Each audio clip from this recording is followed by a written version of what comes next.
Under the CNTV tower in the city square, neon lights greet the evening breeze. Hey, there's indeed a slight chill. Qin Yu stood there, the exhaustion and pain in his eyes so clear. He had never imagined that the absurd and melodramatic plots from short videos would one day land squarely on him. The woman before him with delicate makeup and a pink dress was his girlfriend of exactly 1 year, Suya. She was also the one he had cherished, always available at her beck and call, and fulfilling her every wish for an entire year. If there were true levels to being a simp, Qin Yu declared that he had undoubtedly reached the pinnacle, the supreme saint of simping. Does loving someone really require grinding yourself into dust like this, eh? Qin Yu thought bitterly. Meanwhile, Su Ya's face was full of impatience. Her brows furrowed and she said sharply, Qin Yu, what exactly do you mean? It's just a bag. Why are you dawdling and looking so reluctant? Who are you putting on that face for? Qin Yu twitched the corner of his mouth, letting out only a bitter laugh. He was at a loss for words. Suya snorted coldly, self-righteously. Every one of my best friends carries designer bags. At every gathering, I'm the one with a cheap Tuthasandayuan bag, and am embarrassed. Qin Yu finally spoke, his voice calm but tinged with helplessness. 130 yuan, do you know what that means to me? Suya laughed as if she had heard a joke, snorted, and said, I just want a bag. Is that wrong? Are you really this stingy? Anyone would think I asked for a mansion and a Ferrari. Qin Yu let out a long sigh. His gaze fell on Su Ya's face. A face once so familiar, now so foreign that it unsettled him. He enunciated each word clear and resolute. Let's break up. Suya was stunned, disbelief all over her face, because of a bag. Our year of love is worth less than a bag in your eyes. Qin Yu gave her a deep look, offered no explanation, and turned to leave. Suya panicked and hurried after him. Where are you going? We haven't finished dinner. Qin Yu paused, slowly turned around. The pent-up anger and disappointment in his chest finally surged up. He yelled, We've broken up. Do I still have to have dinner with your relatives? Do you think that table of people came to eat or to shop? Suya was stunned for a moment, but then scolded himself righteously. Even if you're leaving, you have to go up and settle the bill.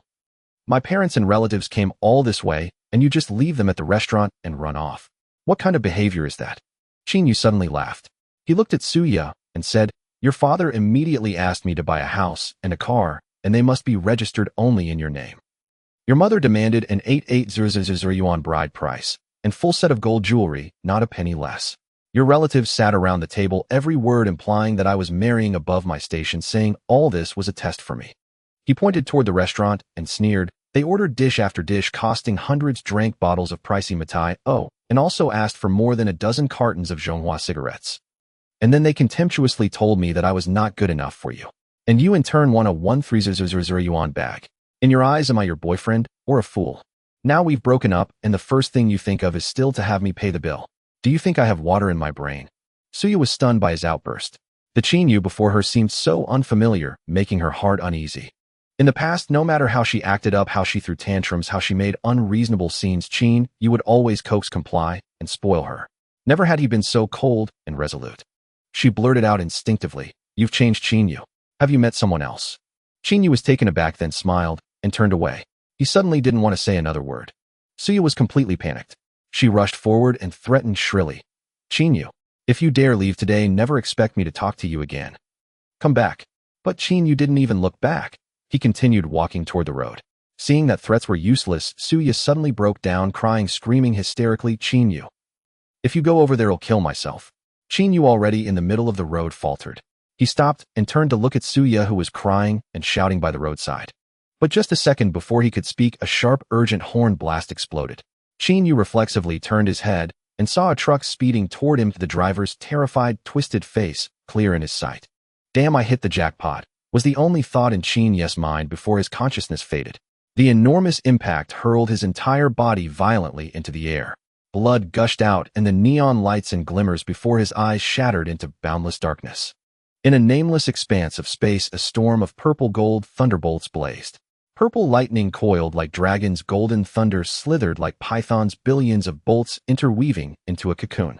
Yet at the center, the formless and intangible origin of thunder underwent a bizarre transformation, for it was merging with an otherworldly soul that had appeared out of nowhere. Wasn't I dead? Qin Yu was utterly bewildered. He had no idea what his current state was. It seemed he had been hit by a stroke of luck, and then he should have died. Damn it. If it weren't for that woman's shout, he would have crossed the road already. How could he have been hit and killed? Yet why could he still think? And where was this place? He turned his head to look around. It seemed to be an ocean of thunder filled with all kinds of lightning bolts. Moreover, the place appeared immense. There was no telling how vast it truly was. How the hell was this possible? Could such a place exist on Earth? Damn, could it be the legendary scenario? Struck by luck at the very start, then transmigrated. How absurd. He was a model youth of the new era. How could something like this happen to him? Still, transmigration seemed pretty nice. He never expected to have such an adventure. Suddenly, Qin Yu felt his mind churn as vast amounts of unfamiliar information flooded in like a tidal wave. Pangu splitting heaven and earth, the obstruction of 3,000 demon gods, and the epic feat of Pangu battling them alone.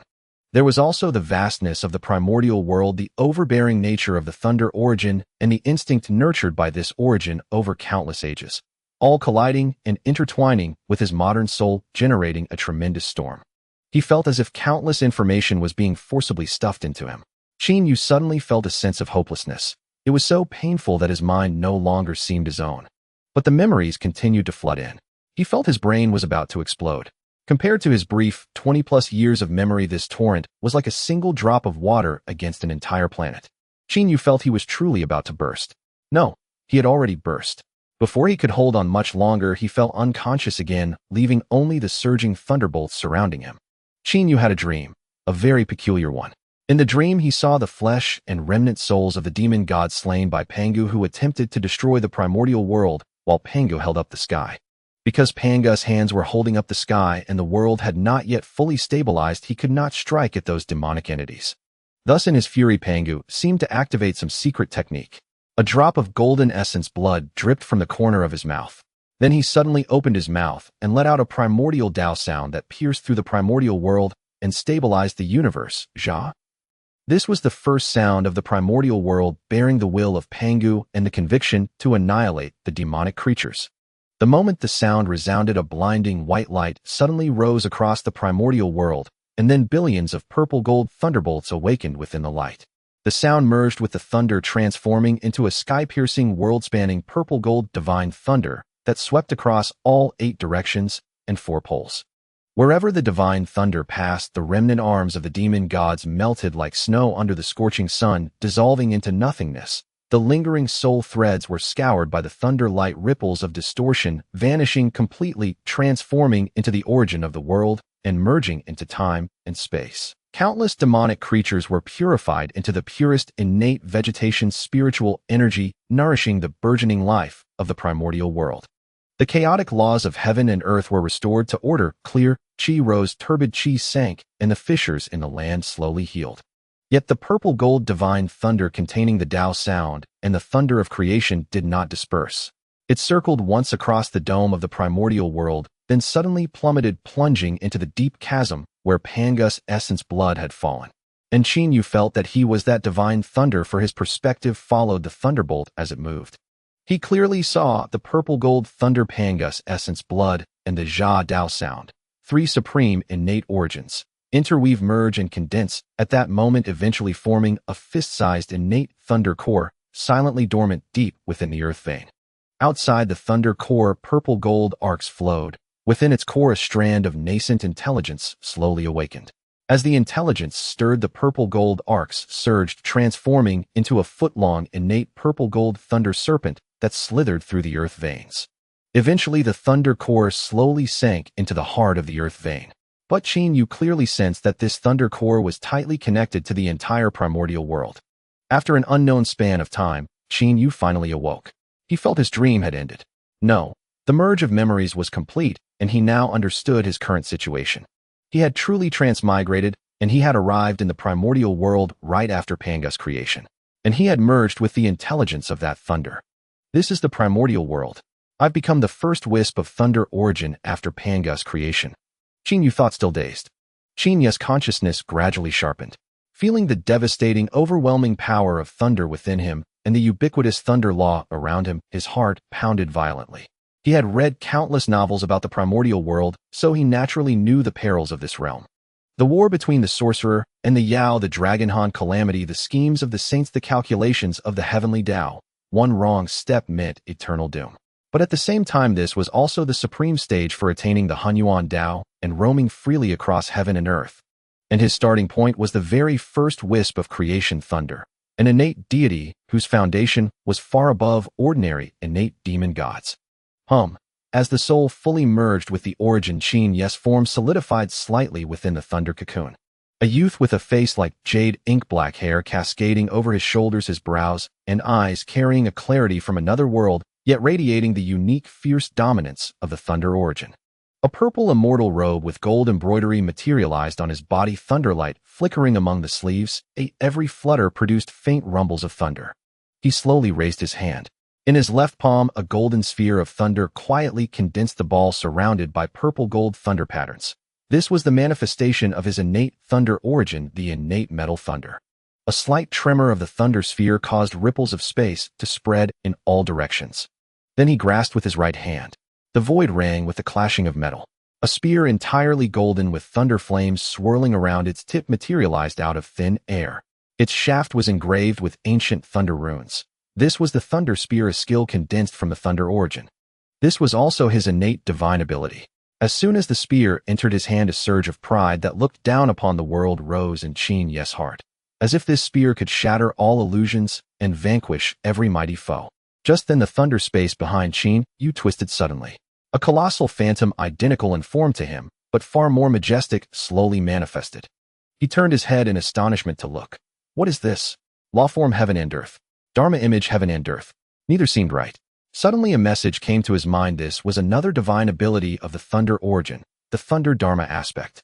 The dharma image likewise held a long spear surrounded by purple lightning and shielded by golden thunder, its eyes like bolts of lightning suddenly bursting forth. Most importantly, this dharma image materialized in the vast sky of the primordial world. Towering tens of thousands of feet, yet ethereal and indistinct, the mere manifestation of this dharma image caused the spiritual energy of heaven and earth for millions of miles to stagnate. Countless living beings prostrated themselves, trembling in fear, not daring to make the slightest move. Within the thunder core, Qin Yu was utterly unaware of this. He gazed at the dharma image he had manifested and murmured in astonishment, "Is this my thunder dharma image?" He sensed the power of thunder within the dharma image and suddenly grew excited. This beginning seemed truly remarkable. The first thread of thunder origin from the dawn of creation, accompanied by two great thunder divine abilities. Who else could boast such a start aside from those supreme beings? This beginning was enough for him to establish a foothold in the primordial world. Yet Qin Yu understood in his heart that this world had always revered strength above all and was fraught with peril. After all, whether it was the Beast Emperor and the four primordial beasts during the tribulation of beasts, the three clans of Dragon Phoenix and Qilin in the Dragon Han calamity, or the conflict between Demon Ancestor Liu and Tao Ancestor Hongjun, none were easy to contend with. Not to mention the existence of the six saints later on. Moreover, during this era of the primordial world, cultivation did not follow the methods passed down by Hongjun after his enlightenment at the Purple Firmament Palace. Instead, it was based on the laws of the Tao. Although he was uncertain of his own realm, he knew one thing: with his current foundation, he would likely only match the level of the 3,000 guests of the Purple Firmament at most. Furthermore, he had yet to take human form. Only after truly transforming could he be considered safe. Otherwise, some great power might suddenly barge in and declare, "Fellow Taoist, you and I share a destiny." Then he would be doomed. The tree that stands out in the forest is the first to be felled by the wind. Qin Yu's heart tightened as he mused. None of these primordial great powers were easy to deal with. Well, except for that old fool Hongyun, the Red Cloud ancestor. Qin Yu retracted the lightning around him, dissipating the thunder dharma image and letting the thunder spear dissolve into scattered bolts of electricity. He murmured to himself, "To survive better in this world, the urgent task is to master my own power, comprehend the laws of thunder, and elevate my cultivation. Otherwise, I'll end in misery. After all, from all the primordial novels I've read, there has never been a living being born from the origin of thunder." Wait, there was one. Huashu stepped on a footprint in the thunder marsh and became pregnant. Qin Yu's eyes widened. Damn, could I be that thunder marsh god? In the entire primordial world, the only appearance is because of a footprint that impregnated Huashu. This was even less screen time than the thunder beast Qin Yu. Qin Yu shook his head. No, this is too pathetic for a transmigrator. If this is all I amount to, wouldn't it be utterly embarrassing? He looked up but saw nothing but a sea of lightning. Yet he suddenly smiled. The primordial world is a vast stage, and I come with my dreams. This primordial world must already be teeming with life. I dare not say innate spiritual treasures are everywhere, but if I play my cards right, I can secure means of self-preservation. I just don't know what era of the primordial world it is. If I transform and find myself in the age of the 3 sovereigns and 5 emperors, then what's the point? Qin Yu took a deep breath, feeling the power of thunder slowly circulate within him. A flash of purple gold lightning flickered in his eyes, and he sensed the origin of thunder drawing closer to him. Primordial world, here I come, Qin Yu. From now on, my goal is to become the Thunder Celestial Venerable of the primordial world, commanding all the thunder across the heavens. I shall purify heaven and earth with thunder and prove my Tao through my own being. The legend of this primordial world will be written by me. Qin Yu suddenly burst into laughter. Since he was here, he would make the best of it. He was eager to see just how intricate this primordial world he had transmigrated into truly was. With that thought, Qin Yu began to cultivate again. Thinking too much was useless. Only action could forge a legend. If he failed, he would be no better than a lazy bird. Qin Yu had already begun to condense a physical form, though it was not yet fully complete. He estimated that the day his body solidified would be the moment of his transformation. For now, his task was to cultivate the laws, absorb the origin of thunder, and draw in spiritual energy. To accelerate his growth, day by day time passed, and Qin Yu's body grew increasingly substantial. Yet he was somewhat frustrated. Though he had not kept track of time, he knew years had passed since his transmigration. Still, the essential cheat for a transmigrator, the system, had yet to arrive. He wondered if it didn't exist or was merely on its way. Well, as the saying goes, Jiaochan was still riding her horse here. As Qin Yu cultivated, he suddenly felt that the origin of thunder and spiritual energy in his surroundings were growing scarcer. He wondered if it was his imagination, but the space itself seemed to have shrunk. "Thanks," said the Thunder Core.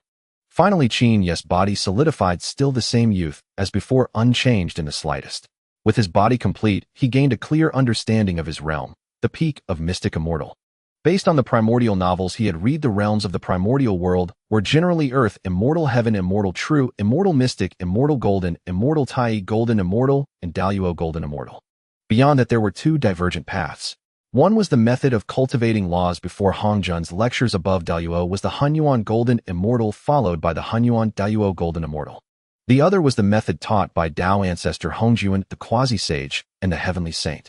Within the primordial world, the Hunyuan Daluo Golden Immortal was slightly inferior to a saint, as saints were immortal and could wield the power of the heavenly Tao. However, in the chaos beyond the primordial world, the Hunyuan Daluo Golden Immortal held the advantage. Sensing the flow of energy within his body, Qin Yu noted the absence of the characteristics of an immortal golden immortal, but detected a hint of profundity. Thus, he confirmed his cultivation level as the peak of mystic immortal, for he felt he was on the verge of a breakthrough. With his transformation imminent, and his current cultivation at the peak of mystic immortal, wouldn't he become a golden immortal upon taking human form? Just imagine being a golden immortal right after transformation. That was already the mark of a true powerhouse. Ask the 3 pure ones what their cultivation was when they transformed. They were merely golden immortals as well. After this reflection, Qin Yu resumed absorbing the origin of thunder within his space. Perhaps because his body had solidified, Qin Yu felt his absorption rate had increased significantly. That day, a sudden crack sound reached Qin Yu's ears. He snapped his eyes open and turned his head to look. Not far from him, a gray wall had appeared, and upon this wall a fissure had now formed. Soon after, the cracks multiplied and the crackling grew louder. Qin Yu stared at the scene in astonishment. Why did it give him the feeling that the barrier was about to shatter? He glanced at the remnants of thunderous origin and spiritual energy still within the space around him and began to absorb them rapidly. As Qin Yu's absorption quickened, the surrounding cracks increased. Finally, with a deafening roar, the wall-like structure shattered completely. At that moment, Qin Yu's cultivation level advanced to the golden immortal stage. Simultaneously, he saw the scene after the collapse. It was the depths of a dark fissure with faint light filtering down from above. Qin Yu now stood on the ground at the bottom of the fissure, but he had no intention of taking a closer look at his surroundings. Because the moment the scene shifted, a prompt tone suddenly rang in his mind. "Ding, congratulations, host. System binding successful." Qin Yu was stunned by the voice. "Holy crap, my golden finger has finally arrived. After all these years, I've finally waited for this thing." "Qin Yu, system, do you know how I've lived all these years?" He urgently asked in his mind. System, what kind of system are you?"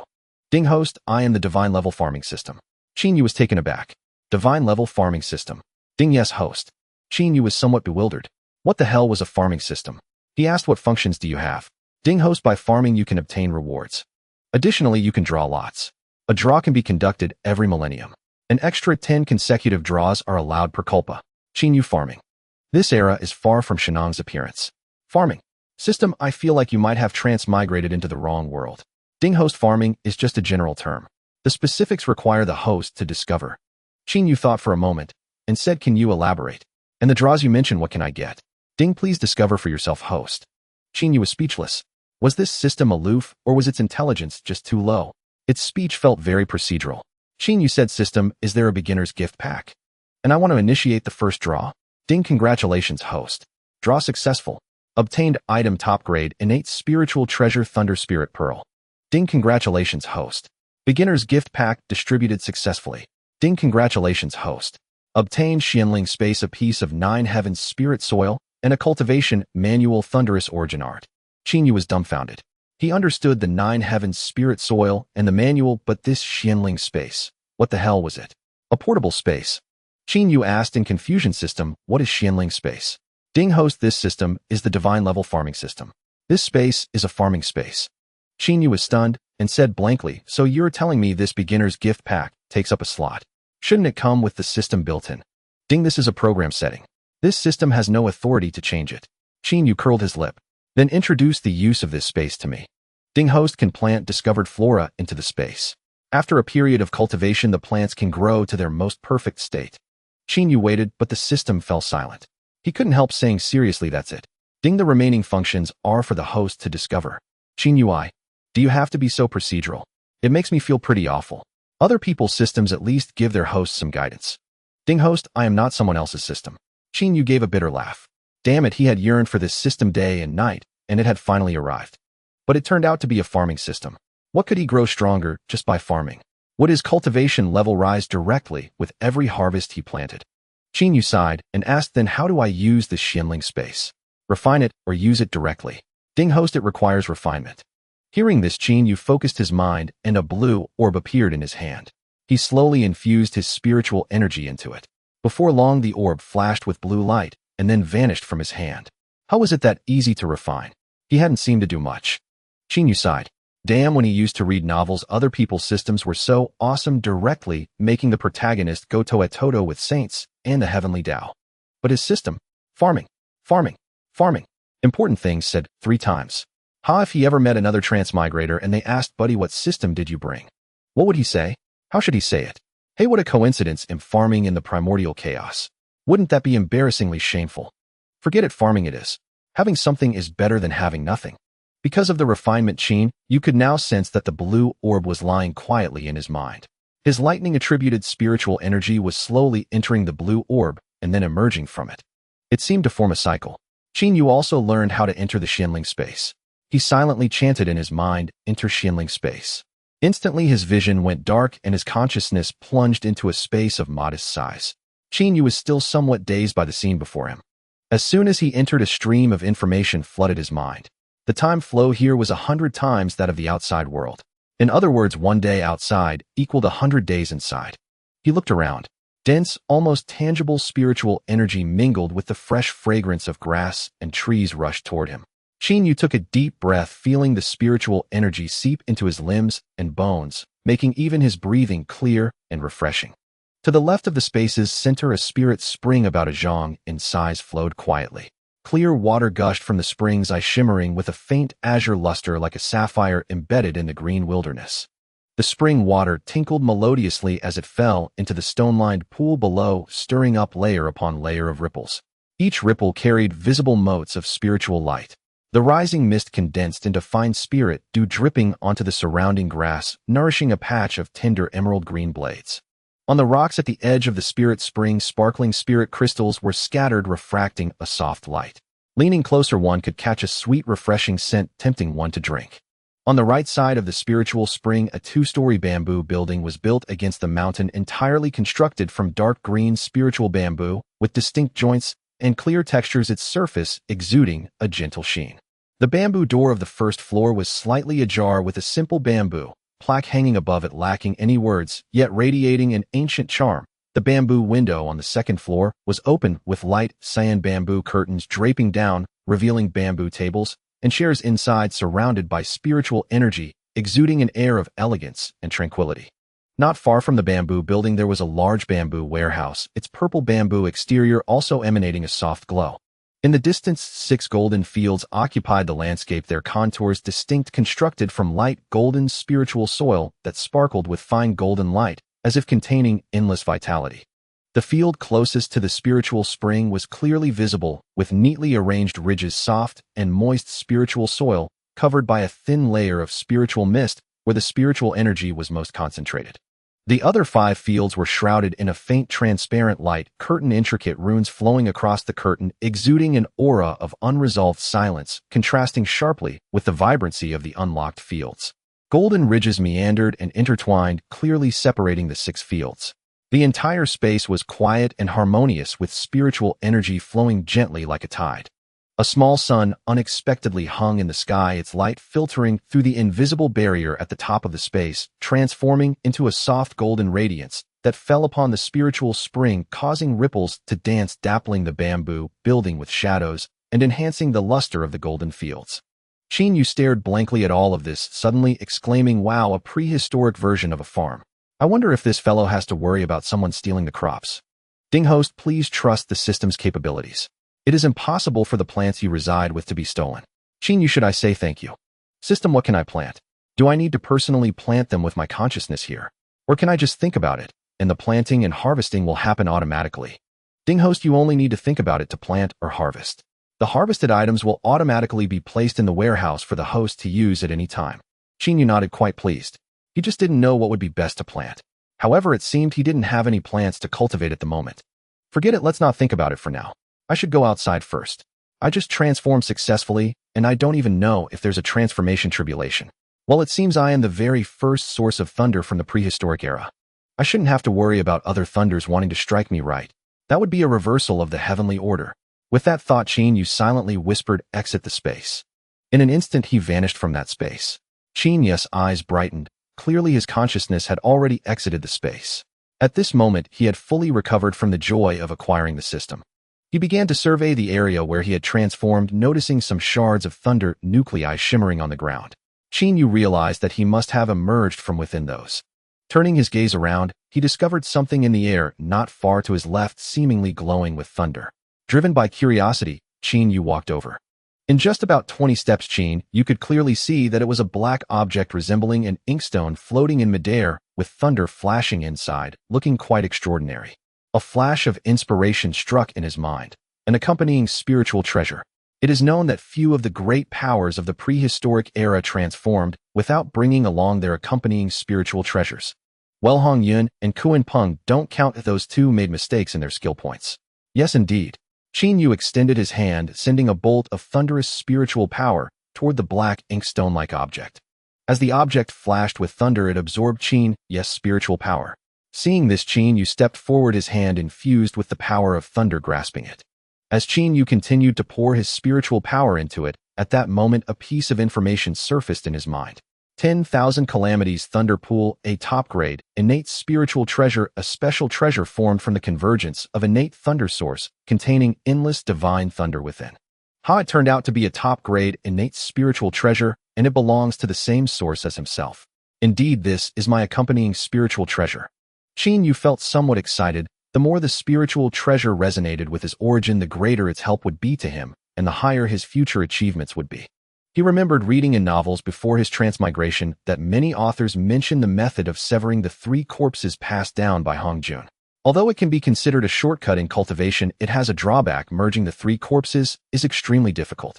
It seems there was a novel that mentioned that in the entire prehistoric era, only Hong Jun and the Taiching Saint were able to achieve the merging of the 3 corpses. Hong Jun used the creation jade plate to sever the corpses, as the creation jade plate itself is a chaotic spiritual treasure. Thus, when Hong Jun used it to sever the corpses, the 3 corpses gained immense power, directly breaking through Luo Hu's extermination sword array.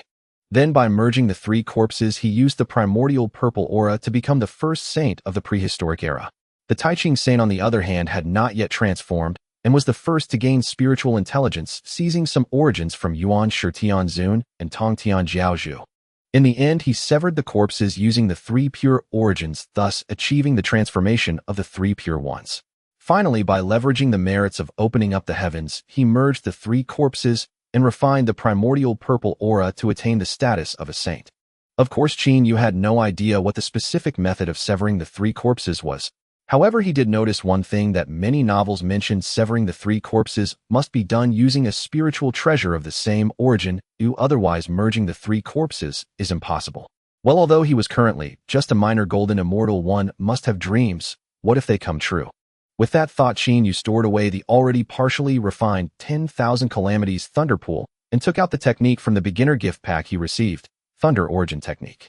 After all, even though he was already a golden immortal, he hadn't cultivated any techniques, relying entirely on his origin to advance.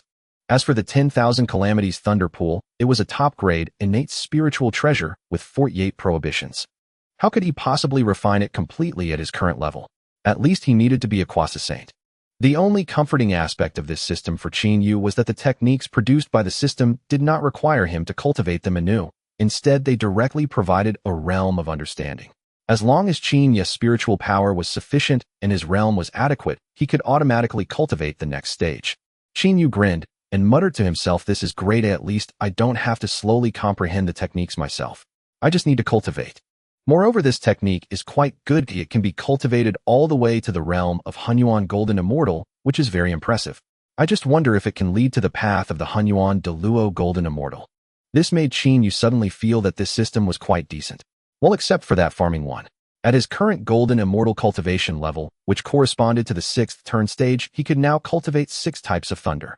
And as luck would have it, he possessed the supreme grade, innate spiritual treasure, the Myriad Tribulations Thunder Pool, which contained countless thunderbolts fully meeting his needs. Qin Yu shook his head, dismissing these thoughts, and began circulating his spiritual power according to the Thunder Origin art.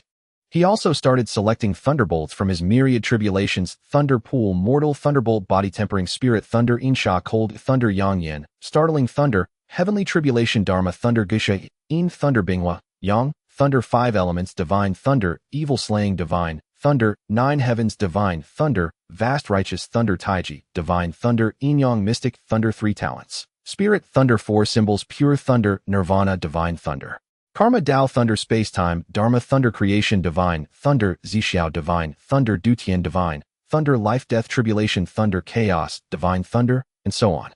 Of course, there was also the Gingjin Heavenly Thunder, which was quite similar to his own origin manifestation. It almost dazzled Qin Yu. Qin Yu felt a bit of bliss. Good heavens, let's just say good heavens. With so many types of thunder to cultivate, wouldn't he be able to soar to the heavens? Tisk Zixiao Divine Thunder, Dutian Divine Thunder, and those Taiji 3 Talents and 4 Symbols Divine Thunders. Could they be the 3 Pure Ones Divine Thunders?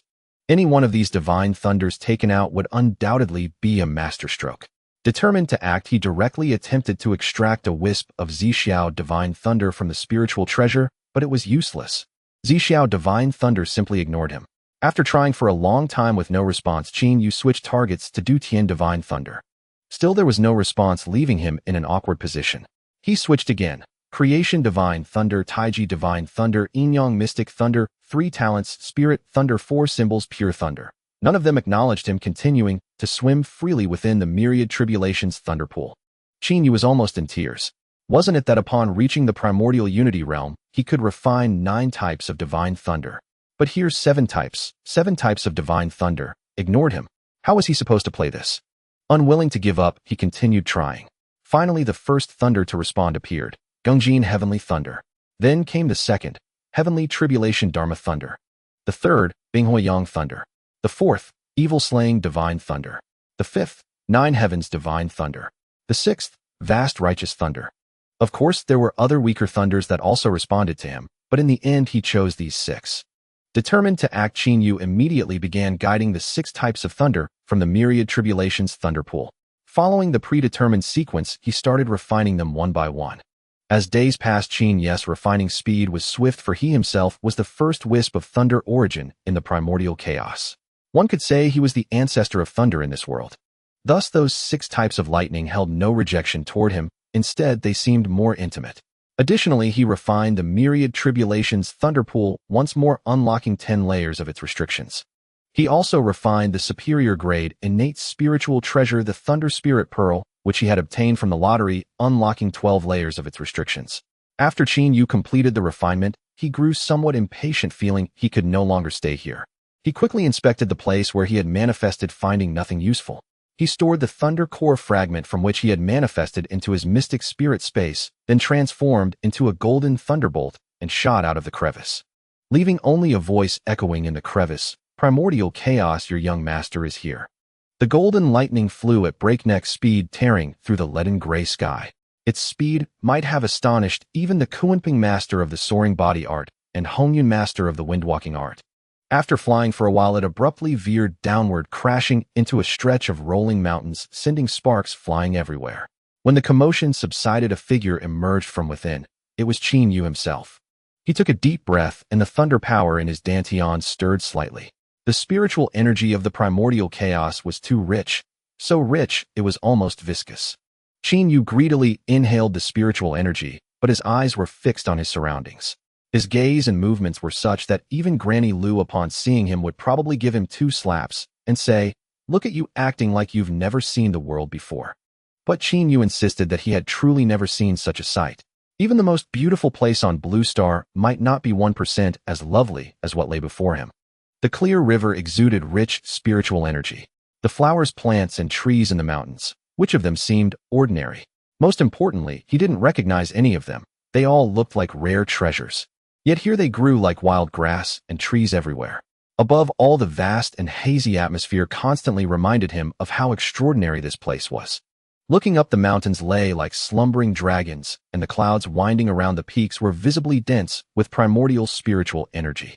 The ancient trees in the forest towered, their trunks requiring dozens of people to encircle their leaves, blotting out the sun. Yet 7 colored rays of light filtered through the gaps, weaving a colorful net on the ground. The vines among the trees were entwined with spiritual fruits that glowed with a soft luster, all looking irresistibly tempting. Qin Yu couldn't help but swallow his saliva, then grinned. "I'm really starting to like this place." As Qin Yu walked, he looked around and collected what he considered rare treasures. He recalled reading in novels that before the primordial chaos, sorcerer and demon calamity, treasures were everywhere. Even during the Dragon Phoenix and Qilin clan's Dragon Han initial calamity, when they fought fiercely, it didn't affect the growth of treasures. Instead, it added some deformed treasures nourished by the blood chi of the 3 clans. And he didn't know which calamity the current timeline had reached. Since he could see these exotic flowers and rare herbs, why not collect some and put them in his mystic spirit space? Even if he didn't plant them in the 6 golden fields, he could plant them on the grass beside the bamboo hut. Just as Qin Yu was absorbed in searching for exotic flowers and rare herbs to stash into his space, a sudden screech came from afar, growing louder as it approached, startling Qin Yu, who was digging. The small spiritual energy shovel suddenly stopped, and he turned to look in the direction of the sound. He saw a streak of fire flying rapidly from afar toward him. Its speed was so fast that Qin Yu felt it could match his own. But in that moment, he quickly dodged and hid in the hollow of a large tree. Not knowing what was happening, his top priority was to protect himself. The streak of fire flew past Qin Yu's hiding spot without stopping. It seemed to be traveling at great speed, as if being chased. But in that instant, Qin Yu discerned the being within the flames. A fowl's head, a serpent's neck, a swallow's jaw, a tortoise's back, a fish's tail. Its body was cloaked in crimson feathers threaded with golden patterns. Its wings spanned well over 10 feet. Its tail dragged a train of 7-hued flame feathers. Its beak and talons looked forged from molten gold. Its pupils smoldered with red fire. When it unfurled, its wings' embers trailed like falling stars. A faint aura of flame clung to its form. When it held its head high, the radiance was restrained, yet a beating of its wings sent a gale of scorching wind sweeping outwards. Qin Yu stood stunned, a phoenix of the direct bloodline. Undoubtedly a fire phoenix. One of launching Waxia's totems, the phoenix. He could scarcely believe he was witnessing a living one. Qin Yu's eyes flicked, and he wanted to give chase. Before transmigration, who has not dreamed of sons becoming dragons and daughters becoming phoenixes? But before he could move, another resonant cry came from the same direction. Qin Yu froze. That sound, could it be? It was unmistakably a dragon's roar. No sooner had he thought it than a streak of deep blue light shot in from the distance, racing along the fire phoenix's trajectory. From below, Qin Yu saw with terrible clarity a head like a camel's, antlers like a deer's, eyes like a rabbit's, a throat like a serpent's, a belly like a mirage beast, scales like a fish, talons like an eagle's, paws like a tiger's, ears like an ox's, a body coiled like a vast python, its tail spiraling with scaled patterns, its claws numbering 7. Clearly, beyond the 5-clawed standard, this was an unambiguous pure-blood dragon. Qin Yu thought in the whole Hongwang era, the time when dragons and phoenixes roamed most boldly, was the three races war at the dawn of the Longhan Calamity. At other times, there were the Wuyao Calamities. Jun Tai wished to bring the remaining dragons, phoenixes, and Qilin under his demonfolk banner, but failed, leaving only the legend of basking the sun over the eastern sea. The Fengshen Calamity produced only Kong Xian. Afterwards, within the three realms, the dragon race dwindled so that only the four seas dragon kings remained at the early Deluo stage. After pledging allegiance to Tianting, they became the rain-dispensing dragon god. The phoenixes and Qilin vanished from sight. From what he witnessed, now the dragons were pursuing the phoenixes. And it appeared these were important members of both clans, a seven-clawed dragon and a fire phoenix. Such a blatant chase between dragon and phoenix had last been seen in the Longhan initial calamity. It seemed the Phoenix clan had been provoked into that war because a true-blood phoenix had been slain by the dragons. Of course, dragons and the Qilin had likewise lost true lineage kin. These were the deeds of Luo House, envoys of the seven emotions and six desires. Thinking this, Qin Yu did not tarry. He rose and stealthily followed the fire phoenix's trail. Qin Yu's movement art was innate to his cultivation method and suited him perfectly. Its name was Shunzhan Instant Flash. Powered by thunder, it could in an instant traverse 1 li, far swifter than Nez's windfire wheels or Sun Wukong's somersault cloud. Even Kunpeng's Fuyao technique, Hangyun's windwalk, or Jun Tai's golden crow transformation reached only 12960 li. But remember, he was only at the Jin Xian golden immortal stage. Lightning flashes before thunder is heard. In those brief seconds between flash and thunder, imagine how unfathomably swift the lightning is. Qin Yu guessed that upon reaching Zhuan Sheng quasi-sage, his speed might rival that of spatial instant transference. He moved with extreme caution. After all, he was a green Jin Xian. If one of those envoys of seven emotions and six desires were truly hunting a true lineage phoenix, Qin Yu would likely be felled in a single strike. Yet he could not bring himself to give up. This was his first true sight of a real dragon and phoenix, and he was nearly trembling with excitement. From afar, he felt the thunderous roar coming from millions of li ahead. It seemed the fire phoenix had been overtaken by the seven-clawed dragon, and the two were now locked in battle. Qin Yu dared not draw nearer. Judging by the ferocity of their clash, both were far above his level. If he rashly approached now, he would be cowed before them without them needing to strike. Qin Yu weighed his options and hurried downward. He would not fly. Aloft, he would be too conspicuous and easily detected by the pair. He intended to creep forward silently to see if there was any chance to profit from the skirmish. The envoys of seven emotions and six desires were Deluo-level masters. Any phoenix able to fight them would almost certainly be of equal rank. Even the slightest advantage the other left exposed would be worth grabbing. He cursed inwardly, recalling how novel protagonists always mastered the Wuxing Dadan, the five elements' great evasion. Why could he not perform such feats? He only knew a single five elements true thunder. How he longed for someone else's tutorial system on day one. Qin Yu ran swiftly across the ground. Even without flying, a Jin Xian's speed was considerable, at least 70 mi, and his mood felt unbound. As he drew nearer, the rumbling grew louder. The Luo masters could not unmake heaven and earth in this Honghuang world, but to topple mountains and overwhelm seas was still within their power. This Honghuang, however, had not yet endured the catastrophe of Buzhou Mountain collapsing, nor the tragedy of the western continent being detonated by the demon ancestor Luo Ho. Thus the world remained solid and steadfast. Qin Yu slowed his pace, and like a cunning assassin crept toward the scene. Perhaps he was fortunate, or perhaps the two titans were so engrossed in their duel that he felt no scanning of divine sense, nor any lock of spirit power upon him. Of course, it might simply be that his level was too low to perceive such things. He decided to gamble. Try his luck. Without effort, there can be no reversal. He steeled himself. Qin Yu's gaze hardened as he slipped toward the place where water and fire filled the sky. There the battle had already darkened both heaven and earth. The fire phoenix cried mid-fight. "Aog, do you intend to provoke the three races' war? Why do you pursue me without cause?" Qin Yu heard it clearly and was stunned. The voice, sharp with anxiety, was unmistakably female. The seven-clawed, true dragon laughed. "Little fire phoenix, your clan still dreams of contending with the dragons. Today we make an example of you. Tell Yuan Feng that the phoenixes are deluded." The fire phoenix roared in rage. "Even if I die today, I will take you down with me." The seven-clawed dragon sneered. "How quaint." "Die," it cried. "Take this blow. Let water dragons flood the sky." It spat a column of water that coalesced midair into the form of a water dragon and thundered toward the fire phoenix. The phoenix spread its wings with a piercing cry. Twin blades of flame rolled off its wings and slashed at the water dragon. The two attacks collided with savage force. The fire blades did not sever the water dragon, they only reduced its size markedly, and white steam burst from its body. Yet the fire blades were extinguished. The water dragon continued to charge towards the fire phoenix. With a wide opening of its mouth, a long sword shot forth aimed directly at the water dragon. The sword was engulfed in intense flames, clearly a congenital spiritual treasure. However, from a distance, Qin Yu couldn't discern its exact grade, still he estimated it to be at least a top-grade congenital spiritual treasure. The flaming long sword struck fiercely at the water dragon's head, shattering it completely.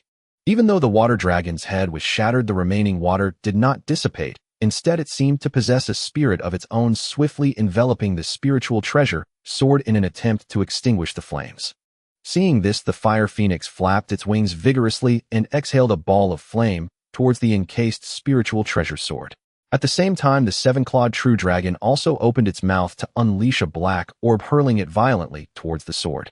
At that moment, the flames on the spiritual treasure sword erupted like a volcanic explosion, colliding with the water that surrounded it, producing a crackling sound.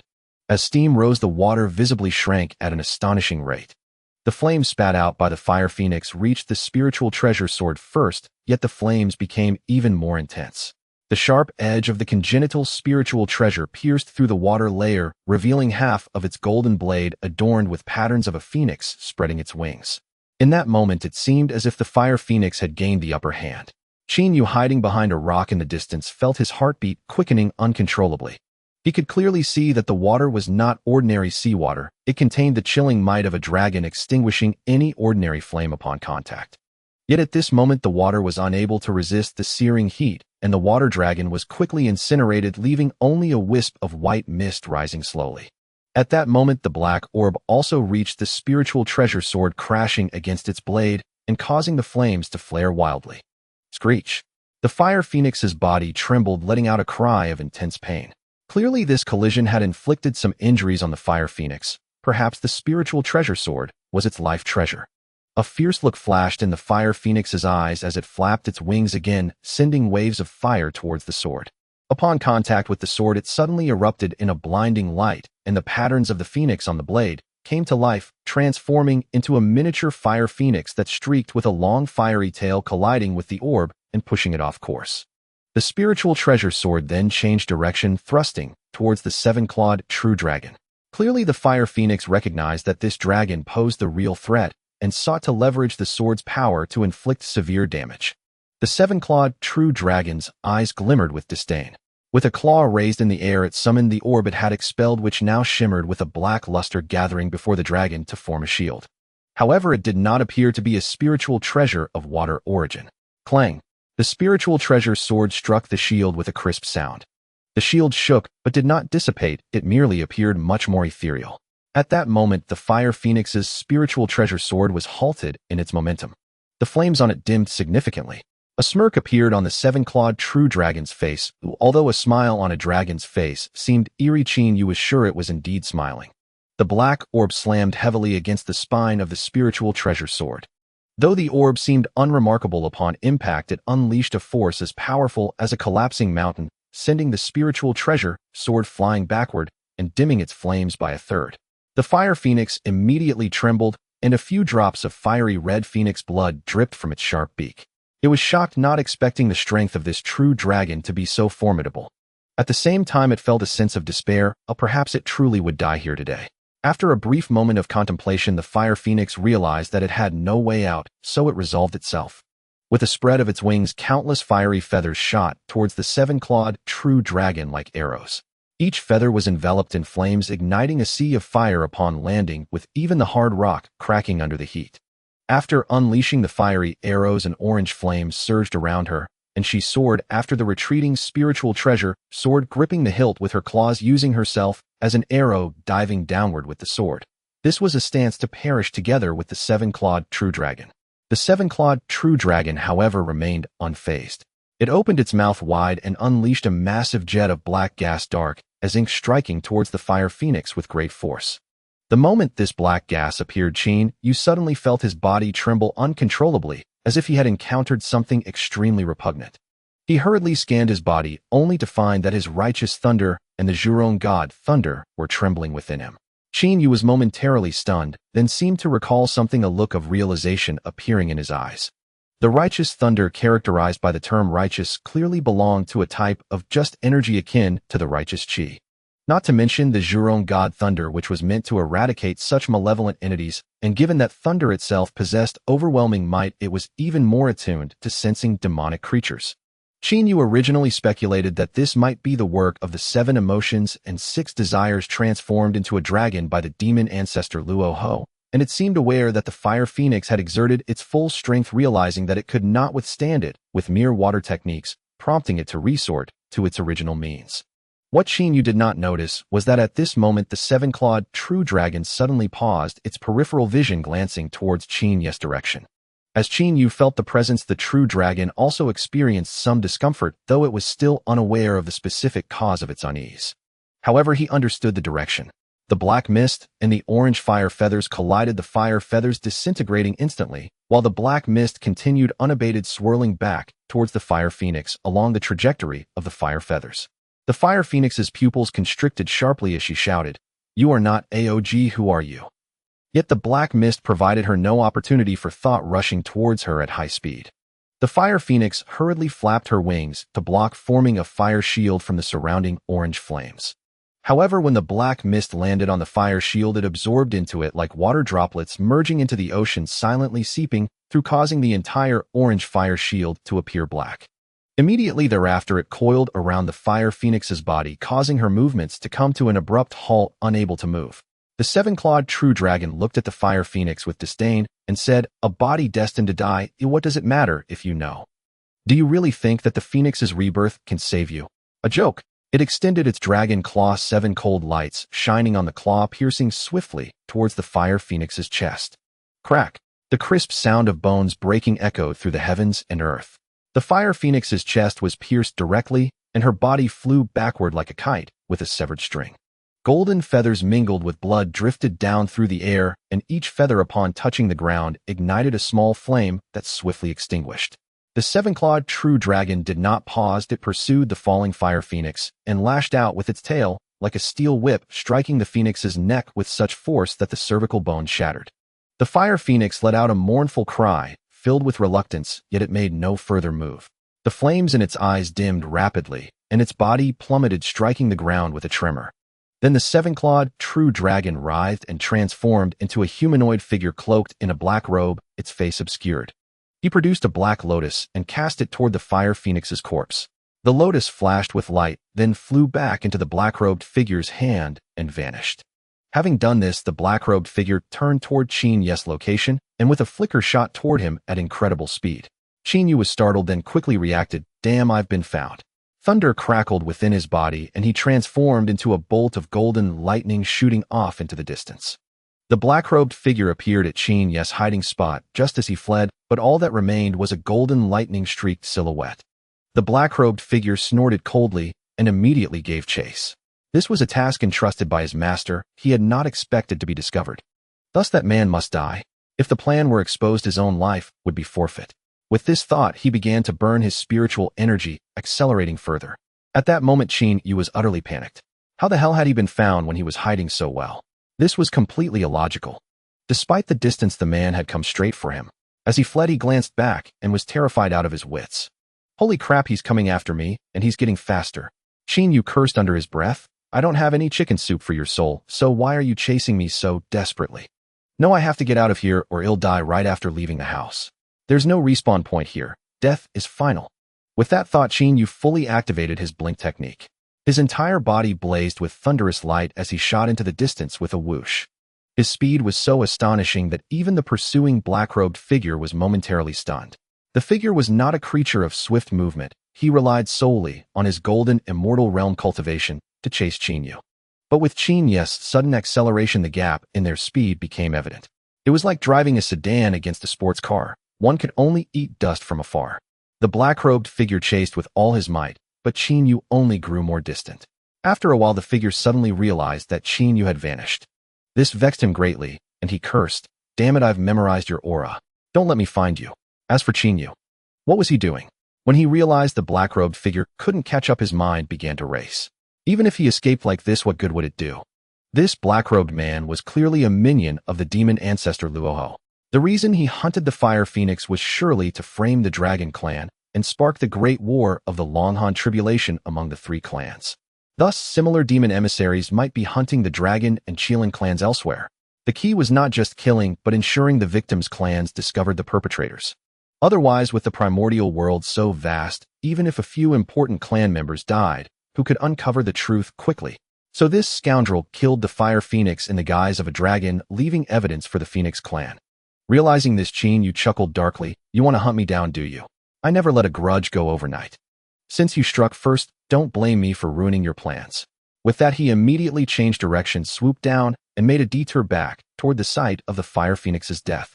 Meanwhile, the black-robed figure was still diligently chasing in the direction Qin Yu had originally fled, convinced that Qin Yu couldn't maintain such speed forever. If he kept pursuing, he would surely catch up. He even extended his divine sense to probe Qin Yu's path. If Qin Yu had known the black-robed figure's approach, he would have given him a thumbs up and said, "You're a bloody genius." And so one chased, the other circled, and they missed each other perfectly. Once Qin Yu estimated he had bypassed the figure, he accelerated and shot straight toward the site of the Fire Phoenix's death. After all, even after a mighty being's death, the place of battle was a chaotic mess of spiritual energy and blazing light. When Qin Yu returned, he saw a scene of raging flames. The fire was fierce, having already burned a massive crater into the ground. His desire to descend into the pit was immediately dampened. Damn it had looked so easy for that other guy, so why was it so hard for him? Though the Fire Phoenix was dead, the primal essence of the Phoenix clan had not fully dissipated from her body. Phoenixes were renowned for their fire, and these flames glowed with an orange light, reminding Qin Yu of a legendary flame from the novels Head Red, one of the 10 great primordial fires, the Phoenix clan's exclusive Southern Brightness flame. This made Qin Yu frown. He seemed unable to withstand the flame's power, given that he was merely a golden immortal at the early stage. This was awkward. If he couldn't even retrieve the Phoenix's corpse, how could he sabotage the black-robed figure's plan? Qin Yu stood at the edge of the pit, gazing at the churning orange flames below, his brow furrowed. At the bottom, a massive shadow was faintly visible.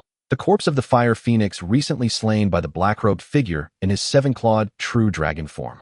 It was now enveloped in the Southern Brightness flame, the residual fire still burning. Unfortunately, the black-robed figure had used the Black Lotus to tamper with it, stripping the Phoenix of any chance for nirvana. Black Lotus. Wait, the demon ancestor Luoho. Black Lotus. The 12-petal annihilation Black Lotus, a supreme, innate treasure. Qin Yu slapped his forehead. Right, he had just transmigrated and was still thinking with a Blue Star mindset. This primordial world had innate treasures. Didn't he possess the myriad tribulation thunder pool? Wasn't that also a supreme, innate treasure? With that thought, Qin Yu quickly focused his mind and softly commanded, "Myriad tribulation thunder pool, emerge." Instantly, a palm-sized black inkstone appeared above his head, glowing with spiritual light.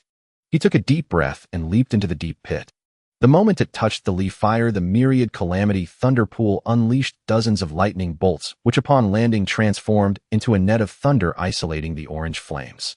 The thunder net clashed with the Nanming leaf fire, emitting crackling explosions, yet not a single ember of the leaf fire could breach it. This nearly made Qin Yu want to shout out 666. The deeper he descended, the higher the temperature of the leaf fire grew. Qin Yu could feel the protective thunder net trembling slightly, yet it steadfastly shielded him. The corpse of the Fire Phoenix grew clearer, its wings still spanned 1,000 zhang, and though its golden feathers had dimmed, they remained resilient. A gruesome, gaping hole marred its chest. Remnants of the clash between Dragon Force and Leaf Fire still lingered upon it. Qin Yu chuckled, thinking, "You little fool, once I take the Fire Phoenix's corpse, let's see how you frame the Dragon Clan." Qin Yu dove straight toward the Fire Phoenix's corpse, and the myriad calamity thunder pool shot out countless more lightning bolts, firmly blocking the Nanming leaf fire from approaching him. As Qin Yu drew near the Phoenix corpse and his fingertip touched its feathers, he silently invoked, "Xinling Space Absorb." Instantly, the Fire Phoenix's body vanished. The once crowded pit immediately became spacious. Without even glancing back at the Phoenix corpse now stored in his space, Qin Yu flashed away, shooting out of the pit like a beam of light. When Qin Yu burst out of the pit, the Nanming leaf fire behind him, deprived of the Phoenix corpse's sustenance, began to gradually extinguish, leaving only a charred black chasm, silently testifying to the recent slaughter on the desolate land. Qin Yu looked back at the pit, withdrew the myriad calamity thunder pool into his body, and muttered to himself with a grin, "Oh my goodness, a leek stir-fried with scallions." Let's see how you old Blackheart one pulls off the frame now. You little pest dare to mess with me. It'll drive you mad. Then he swiftly searched around and finally found the Fire Phoenix's innate spirit treasure longsword in a blasted cavern. Perhaps due to the Phoenix's death, the spirit treasure sword appeared somewhat dim and lusterless. Only the occasional gleam of the Phoenix pattern hinted at its extraordinary nature. Without hesitation, Qin Yu stowed the sword, tossing it into his space, then transformed into a streak of light swiftly disappearing behind the distant mountain ranges. Having accomplished the deed without leaving a trace, he felt a surge of satisfaction. Meanwhile, the black-robed figure was still chasing the Qin Yu he believed to be fleeing. After a full day of pursuit, the black-robed man finally sensed something amiss. When Qin Yu had escaped, he had sensed that Qin Yu was only at the early golden immortal stage, yet how could he fly at such incredible speed for an entire day? What secret art could last this long? This was beyond absurd. Even absurdity's own mother would refuse to take the blame for this. The black-robed man continued chasing for a while longer, but still found no trace of Qin Yu. After a moment's hesitation, he decided to abandon the pursuit. What if he did catch him? Just a worthless, early golden immortal. Even if he went to the Dragon or Phoenix clans and told them, would their high-ranking members believe him? He was a fool to waste an entire day on such trash. He should have set the scene earlier to ensure solid evidence that the Dragon clan was responsible. Otherwise, if the Phoenix clan failed to locate the Fire Phoenix, soon the dragon aura he had left on the corpse might dissipate entirely. With that thought, the black-robed man hurried back to the site of the Fire Phoenix's death. The mission was paramount, of failure was not an option. As a direct descendant of the Phoenix clan, he rarely ventured out alone. Every outing was usually accompanied by a retinue. He had been stalking for so long, and only by luck had he seized the opportunity when the Fire Phoenix left with just 2 female guards at the Tai stage. If this plan were ruined and the Phoenix clan grew wary, completing the master's task could take who knows how long. If the master grew enraged, he might even be killed. At the thought of his master, the black-robed man shuddered, nearly losing his breath as he flew. With that in mind, he accelerated further. But he had chased too far, and by the time he returned to the site of the Fire Phoenix's death, it was already the next morning. Yet when the black-robed man stood before the no-flameless pit, black aura began to emanate from his entire body. Because the Fire Phoenix's corpse was gone. With a tremor, a ring of black ripples spread from his body. The distant mountain ranges within that ring suffered immediate devastation, explosions roaring one after another, followed by plumes of smoke rising into the air. The black-robed man's furious roar followed. Who dares to disrupt my plan? I'll tear you limb from limb and sear your soul with demonic flames for 10 epochs. But in that moment, aside from his roaring, nothing filled the area but the swirling dust of the explosions. As for the instigator of this whole affair, he was long gone who knows where. And while the black-robed man's fury and frustration mounted, a black lotus suddenly flew out from his chest. From within came a lazy, seductive voice. Fear demon, how is the master's task progressing? The black-robed man froze, then quickly realized this was the leader of the 7 emotions and 6 desires 13 envoys. Joy demon, the master's favorite subordinate bar none. The black-robed man, no fear demon, gave a bitter smile and said to the black lotus, Elder Sister Joy, I have slain the Fire Phoenix. A tinkling laugh came from the lotus. Not bad, not bad.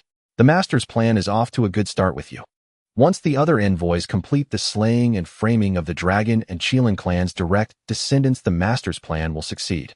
You shall be credited as the first among us. Fear demon said wryly, Elder Sister Joy, there's been a slight complication. Joy demon fell silent for a moment before speaking again. What complication? Fear demon, you must understand, this is the master's grand scheme. Do not take it lightly. Fear demon replied, when I killed the Fire Phoenix, I used some demonic arts. The Fire Phoenix discovered it and exposed it. But unfortunately, another creature witnessed it. I went to pursue him, but he was too fast. I couldn't catch him. When I returned later, the Fire Phoenix. Fear demon paused, then continued, the Fire Phoenix's corpse was gone. The black lotus trembled and Joy demon's voice turned shrill. Fear demon, are you an idiot? How could you mess up something so important? Is your head filled with demon beast dung? Without the Fire Phoenix's corpse, how do we set the trap? Fool. After a pause, Joy demon asked, is the Fire Phoenix truly dead? This question made Fear demon shudder. He hurriedly said, Sister Shimo, I swear I killed that Fire Phoenix. I just went after the one who discovered it, and then returned, that's all there was to it. Shimo fell silent for a moment before replying, then the body must have been taken away by other beings after you left. Ju Mo, you are a fool. If you ruin the master's plan, just wait to die. Zhu Mo exclaimed in terror. Sister, Shi Mo, I will continue to look for opportunities to rectify this. Please give me another chance. Shi Mo replied, Humph, I can give you a chance, but if you fail again, no one will save you. Zhu Mo hurriedly said, Thank you, sister, Shi Mo, I will be more careful this time. The Black Lotus shook a few times before flying back into Zhu Mo's embrace, while Zhu Mo angrily punched a nearby mountain. He smashed the mountain into pieces. Meanwhile, Qin Yu collected the Fire Phoenix's corpse and left the battlefield running for what seemed like billions of miles before finally stopping. He found a secluded gorge with a naturally formed cave at the bottom. After setting up a barrier formation, he silently entered the Xianling space. The Fire Phoenix's corpse lay quietly on a patch of open ground next to the bamboo house. At this moment, the corpse had shrunk from its former grand size to about 1 meter, and all the flames had extinguished.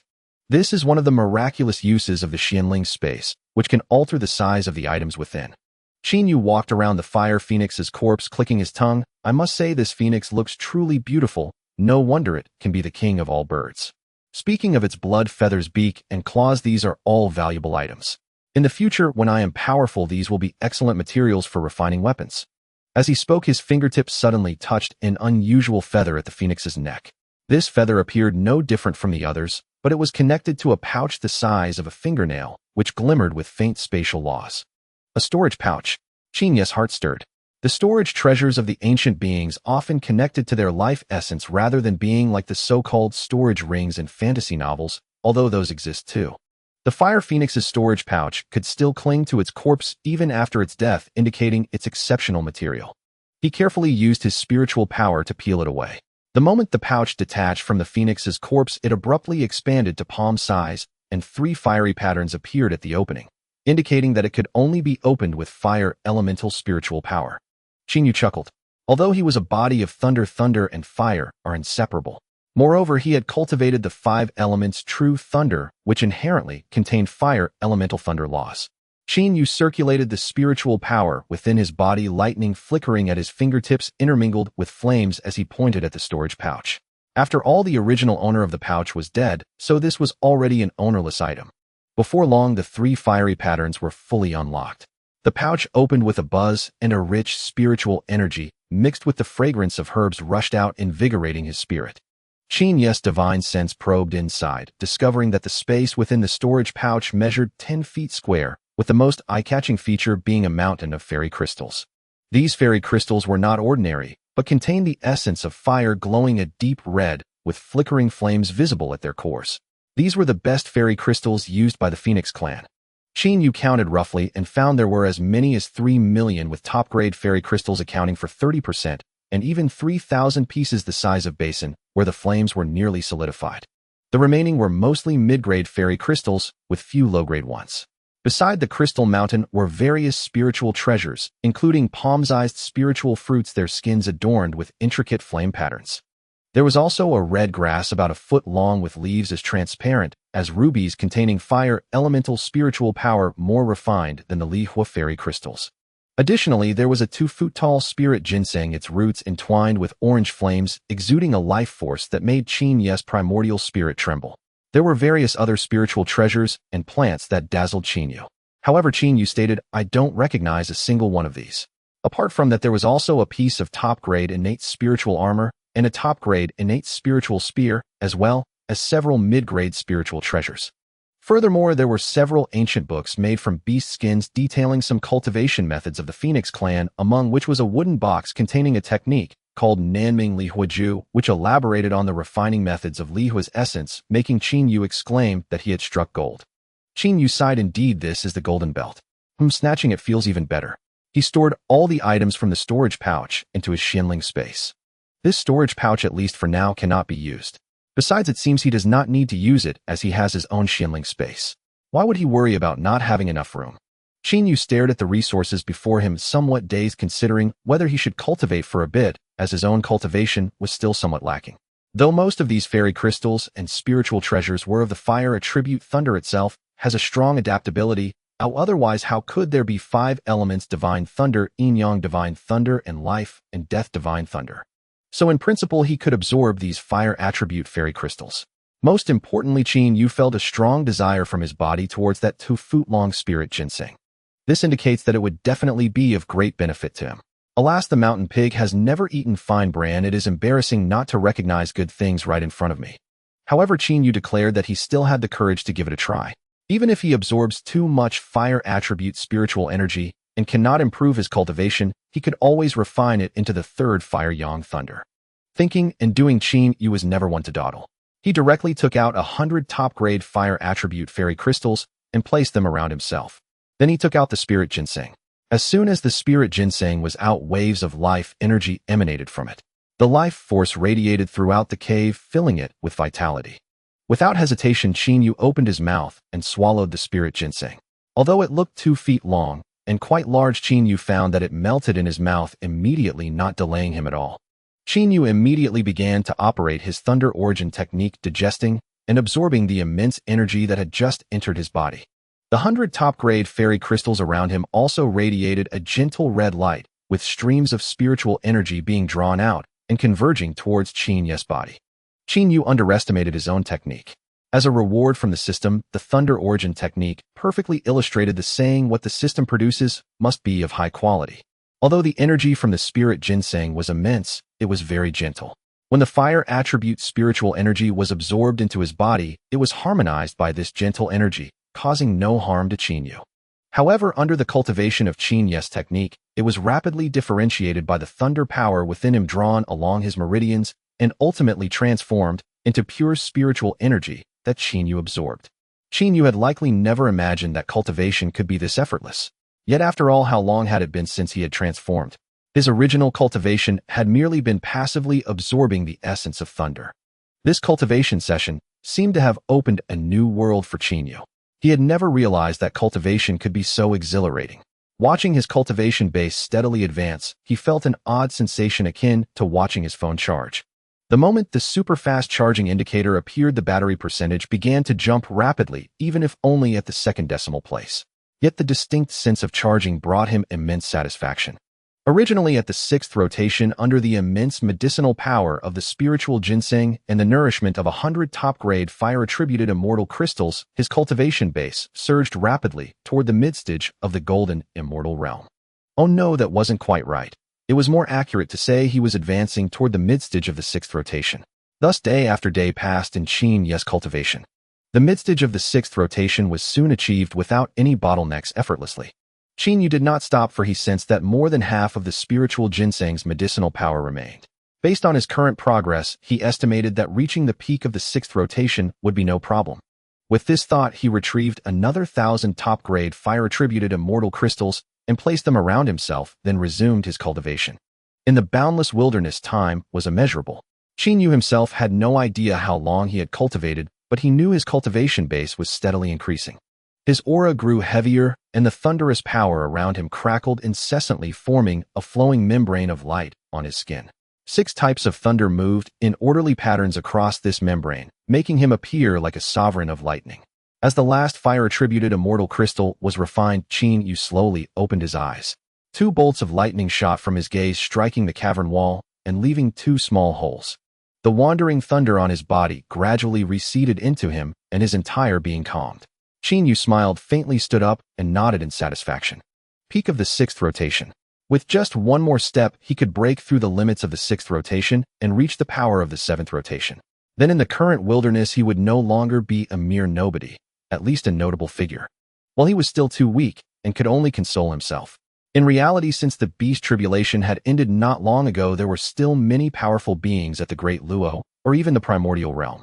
At least from the novels he had read before his transmigration during the early stage of the Dragon Han, First Calamity, Ancestor Dragon, Ancestor Phoenix, and Ancestor Qilin were all at the Primordial Golden Immortal level. There were also Hongjuan Lo, Yin Yang Qian, Kuan Yang Mei, and perhaps even some Imperial ancestors who had survived the beast tribulation, all solidly at the Primordial Realm. Thus his current strength in the entire wilderness was truly at the bottom.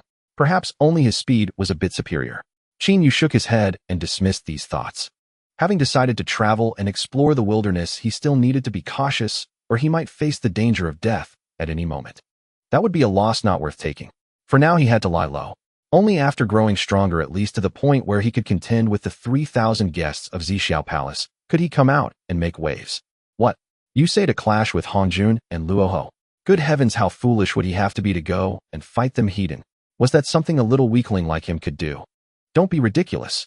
He might not even know how he died. Qin Yu shook his head, stopping these thoughts. The more he thought, the angrier and more miserable he became. Other transmigrators in the wilderness either became sworn brothers with Pangu or exchanged blows with Hongjun. At the very least, they had a powerful system to rely on. Today a mission reward, tomorrow a choice reward. Their leveling speed was incredible. But him, a divine farming system. Farming system. Farming system. Well, at least it had divine in its name. Qin Yu suddenly felt a touch of melancholy. Other people's systems, alas. He sighed, then remembered that the golden field was still empty. He wondered what would be best to plant. Suddenly he asked in his mind system, "Are you there?" Ding host, the system is here. Qin Yu asked, what can be planted in that golden field? Ding host, it depends on your needs. Anything that can be planted can be grown in the field, and it will develop to its most perfect state.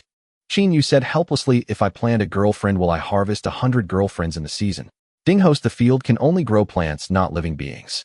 Qin Yu smirked, you're quite nice. Suddenly he recalled that while organizing the Fire Phoenix's storage pouch, he had glimpsed a plant seed. He had no idea what it was. Maybe he should try planting it and see what grew. It would be a test of what this farming system could do. A divine farming system. Tisk with the word divine added, it must have something extraordinary about it. Without further ado, Qin Yu silently recited the incantation and sent his consciousness into the Xianling space. With a thought, the seed appeared in his hand. Qin Yu examined it. Ordinary, about the size of a fingernail. There was no spiritual energy fluctuation on it. Gritting his teeth, Qin Yu walked to the golden field and bent down to plant it, only to find that he could not cross the boundary of the golden field. Qin Yu was stunned. He quickly asked system, what's going on? Why can't I get in? Ding host, you only need to operate with your mind. There's no need to personally go into the field to plant. Qin Yu clicked his tongue and said, you're quite considerate, huh? You know I've never farmed. Thanks. Ding host, you're welcome. Qin Yu ignored the system, held the seed, and silently commanded plant. Instantly the seed in his hand vanished. The golden field shimmered with a golden light and visibly a black that appeared in the center of the field. Above it a countdown appeared, 30,000 years. At the same time a system prompt sounded in Qin Yu's ear, Ding, congratulations host. You have planted the residual branch seed of the top-grade innate spiritual root Crimson Flame Thunder Bamboo. Due to severe incompleteness, it will take 30,000 years to grow into a complete top-grade innate spiritual root Crimson Flame Thunder Bamboo. Qin Yu was stunned, utterly stunned this time. He suddenly felt that happiness had come so unexpectedly. He really did have a powerful system after all. Holy crap, holy crap, holy crap. I've got no culture, so a single curse word carries my thoughts. Qin Yu felt like he could kneel before the system right then. 30,000 years sounded long, but in the primordial wilderness that was nothing. Did that mean he'd basically gotten a top-grade innate spiritual root for free over 30,000 years? And with 100-fold time acceleration, wouldn't it be even faster? But before he could get too excited, the system sent him a message. The countdown in the golden field followed the primordial wilderness's time flow. Qin Yu paused, then shrugged it off. Well, he'd thought there might be a shortcut. Still, in this primordial wilderness, how many top-grade spiritual roots and treasures were there in total? How could the system let him get such a massive bargain? After all, a top-grade innate spiritual root was no less valuable than a top-grade innate spiritual treasure. Take Jane's 6 roots of pure bamboo, or Junti's 7 treasures wonderful tree. Even the Pangudo verified Panlong crooked staff, the 3 treasures Rui, and the Qingping sword of the 3 pure ones were all formed from top-grade innate spiritual roots. And he, with just a flawed seed, could nurture it into a perfect top-grade innate spiritual root. What if he gathered parts of all 10 top-grade innate spiritual roots? Wouldn't he then possess all 10? At that point, wouldn't he be able to strut across the primordial wilderness? The more Qin Yu thought about it, the more excited he became, and the more possible it seemed. And what if he got the seeds of the 6 12-petal lotus platforms? Wouldn't he own all 6? Even for severing the 3 corpses to attain enlightenment, he could use 2 12-petal lotus platforms each time. Qin Yu suddenly trembled, feeling like he couldn't breathe. The 12-petal lotus platforms were originally seeds of the 36-petal chaos green lotus that fell into the primordial wilderness. Could his system? Thinking this far, Qin Yu dared not continue. If that were truly possible, then he shook his head, banishing the unrealistic notion from his mind. Steadying himself, he suddenly asked system, can I speed up the farming time? At that moment, he recalled the acceleration hourglass from the Blue Star Penguin space game. So he posed the question to the system. Ding host, you can reduce growth time by using resources. Qin Yu perked up and hurriedly asked, what resources? Be more specific. Ding, please explore on your own. Qin Yu. Staring at the golden field, he pondered. In the primordial wilderness, the most common resource was immortal crystals. He tentatively took out an immortal crystal and thought use resources to reduce time. The crystal vanished, but the displayed time didn't change at all. Qin Yu paused, then slapped his forehead and laughed. This is a resource hog. How could one immortal crystal satisfy it?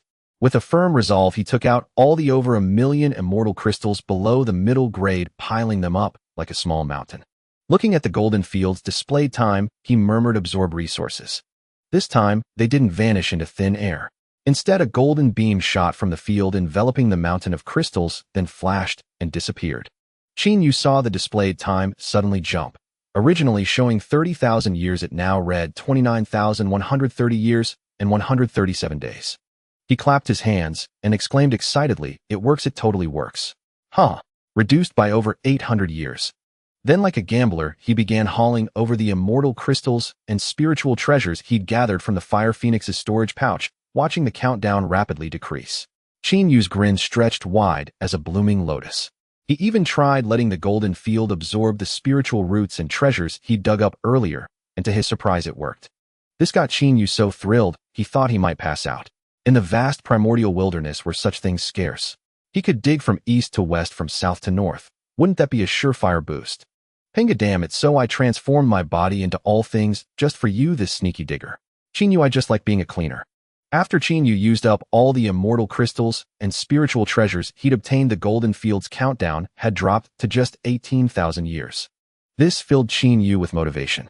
He resolved to dig 3 feet into the ground to plow through the earth.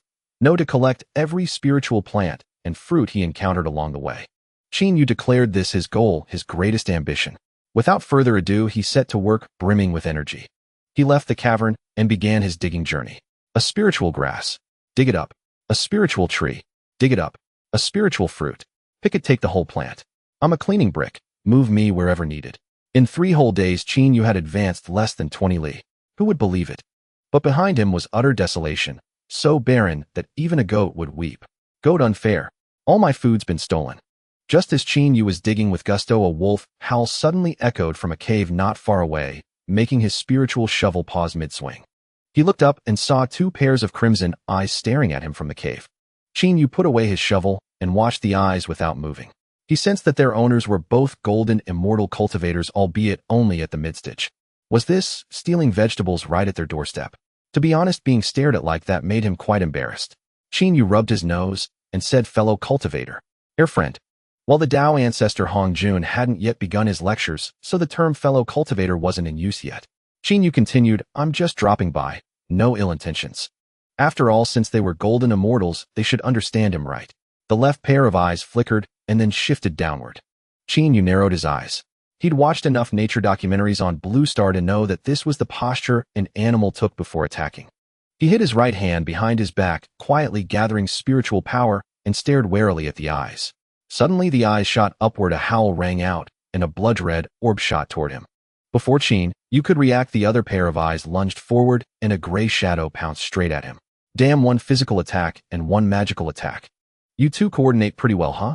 Qin Yu sidestepped 3 feet to the left as the blood-red orb and gray shadow came at him, then swung his right hand, unleashing a bolt of 9 heavens divine thunder at the orb. The 2 wolf beasts probably hadn't expected Qin Yu to counter their ambush with a thunder strike. The azure divine lightning of the 9 heavens struck the blood-red orb with precision. Crackle! As the divine lightning collided with the blood-red orb, a blinding radiance burst forth instantly. Countless fine cracks emerged on the surface of the blood-red orb. In just a few breaths, the orb, capable of threatening a mid-stage golden immortal cultivator, was utterly annihilated in the lightning, dissipating into a wisp of black smoke. After all, Qin Yu was already at the peak of the golden immortal stage. How could an attack from a mid-stage golden immortal possibly withstand him? Simultaneously, Qin Yu's right hand continued forward, wrapped in azure lightning, and struck the neck of the lunging gray wolf with a sharp, fierce wind. The lightning surged into the gray wolf's body, causing its entire form to tremble. The gray wolf let out a painful whimper, its body sent flying sideways, crashing against the cave wall behind it with a loud bang, as pale green blood oozed from its mouth and nose. Qin Yu chuckled lightly. Fool, lightning has a paralyzing effect. Being struck heat-in by lightning, if you don't start breakdancing right away, it's only because your body is tough. What else did you expect to do? But he did not let his guard down, for he could sense that the injured gray wolf's eyes held no fear, only a more intense ferocity. Meanwhile, the magic-attacking wolf in the cave slowly walked out, revealing itself to Qin Yu. It was a wolf beast with a mark on its brow, and after its blood-red orb was shattered, the ferocity in its eyes grew even more intense. Qin Yu frowned slightly. Why did these two mid-stage golden immortal wolf beasts seem to possess so little intelligence? Could they not be ordinary wolf beasts? But wasn't this already the Dragon Han primordial tribulation? Shouldn't the beasts revere the Qilin as their sovereign? Suddenly a word flashed through Qin Yu's mind: primordial beast. He paused, then suddenly understood. This was indeed the Dragon Han primordial tribulation, meaning the primordial beast calamity had not passed long ago. The primordial beasts were not all extinct yet, only their main forces had been suppressed or slain, especially the Beast Emperor Shini and the 4 great primordial beasts. With this thought, Qin Yu felt relieved. He looked at the 2 wolf beasts. The one with the vertical mark on its brow had a red glow flickering within that mark. It opened its mouth again, this time spitting out 3 blood-red orbs simultaneously. The orbs formed a triangular formation in the air, sealing off all of Qin Yu's escape routes. At the same time, the sturdy wolf that had been knocked away staggered to its feet, then lunged again with a burst of strength from its limbs.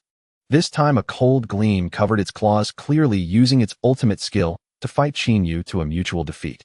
A cold glint flashed in Qin Yu's eyes as he sneered, courting death. A spiritual light flickered above his head, and the Thunder Spirit Pearl emerged, casting streaks of lightning that enveloped Qin Yu. This top-grade, innate spiritual treasure was something Qin Yu had won through a lottery. Being a lightning-type spiritual treasure, it resonated well with him. The 3 blood-red orbs struck the lightning barrier, merely causing it to tremble slightly before losing all effect. Then the gray wolf pounced again. Qin Yu directly slapped it with incredible speed, his hand still covered in lightning, now even denser thanks to the Thunder Spirit Pearl. The gray wolf seemed to deliver itself willingly into Qin Yu's hand, its head intimately making contact once more with his lightning-wreathed palm. Then tragedy repeated itself. All the fur on its body bristled, creating an artistic spectacle. But this time Qin Yu was far less merciful. This slap landed heavily on the gray wolf's head, and the lightning on his hand, infused with the Thunder Spirit Pearl's power, poured into the wolf's body. The gray wolf let out a mournful howl, then crashed heavily before Qin Yu, its entire form turning ashen black. Its body twitched, and its red eyes grew unfocused. Green blood also flowed from its eye sockets. The gray wolf was dead. Having dealt with the gray wolf, Qin Yu turned his gaze to the remaining wolf beast with the brow mark. Fear finally appeared in the wolf beast's eyes. It looked at its companion's corpse, then at the Thunder Spirit Pearl above Qin Yu's head, and let out a whimper, turning to flee. "Since you're here, why leave? Your companion is still here," Qin Yu said with a light laugh. He pointed, and the Thunder Spirit Pearl shot forth, instantly catching up to the fleeing wolf and precisely striking the vertical mark on its brow. "Howl!" The wolf beast let out a short, sharp cry. The brow mark was shattered by the Thunder Spirit Pearl, which then pierced straight through its head, exiting from the other side. The wolf's entire body flickered with lightning, its fur bristling. It staggered a few steps before crashing to the ground, completely silent. Seeing the fallen wolf, Qin Yu stood aside and waited for a moment, but nothing happened. He couldn't help but curl his lip. Wasn't it said that killing primordial beasts earned you merit? He had killed 2 at least, so why no merit at all? Heavens, Dao, you're dreaming. The primordial beast calamity is long over, isn't it? Qin Yu sighed. He had emerged into the world a bit too late. If he had appeared during the primordial beast calamity, he might have been able to contend with Hongjuan Leho and Yangmei Laozu. Well, just a thought. Who doesn't have dreams? Otherwise, wouldn't that be like being a salted fish? Qin Yu searched the 2 wolf beasts thoroughly, but found no storage pouches. Then he went into the cave and looked around, still finding no treasures, which left him somewhat disappointed. But he supposed not everyone was as wealthy as the Fire Phoenix. Just as he was about to leave, his body suddenly tensed, for he sensed a fluctuation appearing about 2,000 li away. It had appeared there very abruptly. After a moment's thought, Qin Yu cautiously hurried over. What if there was something good? If he missed it, wouldn't he regret it deeply? From a distance, Qin Yu spotted a chubby boy who looked only 8 or 9 years old, sitting on the ground eating a fruit. The chubby boy wore green robes that occasionally shimmered with a radiant light, appearing quite extraordinary. However, on top of his head were 2 small horns, giving him an overall naive look. The moment Qin Yu saw the chubby boy, his eyes narrowed, for he had seen this image many times in TV dramas from Blue Star. It was a dragon, a humanoid dragon.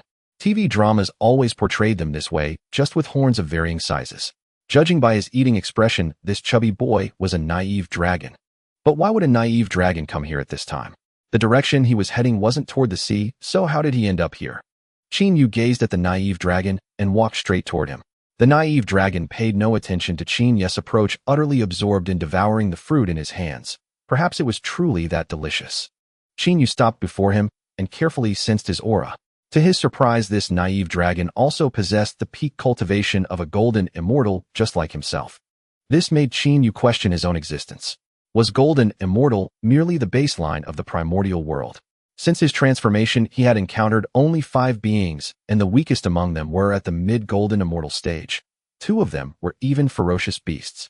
Qin Yu simply watched the naive dragon in silence, saying nothing. The naive dragon, fully engrossed in eating his spiritual fruit, ignored Qin Yu as well. The two formed a peculiar tableau, one standing, one sitting. Finally, the naive dragon finished his spiritual fruit, only to pull out another and continue eating. Qin Yu felt a crack in his composure. He spoke to the naive dragon. "Hey, I've been standing here for ages. Can't you see me?" He didn't believe this was merely a child despite its appearance of being 8 or 9 years old. In the primordial world, the more gifted and noble the bloodline of a being, the longer their growth cycle might be. This naive dragon, looking like a child, could very well be tens of thousands of years old. Hearing the voice, the naive dragon paused mid-motion as he was about to bring the fruit to his mouth.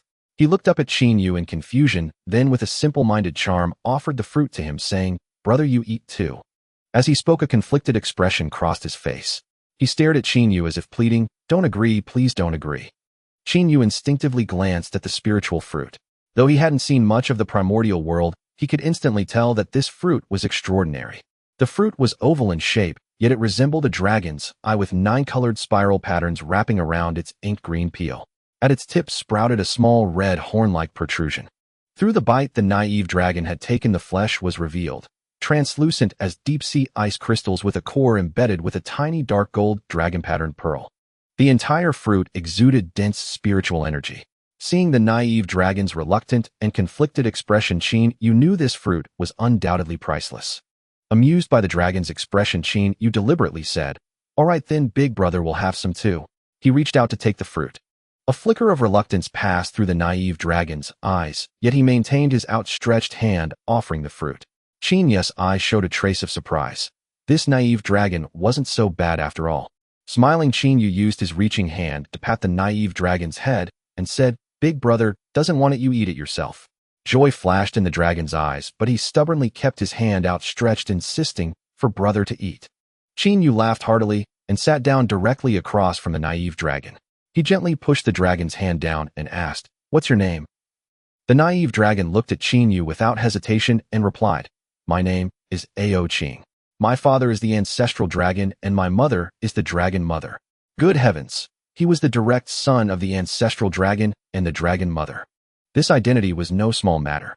Although there was a saying, the dragon gives birth to 9 sons, each different, the true consort of the ancestral dragon was the earth dragon, one of the 4 elemental dragons, heaven, earth, dark, and yellow, under the ancestral dragon himself. She was the dragon mother recognized by the entire dragon clan.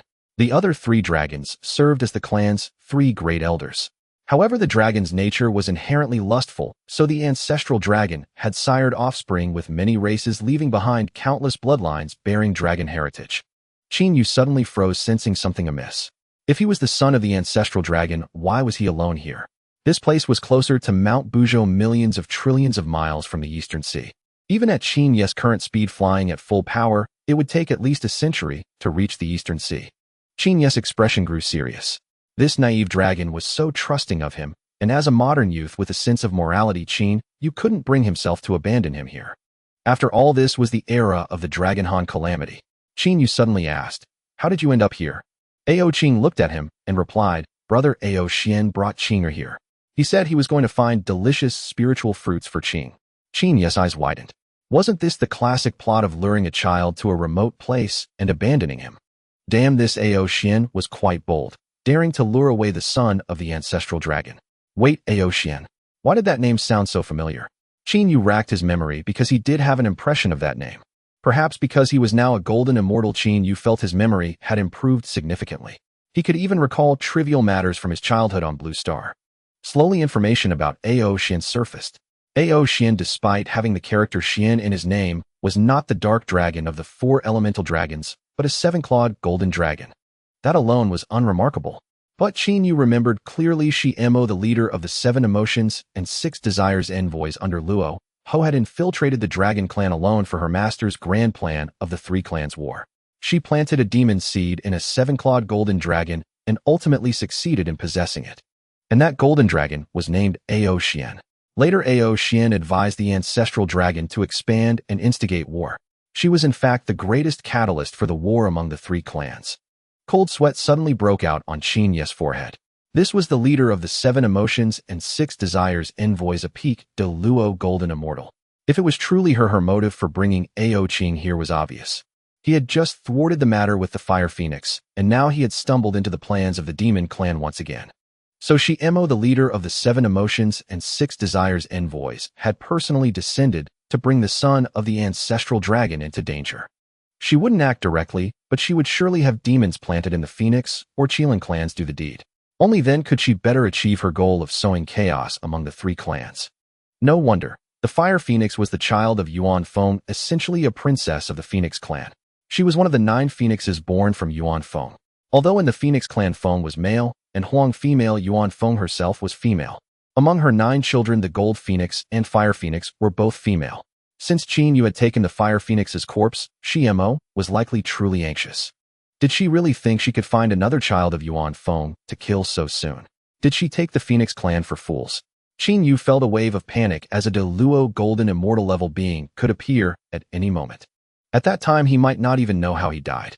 Though he had escaped the pursuit of the demon de Luo golden immortal before, that didn't mean he could contend with one. Qin Yu looked at the naive dragon before him, a silent resolve hardening in his eyes. Little Ao Qing, how about Big Brother plays a game with you? Qin Yu suddenly spoke with a grin to the naive dragon. Upon hearing this, the naive dragon's eyes lit up, and he said, "Great, great. Big Brother, let's play." Qin Yu chuckled. "Then close your eyes first. Relax your body. And remember, no matter what you feel, don't open your eyes. Deal?" The naive dragon obediently shut his eyes and said to Qin Yu, "Big Brother, I'm ready." Qin Yu nodded as the power of thunder within him began to surge rapidly. He intended to go all out to see if he could possibly save this little one. Qin Yu took a deep breath and said, "Little Ao Qing, Big Brother is about to begin." With his eyes still closed, the naive dragon nodded cooperatively, "Big Brother, okay." Suddenly, a thunder spirit pearl materialized above Qin Yu's head and flew swiftly over the naive dragon's crown, casting down a cascade of lightning that enveloped him. At the same moment, Qin Yu's hand seized the naive dragon's collar. Instantly, thunder radiance blazed around the two of them. A thunderclap resounded, and they transformed into a bolt of lightning speeding rapidly toward the East Sea. This time, Qin Yu was pushing himself to his absolute limit. He elevated his lightning flash movement technique to its peak, moving as if teleporting, hurtling toward the East Sea. If anyone on the ground looked up, they would see a golden lightning bolt traversing hundreds of thousands of miles in the blink of an eye, appearing in the distant sky. And just moments after Qin Yu departed, a fire-glowing phoenix bird appeared at the spot where the naive dragon had been. The phoenix's flames shimmered, and it transformed into a humanoid form. It was a man who appeared to be in his 30s. A deep red robe and 3 fiery feathers atop his head gave him a somewhat eerie look. Now he stared blankly at the empty scene before him, speaking with uncertainty. "No mistake, this is the place the eldest sister mentioned." He closed his eyes and extended his divine sense, but within millions of miles around, he could not find the target he sought. All that remained were the carcasses of 2 wolf beasts, a barren patch of land, and a fading trace of thunder power. Panic set in, or if this matter failed, he would be flayed alive. He hastily produced a black lotus and called into it, eldest sister, something's wrong. Are you there?" Soon a female voice emanated from it, the voice of Joy Demon. "Joy Demon, what's the matter? I already brought the person over. What could go wrong?" Joy Demon replied bitterly, "Eldest sister, the person isn't here. I rushed over as soon as you told me, but there's no one. I've searched millions of miles in every direction. There's absolutely no one." Within the Black Lotus, Joy Demon sounded surprised. "Impossible. That kid is just a foolish little brat. I notified you after I left him, and I just placed him there 3 days ago. You couldn't find him." Joy Demon said, "But eldest sister, I hurried as fast as I could and just arrived. There's truly no one here." Joy Demon snorted coldly. "Fear Demon botched his task, and now you've botched yours. It seems you both truly need punishment. You took so much longer than I expected. What have you been doing all these years?" Joy Demon replied with a wry smile, "Eldest sister, I haven't been slacking off. The body I possessed is a fire phoenix from the Firebird clan. After your orders, I rushed here with all my might. But you know this Firebird's speed can't compare to my original form. That's why I was a full 3 days late." Joy Demon paused, realizing she had miscalculated the time, having overlooked this fellow's speed. But would Joy Demon admit her mistake? She snorted, "Little Lou, are you implying this is your elder sister's fault?" Joy Demon shuddered and quickly said, "Eldest sister Joy Demon, how could I think that? It's just that I never expected a fire phoenix of the Phoenix clan to be so slow. What a useless creature." Joy Demon scoffed, "Idiot. Everyone knows that the fastest among the Phoenix clan are the Rock, the Great Wind, and the Thunderbird. And you chose to possess a Firebird. You might as well have possessed a Fire Phoenix lineage directly." Joy Demon dared not retort. Possession wasn't a matter of simply choosing who to take over. It depended on opportunity and fate. If at that moment you wanted to plant a demon seed but your target didn't harbor such a desire for power, what would you do? Just force it outright. Let alone a great Luo Golden Immortal level, do you think you could successfully possess even a Tai Realm Cultivator? They were merely demon envoys, not the demon ancestor himself. If he had to handle everything personally, what was the point of keeping subordinates like them? Just to be a burden. Joy Demon knew this truth well. The reason she could possess Ao Xian was because back then Ao Xian had vied with another clan member for the daughter of the Grand Elder Heavenly Dragon. When the other succeeded, Ao Xian harbored resentment, and she lured him into possession. Later, she helped Fear Demon successfully possess a great Luo Realm Dragon. But that useless creature had already slain the Fire Phoenix, only to have the plan thwarted by someone else. Wait, thwarted by someone else? So could it be that this time someone had also disrupted the plan and taken Ao Qing? Thinking this, Joy Demon quickly spoke. Joy Demon, someone must have passed by and taken Ao Qing. Or perhaps someone sensed the plan and took him. They must be deliberately targeting us. Fear Demon has already failed. Joy Demon was taken aback. Eldest sister, you mean someone is intentionally sabotaging the plan? Joy Demon pondered for a moment, then said, "Forget it. Try your luck and pursue toward the East Sea. If I have time, he'll come too. If you can't find him, well, think of another way." Hearing this, Joy Demon quickly replied, "All right, eldest sister. He'll go now." Without waiting for Joy Demon's reply, he put away the Black Lotus. A flash of fire enveloped him, and he sped off toward the East Sea. Meanwhile, Qin Yu, dragging the naive dragon, raced toward the East Sea, with thunder and lightning pushing himself to the brink. Qin Yu declared that if he managed to bring this naive dragon back, he would demand 3 top-grade, innate spiritual treasures from the ancestral dragon. Anything less would be unworthy of his desperate efforts to protect the dragon's son. Thanks to the Thunder Spirit Pearl's protection, the naive dragon didn't feel the harsh wind. But the East Sea was far too distant, and being held by the collar for so long was uncomfortable. So the naive dragon asked, "Big brother, is it not done yet? My neck feels a bit tight." Qin Yu, focused on speeding along, didn't answer. After asking 3 times without a response, the naive dragon couldn't help but open his eyes. Then he laughed. "Wow, big brother, you're flying so fast. And there's lightning." Qin Yu nearly choked on those words, almost plummeting with the naive dragon. Steadying himself, he muttered inwardly, "This poor kid isn't the foolish son of some landlord, is he?" Seeing the naive dragon's excited expression, Qin Yu felt a sudden urge to laugh, but held it back. Slowing down a little, he spoke, "Hey little Ao Qing, how about big brother takes you home?" The naive dragon tilted its head, thought for a moment, and said, "Brother, aren't we waiting for brother Ao Xian?" Qin Yu rolled his eyes. This fool. The other wanted his life, and he was still thinking about him. Qin Yu said, "Don't worry. Before we left, I left a message for that Ao Xian. Once he returns, he'll know you're already gone." The naive dragon nodded, then smiled. "Then brother, let's go home.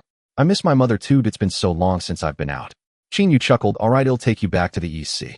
Having said that, he withdrew the hand holding the naive dragon, then took its hand, and continued flying toward the East Sea.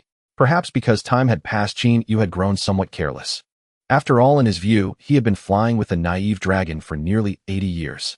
Even if that Ao Xian or the possessed members of the Phoenix and Qilin clans were after them, they couldn't possibly have pursued them for this long, could they? Thus, Qin Yu no longer flew at breakneck speed, but at his normal pace with the naive dragon. Of course, with the Thunder Flash technique, even normal speed meant covering 130,000 li in an instant. The two chatted and laughed along the way as if on a journey. Another decade passed, and Qin Yu could feel the water element's spiritual energy in the air growing denser. After all, they were nearing the East Sea, so it was natural for the water element qi to be abundant. Suddenly, a sharp cry exploded behind them, piercing Qin Yu's eardrums. Qin Yu instinctively looked back only to see a fiery golden feather shooting toward them like a meteor. Flames coiled around the feather, radiating immense power, and wherever it passed, the very air crackled and burned. Qin Yu's expression shifted. That attack was aimed at them. A flaming feather. Damn it, the one who wanted to kill the naive dragon had arrived. Qin Yu abruptly twisted his body, pulling the naive dragon into his embrace, and shot sideways at extreme speed. The fire feather exploded violently at the spot where he had been. Even after escaping Qin, you could feel the immense energy fluctuations. Qin Yu dared not delay. He urgently activated his Thunder Flash technique, flying desperately toward the East Sea. He pushed the Thunder Flash to its limits, his figure flickering continuously amidst arcs of lightning, drawing ever closer to the faint blue waters visible ahead. At that moment, a fiery bird's silhouette materialized at the explosion site. Its icy gaze locked onto Qin Yu, who had already fled hundreds of thousands of li away, and the naive dragon in his arms, a frenzied, murderous intent flashing in its eyes. Think you can escape? Not a chance. The firebird's voice seethed with cold fury. It flapped its wings, and its enormous shadow, like a dark cloud blotting out the sky, gave chase to Qin Yu. When a Deluo golden immortal truly erupted, their speed was essentially teleportation, for they had begun to comprehend the laws. Qin Yu, after all, was merely at the peak of the golden immortal realm. Moreover, he was flying with the naive dragon in tow. Even at his utmost speed, he was only a hair's breadth faster than the Deluo golden immortal firebird. In the short term, he held little advantage. The firebird pursued, Qin Yu locking onto him firmly with its divine sense. It was furious. This damned golden immortal insect had dared to ruin their plan. It would make sure Qin Yu, this waste, tasted its methods and learned the consequences of offending it. A fate worse than death was merely the most basic punishment. This time the firebird did not launch fire feathers. Instead, it flapped both wings, and two streams of pale orange flame shot from its wingtips like two burning rivers racing from both sides of Qin Yu to encircle him from ahead. It intended to trap Qin Yu, then torment him thoroughly. Thus it chose to seal off all of Qin Yu's escape routes. Where the fiery streams passed, space itself warped from the heat, and Qin Yu could even smell the acrid scent of burning air. His heart sank, knowing there was no avoiding it. He would have to endure heat. Little Ao Qin, hold tight. Qin Yu shouted in a low voice, shielding the naive dragon tightly in his arms. At the same time, the Thunder Spirit Pearl erupted with golden lightning enveloping them both, and he charged forward at extreme speed. A trace of madness flickered in his eyes. Damn it, if I can't break through this time, I might be done for. It's only been a few hundred years since I transformed, and am already leaving this primordial world. With that thought, Qin Yu furiously channeled his spiritual energy, hurtling toward the outside of the encirclement. In the instant before the fiery streams closed in, he burst through with the naive dragon. But the flames exploded precisely at that moment. The fiery streams collided with the light shield, unleashing a cataclysmic roar. Thunder and flame clashed, scattering sparks across the sky. Qin Yu felt a tremendous force slam into his chest, as if struck by a heavy hammer. Unable to hold back, he spat out a mouthful of blood, and his body was propelled forward by the shockwave, moving even faster than before with his Thunder Flash technique. Qin Yu's blood splattered onto the naive dragon's face, covering its chubby little cheeks. The naive dragon was stunned, staring blankly at Qin Yu, whose lips were stained with blood, frozen in place. Qin Yu dared not pause for a moment. Using the momentum of the blast, he continued flying at extreme speed toward the East Sea. He knew that life hung by a thread. Only by reaching the East Sea might there be a glimmer of hope. After all, he was 2 major realms below the firebird. If he were truly caught, he would never see the next day's sun. Seeing that it had failed to trap Qin Yu and the naive dragon, the firebird flapped its wings in fury and resumed its pursuit. They were only 100 million li from the East Sea. If it didn't intercept them quickly, the plan would surely fail, and it might even implicate Sister Xiamo. If that happened, its own death was certain. And so he fled, and it chased as if he could not escape his fate. This time Qin Yu's eyes were truly bloodshot. Golden lightning began to flicker all over his body, as if he intended to tap into the origin of thunder for an extreme life-risking burst of speed. And at that moment his speed increased another notch, hurtling even faster toward the East Sea. Behind him, the firebird watched helplessly as the distance between them widened once more. Perhaps due to tapping into his primal source, Qin Yu, already wounded by the explosion of the fiery bird's encirclement behind him, now had blood dripping down, landing precisely on the tip of the silly dragon's nose. The silly dragon, who had been dazed after being sprayed with Qin Yu's blood, felt the sensation of dripping blood. His vacant eyes turned to Qin Yu, whose lips were stained with blood. At this moment the silly dragon could no longer hold back his tears and cried out, "Father, Mother, woo. Father, Mother, there are bad people who want to kill Qin. Woo woo." Qin Yu heard the crying and wanted to comfort the silly dragon, but found that the dragon's cries carried a unique wave that shot straight toward the East Sea. The speed was so astonishing that Qin Yu was stunned. This creature was at least 10 times faster than himself, and it seemed to be continuous. Wave after wave of sound traveled toward the East Sea. Qin Yu thought, who the hell said lightning is faster than sound?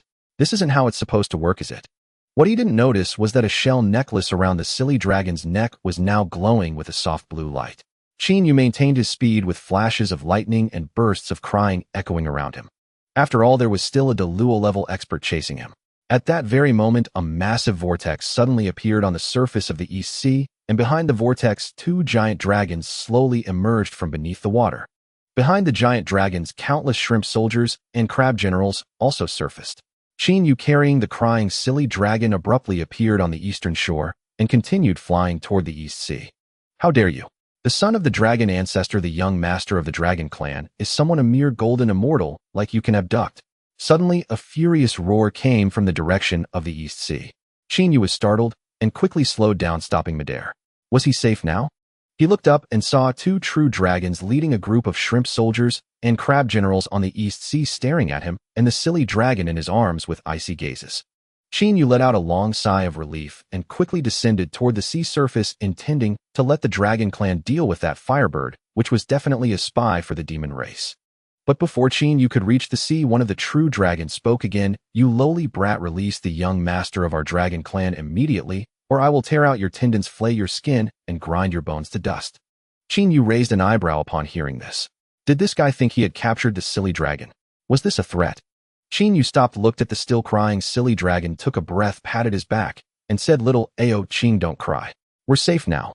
Then he looked up at the 2 true dragons and said, "Are you implying that I am the one bullying your clan's young master?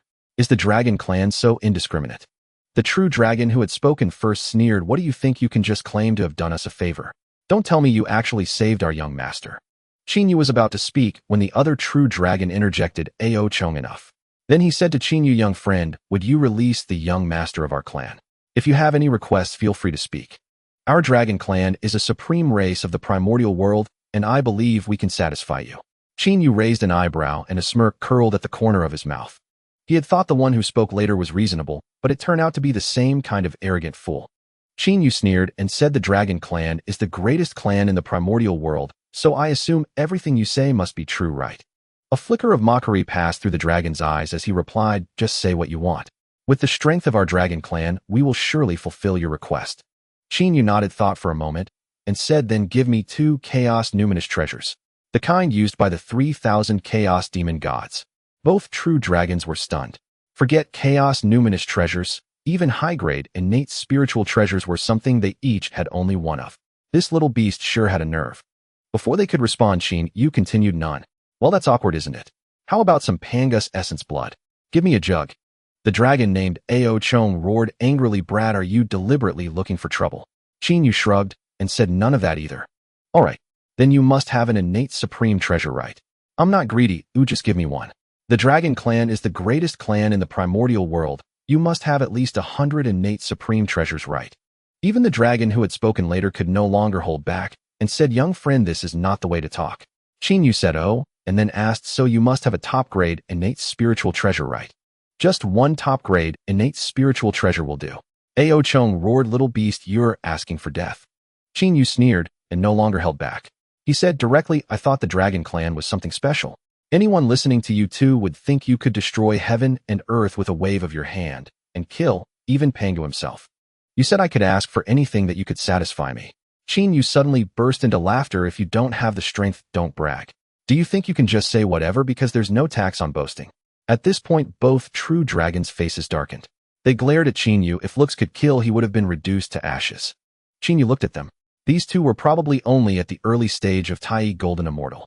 He thought a Golden Immortal play in high-stakes games contending with the Luo experts. What do you two ignorant fools have to be proud of? A cold glint flashed in Qin Yu's eyes as he addressed the two dragons. "You idiots. I carried Ao Qing across millions of billions of miles, spent nearly 100 years, and was chased all the way by a Luo expert, risking my life to bring him back to the East Sea. Not only do you not show gratitude, but you also put on airs of superiority. Who are you trying to impress? Is the dragon clan such an ungrateful race? Today I've truly seen something new. As if to echo Qin Yu's words, the firebird which had pursued them to within 500,000 miles of the East Sea let out a piercing cry screech. The firebird glared angrily toward the East Sea, pondering whether to approach. He had sensed with his divine sense that the two dragons were merely at the Tai level, useless. If he rushed over quickly, killed the son of the dragon ancestor, and fled, it might just be possible. However, after hesitating for a moment, perhaps sensing something, he ultimately let out another unwilling cry. His massive wings flapped a few times, stirring up a sky full of sparks, but in the end, he dared not advance. He circled 3 times, then turned around ready to leave the East Sea. Perhaps in his view, even if he hadn't personally slain the son of the ancestral dragon, he had already exposed himself to the dragon clan. Wouldn't they then vent their fury upon the Phoenix clan? Thus he had indirectly fulfilled the task, hadn't he? At least he wouldn't face punishment, right? Ideals were bountiful, but reality was harsh. Just as the firebird possessed by the demon of joy prepared to depart, a colossal claw with 9 talons extended from the deep sea reaching out to seize the firebird. Then a cold snort echoed. A descendant of the dragon ancestor's bloodline can be hunted down by a mere branch of the Phoenix clan. The giant claw moved so swiftly that Qin Yu only saw a blur before the firebird was caught within its grasp. In an instant, the giant claw crushed the firebird, including the demon of joy, annihilating them without any chance to escape. As the giant claw retracted, the same voice spoke again. 2 fools unable to distinguish friend from foe. Go to the North Sea, and be imprisoned for 10,000 years. Pausing it, added Qin Yu, bring your benefactor to the dragon palace. The 2 true dragons trembled, then quickly transformed into human form, kneeling on the sea surface and kowtowing toward where the giant claw had vanished. We obey your decree. Afterward, the 2 true dragons turned their heads to glance at Qin Yu, their eyes filled with venomous resentment. Qin Yu sighed. What rotten luck. He had done a good deed, yet was treated with such hostility. Where could he even seek justice? At that moment, the naive dragon stopped crying. In fact, he had ceased when the giant claw appeared. He looked up at Qin Yu and said, brother, shall I take you to the dragon palace? Come with me, okay? Qin Yu hesitated. He was not a creature of the water. On land or in the air, he might have a chance to escape. But if he went into the water and the dragon clan sought revenge, he would surely die. In this era, the death of a mere golden immortal was all too common. Just as Qin Yu was wavering, a gentle female voice reached him. Young friend, please do not worry. I invite you here to repay your kindness. Please do not overthink. The naive dragon suddenly smiled, tugging at Qin Yu. Brother, let's go. They'll take you to the dragon palace for fun. Pausing, he flipped his hand and produced a pearl. The naive dragon said, brother, this is a water-repelling pearl. Wear it, and you can walk freely in water without resistance. This naive little chubby dragon had suddenly grown clever. Indeed, in the primordial world, one could not judge by appearances. The chubby dragon seemed naive, but who said he lacked thoughtfulness? Naive dragon, brother, I may be naive, but I'm not stupid. This time Qin Yu gladly accepted. He took the water-repelling pearl and wore it. Then, holding the naive dragon's hand, he leaped into the East Sea, following the shrimp soldiers and crab generals toward the dragon palace. The dragon palace of this era was not the so-called East Sea dragon palace of later times. This was where the ancestral dragon and the high-ranking dragon clan resided. Its splendor rivaled that of a postnatal top-grade spiritual treasure. Of course, the shrimp soldiers and crab generals of this time were not those of later ages. They were merely the lowest menial soldiers across the 4 seas. While they couldn't even be considered seafood. When Qin Yu entered the dragon palace with the naive dragon, he did not gawk around like a country bumpkin in a grand garden, but walked quietly alongside the naive dragon. The naive dragon, however, enthusiastically introduced the surrounding buildings and environment to Qin Yu. Both were led to a side hall. A shrimp soldier politely asked Qin Yu to remain in the side hall while taking the naive dragon inside. Perhaps the naive dragon knew what he had to do, so he simply greeted Qin Yu and left with the shrimp soldier. Adopting a mindset of taking things as they came, Qin Yu sat quietly on a guest chair, closing his eyes in meditation, his gaze fixed on his nose and his heart. Qin Yu estimated that about an hour had passed when he heard footsteps, more than one set. He opened his eyes and looked toward the sound. A beautiful palace-attired woman with a pair of dragon horns on her head was holding the naive dragon's hand, followed by 4 young dragons walking toward him. Qin Yu stood up and watched the beautiful woman approach. He guessed she might be the naive dragon's mother, the earth dragon among the 4 primordial dragons of heaven, earth, Xian, and Huang, also known as the Dragon Mother. When they reached Qin Yu, the palace-attired woman spoke, "Thank you, young friend, for bringing Qinger back. He has told me everything that happened along the way. Thanks to you, Qinger might have been harmed out there." Qin Yu dared not be negligent, for he recognized her voice as the one that had invited him earlier. He quickly cupped his hands and "Salute you, flatter me, Dragon Mother. It was by chance that I encountered Ao Qing, and after chatting I realized he was far from home, so I brought him back." The woman smiled and shook her head. "Young friend, you misunderstand. I am not the Dragon Mother," but her head made Ao Yu. Qin Yu was taken aback, then a flicker of displeasure rose in his heart. What a haughty dragon clan, judging people by their status. Very well, very well. He was after all the savior of the ancestral dragon's son. Yet not only did the ancestral dragon and the Dragon Mother fail to appear, but even a single elder or high-ranking member of the dragon clan could have shown some respect, couldn't they? Ha, headmate. Indeed, strength was the ultimate truth. His cultivation at the peak of the golden immortal realm was ultimately unworthy of the stage. Qin Yu did not show his feelings. He cupped his hands again to the head. "Mate, I overstepped. Please forgive me, headmate." Aous, seeing Qin Yu's composed demeanor, smiled and asked, "May I know your esteemed name, young friend?" Qin Yu quickly replied, "You flatter me, headmate. Just call me Xinlei." Ao nodded and instructed the four behind her, "Go and prepare a feast of spiritual delicacies. I wish to entertain young friend Xinlei, to thank him for saving Qinger." The four young dragons bowed and left. Then the naive dragon spoke, "Aunt Yue, where are father and mother?" Ao patted the naive dragon's head and laughed, "You little rascal, running off for so long, and now you dare ask about your parents. Aren't you afraid they'll spank you?" The naive dragon chuckled, "Mother won't spank me. Aunt Yue, let me tell you, if Uncle Tianlong hadn't acted today, Qinger and brother would have been killed by that evil bird." Qin Yu suddenly understood. The one who had intervened was the heavenly dragon among the four primordial dragons, the grand elder of the dragon clan. Ao gently patted Ao Qing's head, then turned to Qin Yu and said, "Once again, I thank you, young friend, for the life-saving grace." Qin Yu smiled and replied, "You're too kind." Ao produced a storage pouch and handed it to Qin Yu, saying, "I observe that you are on the verge of a breakthrough, young friend, so I have prepared some gifts for you. I hope you will accept them." Qin Yu's eyes flickered, then he chuckled. "Chief Steward, you are far too courteous. It was fate that I encountered Ao Qing, which is why we crossed paths. However, I was injured while escorting Ao Qing back and do need to heal, so I will reluctantly accept." Qin Yu's words were so blunt that even Ao Yue, the head maid under the Dragon Mother, was momentarily taken aback. She understood his meaning. "I risked my life to bring back the dragon ancestor's son and suffered severe injuries. It is only right for you to provide resources to aid my recovery. Don't act as if you're helping me break through." Ao smiled and said nothing more. Just then the four young dragons, accompanied by a group of maids, brought in the prepared delicacies, fine wines, spiritual fruits, and rare treasures. Once the feast was arranged, Ao invited Qin Yu to take his seat. He did not stand on ceremony and sat down generously. Originally, he had planned to subtly hint to the dragon clan's higher-ups about the schemes of demon ancestor Rahu. If he could meet the primordial dragon, that would be ideal. But unexpectedly, he couldn't even see their high-level members. How laughable. He had truly overestimated his own significance. Of course, some might say the great trends of heaven's will are immutable. He had never intended to reveal everything, only to offer subtle hints. For instance, magnifying the incident of Shi Mo disguised as Ao Xian taking Ao Qing out, or presenting the corpse of the Fire Phoenix to show the obvious Dragon Clan attack marks. Oh, and also about Zhu Mo's possession of AOG.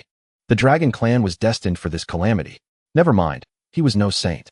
With his current strength, rashly intervening would not only risk death, but also consign him to being a pawn. In this primordial Dragonhan calamity, he must lie low. With that thought, Qin Yu began to eat and drink without any pretense of restraint. His manner of eating, though not quite like a starving ghost, was not far off from someone who had gone without food for 9 meals in 3 days. Chief Steward Ao and the 4 young dragons sitting with him were astonished. They had never imagined any creature could eat with such abandon. The naive dragon, however, grinned joyfully as he watched Qin Yu. He felt very close to Qin Yu, especially after seeing him coughed up blood while protecting him and desperately fleeing. The naive dragon declared that brother Qin Yu was one of his most beloved companions. Amidst eating and drinking, Qin Yu marveled that the Dragon Clan was indeed the foremost powerful race in the primordial world, with such an abundance of spiritual fruits and treasures. Not only had he never tasted these dishes, but he had never even seen them. Most importantly, these items were all spiritual fruits and treasures imbued with spiritual energy. As everyone knows, the first consumption of spiritual fruits yields the greatest effect. Though these might be ordinary for the dragon clan, for a golden immortal like Qin Yu, they were a stroke of fortune.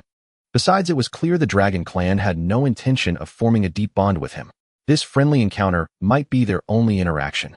Given that, why pretend to be a gentleman? To finish the meal still hungry would not be elegance, but foolishness. One's body is one's own. Face, you're not a big shot.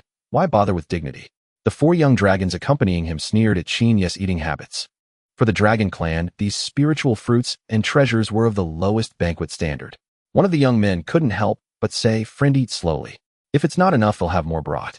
Qin Yu looked up at him, wiped his mouth, and grinned. Sure. Bring another table of the same standard. If that's not enough, well, see.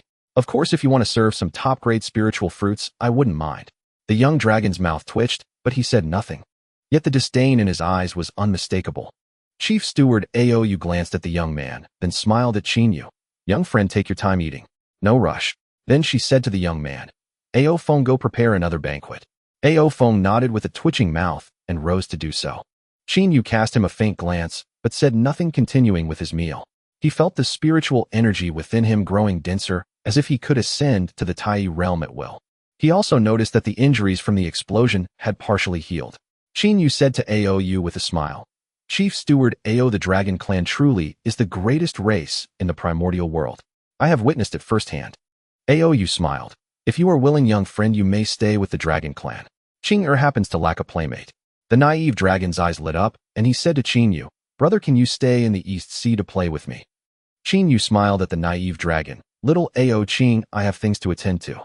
Then he turned to Chief Steward Aou. "You are too kind, Chief Steward. I am naturally carefree and not suited for life in a grand clan. After all, great clans have too many rules. A rustic wandering cultivator like me would inevitably break them." In the primordial Dragonhan calamity, the 3 races, Dragon Phoenix and Qilin, would fight until only a few remained. Would he join them?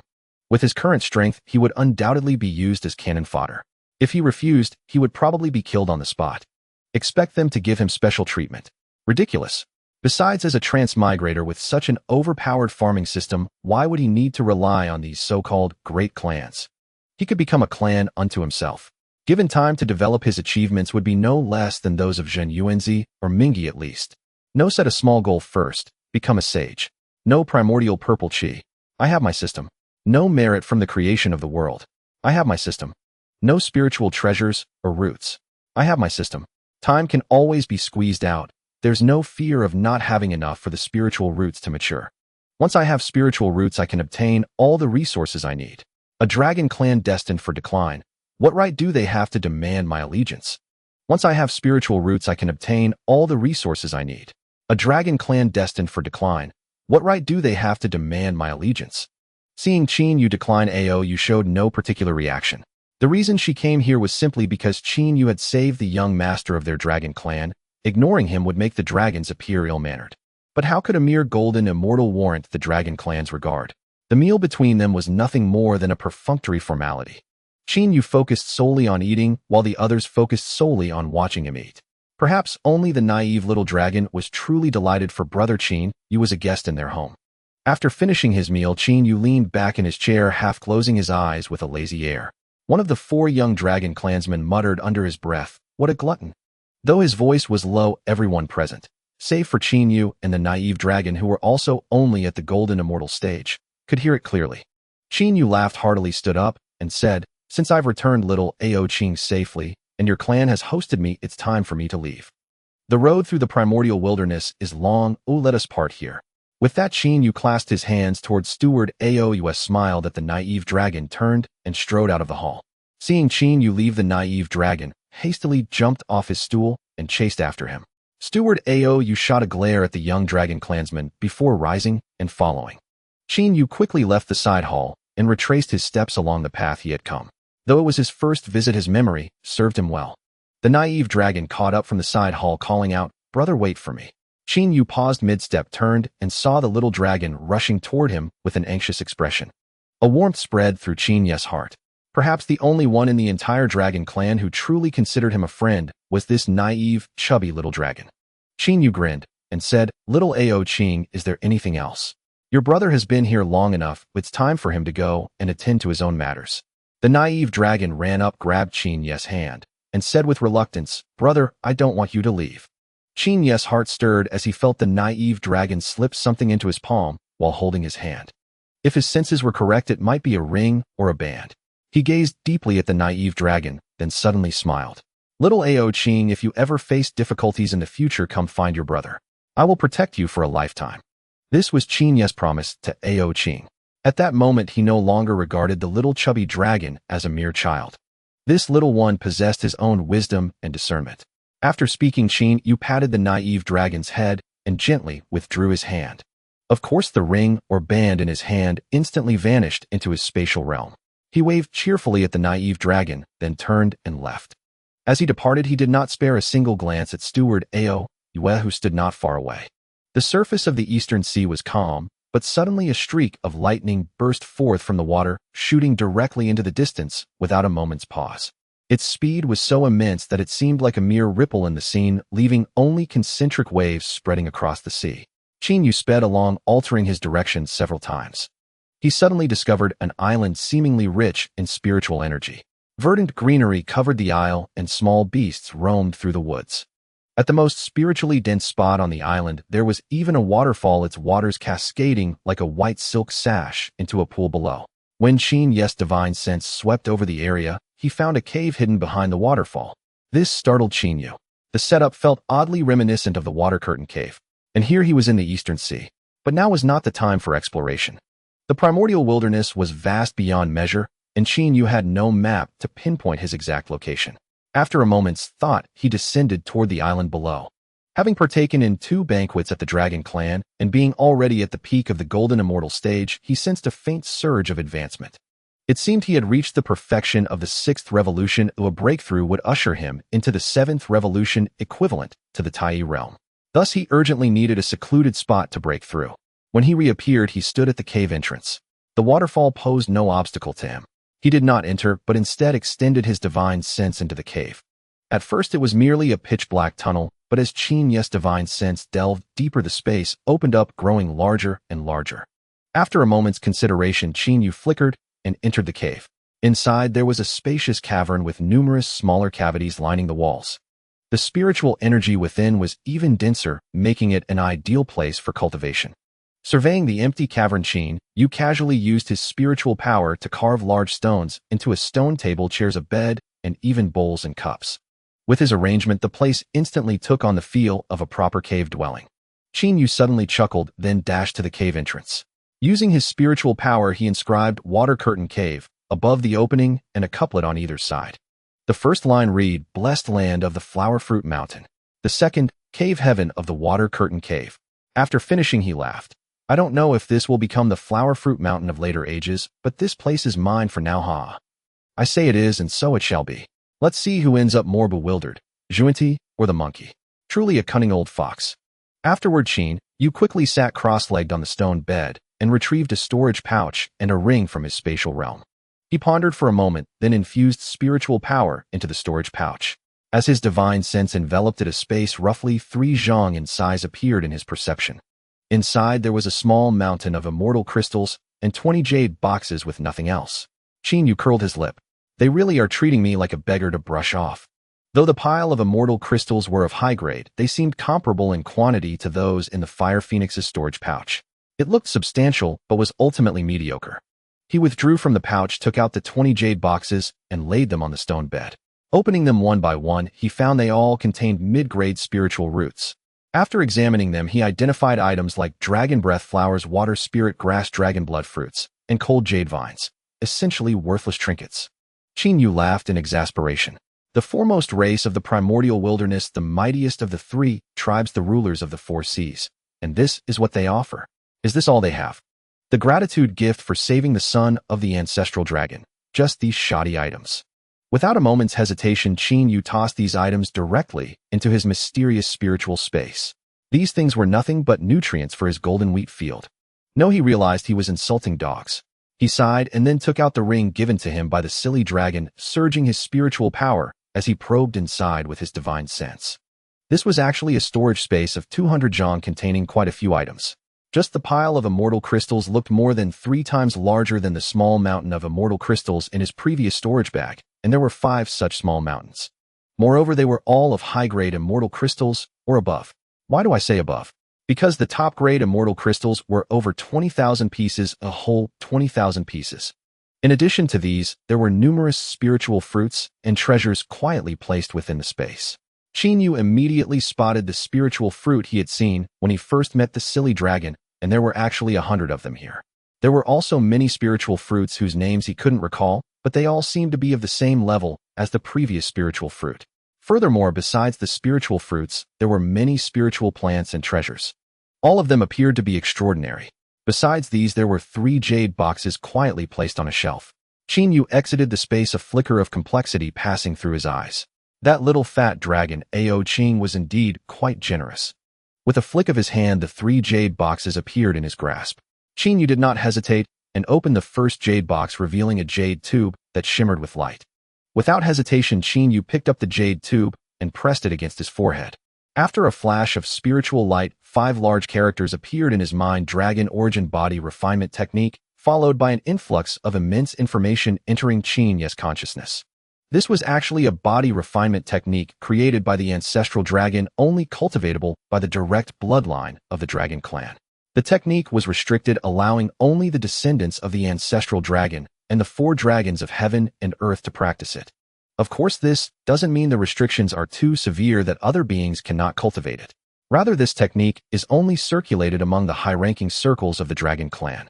Others simply do not have the qualifications to cultivate it. Qin Yu carefully sensed this technique and discovered that it could actually be cultivated to the level of the primordial golden immortal. Moreover, upon successful cultivation, theoretically, it could withstand the might of a top-grade innate spiritual treasure without harm to the body. Qin Yu smiled. This little fellow was indeed thoughtful. Isn't he afraid of his father spanking him? To directly gift such a precious technique to an outsider like himself, even though he had no use for it. The Thunder Origin technique he practiced, despite its name sounding like a basic technique, was actually similar to the 9 turns mystic art, a super technique that cultivates both spiritual power and physical body. Products from the system are guaranteed to be high quality, which is a concept proven by countless novels. When he enters the primordial realm, he can fully achieve a physical body comparable to that of a top-grade innate spiritual treasure. This is also why he could withstand the explosive attack of a Firebird Great Luo Golden Immortal and merely spit out a mouthful of blood, because his current physical strength was already comparable to a low-grade innate spiritual treasure. Otherwise, as a golden immortal, surviving under a Great Luo Golden Immortal's attack would be impossible. That was a gap of 2 major realms. Qin Yu put the jade tube back into the jade box and then stored the box in his space before continuing to open the second jade box. As the second jade box opened, a flash of blood-red light shone forth. Qin Yu focused his gaze and saw a blood-red dragon-shaped vine inside. Qin Yu was taken aback. What is this? It seemed he didn't recognize it. He couldn't help but reach out to touch the dragon-shaped vine, and at the moment of contact, another wave of information appeared in his mind. However, this time the information was not as overwhelming as the previous technique. 9 curves coiling dragon vine, top-grade innate spiritual fruit, resembling a dragon's body, approximately 1 foot long. It blooms once every 10,000 years, bears fruit once every 10,000 years, and takes 10,000 years to grow into a dragon vine. Consuming it can enhance physical strength, temper bones, purify spiritual power, and increase the user's aptitude and comprehension. Qin Yu stared blankly at this dragon vine, a hint of confusion flashing in his eyes. Wasn't the item given to him by the silly dragon a bit too good? Not to mention that top-grade technique, now he was also given a top-grade innate spiritual fruit. One must know that top-grade innate spiritual fruits can only be born from top-grade innate spiritual roots. Which of those top-grade innate spiritual roots is not in existence with defying attributes? Not to mention the top 10 innate spiritual roots of the Primordial Era. Just consider the other top-grade spiritual roots like the 5-needle pine, the Zhou Tian starfruit tree, the phoenix tree, and the cosmic tree. None of them are ordinary treasures. And this 9 curves coiling dragon vine could even enhance comprehension and aptitude. Clearly, this is a clan treasure among the dragon clan. And this silly dragon just gifted it to him. Qin Yu suddenly felt a strong desire to return to the dragon clan and meet the ancestral dragon. Not for any other reason, but even if just for the silly dragon, he wanted to change the fate of the dragon clan, even if it meant facing the wrath of the heavenly Tao. At that moment, he was suddenly unwilling for the silly dragon to be involved in this calamity of the Dragon Han era. After all 90% of the entire 3 clans perished in this tribulation. He was still a child, though what wrong had he done?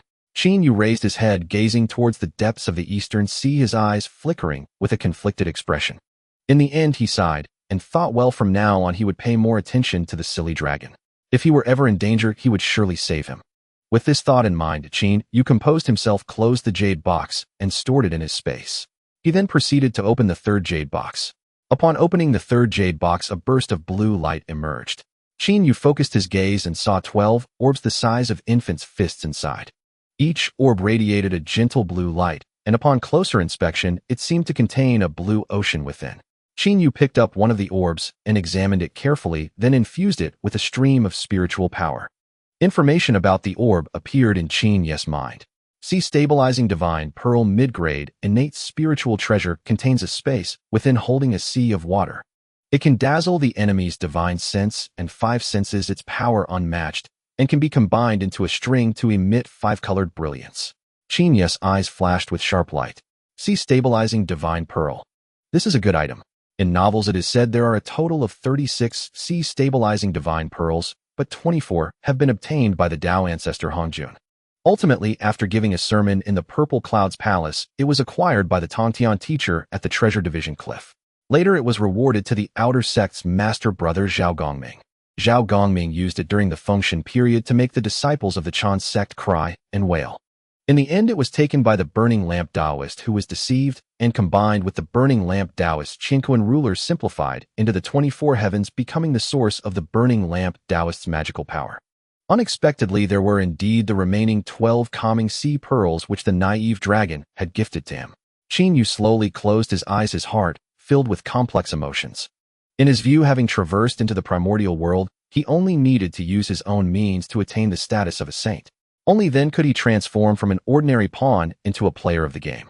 As for everything else, as long as his strength was formidable, people would naturally flock to flatter and curry favor with him. After all, back on Blue Star, there was a saying: the poor, even with 10 steel hooks at a crossroads, cannot hook their own flesh and blood. The rich, deep in the mountains with swords and clubs, cannot drive away insincere friends. Moreover, having witnessed the disgusting faces of scheming and infighting on Blue Star, especially his girlfriend's family, whose behavior of wanting to fleece him like a fat sheep truly disgusted Qin Yu. So in fact, Qin Yu's inner firewall was quite formidable. But at this moment, Qin Yu's heart truly trembled. That naive little dragon, how long had he known him? Even if he had saved his life, the gifts he gave him far exceeded that debt of gratitude in Qin Yu's eyes. Especially after witnessing the faces of others in the Dragon Clan, the naive dragon's genuine sincerity truly moved him. After a long time, Qin Yu finally calmed his emotions. He slowly opened his eyes, a sharp glint shooting forth. Qin Yu murmured to himself, little Ao, Qin, your brother will secure a great opportunity for you. Trust me. With this thought, Qin Yu hesitated no longer. Even if his mind held countless plans, they required corresponding strength to match. Thus he had to raise his cultivation as quickly as possible. Otherwise, even in this primordial world, he would be nothing but a small fry. With a wave of his hand, all the immortal crystals from the storage pouch gifted by Aou appeared around him. Then Qin Yu closed his eyes, and a faint purple-golden lightning radiance began to swirl around his body. As the incarnation of the first primordial bolt of lightning, no matter how much lightning he cultivated, his most fundamental essence remained the purple-golden primordial yang metal thunder origin. Other lightning was merely a means to deepen his origin and enhance his attacks. Qin Yu activated his cultivation technique, and vast spiritual energy, like a breached river, surged into his body. Suddenly, he felt a swelling sensation throughout his body. Qin Yu dared not slacken. He accelerated his technique, cycling through 1, 2, 3 full cycles. Under his guidance, the spiritual energy grew purer and denser, while his body was nourished and strengthened. Qin Yu seemed tireless. Only 2 things occupied his mind: cultivation and breakthrough. A faint purple-golden glow appeared on his skin, with lightning flashing continuously. As the technique progressed, after each major cycle, the lightning origin on his skin would flow through his entire body, carrying electric light.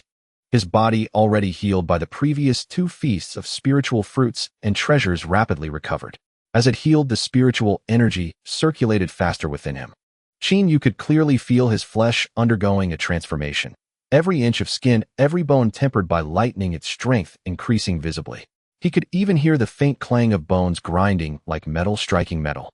Days passed, and Qin Yu sensed that his dantian was unable to accommodate even a wisp of spiritual energy. He knew the critical moment had arrived. If he could break this limit, his cultivation would ascend to the 7th revolution, the Tai Golden Immortal Realm. Without pause, Qin Yu continued to compress the spiritual energy within him, making it denser. He aimed to condense it into a liquid state. This would not only allow him to absorb more spiritual energy, but also shatter the shackles and successfully advance to the 7th revolution. His will continuously controlled the energy, and gradually the spiritual energy in his dantian became more profound. At that moment, the myriad tribulation lightning pool within his dantian suddenly stirred, emitting bolts of lightning that divided, surrounded, and compressed the spiritual energy. Qin Yu was startled. He hadn't expected his supreme-grade, innate spiritual treasure to act this way. Clearly, it was helping him condense liquid spiritual energy. With this aid, Qin Yu accelerated the circulation of spiritual energy. Finally, the first drop of liquid spiritual energy coalesced. Afterward, it was as if a new world had opened. Drops of liquid energy appeared in Qin Yu's dantian, then under his control they gathered into a small pool of liquid. At this point, the lightning emitted by the myriad tribulation lightning pool was not withdrawn. Instead, it coalesced into a phantom of a mansion formed of lightning. This phantom appeared somewhat solid. As it took shape, the pool of liquid energy below flowed into the phantom and then out again, forming a cycle. Moreover, Qin Yu's lightning soul shot directly into the mansion, settling firmly inside, further solidifying the phantom. At the mansion's gate, 4 gilded characters appeared. Thunderclap Purple Mansion. The mansion's jade towers and pavilions were interwoven with various kinds of lightning, presenting a magnificent sight. The moment the phantom of the Thunder Mansion appeared, Qin Yu felt his body tremble, and a tremendous force emerged from his dantian, seemingly expanding it further. Combined with the continuous generation of liquid spiritual energy, Qin Yu felt an inexplicable ease and comfort throughout his body. Crack! With a crisp sound, Qin Yu felt something break within him. His aura surged, and his technique accelerated further. The spiritual energy within the entire cave poured into Qin Yu's body with even greater speed. Qin Yu looked inward, clearly seeing every detail of the Thunder Mansion. It guarded the core origin, with the lightning soul seated in the main hall, forming a perfect closed loop with the mansion and dantian thoroughly protecting his lightning soul. A look of realization flashed in Qin Yu's eyes. At the Tai stage, the Thunder Mansion coalesces. When breaking through to the Daluo realm, the entire dantian would likely become liquid, and the Thunder Mansion would fully solidify. Moreover, during Daluo cultivation of laws, the principal origin would likely enter the Thunder Mansion, adding another layer of protection to his lightning soul. He slowly withdrew his technique and opened his eyes, a flash of purple lightning vanishing in his gaze. As he stood, the purple golden lightning radiance automatically retracted into his body, making him appear ordinary, yet containing immense power. He could sense that he had now entered the 7th revolution realm, vastly more powerful than before. Moreover, his physical body had reached the hardness of an intermediate-grade spiritual treasure. He estimated that even if his current body were to withstand the explosion of the great Luo firebird from before, it would merely leave him disheveled. He would not be injured at all. Qin Yu assessed his own condition, finding his foundation exceptionally solid. He then recalled the cultivation method for the 7th revolution in his technique, realizing that he also needed to condense the 5 energies within his chest.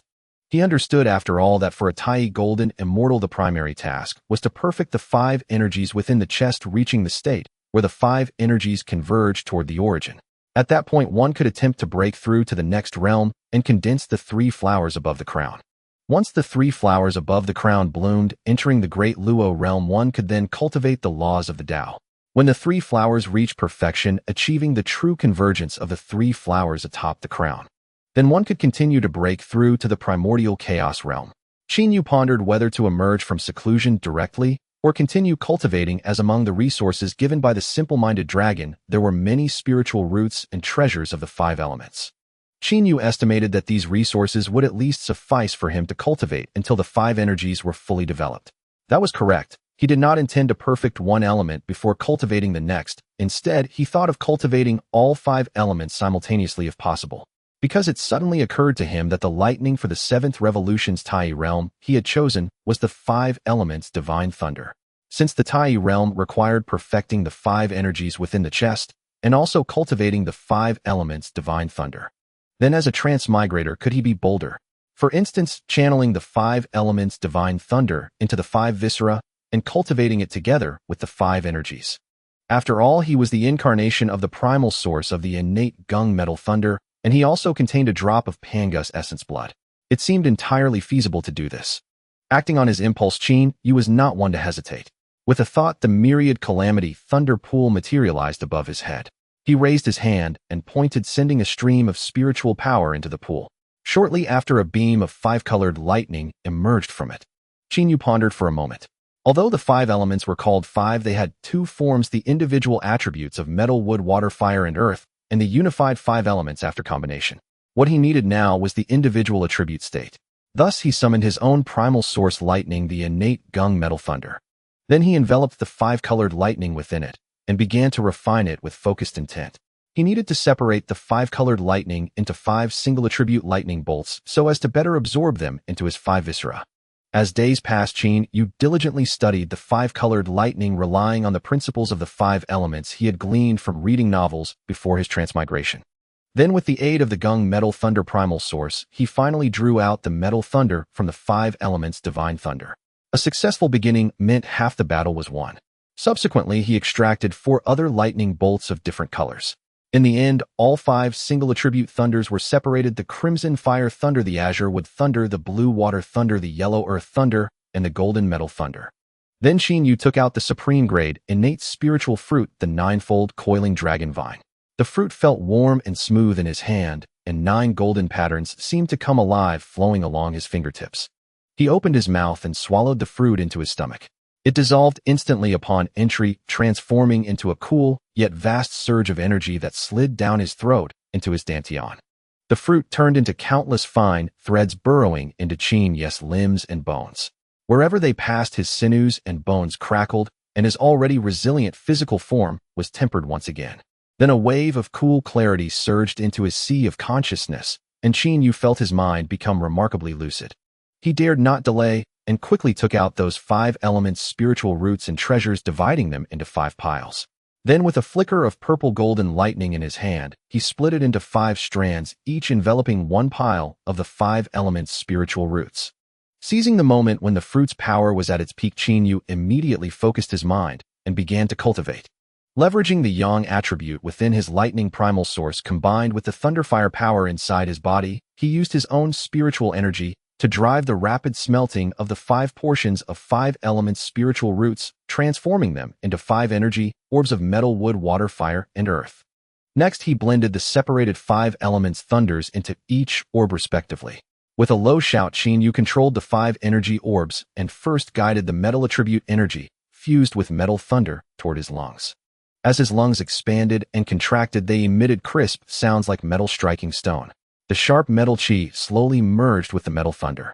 Due to his innate nature as the primal source of gung-metal thunder, the fusion proceeded quite smoothly. Following the principle of mutual generation among the 5 elements, metal generates water, water generates wood, wood generates fire, fire generates earth. He then integrated the other energies into his kidneys, liver, heart, and spleen respectively. Ultimately, the 5 elements within his 5 viscera reached a state of endless self-sustaining cycle. Though it sounds simple, in reality, just guiding the 5 elements' energy into his 5 viscera took Qin Yu over 100 years. Only then did he successfully fuse the 5 elements' energy into his 5 viscera. Of course, this was merely a preliminary fusion. The 5 orbs of 5 elements' energy before Qin Yu had barely diminished. Absorbing all this energy into his 5 viscera could not be accomplished in a short time. But with a good foundation laid, all that remained was to methodically absorb and refine this 5 elements energy step by step. Qin Yu smiled faintly. Indeed, this spiritual fruit was extremely useful. Enlightenment was not something that could be increased casually. The most important thing was that it simultaneously enhanced both aptitude and enlightenment. Although his primal source was the first bolt of lightning from the creation of the world, that did not mean he was invincible. After all, the 3 pure ones were the 3 parts of Pangu's primordial spirit, yet they did not directly attain the primordial chaos realm upon incarnating. Qin Yu diligently refined this energy, and as days passed, the 5 energy orbs grew smaller and smaller. Meanwhile, the 5 energies within Qin Yu's chest grew thicker and denser, racing swiftly toward the state of perfection. When the 5 energy orbs were completely absorbed into his 5 viscera, 5 halos of different colors suddenly lit up in his chest cavity. Crimson fire chi, azure wood chi, blue water chi, yellow earth chi, and golden metal chi. These 5 energies swirled and intertwined before his chest, forming a perfect 5 elements ring. As the ring rotated, strands of 5 elements thunder continuously wove through the 5 energies, infusing the otherwise gentle energies with the sharpness and destructive force of lightning. The 5 energies within the chest have reached great completion. Qin Yu let out a long sigh and slowly opened his eyes. He could sense that his 5 viscera had transformed into 5 miniature sources of the 5 elements divine thunder. His heart automatically generated fire thunder with each beat. His liver nurtured wood thunder as it functioned. His kidneys condensed water thunder as they circulated. His spleen bred earth thunder in its depths, and his lungs refined metal thunder with every breath. All of this operated in perfect order under the harmonious regulation of the 5 energies within his chest, without any conflict. Most importantly, his current realm had reached the late 7th revolution stage, equivalent to the late Tai golden immortal realm. Indeed, at the Tai stage, the primary task was to perfect the 5 energies within one's chest. Because he had utilized the supreme innate spiritual fruit and the 5 elements divine thunder, he had not cultivated each energy individually. Instead, he advanced all 5 simultaneously, achieving the great perfection. What a pity that the fruit had no pit. If it did, he would have planted one himself, using the golden wheat field to return it to its origin. Indeed, farming was the true path. Qin Yu attempted to raise his hand, and instantly 5 bolts of lightning in different colors flickered through his fingertips, finally coalescing into a 5-colored thunderbolt in his palm. The 5 elements divine thunder. Its power exceeds my expectations. After sensing it, Qin Yu nodded in satisfaction. The 5 elements divine thunder, which fused the energy of the 5 elements with the power of the 5 organs, not only retained the thunder's might to break spells, but also embodied the mutual generation and restraint of the 5 elements. Whether for assault, defense, or trapping foes, it could handle all with ease. The 5 elements divine thunder. Its user alone knows its true worth. When unleashed, the thunder would surge straight into the opponent's 5 organs. That sour, numbing sensation was something ordinary folk could never experience. Qin Yu did not rush to leave seclusion. Instead, he further refined the restrictions of his Myriad Calamity Thunder Pool and Thunder Spirit Pearl. The Myriad Calamity Thunder Pool reached the 20th level, while the Thunder Spirit Pearl advanced to the 23rd, becoming far more responsive than before. After completing these tasks, Qin Yu tidied up and walked toward the cave entrance. Since he had already advanced, it was time to leave. After a few steps, a system prompt suddenly echoed in his mind. Ding. Congratulations, host. 1,000 years have passed. You may now draw a lottery once more. Qin Yu halted. 1,000 years had already passed. That meant a millennium had elapsed since he first took form. And in that 1,000 years, he had progressed from the early 6th stage to the late 7th stage. He was quite the little genius. Without hesitation, Qin Yu commanded in his mind, "System, draw the lottery." Ding. Congratulations, host. You have won 10 drops of 3 light divine water. Qin Yu was stunned. Holy crap, was this system this incredible? He had actually drawn the 3 light divine water. This was the supreme healing elixir of the Primordial Era, unrivaled by any other. It could be said that as long as one was not dead, this elixir could absolutely save them. In later ages, even the jade pure vase of Guanyin Bodhisattva could hold at most 3 drops of this water at a time. If one drop was consumed, it would require many means to regenerate another, or one could wait tens of thousands of years for the vase to replenish itself. Remember when Guanyin saved Zhang Yuanzi's ginseng fruit tree? She used only a single drop. Qin Yu happiness came too fast like a whirlwind. I love my system, it is too generous. Qin Yu let out a hearty laugh, then vanished in a flash, leaving the place. A streak of lightning shot across the eastern sea, disappearing swiftly beyond its shores. Qin Yu planned to visit Mount Buzhou. He had read many novels where the protagonist would go there and encounter endless adventures. Moreover, Mount Buzhou, formed from the spine of the great god Pangu, served as the pillars supporting the entire primordial world. Most importantly, the 33 heavens of the heavenly court sat atop Mount Buzhou, while the 12 ancestral witches resided beneath it. Though none had yet emerged, Qin Yu wanted to try his luck, hoping to find 1 or 2 supreme spiritual treasures. What if he was truly fortunate?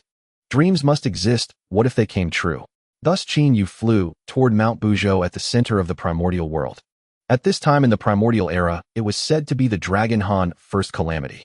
Yet the beginning of this great tribune, the sons of the 3 clan ancestors who were supposed to die due to the demon's schemes, had already seen 2 of their plans disrupted by Qin Yu's interference. The Fire Phoenix's corpse still lay quietly in Qin Yu's Xianling space, while the simple-minded dragon Ao Qing had returned to the Dragon Clan. Whether Ao Xian, possessed by the joy demon, could escape this tribulation was no longer Qin Yu's concern. Thus, the first conflict among the three clans had yet to erupt. There might have been minor skirmishes, but they did not affect the overall peace between the races. As for whether demon ancestor Lihu would punish his 7 emotions and 6 desires envoys, that was their internal affair. Moreover, after his journey to the Dragon Clan, Qin Yu's mindset had undergone a significant transformation. Lihu's main goal was to provoke a war among the three clans, gathering the world's slaughterous energy to refine the renowned immortal slaying sword formation. Therefore, if the three clans did not go to war, Lihu could not forge his formation. And without it, he would be no match for Dao ancestor Hongjuan, let alone the Dao demon struggle that followed the Dragon Han first calamity. Of course, Qin Yu did not believe things would proceed so smoothly. Though he doubted the butterfly effect, he knew the heavenly Dao's power to correct deviations would inevitably force a war among the three clans. But the Phoenix clan would suffer greatly, or one of the 9 young might die again. The Fire Phoenix, so I died for nothing. Of course, these were not matters for Qin Yu to ponder. Though his mind was occupied, it did not hinder his flight. One day while traveling, he suddenly noticed a flash of light on the distant ground. Driven by curiosity, Qin Yu dove down toward the glow. Upon arrival, he discovered it was a valley entirely shielded by a natural formation. Qin Yu rejoiced. In the primordial world, places protected by natural formations either contained innate spiritual treasures or nurtured innate spiritual roots. That he had found this place clearly meant he was fated to be here. He circled the formation, but as a transmigrator, he had to admit he couldn't understand it at all. It seemed impossible to enter through clever means. He would have to break it by brute force. With that thought, Qin Yu took out the Thunder Spirit Pearl. He pointed, and his spiritual energy poured into the pearl. Immediately, 5-colored lightning began to flicker on its surface. Then the 5 types of lightning merged into a single 5 elements divine thunder, which struck the formation fiercely. The formation shimmered with radiance before returning to calm. Qin Yu's lips twitched. Not understanding formations was truly awkward. Gritting his teeth, he unleashed 3 more 5 elements divine thunders, all aimed at the same point. Just then an aged voice reached his ears. "Young friend, please stop. You cannot break this natural formation this way." Startled, Qin Yu turned around. An old man with white hair and beard, clad in a golden-patterned white robe, stood not far away watching him with a smile. Qin Yu's pupils constricted. This was a master. Not only had he failed to notice the man's arrival, but more importantly, although he could see him with his own eyes, he could not sense his presence. Qin Yu was panic-stricken at this moment. This sensation indicated that the man was at least a Hunyuan-level powerhouse, utterly incomparable to the 2 Mahayana demons he had encountered earlier. He took a deep breath, clasped his hands, and bowed respectfully to the elderly man. "Youngster Qin Yu pays respects to senior." The old man still smiled and said, "No need for such formalities. I noticed you breaking the formation here, and thus thought to offer a word of advice. Primordial formations generally cannot be broken by brute force. Otherwise, the spiritual object within might be destroyed along with the formation." After hearing this, Qin Yu scratched his head and said with a naive smile, "Thank you for the advice, senior.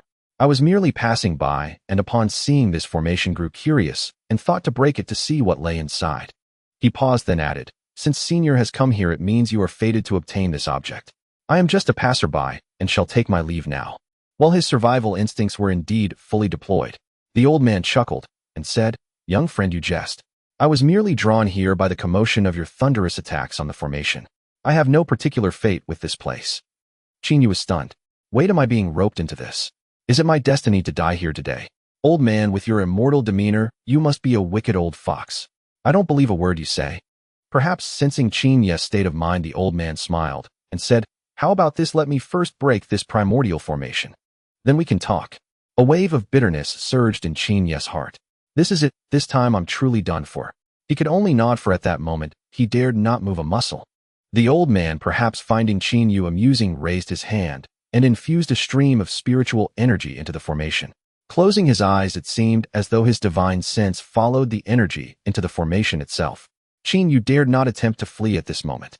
With his speed, he wouldn't cover in a day what the old man could cross in an instant. Forget it. Ooh, what's coming can't be avoided. He'll just wait. Life and death are fated. Wealth and honor are decreed by heaven. I can accept whatever outcome comes. Moments later, the old man opened his eyes and slowly pointed a finger, sending streams of spiritual energy to various positions within the formation. Initially, the formation's light barrier could withstand a few strikes, but as more points were struck, the formation suddenly began to tremble. In an instant, the entire light barrier vanished as if it had never existed. Qin Yu stared at the old man dumbfounded. This method of breaking formations was absolutely incredible. He just pointed 100 times, and the formation was broken. The old man, seeing Qin Yu's expression, smiled faintly and walked into the valley. A voice reached Qin Yu's ears. "Young friend, follow me." Qin Yu immediately hurried after the old man, trotting eagerly into the valley. This old man is definitely a great figure of the primeval era. In this period, there were only a few named primordial powerhouses. He must be one of them, though which one remains a mystery. Qin Yu's mind suddenly became active. He quickened his pace to catch up with the old man, and said with a grin, "Elder, may I ask your esteemed title?" The old man glanced at him, and said, "What? Not afraid of me anymore?" Qin Yu rubbed his nose and laughed. "Elder, what are you saying? You are clearly a top-tier powerhouse." The old man said no more and walked straight into the valley. Inside, there was a deep pool, and above the water's surface hovered a small blue flag emanating waves of Wood Dao resonance. The old man reached out, and the small flag flew into his hand. After examining it, he handed it to Qin Yu and said, "This is a supreme-grade primordial spiritual treasure called the Green Lotus Banner of Pure Color. A very fine top-tier spiritual treasure." Qin Yu's heart trembled. The Green Lotus Banner of Pure Color. After the third lecture at Zishao Palace, Dao ancestor Hongjun bestowed this supreme-grade primordial spiritual treasure upon the sage Jin. Why is it here? This banner carries immense karmic consequences. How could a small fry like me dare to accept this? Qin Yu shook his head vigorously like a rattledrum and said to the old man, "Elder, this is a supreme-grade primordial spiritual treasure. I am merely at the Tai realm. How dare I use such a precious artifact? Wouldn't that be telling everyone that I deserve to be killed?" He continued, "Moreover, Elder, you discovered this treasure and broke the formation. Besides supreme-grade primordial spiritual treasures are rare wonders of heaven and earth. It flew into your hand, clearly wishing to follow you." Upon hearing this, the old man's mouth twitched. This kid sure has a way with words. The old man put away the Green Lotus Banner of Pure Color and waved his hand. A set of tables and chairs appeared on the open ground beside them. Sitting down, he picked up a teacup from the table, seemingly intending to brew tea. Qin Yu quickly stepped forward and said, "Elder, allow me." The old man gestured to the seat opposite him and said, "Sit down." Qin Yu paused, then quickly nodded and sat down on the chair. The old man produced tea leaves and boiling spiritual water, as if by magic poured tea into 2 cups and handed one to Qin Yu. Qin Yu accepted the cup with both hands, raised it to the old man, and took a gentle sip. His eyes lit up immediately, and he exclaimed in admiration, "Excellent tea." The old man grew interested and said, "You understand tea?" Qin Yu chuckled and replied, "Elder, I may not know much about other things, but the way of tea, I know a thing or two." The old man narrowed his eyes and said, "Enlighten me." Qin Yu took another sip of tea before smiling and saying, "In the primeval world, there are many things that can be made into tea, but only a few can truly rank among the top 3. First, enlightenment tea, king of all teas. Drinking it easily induces epiphanies, illuminating the great Tao of heaven and earth. It is the pinnacle of teas. Second, Kunlun Snow Peak, immortal tea grown among the ice cliffs of Kunlun's highest peak. Its clear cold infusion can cleanse inner demons and stabilize the Tao foundation. Third, Wui Mountain tea with a ruddy hue and delicate fragrance. It calms the spirit and aids cultivation." The old man looked at Qin Yu with a smile and said, "I didn't expect you to know so much, young friend." Qin Yu grinned and said, "Elder, there are other things that can be made into immortal tea. For instance, the leaves of the 10 great spiritual roots of the primeval world can also be refined into immortal tea."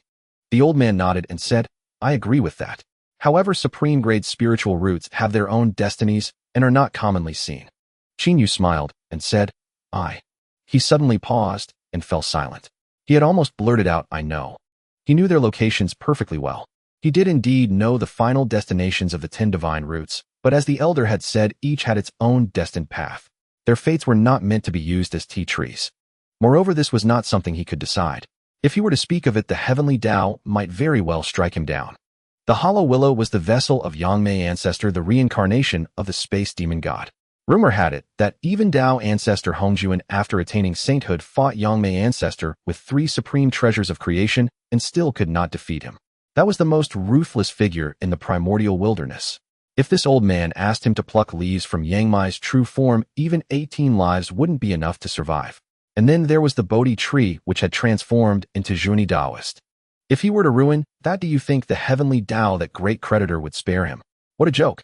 The Primordial Wilderness #1 lending institution was waiting for borrowers to come, yet he tricked a great power into turning a pre-birth borrower into a tea tree. The heavenly Tao would surely slay him without hesitation. Of course, there were also the gourd vine, yellow plum, ginseng fruit tree, flat peach, and others, all bound by immense karma. Could they be casually altered? Even the immortal apricot had given rise to a legency. The elder sipped his tea, his eyes brimming with laughter, and said, "Continue." Qin Yu smiled awkwardly and added, "Moreover, the water used to brew the tea also has its nuances." The elder nodded, watching Qin Yu. Qin Yu took a deep breath and said, "Old master, the Tao enlightenment tea requires the true water of heaven. This is the mother of all waters, pure in essence, capable of transforming all waters. Brewing tea with it maximally invokes the tea's Tao resonance." Qin Yu looked at the elder and continued, "As for the Kunlun Snowtop immortal tea, it should be paired with the immortal spirit water of West Kunlun's Jade Pool. Its effect enhances the tea's icy purity, cleansing inner demons and calming the spirit." Then Qin Yu smiled and said, "This Wui mountain tea requires the sweet, dew-purifying water. This water born from the sweet dew of heaven and earth's dawn has the power to purify evil, calm inner demons, and accelerate cultivation." The elder set down his teacup, looked at Qin Yu, and laughed. "I never imagined that young friend would be so knowledgeable about tea." Qin Yu grumbled inwardly. On Blue Star, they've practically turned tea into an art form. He then said with a smile, "Old master flatters me. I am merely showing off my meager skills before an expert." The elder shook his head, then changed the subject. "Young friend mentioned passing through this place. May I ask where you originally intended to go?" Qin Yu quickly replied, "Old master, I plan to visit Mount Buzhou." The elder said thoughtfully, "Given young friend's current cultivation, I estimate you cannot reach Mount Buzhou." Qin Yu was taken aback and asked, "Old master, why do you say that?" The elder shook his head and said, "At the foot of Mount Buzhou dwells a powerful race, one of the 3 great clans of the Primordial Wilderness. That is why I say this." Qin Yu blurted out without thinking, "You mean that foolish race, the Qilin clan, right? They'll soon have their hands full. They'll just steer clear of them." The elder raised his eyes to look at Qin Yu, saying nothing. This caused a jolt of alarm in Qin Yu's heart. Had he said something wrong? Was this great power on good terms with the Qilin clan? After a moment, the elder said, "From young friend's words, it seems you do not hold the Qilin clan in high regard." Qin Yu quickly replied, "Old master jokes. They are one of the 3 great clans, the kings of land beasts. How could a mere Tai golden immortal like me presume to judge them?" The elder looked at Qin Yu, smiled, and said, "Little one, your wariness is still so heavy. Never mind. If you don't wish to speak, so be it." With that, the elder produced a small hammer and handed it to Qin Yu, saying, "I do indeed need the Azure Lotus banner. How about this? I exchange this small hammer with you, young friend. Although this hammer does not match the Azure Lotus banner's 48 restrictions, it still has 47. I observe that you are more attuned to thunderous spiritual treasures, so I offer this hammer to you. What do you think?" Qin Yu was stunned. Was the Primordial Wilderness really this benevolent now? A top-grade, innate spiritual treasure given away just like that.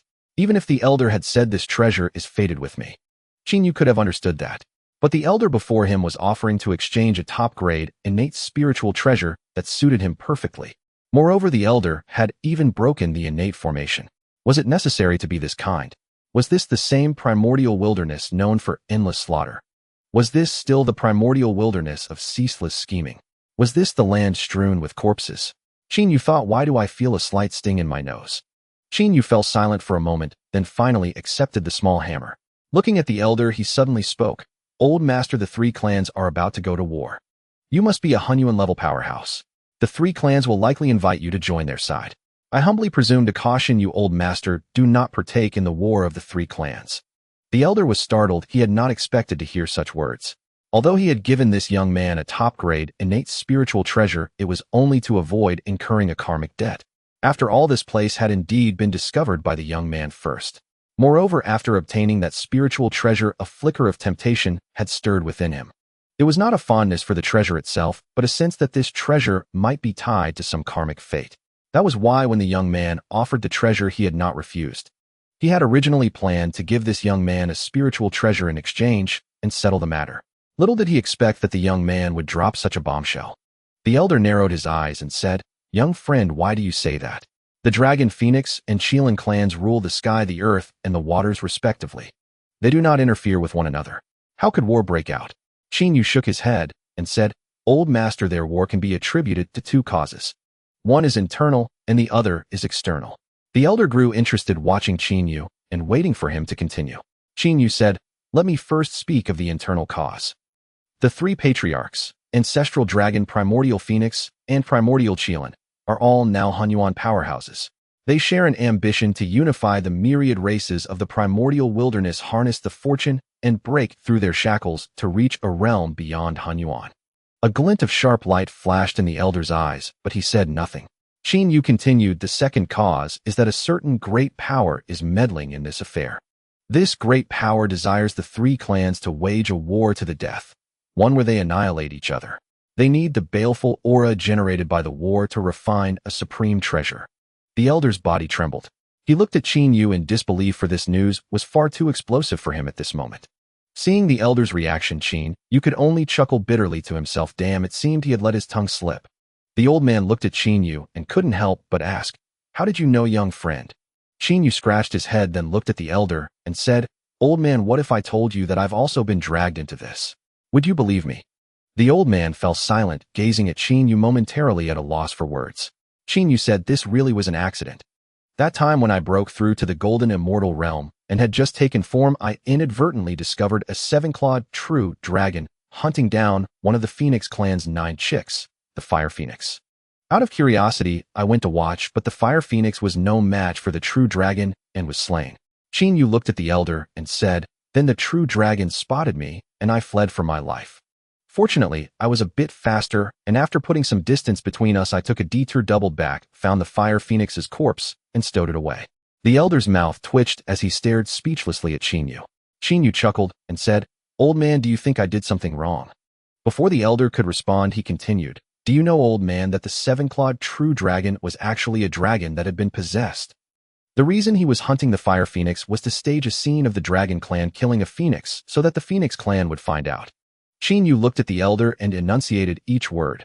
"The one who possessed the dragon is one of the 7 emotions and 6 desires envoys under the Western demon ancestor." The elder's gaze grew 3 parts more solemn as he looked at Qin Yu. He asked, "How did you discern his identity?" Qin Yu replied, "The Fire Phoenix revealed it before dying, and I also sensed a trace of demonic energy from afar. Old man, I cultivate thunder techniques, among which are 2 types, the divine thunder of evil extermination and the righteous thunder of integrity. When that demonic energy appeared, both thunders trembled simultaneously within my body. Coupled with the Fire Phoenix exposing his identity before death, that's why the seven-clawed true dragon pursued me." Seeing the primordial origin in contemplation, Qin Yu added, "Later, I chanced upon Ao Qing, the son of the ancestral dragon, in another place. He was brought there by a dragon named Ao Xian. Then Ao Xian left, but Ao Qing stayed there for 3 days. Because Ao Xian told him he was going to find a spiritual fruit for Ao Qing." Qin Yu smiled bitterly. "Old man, do you know, I stumbled into the demon clan scheme again. Since Ao Qing was alone there, we hit it off well when we met, and I offered to take him home. But just as we were nearing the East Sea, a firebird from the Phoenix clan chased us. That firebird openly admitted that it came to kill Ao Qing." The elder spoke up, "So you believe the demon clan is behind this? And that demon ancestor, the one from the Western lands, is the true instigator?" Qin Yu nodded and said, "Old man, I also know the identity of that Ao Xian. He is the leader of the 7 emotions and 6 desires envoys possessed by the joy demon." The elder suddenly asked, "Then why didn't you tell the ancestral dragon?" Qin Yu gave a wry smile and said, "Not every powerful being like you, old man, is willing to sit with a low-level cultivator like me who has no background. I went to the Dragon Clan, but the highest-ranking member I met was the head made by the Dragon Mother's side. After a banquet, I was sent away." The elder suddenly chuckled, teasing Qin Yu. "Since that's the case, aren't you afraid that I might do something after you tell me this?" Qin Yu was taken aback, then laughed. "You jest, old man. If you wanted to harm me, wouldn't it be the work of an instant?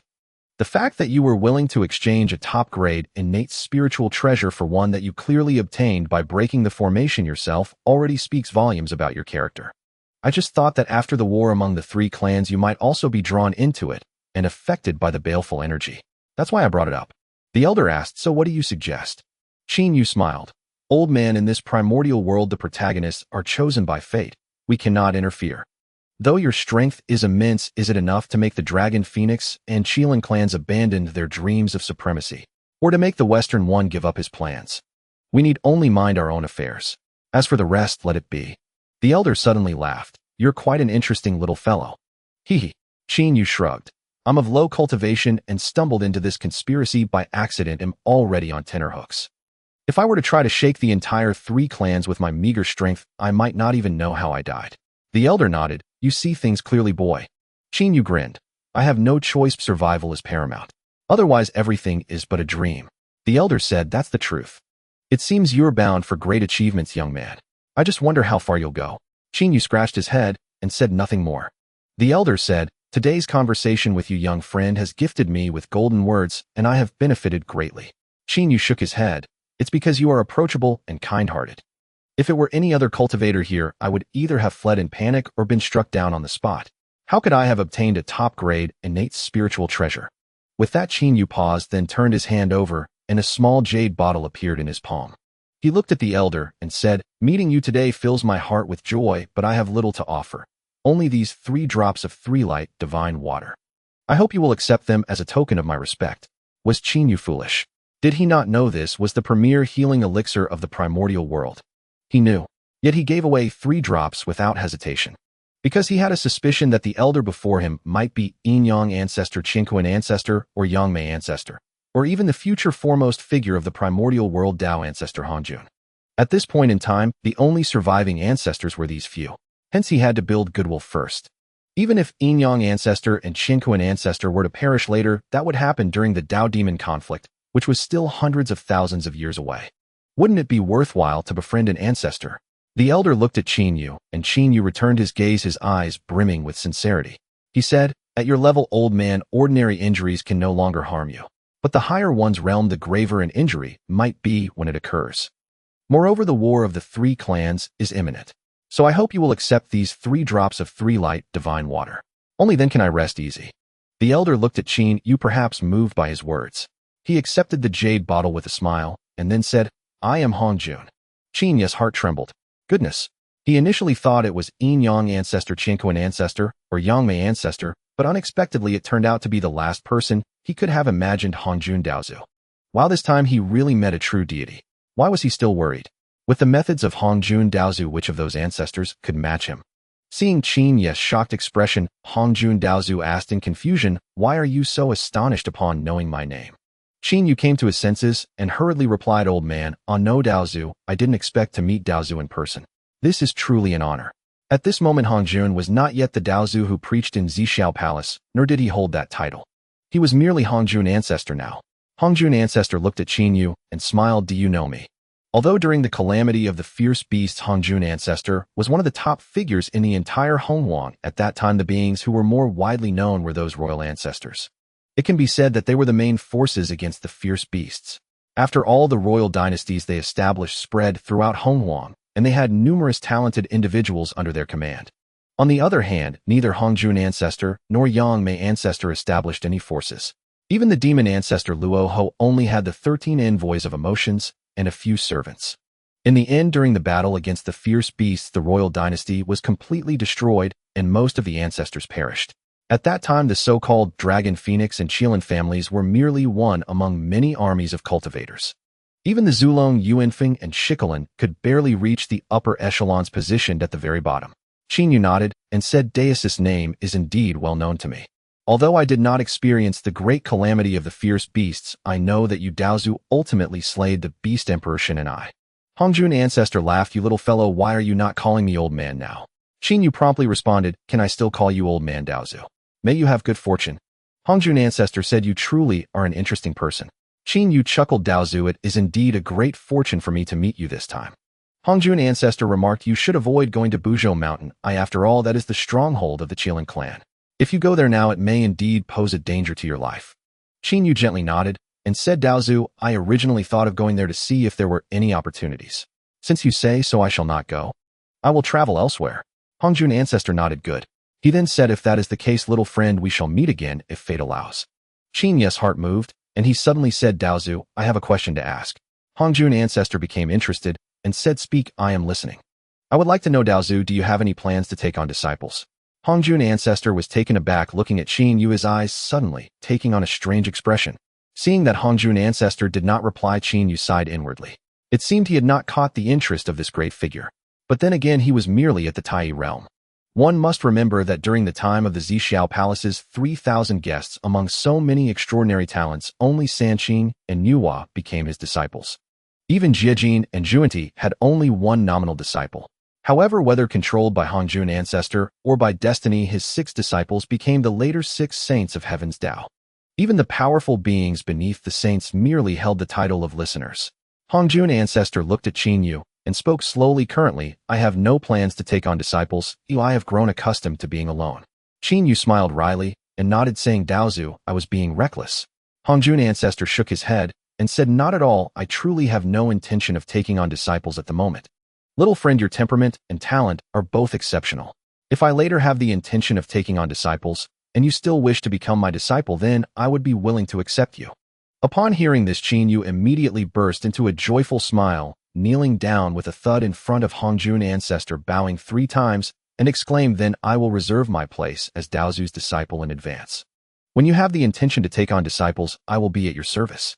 Just imagine if he truly became Hongjun ancestor's disciple. Even if he lacked the qualifications to become a sage, that title alone would allow him to walk freely in Honghuang, wouldn't it? Even if the Sanqin and Nuwa looked down on him, as long as he held that identity, they would have to at least call him junior brother or senior brother, right? As for Jiejin and Juanti, just try saying there's a connection with the West to me. Do you think the Sanqin wouldn't smash their heads in? Even if they were unwilling to act, they still couldn't afford to lose face, could they? This time Hongjun ancestor did not stop Qin Yu. If the developments unfolded as the young man said, he indeed needed to plan ahead. Otherwise, if he got tainted by the malicious aura of the 3 clans, it would be difficult for even him to cleanse it, wouldn't it? Moreover, that friend Luo Ho was actually trying to refine a treasure that required malicious aura. This began to give Hongjun ancestor a headache. Thinking back to the unpleasantness between him and Luo Ho during their battle with the fierce beasts, Hongjun ancestor expressed that this was indeed a bit troublesome. He said to Qin Yu, if that is the case, I shall take my leave. We shall meet again if fate allows. After saying this, he did not wait for Qin Yu to respond and directly vanished before him.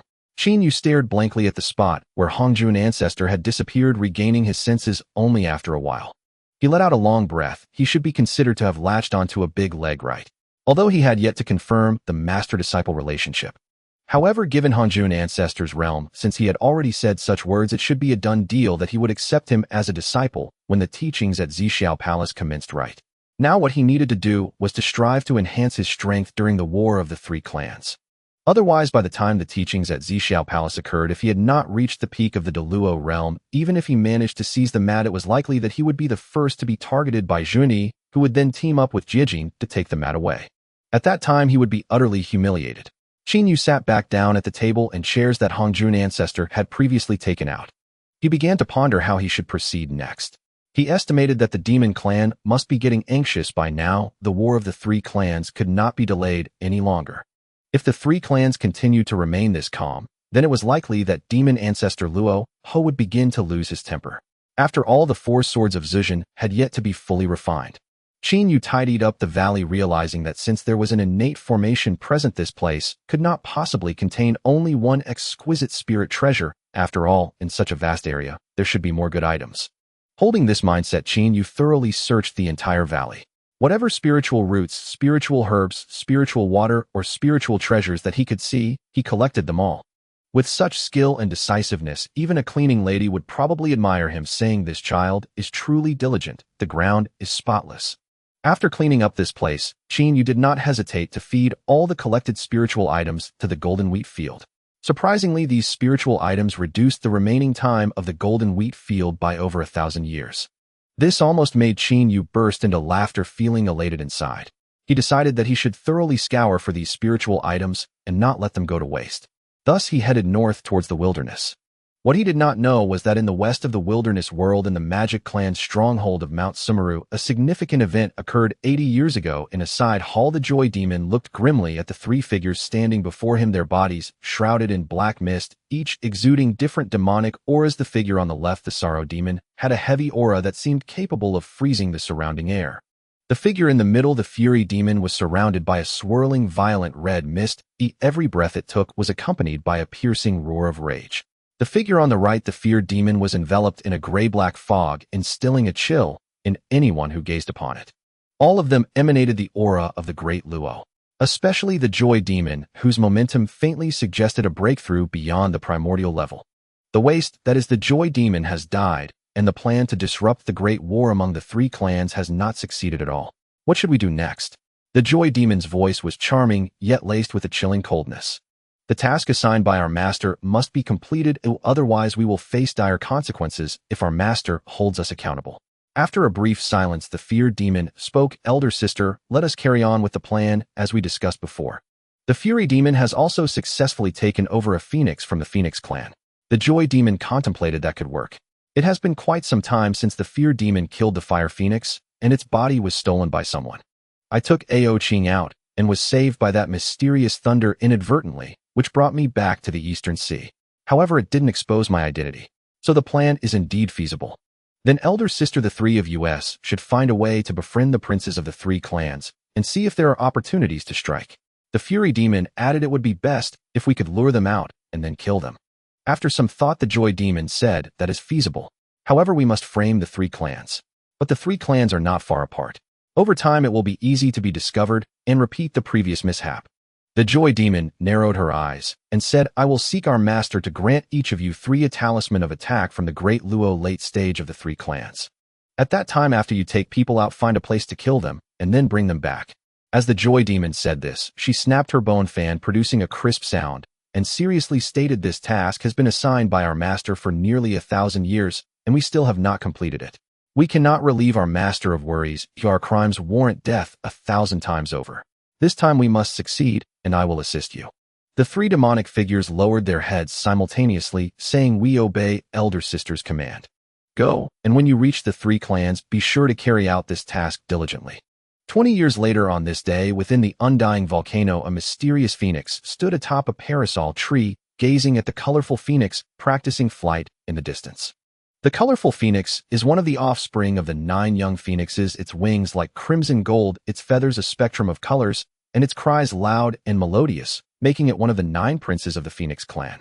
Strictly speaking, it is the princess of the Phoenix clan. The mysterious phoenix became acquainted with the colorful phoenix a century ago during an accident, and over time their bond deepened, becoming inseparable friends. The mysterious phoenix also frequently explained cultivation issues to the colorful phoenix, greatly increasing the colorful phoenix's fondness for her. However, no one knew that this mysterious phoenix had already been possessed by the Sorrow Demon. Over the century, the Sorrow Demon, using the identity of the mysterious phoenix, deliberately approached the colorful phoenix, leveraging precise emotional control to make the colorful phoenix feel as if they were long-lost sisters. The colorful phoenix even felt that the mysterious phoenix was her own sister. Meanwhile, within the Dragon Palace in a side hall, AOG was accompanying Swan Ni, one of the 9 sons of the dragon, for drinks.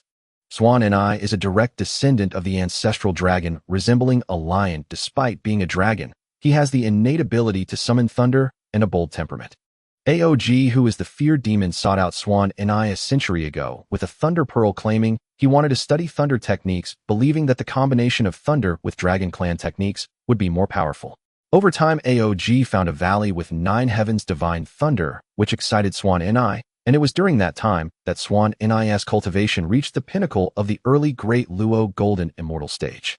Over the century, he became one of Swan Ni's few friends, always managing to pique Swan Ni's curiosity and filling him with a yearning for the world beyond the Dragon Palace. Swan Ni even believed that AOG was his brother from another mother, feeling an urge to become sworn brothers with AOG. However, an event occurred at the Qilin Cliff of the unending mountain that everyone was accustomed to.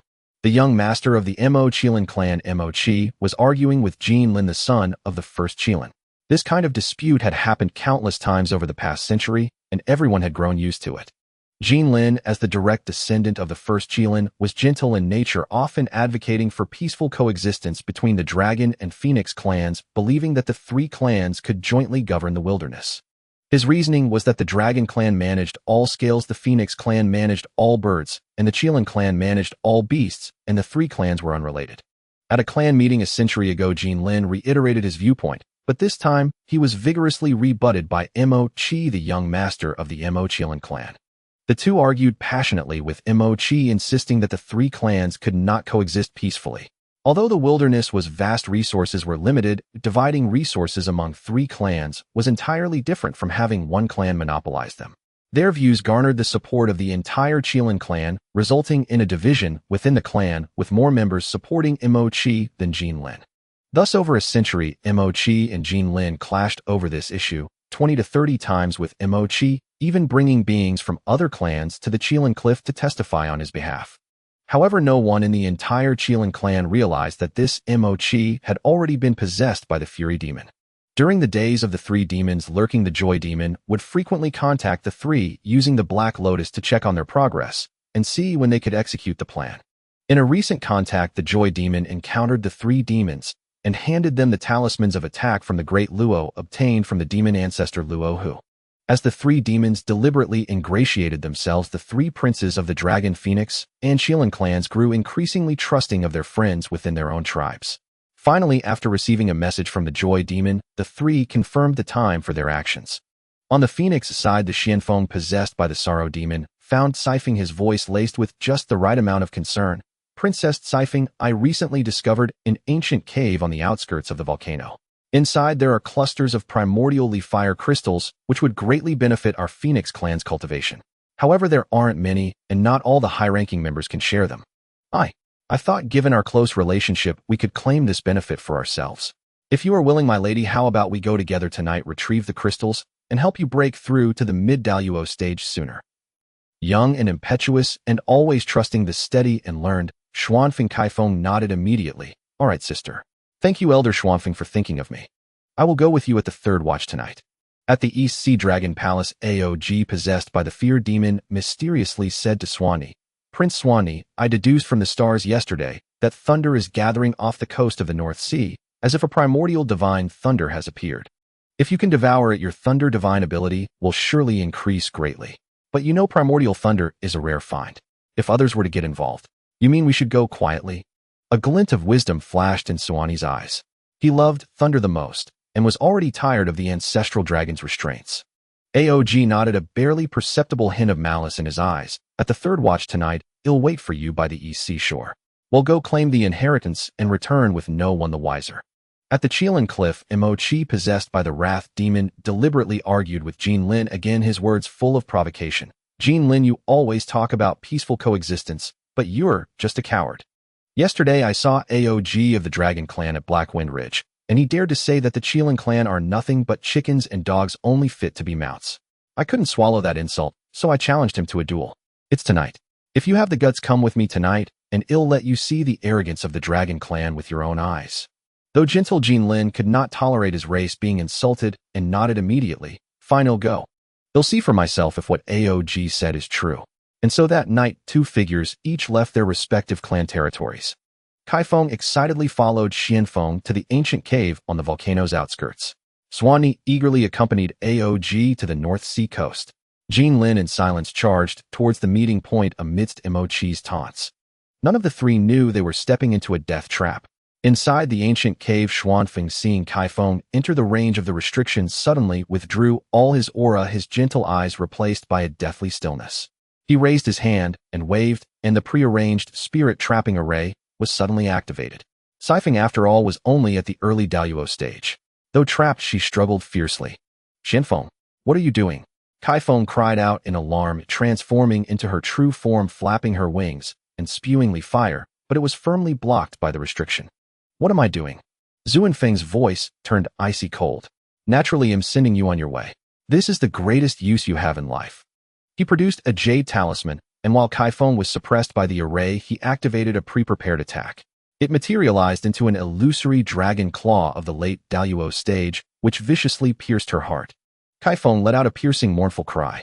Her golden wings rapidly dimmed, and she finally fell into a pool of blood, her eyes filled with incomprehension and pain.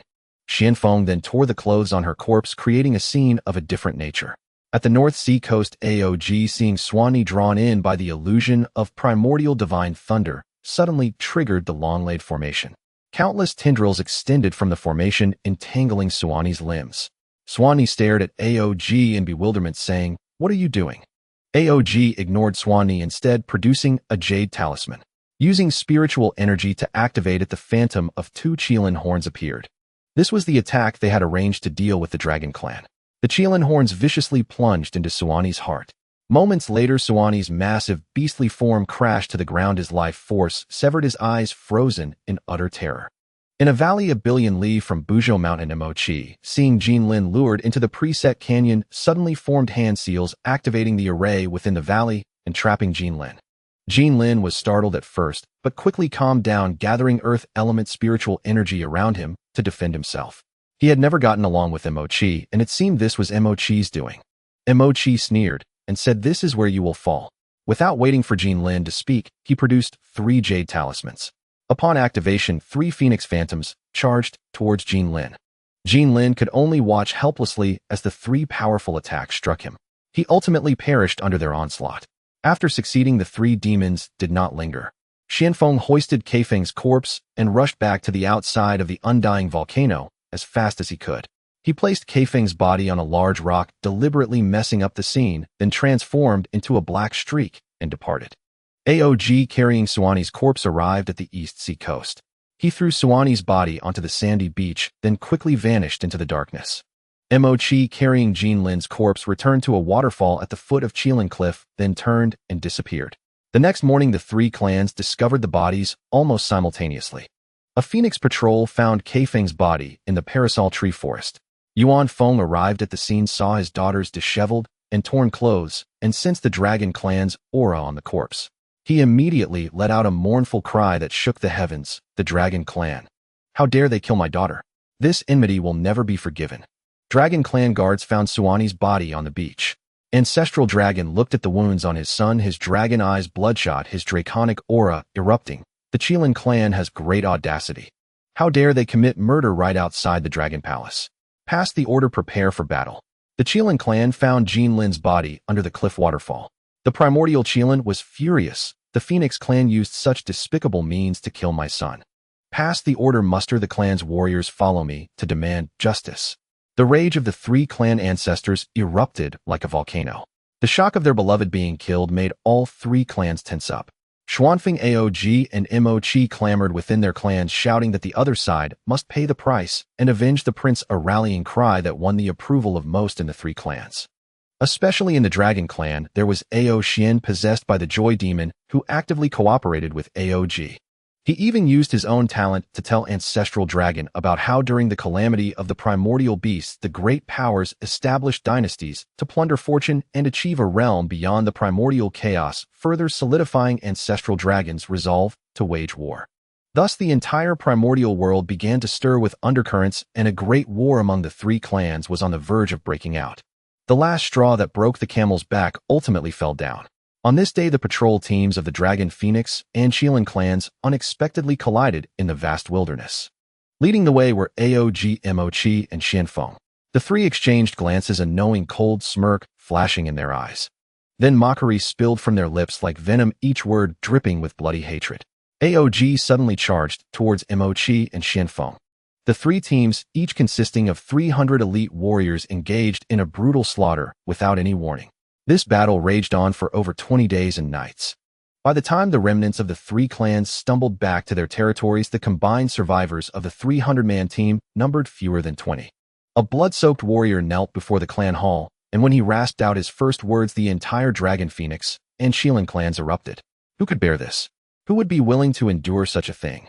The reactions of the 3 ancestors were surprisingly unanimous. They simultaneously dispatched envoys to cordially negotiate the site for their first great battle. Thus, on the boundless plains 1,000 billion miles north of Buzhou Mountain, the first page of the 3 clans' great war was stained with blood. War is cruel. From the moment the first war drums sounded, this vast plain ceased to be a part of the earth and became a living hell. The cries of battle shook the heavens, and the flames of spells tore through the sky, intertwining the dragon's roar, the phoenix's cry, and the Qilin's roar into a deathly symphony. At first, it was possible to distinguish who was fighting whom, but soon the blood of the 3 clans merged into dark red rivers, the stench of blood in the air thick enough to suffocate, drowning out even the unique auras of the dragons, phoenixes, and Qilins. What remained was only the most primitive and savage instinct for survival. The Dragon clan was the strongest among the 3. The Ancestral Dragon had already reached the late stage of the Hunyuan Golden Immortal, with 4 powerful mid-stage Hunyuan beings under his command. Meanwhile, the Phoenix and Qilin clans each had only 3 Hunyuan powerhouses, clearly at a disadvantage on paper. But the battlefield has never been a place for numbers. Soldiers against soldiers, generals against generals. The three clans' chaotic battle erupted in full force. None could stand the sight of the others, and each sought to completely erase their opponents. The battle intensified at a visible speed. In the previous moment, the Dragon Clan warriors were fiercely assaulting the lines of the Phoenix and Qin clans. In the next moment, the long sword of a Phoenix clan warrior pierced the chest of a Qin warrior. In the following instant, the head of a Dragon Clan warrior was cleaved off by the blade of a Phoenix. Blood gushed forth, and severed limbs flew in every direction. As the fighting continued, the innate Dao physique was no longer sufficient. It was unclear who first let out a deafening howl that echoed through the clouds, and then the warriors of the three clans revealed their true forms. The dragon soared into the sky, its towering body blocking out the sun. The phoenix spread its wings high, its colorful feathers igniting the sky. The Qin galloped across the land like thunder, and in an instant the battlefield expanded 1,000-fold. In the sky, dragons and phoenixes danced, while on the ground Qilins raced wildly. If one did not look closely, it might have seemed like the grandest revelry between heaven and earth. But upon closer inspection, those true dragons, true phoenixes, and various Qilins were plummeting from midair like dumplings. Each dull thud against the ground marked the end of a life.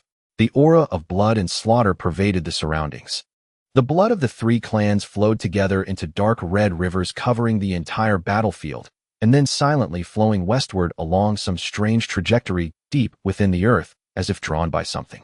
Amidst this mountain of corpses and sea of blood, the top combatants of the three clans finally moved. The ancestral dragon roared, "Yuan Feng, Qin, you have gone too far. You kill my child and slaughter my true dragons. Do you really think this old ancestor has no temper?" Yuan Feng sneered, her voice laced with chilling coldness. "Ancestral dragon, do you think this palace is easy to bully? My fire phoenix children and colorful phoenix children have all been killed by your two clans. Do you even have the face to say this? If you want to fight, then let's fight. Do you really think this palace fears you?" Qin coldly scoffed. "Ancestral dragon Yuan Feng, if you want to fight, then let's fight. Stop talking nonsense." No sooner had the words left his mouth than Qin took the lead in attacking. With a wave of his hand, the Earth's meridians across the entire plane were instantaneously activated. Countless massive Earth spikes erupted from the ground, carrying the terrifying might of collapsing mountains and splitting rocks, simultaneously thrusting towards the ancestral dragon and Yuan Feng. A cold smile crept across Qilin's lips. "1 against 2, the advantage is mine." The ancestral dragon snorted coldly, pushing forward with his hand, immediately unleashing towering waves that shattered those earth spikes into dust. Seizing the opportunity, Yuan Feng struck. 9 illusory, colorful phoenixes simultaneously surged forth, transforming into 9 orange flames that formed a massive fire array in the void, enveloping both the ancestral dragon and Qilin within. However, with a single claw swipe, the ancestral dragon tore apart that terrifying fire array with his bare hands. He kicked out, forcing Qilin back, his movements clean and swift. Qilin used the momentum to sink down, merging his body with the earth. In the next moment, he suddenly burst forth from behind Yuan Feng, wielding a massive battle axe and striking towards her back. Yuan Feng reacted swiftly, the illusory, colorful phoenixes around her instantly turning to protect their master. Flames and axe blades collided, fiercely erupting with an energy shockwave that changed the color of the heavens and earth. The battle of the three clans' ancestors had long surpassed the understanding of mortals. This battle lasted for 300 years. On the plains, 90% of the lower members of the three clans were killed or injured. Even among the true dragons, true phoenixes, and Qilins above the golden immortal stage, casualties exceeded half.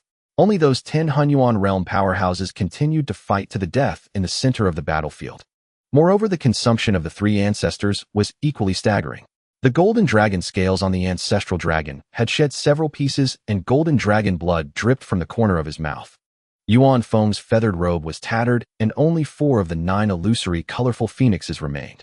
Qilin's battle armor was covered in cracks, his body drenched in blood, and the hand holding the massive axe trembled slightly. When Qilin's massive axe collided violently with the ancestral dragon's dragon claw, once more both were forced back simultaneously.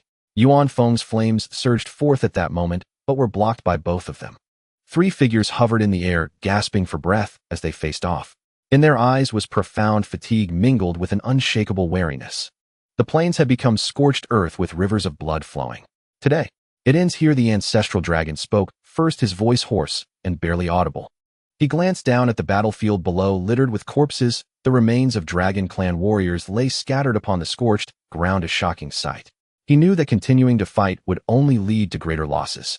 Yuan Feng cast a glance at the remnants of her Phoenix clan behind her and coldly snorted, "Next time we meet, you will pay the price in blood." Shi Qilin tightly gripped his massive axe, watching the two warily as he slowly retreated, saying, "The Qilin clan fears no challenge and is always ready." The three clans began to silently gather their remaining forces. The Dragon Clan retreated eastward toward the eastern sea. The Phoenix Clan flew back to the southern immortal volcano with their injured wings, and the Qilin Clan struggled to assist their wounded back to Buzhou Mountain. On the plains, only the scattered, severed limbs and corpses remained, along with the lingering smell of blood and slaughter in the air. In this battle, there were no winners. As the three clans withdrew, the battlefield quickly fell silent. After an unknown span of time, a figure suddenly appeared at the edge of the battlefield. He walked across the battlefield, his brows slightly furrowed as he surveyed the rivers of blood before him. He murmured, "So many corpses of dragons, phoenixes, and Qilins piled here. Given time, this will surely breed anomalies. Even if no anomalies arise, the rotting corpses could spark a plague." He sighed and said, "The Buddha said, if I do not enter hell, who will?" Ah, that was said by that unlucky child Kitagarbha. He probably hasn't even sprouted yet at this point. Maybe not even a seed. Then he added, "Oh well, I suppose this young master has a compassionate heart. Those idiots from the Dragon Phoenix and Qilin clans really lack class. If you're going to fight, fine, but can't you clean up after yourselves? What if these corpses crush the flowers and grass? That wouldn't be good. And if they scare some child, that would be a grave sin. Forget it, forget it. It looks like this upstanding youth has to step in and clean this place up." With that, lightning flickered around him, and he appeared beside the corpses of the great Luo powerhouses. Upon closer inspection, who else could it be but Qin Yu? He had originally planned to continue his travels heading north through the Primordial Wilderness. He had wanted to go elsewhere, but the south was Phoenix territory, the center was Qilin domain, and the east would take him back to the Eastern Sea.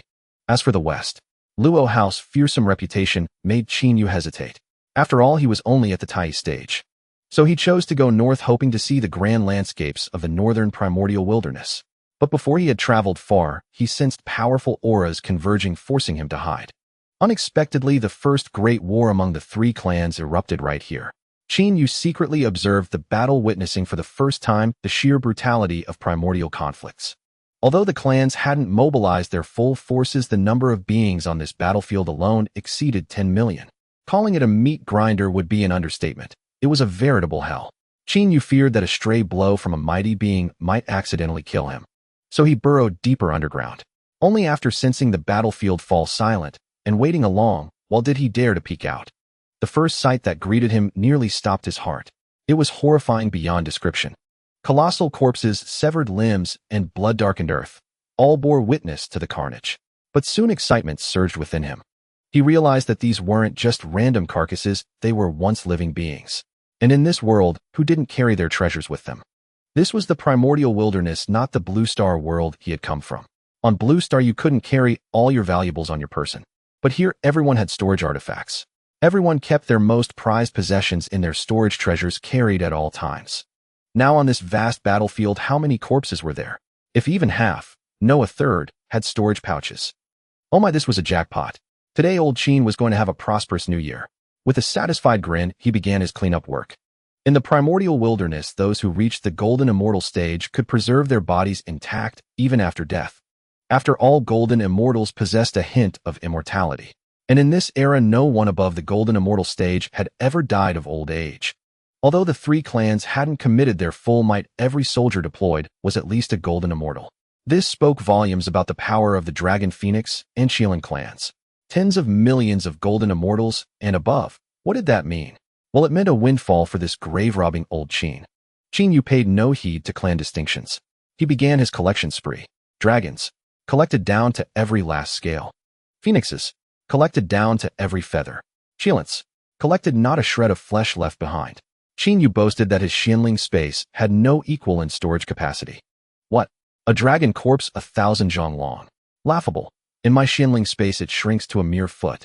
A Qilin corpse 1,000 zhang tall. Once inside, it becomes a tidy half-foot. As for phoenixes, their corpses shrink to the size of magpies. Qin Yu's strategy was simple. Every corpse he laid eyes on went into his Xianling space. First pass, collect bodies and spiritual treasures, even damaged ones. Second pass, gather severed limbs, feathers, scales, and hair. Every bit counted. Third pass, dig 3 feet deep and collect any soil stained with the blood of the 3 clans. Qin Yu knew that in the later ages after the War of Investiture, a single drop of dragon or phoenix blood would be a divine treasure worth fighting over. Wasting such bounty now would be a crime. Besides, he recalled that the Chan sect's Qingshu Daojinjuan possessed a famous treasure, the 5 Fires and 7 Fowls fan. And Tai Jinren had the 9 Dragons' divine fire cover. Could those be unrelated to the Dragon and Phoenix clans? Were the 7 Fowls just random birds? Were the 9 Dragons mere carp-turned dragons? Dragons, phoenixes, and Qilins were treasures through and through. Qin Yu lamented his hard work as the battlefield stretched for tens of billions of li. To clean it quickly, he had to move at full speed. Speed was the name of the game, and old Qin knew it well. Sharp eyes, swift hands, fast body, and an even quicker mind. If any being had witnessed the scene, they would have seen a streak of purple-gold lightning flashing across the battlefield. Wherever it passed, the massive corpses of dragons, phoenixes, and Qilins vanished instantly. Qin Yu felt he was about to collapse, tirelessly using his lightning flash technique to dart across the entire battlefield. He was like a diligent little bee flitting tirelessly across a vast garden. By the time Qin Yu had finished cleaning the entire battlefield, 5 years had already passed. He felt as though he were on the verge of collapsing from exhaustion. He longed to shout into the void, 5 years, 5 years. Do you have any idea what I've been through in these 5 years? Well, at least he hadn't been playing that Blue Moon game with Zatsuhui. For 5 years, he had traversed the entire battlefield.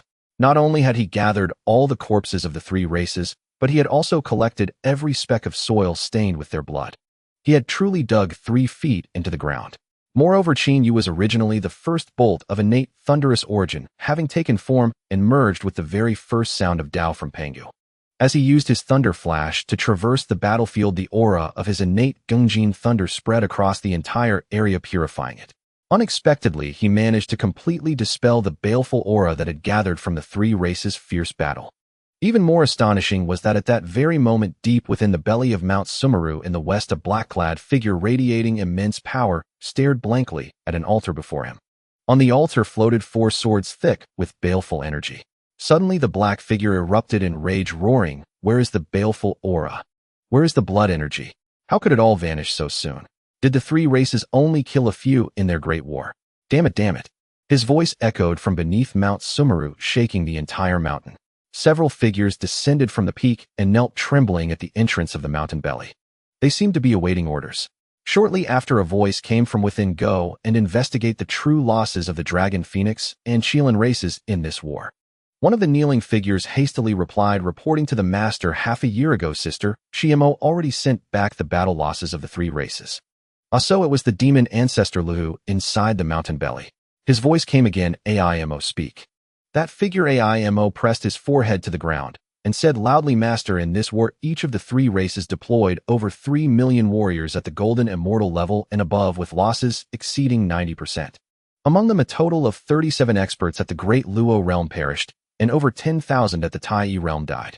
Luohu growled, "If so, why has the blood and baleful aura vanished in just 5 years?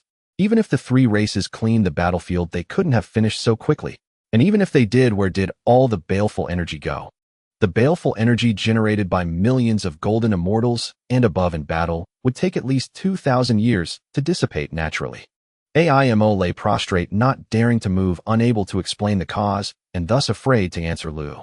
Luohu snorted coldly, "Useless waste. Go and investigate at once." Aimo and the other demon emissaries breathed a sigh of relief, quickly acknowledged the order, and vanished in a flash. From within the mountain belly, Luohu's voice grumbled, "Damn it. This war only yielded so little blood and baleful energy.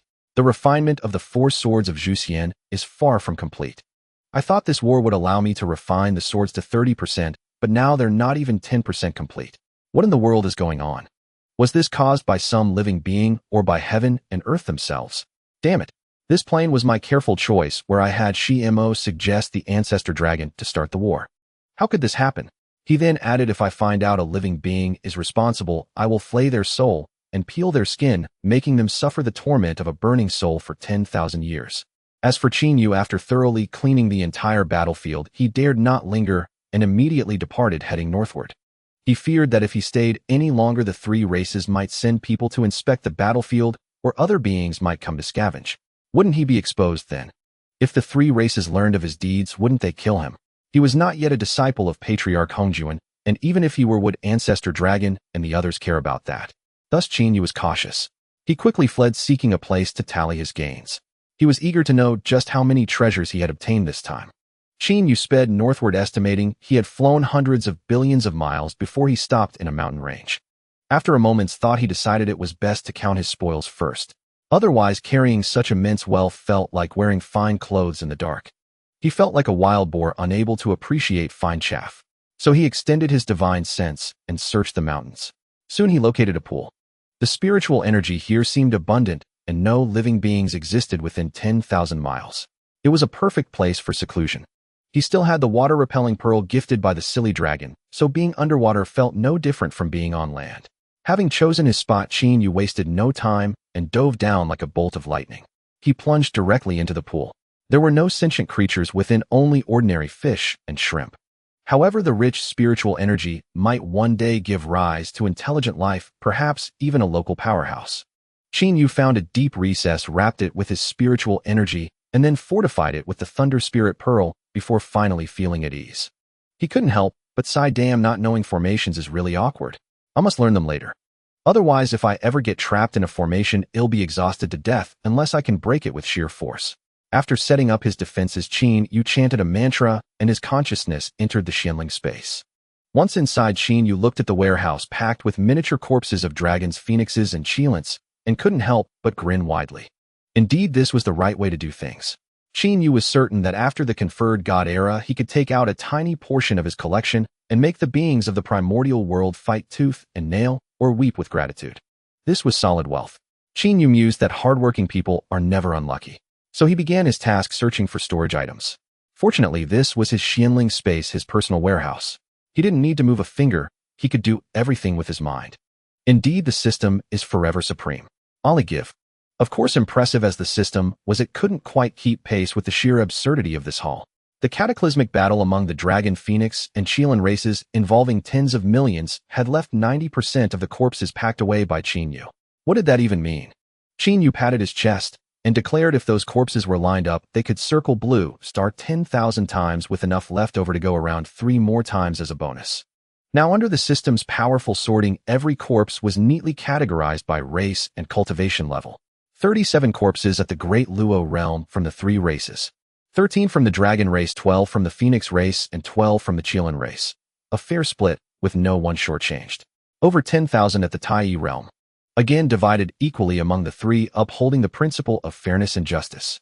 As for the most numerous, they had to be the corpses of the Golden Immortal Army. Even when shrunk to less than a foot by the Xianling space, their sheer quantity piled up like mountain ranges stretching endlessly out of sight. The Dragon, Phoenix, and Qilin were the original native races born at the dawn of the Primordial Era. They had gained experience during the Beast Calamity, their bloodline and potential maxed out. Needless to say, a true 5-clawed golden dragon from the dragon race started at the mystic immortal level upon hatching, and by adulthood the golden immortal realm was the baseline. As for those below 5-clawed, don't be ridiculous. They were false dragons, fish dragons, snake dragons, loach dragons. At best, distant relatives of the dragon race, not even worthy of a place in the genealogy. The same went for the phoenix race. With the 9 young of the phoenix and nirvana rebirth, how could true phoenixes be as scarce as a few cats or dogs? They were the sovereign of all birds, the avian royalty, and their prestige had to be fully maintained. Even the Qilin race, the smallest in population, boasted nearly 1 billion pure-blooded Qilin, not to mention the countless beast descendants carrying a trace of Qilin bloodline scattered across the primordial world. Crucially, at this time, the 3 races had yet to be tainted by the karmic corruption of the calamity, and they bred as easily as dropping dumplings into a pot. Across the entire primordial world, aside from the Tao fields of a few supreme beings, it was essentially all territory of the 3 races. Even the Western overlord demon ancestor Luo Ho dared not claim to have fully occupied the West. Thinking of this, Qin Yu's grin stretched from ear to ear, blossoming like a lotus in full bloom. Others opened blind boxes, he opened storage pouches. This wave was nothing short of a windfall. Those golden immortal soldiers, though mere cannon fodder in the Great War, yielded from their pouches a total of 100,000. His current task was to immerse himself in opening those pouches and see what treasures those cannon fodder had stashed away. As it turned out, golden immortal cannon fodder were indeed just that, cannon fodder. The pouches held no earth-shattering treasures, mostly spirit stones, spirit fruits, and healing spirit herbs likely meant for emergency mana recovery on the battlefield. But when Qin Yu had emptied and sorted all 100,000 pouches, he was so overjoyed he nearly soared on the spot. Good heavens, all he could say was good heavens. Low-grade immortal crystals, 100 million. Mid-grade immortal crystals, 10 million. High-grade immortal crystals, 500,000. As for supreme-grade immortal crystals, don't joke, brother. Were those items as common as street goods? Could golden immortal cannon fodder carry supreme-grade immortal crystals around? Dream on. Besides, these spirit roots, spirit treasures, and spirit fruits were piled into 3 small mountains. Though most were merely low-grade innate spiritual items, as the saying goes, quantity trumps quality. The next moment, Qin Yu dumped all these resources into cultivating that supreme-grade innate spiritual bamboo. The countdown above the golden field suddenly plummeted, slashing off 8,700 years. The originally lengthy countdown instantly shrank to less than 7,600 years. Qin Yu, beaming at the sight, couldn't stop grinning. This move was an absolute steal. Who among the family could understand this? The storage pouches of a bunch of golden immortal cannon fodder had saved him nearly 9,000 years of effort. This wave was corpse collecting in the primordial world, turning him into a mega-rich tycoon. Nourished by the vast resources, the supreme-grade, innate spiritual bamboo's leaves shimmered with a moist spiritual glow, its growth visibly and wildly accelerating with spiritual energy, so dense it nearly condensed into liquid and dripped down. Qin Yu rubbed his hands together, his gaze drifting toward the pile of more advanced treasures, the corpses of over 10,000 golden immortals, especially the 37 great Luo-level dragon phoenix and Qilin corpses, along with their storage pouches. These were the true high-level combatants of the 3 races. Any one of them could have walked with their head held high among their kind. Yet now they had all become Qin Yu's personal reserves. After all, a great Luo golden immortal was one who had truly touched the laws of existence. Their sinews, bones, flesh, inner elixir, and essence blood were all nourishment imbued with laws far more precious than the combined contents of those 100,000 golden immortal pouches. While there was simply no comparison, not to mention their storage pouches, how could they not contain some fine treasures? Qin Yu looked at the storage pouches of the great Luo golden immortals and the pile from the golden immortals, muttering under his breath, struck it rich this time, I've truly hit the jackpot. Qin Yu felt like jumping on the spot to vent his excitement.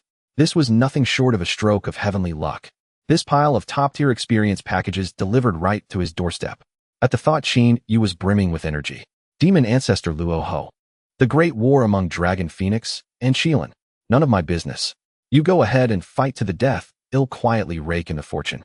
Once you're done fighting, exhausted and dead, all the treasures are mine. Qin Yu glanced at the corpses of the 3 races, then at the storage pouches beside them, a sly grin spreading across his face. Thank you 3 races for the lavish gift package. Little Master will graciously accept it. Having said that, Qin Yu began opening blind boxes again. Starting with the Tai realm storage pouches, after opening over 10,000 of them, the smile on his face had gone somewhat numb. In this primordial world, indeed, the bold get fed, the clever become big shots. From just over 10,000 Tai realm storage pouches, Qin Yu uncovered countless treasures. Immortal crystals, spirit roots, spirit fruits, and spirit treasures were all standard fare. To his surprise, he even found 1 top-grade innate spiritual treasure, 10 mid-grade innate spiritual treasures, and 100 low-grade innate spiritual treasures. This caught Qin Yu off guard, truly worthy of the 3 races' main forces. His gaze then turned to the 37 great Luo storage pouches. After opening them one by one and looking at the ground covered in a dazzling array of multicolored treasures, Qin Yu slowly exhaled. Qin Yu, from now on, please call me Qin, the richest, the foremost richest man in the primordial world. Qin Yu acknowledged that although the 3 races were mighty and populous, those were merely their collective assets. As for these, Qin Yu declared they were his alone. Without even taking the time to carefully inventory them, he directly fed all the mid-grade and below immortal crystals and spiritual items to the golden field. The countdown above the golden field instantly hit 0, and at that moment the system's prompt rang out, ding. Congratulations, host, for successfully cultivating the supreme grade innate spiritual root Crimson Flame Thunder Bamboo. The second golden field in the space has been unlocked. The host only needs to pay spirit stones to unlock the golden field. Ignoring the system prompt, Qin Yu gazed at the supreme grade spiritual bamboo, eagerly thinking, refining, I must refine it into a weapon. At that moment, Qin Yu was so eager to seize the supreme spirit bamboo and wear it down with fervent polishing that his refining urge surged straight to his crown, utterly unstoppable. Without further ado, he barely spared another glance at the mountains of treasures scattered around. With a mere flicker of his will, the peerless divine root materialized before him. The bamboo was entirely crimson, as if wrapped in an inextinguishable celestial flame. Its joints were entwined with fine pale purple divine thunder patterns radiating spiritual light while concealing its might, truly worthy of the name supreme innate divine root. Qin Yu curled his lips and silently screamed in his mind, "This system is ridiculously reliable. Though its functions seem ordinary, its moves are conceptual-level masterstrokes, a walking treasure trove of primordial wonders." This supreme spirit bamboo inherently possessed both fire and thunder primal essences. Its body was harder than sandier mystic iron, impervious to blade or axe, and deep within its core lay a strand of pure, intense, burning thunder, true intent, the pinnacle among innate divine roots. Qin Yu decided on the spot to not refine such an extraordinary treasure into his own destined spirit artifact would be a sheer waste of heaven's gifts. With his mind set, he wasted no time. He immediately sat cross-legged and began to focus on the consecration.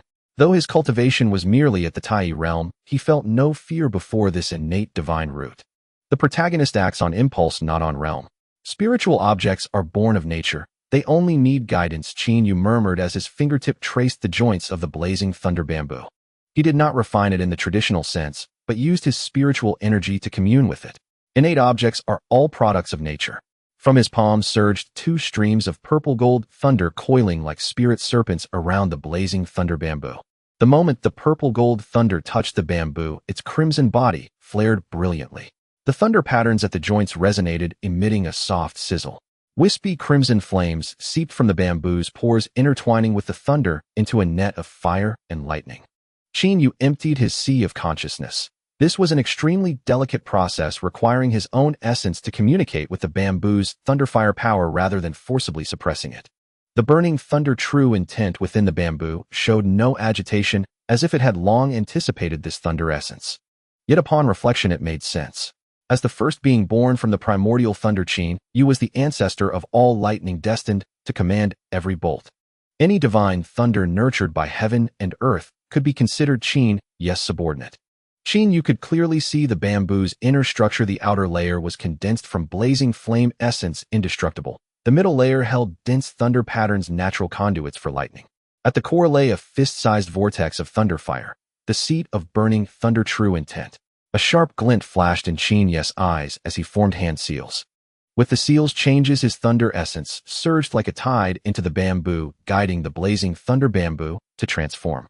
The Tuzhanglong bamboo visibly shortened and thickened, its once straight joints gradually curving into a natural arc. The tip contracted and polished into a sharp thunderfire crystal flowing with crimson and purple light.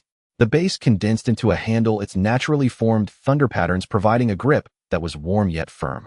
The entire process felt like natural growth, devoid of any artificiality. The blazing thunder bamboo seemed destined for this form, and Qin Yu merely brushed away the dust to reveal its divine weapon nature.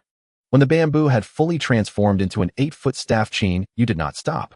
He produced a strand of mystic jade thunder marrow, a spiritual object from his lottery draw, though he was uncertain of its exact function. Yet the descriptions mentioned that it could enhance an artifact's power convinced him it was something precious. Thus he resolved to merge the mystic jade thunder marrow into the innate bamboo, hoping the resulting supreme innate spirit treasure would possess even greater might. He mused at least it should rival the 6 roots of pure bamboo. Well, a fantasy. The mystic jade thunder marrow slowly seeped from his palm into the staff.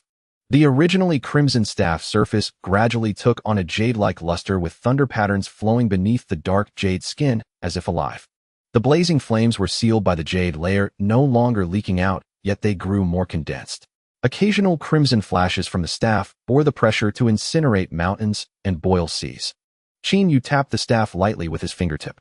It erupted with blinding light, and crimson-purple thunderfire shot from the crystal tip, coalescing into a phantom of a thunderfire lion above. The lion raised its head and roared, unleashing a deafening thunderclap.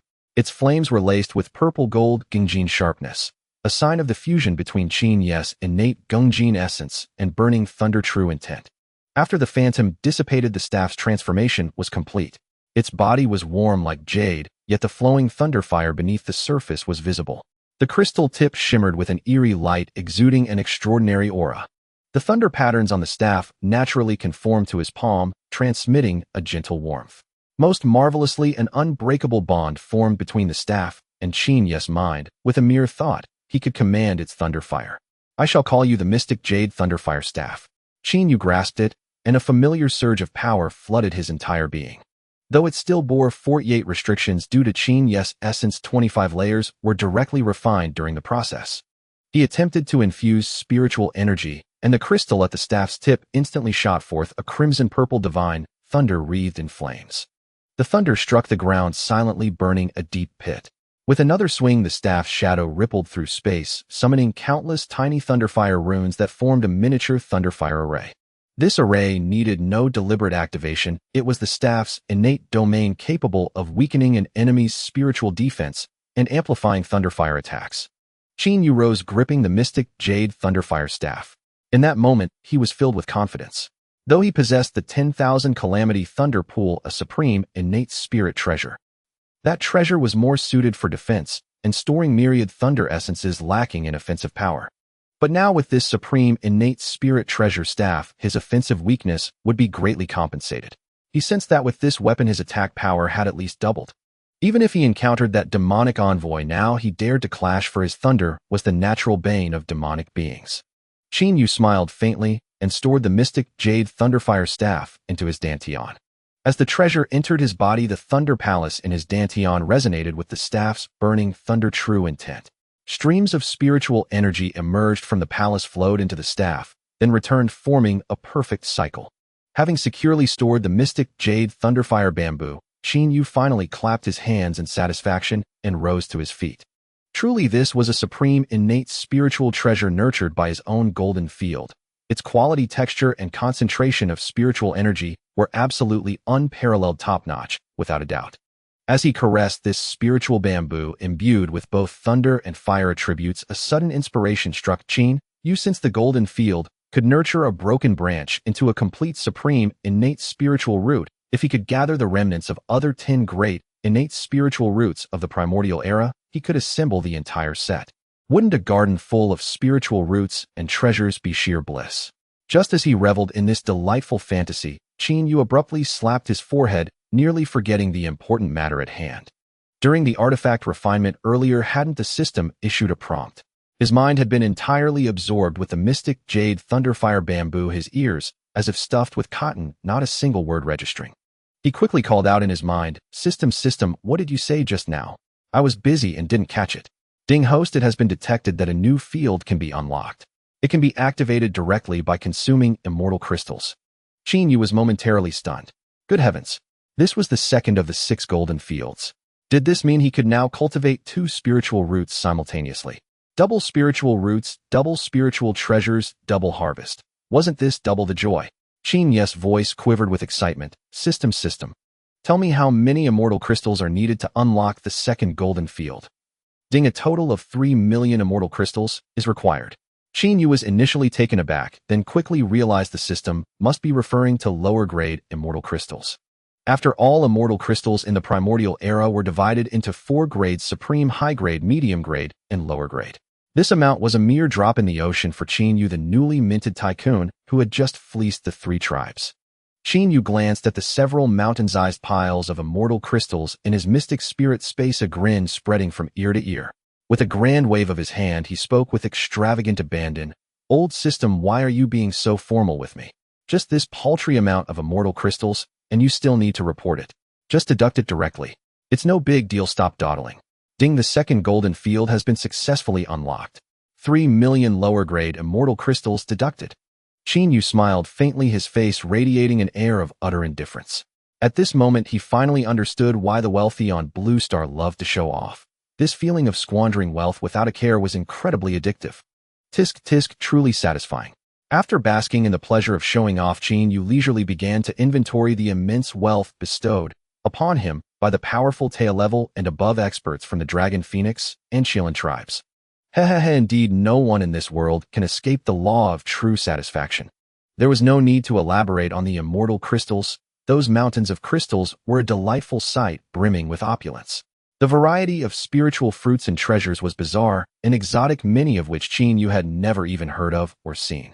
Even the poorest among them were medium-grade spiritual fruits, too lowly to be presented. The only thing that puzzled Qin Yu was the scarcity of innate spiritual treasures. The total count of lower-grade and medium-grade ones combined did not even reach 100. In contrast, acquired spiritual treasures were piled up like mountains, presumably personal collections refined by the powerful experts of the three tribes from gathered materials. It made sense after all. The cataclysmic war among the three tribes had been so fierce that any innate spiritual treasures left behind by fallen golden immortals had long been snatched up by passing opportunists. Acquired spiritual treasures were worthless, easily abandoned.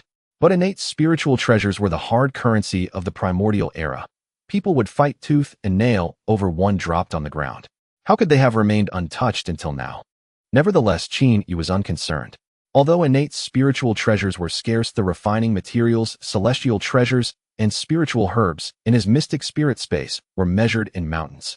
A mere pinch of them was worth more than another's entire fortune. Qin Yu stroked his chin, muttering to himself, "At this rate, in this war of the three tribes, am I not the biggest winner, quietly amassing a fortune?" It was almost laughable.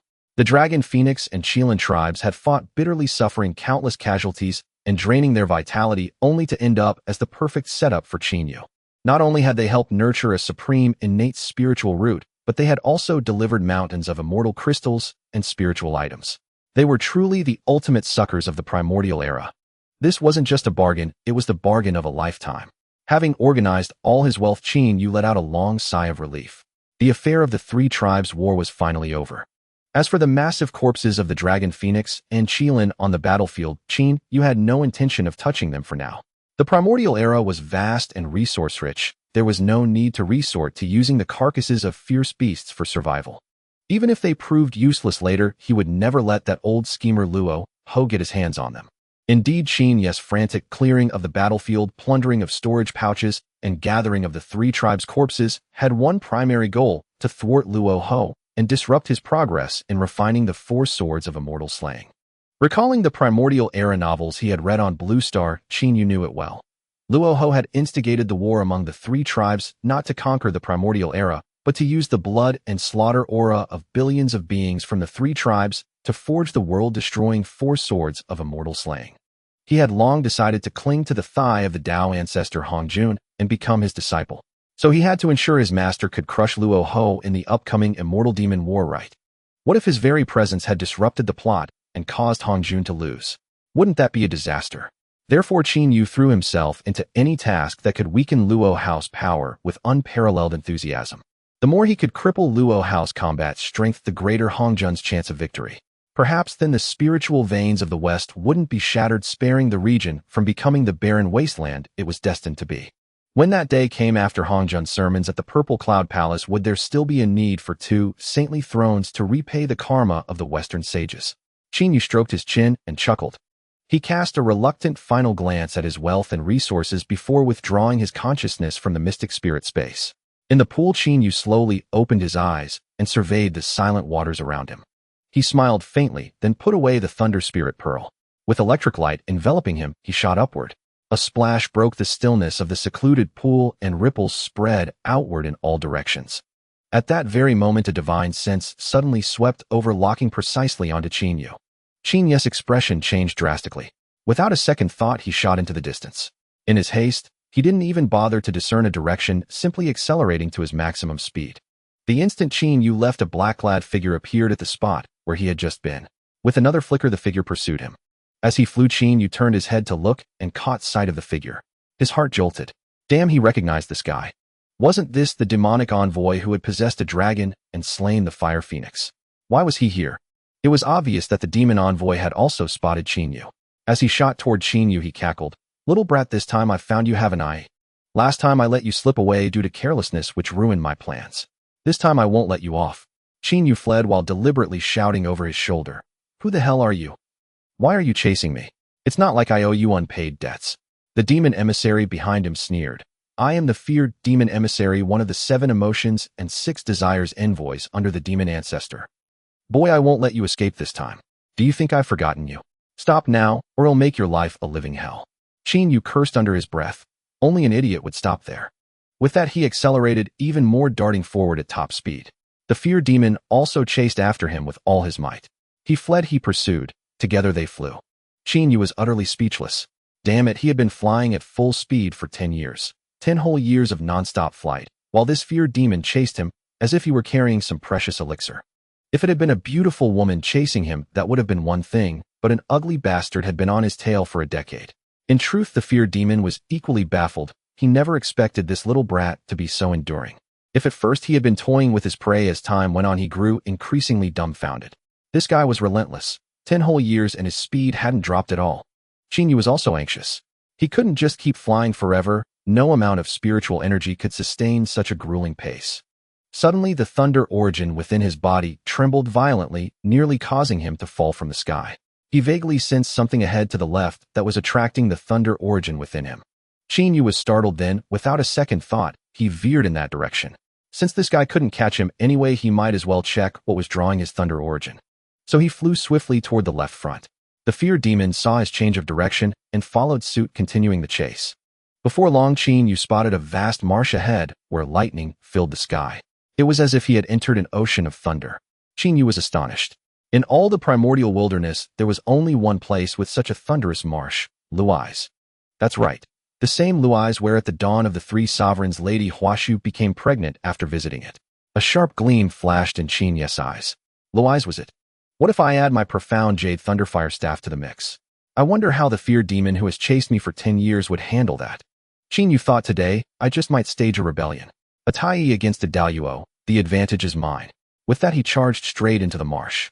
Meanwhile, the fear demon, upon seeing the marsh before him, had already begun to have second thoughts. After all, the demon race itself was naturally weak against thunder. To barge into a thunderous marsh would slash his combat power by half, wouldn't it?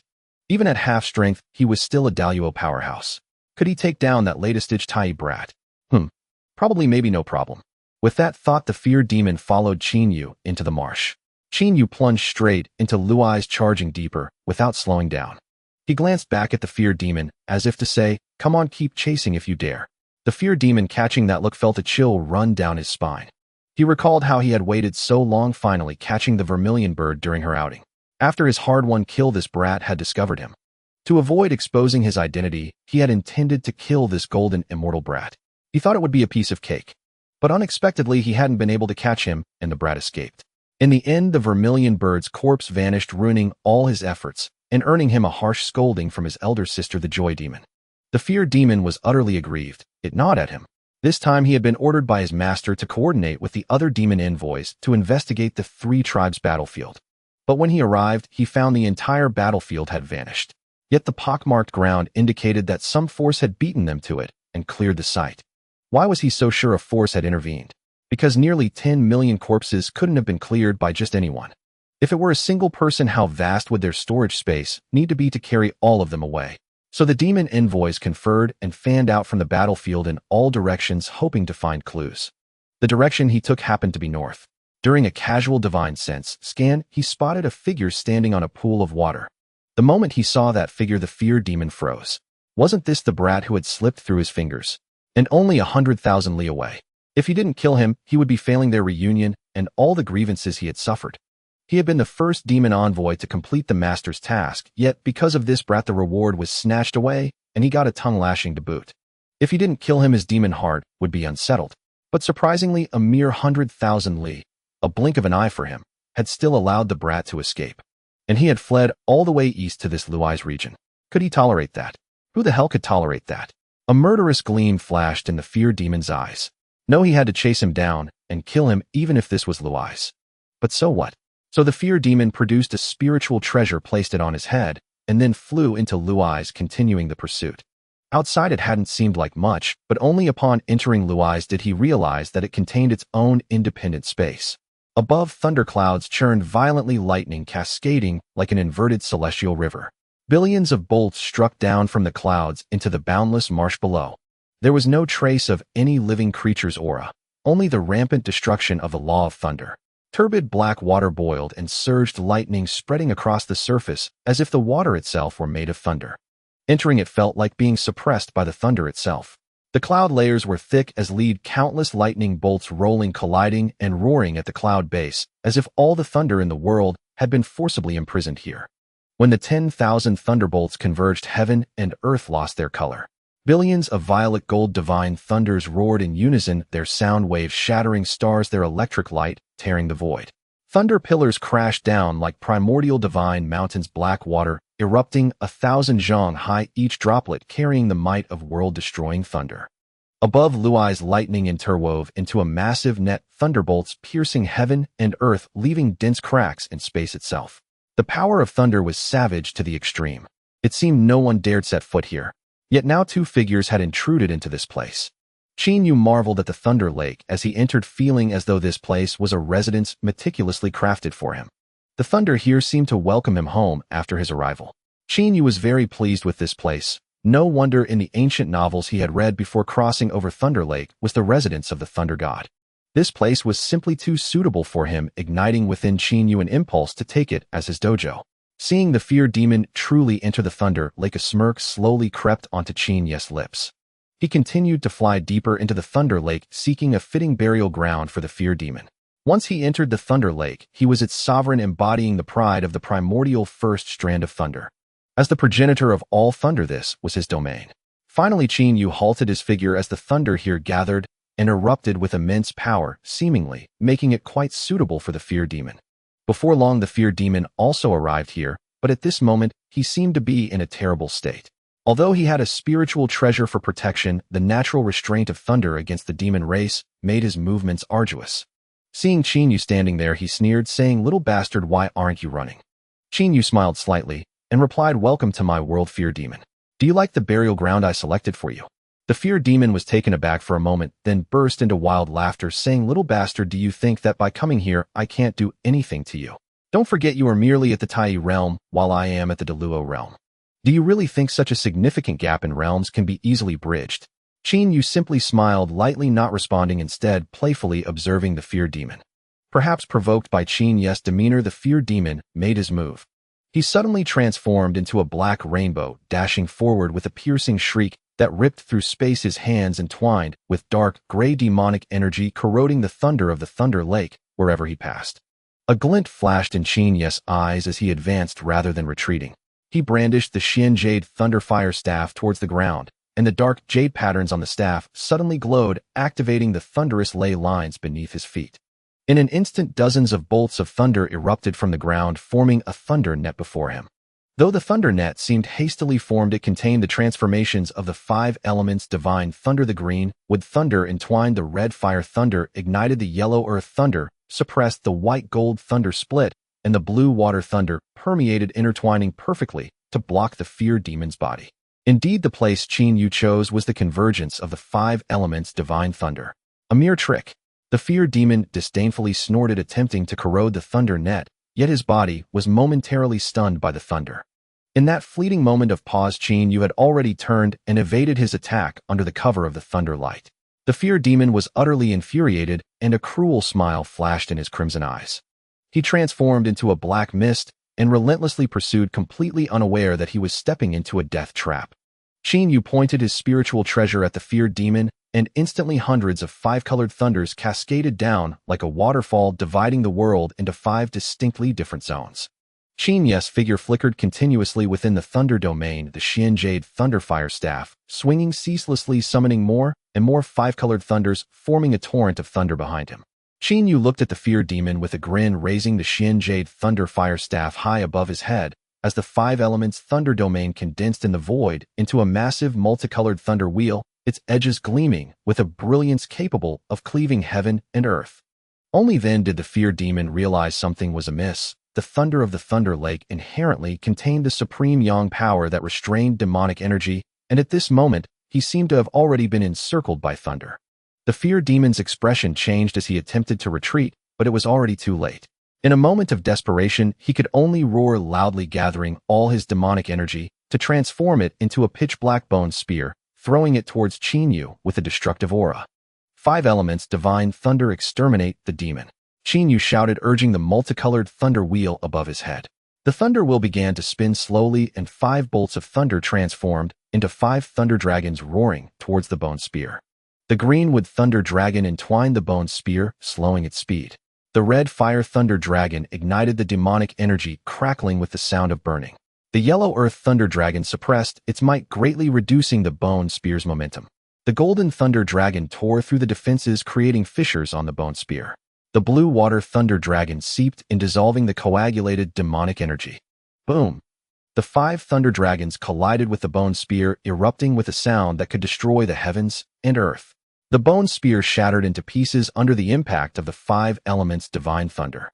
However, the 5 thunder dragons still charged towards the feared demon, striking fiercely against his protective spiritual treasure. Though the spiritual treasure obstructed them, the thunder imbued with paralyzing power pierced through the feared demon's defenses, flooding into his body. Thunder was always a powerful means of breaking demons. Moreover, the feared demon's spiritual treasure was nourished by demonic energy. The feared demon let out a wailing cry, his black misty body seemingly ignited by the thunder, emitting billowing black smoke. Yet he was still a Deluo realm demon, his body surging with demonic energy, forming a black shield that barely resisted the invasion of the thunder. Keenly aware of the murderous intent in Qin Yu's eyes, the power of the supreme, innate spiritual treasure erupted forth. He did not give the feared demon a chance to catch his breath, pointing the Xian Jade Thunder Fire Staff forward as the crystal at the staff's tip shot forth a beam of purplish golden lightning.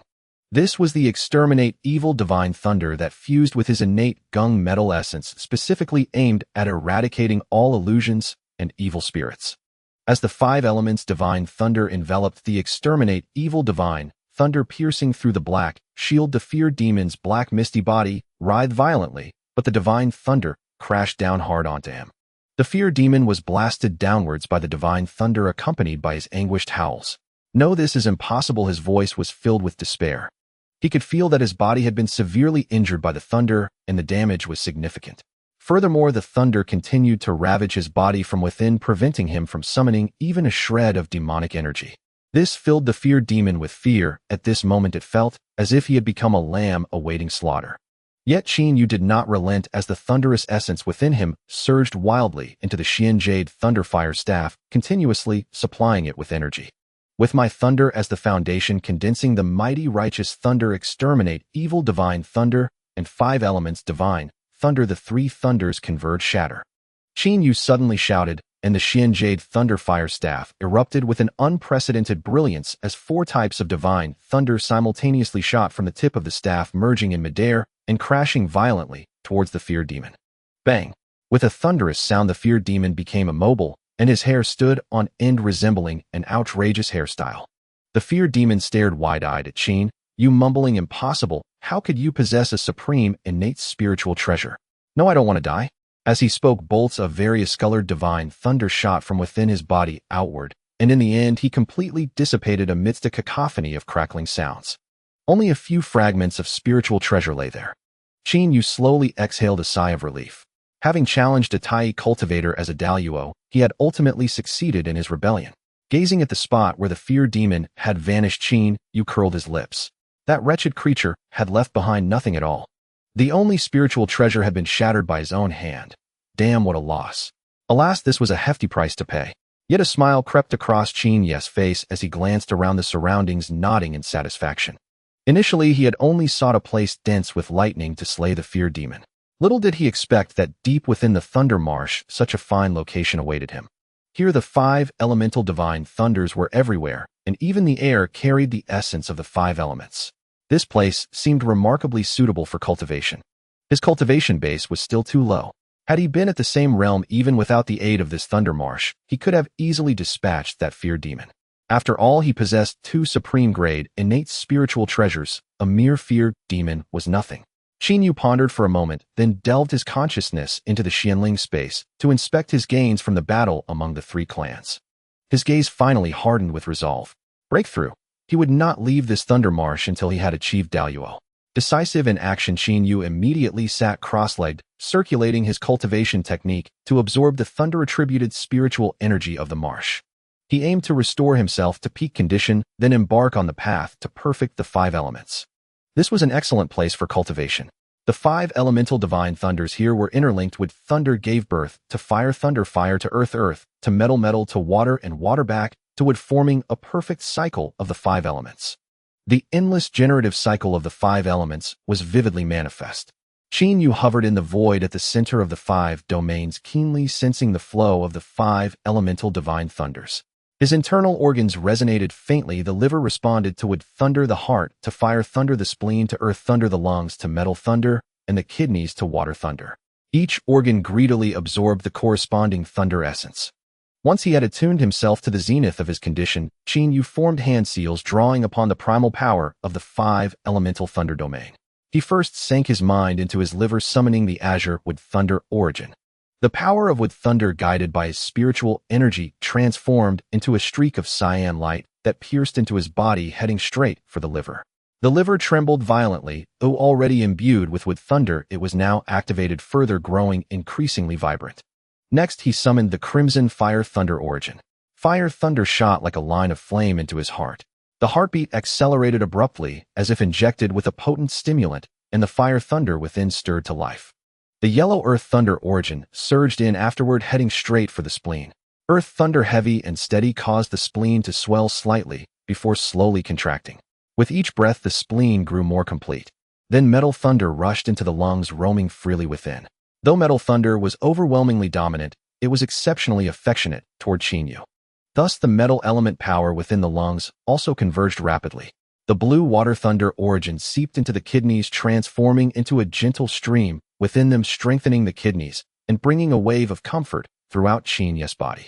The origins of the 5 elemental divine thunders poured in, endlessly merging, refining, and sublimating with the 5 energies within his organs. 5 halos of azure, crimson, yellow, white, and blue emerged on Qin Yu's skin, swirling around his form. At times they turned into entwining wood vines, or at others they blazed into flames, solidified into earthen armor, flashed with metallic light, or flowed like water. A scene of perfect harmony. Qin Yu did not idle. From the Shenling space, he retrieved a vast array of 5-element spiritual treasures and spirit roots, then placed numerous high-grade spirit stones around himself. Using his inner true fire, he melted them into 5 clusters of energy, each of a different color. Qin Yu formed hand seals, activated his cultivation technique, and guided the energy along with the 5 elemental divine thunder origins slowly into his 5 organs. As time passed, the spirit stones before him gradually turned gray, drained of spiritual energy. The 5 energy clusters also shrank steadily. Yet the 5 energies within Qin Yu's chest grew increasingly solid. The wood energy in his liver was tough as green vines. The fire energy in his heart blazed with fierce intensity. The earth energy in his spleen was heavy as the ground. The metal energy in his lungs was sharp as a blade. The water energy in his kidneys was long and flowing as a river. These 5 energies circulated slowly in his chest according to the generative cycle of the 5 elements, nourishing each other without conflict. Moreover, within each of the 5 energies, threads of lightning flickered, lending an extraordinary appearance. No one knew how much time had passed. On this day, Qin Yu opened his eyes abruptly, rising to his feet. The 5 elemental divine thunders within him and the 5 energies of his chest erupted simultaneously. 5 streams of azure, crimson, yellow, white, and blue surged from his 7 orifices, enveloping his entire body. The surrounding 5 elemental thunder origins flooded into him like a tide, penetrating skin, muscles, and bones straight into the depths of his organs. At that moment, Qin Yu became a nexus of the 5 elemental thunder origins, completely enshrouded by them. And now he clearly felt a massive transformation within his organs. The wood energy in his liver fully merged with wood thunder, giving rise to the true essence of endless generation. The fire energy in his heart united with fire thunder, igniting the domineering power of scorching heaven and extinguishing earth. The earth energy in his spleen fused with earth thunder, condensing into the weight of bearing all things. The metal energy in his lungs resonated with metal thunder, comprehending the sharpness of invincible edge. The water energy in his kidneys intermingled with water thunder, transforming into the supple tenacity of penetrating everywhere. When Qin Yu felt his organs could absorb no more of the 5 elemental divine thunder origins, a burst of multicolored radiance exploded from his chest. The 5 streams of azure, crimson, yellow, white, and blue coalesced in his chest into a perfect ring of the 5 elements. As the ring turned, it emitted an aura of flawless completion. He could clearly sense the strengthened connections among his organs, and an unprecedented surge of power filled his entire body. What was this? The 5 energies in his chest had finally reached perfection. Qin Yu slowly withdrew his cultivation, feeling the perfected 5 energies and the surging power of the 5 elemental divine thunders, a smile curling at the corners of his mouth. He raised his hand and waved it. 5 divine thunders of different colors flashed in his palm in succession, finally coalescing into a single 5-colored thunderball. The thunderball contained the perfected power of the 5 elements, yet it was restrained and steady. And at this moment his cultivation base broke through the previous realm, reaching the peak of Tai Golden Immortal. At last he had perfected the Tai stage. With the elevation of his realm and the perfection of the 5 energies, only one step remained before the Daluo realm to stir the 5 energies in his chest and achieve the state of 5 energies converging to the origin, after which he could begin to condense the 3 flowers at the crown. Once these 3 flowers at the crown fully bloomed, he would step into an entirely new realm, Daluo Golden Immortal. At that time in this primordial wilderness, he would no longer be a novice easily manipulated by others. For at that moment, he would be able to cultivate the laws. These 3 flowers atop the head correspond to essence, chi, and spirit respectively. They must be nurtured with one's own origin as the seed and the essence of heaven and earth as fertilizer to bloom. In Qin Yu's view, the thunderous origin of the Thunder Marsh was precisely the finest nourishment for condensing the flowers. After all, he was the incarnation of thunder itself, and this place was truly his treasure trove. Qin Yu did not venture elsewhere, but directly entered the region of the 5 elements divine thunder, channeling the 5 energies within his chest toward the convergence of the 5 energies. Since the 5 energies within him were already complete, achieving their convergence was no difficult task. Thus Qin Yu quickly adjusted his state. The 5 energies in his chest surged ceaselessly, showing signs of merging into one. A sharp glint flashed in Qin Yu's eyes. He knew that the convergence of the 5 energies was now attained. Now it was time to condense the 3 flowers. With thunder as my guide, gather my essence and condense the first flower, the essence flower. Qin Yu murmured, drawing upon the purest origin of the innate gung metal thunder. This origin, stemming from the foundation of his incarnation, contained the most young and vigorous life essence. As his mind moved, the thunder clouds above churned, and the power of thunder fell like a tide, absorbed by his primordial spirit. The primordial spirit was tempered and condensed within the thunder, gradually forming the shadow of a budding flower. The bud was purple-gold in color, with intricate lightning patterns weaving along the edges of its petals, a sign of the union between essence and thunder. Qin Yu could clearly feel that this essence flower was intimately connected to his physical body. With each petal's growth, his physical strength subtly increased, and the power flowing through his limbs and bones grew more vast. After 7 days and 7 nights, the purple-gold bud burst open with a soft pop. The petals unfolded in layers, 9 in total. The essence flower hovered to the left above his head, exuding a dense life aura that resonated with the thunderous origin of the thunder marsh, automatically absorbing the surrounding essence energy. The essence flower is formed, now condensed the chi flower.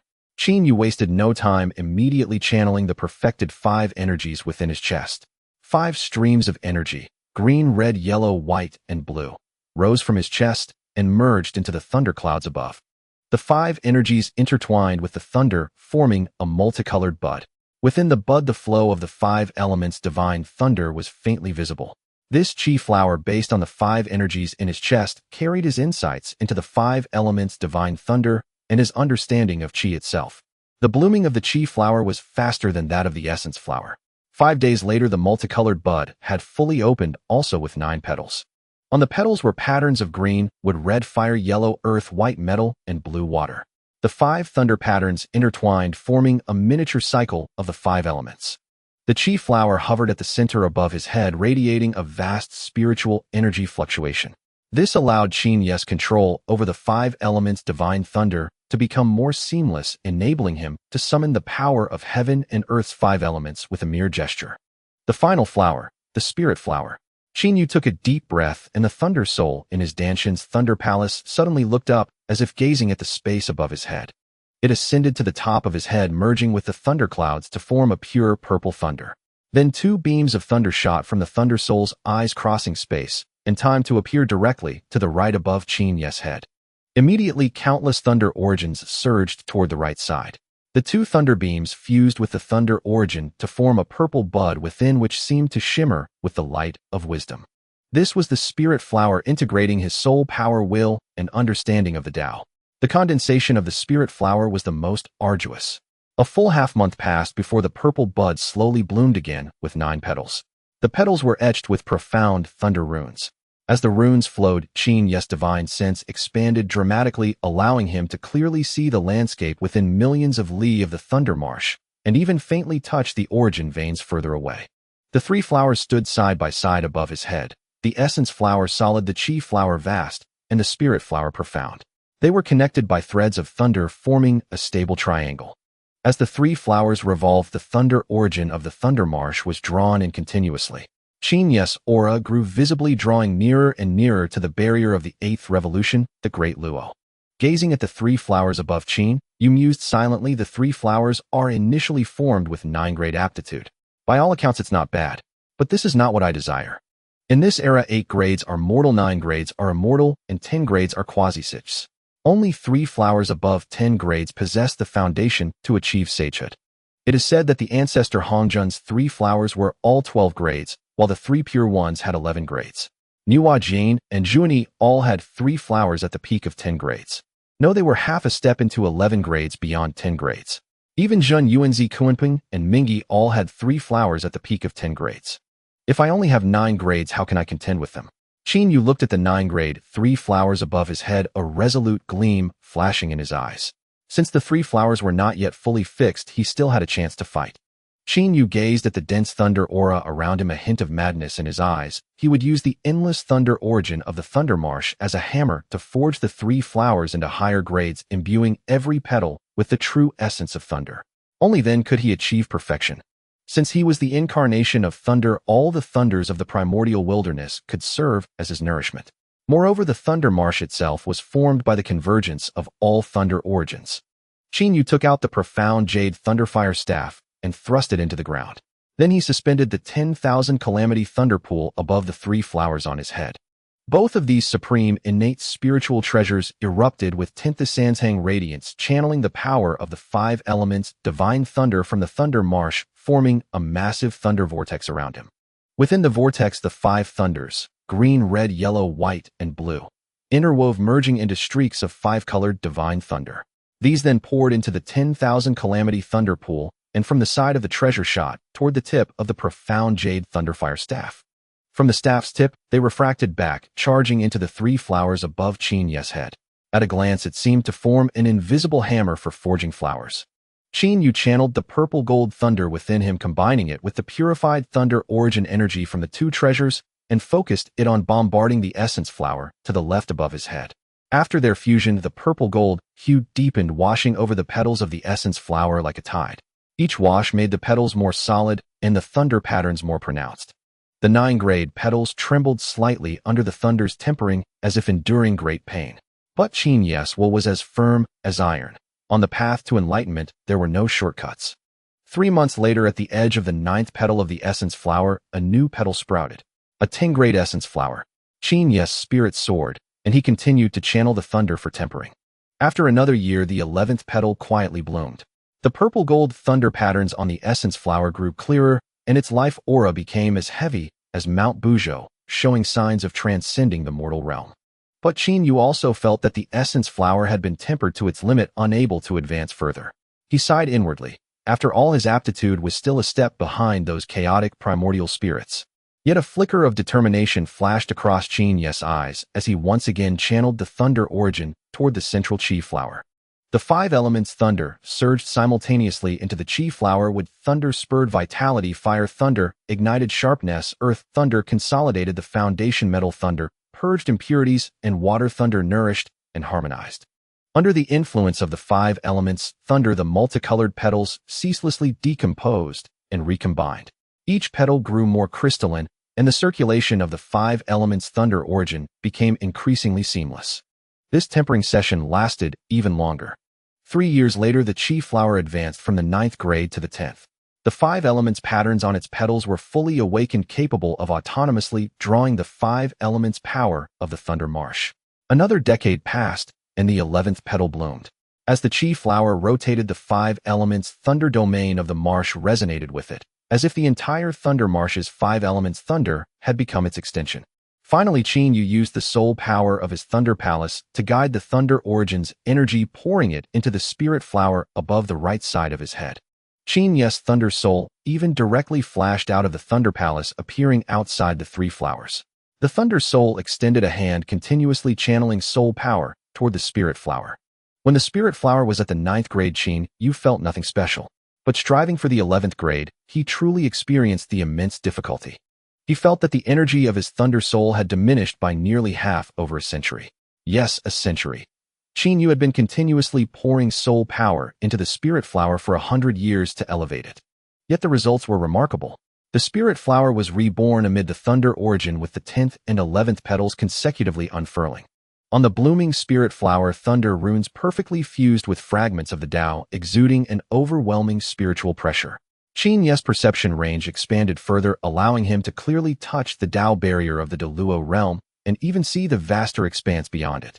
The three flowers stood side by side, all at the 11th grade. The essence flower resembled a purple-gold lotus bearing the weight of myriad thunders. The Qi flower was like five-colored crystal containing the 5 elements Thunder Origin. The spirit flower was akin to a violet throne, reflecting the true essence of thunder. The petals of the 11th grade shimmered with a dense primordial aura, the ultimate manifestation of the Thunder Origin's refinement, far surpassing the grades of ordinary three flowers. As the final petal stabilized, the three flowers above Qin Yu's head suddenly erupted with dazzling radiance. The 2 supreme grade innate spiritual treasures began to operate rapidly. The myriad tribulations thunder pool, like a gluttonous Tao Dai, with its maw wide open, drew in all the Thunder Origin within 1,000,000 li. Beyond that, the Thunder Origin from farther reaches also converged here. Then the myriad tribulations thunder pool shot even more Thunder Origin toward the mystic Jade Thunderfire Bamboo. The beam instantly expanded tenfold. The mystic Jade Thunderfire Bamboo was not idle either. The 2 supreme grade innate spiritual treasures worked in perfect harmony like skilled laborers, one absorbing and refining, the other transporting and transmitting. The three flowers began to absorb this energy, then fed it back to Qin Yu himself. Qin Yu felt the Thunder Origin within him growing denser and more condensed. After an unknown span of time, his eyes snapped open. 8th turn for me, break.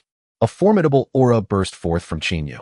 His eyes seemed to flash with myriad thunders, and a clarity spread through his entire sea of consciousness. In his dantian, the Thunder Palace suddenly erupted with countless purple-gold thunders surging like a torrent through his entire body. Crack! A soft sound like an eggshell breaking echoed within Qin Yu's body. Immediately, his entire form was enveloped in purple lightning. The 2 supreme grade innate spiritual treasures continued to send the Thunder Marsh's Thunder Origin energy. Finally, the purple lightning exploded outward in all directions. With the thunder's eruption, Qin Yu's figure levitated, suspended in midair. Lightning coursed over his body as if he himself had become a massive Thunder Origin. The 8th turn had been broken through. In other words, the Deluo realm had been attained. Qin Yu slowly retracted his aura. The myriad tribulations thunder pool and the mystic Jade Thunderfire staff transformed into 2 streaks of light, returning to his dantian to once again guard his Thunder Palace and Thunder Soul. Qin Yu examined his body with satisfaction. The spiritual energy within surged like a mighty river flowing at an extreme speed. Moreover, Qin Yu felt his physical strength had multiplied several times. Most importantly, his entire body brimmed with a vast energy, as if a single punch could move mountains and overturn seas. Qin Yu had a feeling if he encountered the demon of fear now, he could shatter it barehanded without any spiritual treasures. Qin Yu, I want to fight 10. After inspecting himself, Qin Yu turned his gaze to the Thunder Marsh. One glance and he was stunned. Why did the marsh feel like its power had diminished by 70%? Had his advancement consumed 70% of the marsh's origin energy? After a moment's thought, Qin Yu became resigned. After all, he had elevated the 3 flowers from the 9th grade to the 11th grade using only the energy within the Thunder Marsh. So this consumption was understandable. The 11th grade. That was the quality of a saint's 3 flowers. In all of primordial chaos, how many could achieve that? Qin Yu even suspected that this 70% of the marsh's origin might be permanently lost. In other words, the Thunder Marsh had transformed from a supreme perilous ground into an ordinary thunderous marsh, though its thunder could still injure Deluo realm cultivators. But for those at the Hunyuan realm or the Quasi-Sage realm, it was utterly useless. Qin Yu extended his divine sense, scanning the depths of the Thunder Marsh. Though he found no specific discovery, he could sense the source of this thunderous marsh lay at its center. Yet how the marsh was formed he did not know. However, he guessed it was related to the Thunder Fiend god. Perhaps his origin had fallen here, giving rise to this thunder marsh. After some deliberation, Qin Yu thought there was still a major event to come regarding the Thunder Marsh. He could not let this place lie fallow. Moreover, he still lacked a cave dwelling or Dao field. Why not use this as a foundation to create a Thunder Dao field? As a transmigrator, even if he hadn't seen a pig run, he had eaten pork, hadn't he? Thus, Qin Yu began selecting from his spatial storage many innate materials that could withstand and absorb thunder. He also picked out some of the acquired spiritual treasures he had obtained. The Deluo realm and the Tai Yi realm were vastly different. The Deluo realm was a state beyond the three realms and outside the five elements, imperishable, through eons, immortal and eternal. So even if he lacked skill in refining acquired spiritual treasures, he could now use the immense power of the Deluo realm to forge them according to his needs. Qin Yu melted down those materials, then also melted the selected acquired spiritual treasures. He fused the various solutions into one, striking bolts of thunder power into the mixture. Finally, the solution slowly coalesced, forming the phantom of a six-section garden mansion. Qin Yu did not tarry, channeling bolts of thunderous force into it without pause. The purple-gold divine lightning, like a body-tempering force, scoured every inch of the spectral structure, fusing the spiritual energy of heaven and earth with the laws of space deep into its architectural fabric. As the phantom solidified, the solution gradually vanished. In no more than 50 years, a six-courtyard estate in the style of a blue star Jiangnan garden from Huaxiao materialized out of thin air, then expanded to cover 100 li in radius, settling firmly at the heart of the Thunder Marsh. Immediately, the estate connected with the water systems and thunder of the great marsh, as if awakened. Mist and lightning radiance swirled around it, and celestial energy coiled about, making it seem like a heavenly palace descended to the mortal realm. The entire estate was built in the style of Jiangnan waterways. White walls, black tiles, soaring eaves, and upturned corners, winding corridors, and lofty ridges, exuding elegance and refinement everywhere. Yet empowered by the thunder force of the marsh, it also carried a majestic and awe-inspiring presence. The main gate, measuring 4 zhang square, was flanked by 2 once-hang-tall greenstone lion beasts, their eyes containing thunderous might as they guarded the entrance. Above the gate hung a purple plaque inscribed with 4 great black thunder characters: Thunderclap, Immortal Residence. On both sides of the gate, a pair of purple couplets featured black characters that emitted streaks of lightning. The first line read: Grace covers all beings, thunderous sound connects to the great Tao. The second: The residence holds heaven and earth, its honored seat commands the 8 wilds. Should anyone below the level of a Tai golden immortal glance up, they might be drawn into a thunderous illusion. Behind the main gate at the front of the estate lay a vast plaza spanning 1,000 zhang, paved with translucent white spirit jade. Thunder runes flickered across its surface, and stepping on it felt warm and smooth as jade, with spiritual energy seeping into the heart. At the center of the plaza, a 10-hang-wide main path of white marble led straight inward, lined with spirit trees and exotic flowers. A gentle breeze swept by, sending petals fluttering down and spreading a clear, far-reaching fragrance. Crossing the plaza, one arrived at the main hall, the very core of the entire estate. The main hall was majestic and grand, yet retained Jiangnan's subtle elegance. Its roof was covered with glazed green tiles, the ridges adorned with auspicious beasts and auspicious clouds. The hall's pillars were made of agarwood, its beams of wangwali wood, and its doors and windows intricately carved with motifs of pine and crane for longevity and landscapes of splendor. Inside, the hall was spacious and bright, capable of accommodating hundreds for discussions. At the center stood a master's spirit seat, flanked by 2 rows of guest seats. On the low tables were placed spirit tea and immortal fruits, while around hung luminous pearls and spirit gauze lamps, making it as bright as day, even without sun or moon. Outside, the hall winding corridors encircled it, with small ponds beneath the eaves where water rippled and lotus leaves spread, balancing motion and stillness. Behind the main hall lay the second and third courtyards of side halls and guest quarters. The courtyards were separated by moongate doors and flower window walls, offering shifting views with every step along winding paths. The scenery within was delightful, with spirit plants everywhere, presenting beauty in every season. Rockeries were exquisitely arranged, small bridges spanned streams flowing through the yards, and pavilions were built by the water, hidden among woods or perched on hilltops. Their upturned eaves peeked out from green shade, serene and elegant, perfect for rest and leisure. The fourth courtyard was the central inner quarters, the master's daily living and meditation retreat. Here the scenery was even more delicate and private. Living water from the Thunder Marsh was channeled into encircling rivers clear to the bottom, with stone arch bridges and wooden-covered bridges spanning them. Weeping willows lined the banks and reeds swayed gently. Within the courtyard lay a spirit pond spanning thousands of zhang filled with spirit plants whose fragrance calmed the mind and focused the spirit. At the pond's center stood a waterside pavilion where one could lean on the railing to enjoy the entire estate's views or sit quietly to breathe and absorb the spiritual energy of the marsh and heaven and earth. Scattered around were several refined retreats with intricately carved doors and windows, simply yet luxuriously furnished. Meditation rooms, alchemy chambers, and studies were all complete, arrayed with formations that sealed off heavenly secrets and calmed the spirit. The fifth courtyard was the spirit garden and herb field where celestial treasures and exotic flora would be planted in the future. The herb fields were paved with some of the 9 heavens' life-giving soil obtained earlier, so dense with spiritual energy it almost turned to liquid. Nearby stood an alchemy pavilion and a forging platform which, empowered by the Thunder Marsh's thunder force, could refine pills and forge treasures with doubled efficacy. In the garden, hills rose and fell. Though man-made, they bore the majesty of real mountains. Clear springs and waterfalls cascaded among the rocks, their tinkling sounds harmonizing with birdsong in the woods like music of heaven. The sixth courtyard was the rear secret quarters, the most secluded and tranquil, intended as the inner residence for the household's women. Of course, this followed the Blue Star layout. Whether any women would actually reside there remained unclear. Here a secluded meditation chamber was built, its outer walls fused with thunder runes indestructible. Inside, landscapes, towers, and pavilions were all present, appearing exceptionally beautiful. Deep in the rear courtyard lay a bamboo grove grown from spirit bamboo seeds Qin Yu found in the storage pouches of those 3 race experts. Combined with the 9 heavens' life-giving soil, it quickly sprouted into a grove. The bamboo stems glowed with a faint golden light, a mutation from absorbing thunderous energy, usable for making treasures and arrow shafts. At the grove's end stood a Ninastery library pavilion, housing cultivation manuals, ancient texts, celestial maps, and secret records of spirit treasures.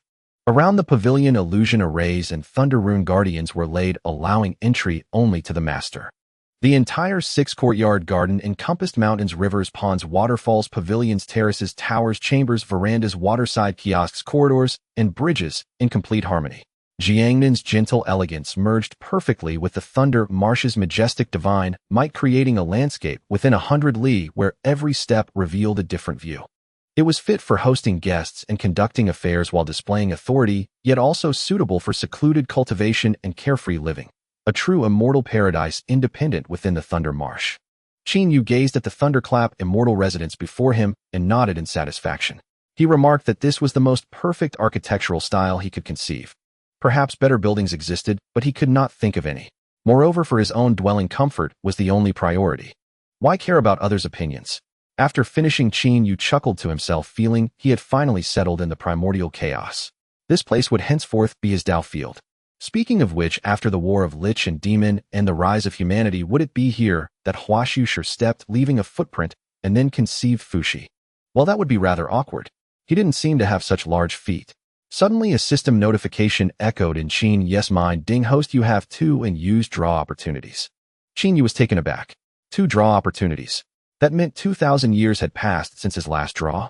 He asked doubtfully, system, why didn't you remind me when the time came? Ding, host, the system detected you were cultivating at the time, so it refrained from notifying you to avoid disturbing your meditation. Qin Yu found this amusing and chuckled, brother system, you're quite considerate, aren't you? The system did not reply. Qin Yu sighed, secretly wishing he had a more talkative system to chat with during idle moments. A soft, cute female voice and appearance would be even better. He said to the system, do a double draw. Let me see what good things I can get this time. Ding, congratulations, host. Draw successful. Obtained item Law Orb. Ding, congratulations, host. Draw successful. Obtained item Complete Compendium of Basic Formations. Qin Yu stood frozen on the spot. This system, it understood him all too well, didn't it? The Law Orb was clearly a tailor-made cheat designed specifically for him. That Compendium of Formations was even more of a timely boon, providing exactly what he needed most at this moment. Having just stepped into the Great Luo realm, his next step was precisely to refine the laws. And the most suitable one for him, without a doubt, was the Law of Thunder. At the initial stage of the Great Luo Golden Immortal Realm, one inherently possessed no foundation in the laws, relying entirely on arduous personal cultivation and comprehension. Yet if his law integration could touch even a mere 0.1, he would instantly soar to the peak of the initial Great Luo stage. This was the concept of nothing versus something. When integration reached 5, he would firmly be in the mid-Great Luo stage. At 15, that signified the late Great Luo stage. As long as he achieved 30, he would directly and solidly reach the Great Luo peak, and with one more step forward, he would touch the legendary threshold of Chaos Primordial. When you rose to 50, that was the mid-Chaos Primordial stage. Ascending to 70 meant the late Chaos Primordial stage.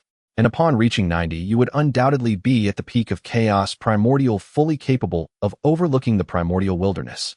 Of course, once you cultivated to a full 100, you could directly attain enlightenment through the law, achieving the status of a Chaos Primordial Golden Immortal.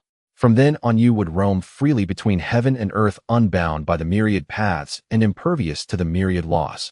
Back when reading primordial wilderness novels, it seemed that throughout the entire primordial wilderness, only those fierce beings of the Wu tribe had cultivated their laws to 70 or even 80 and above, right?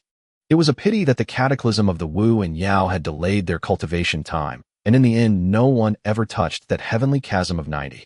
And aside from the ancestral Wu, no other living being in the primordial wilderness could cultivate the laws to such an extent. Even those 6 sages merely used the laws as tools for advancement and means for combat. After achieving Great Luo perfection, they turned to follow the path of severing the 3 corpses to attain enlightenment, as taught by Dao ancestor Hanjun. It was only in the current era of the Dragon Phoenix and Qilin clans vying for supremacy that everyone was still primarily cultivating the laws.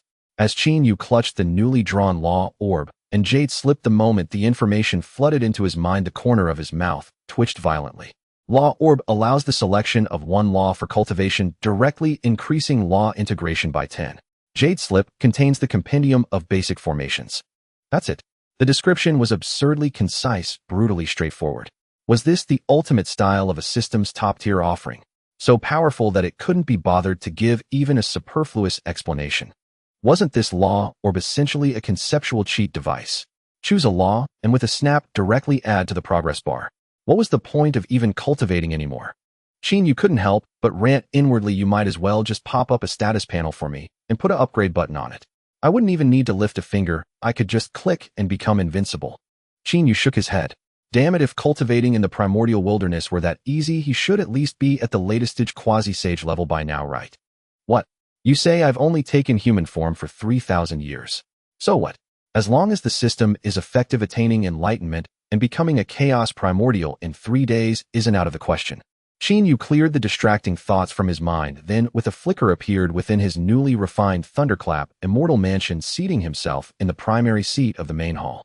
Gazing at the law orb in his hand, he closed his eyes, and within his mind began to conceptualize the knowledge related to the law of thunder.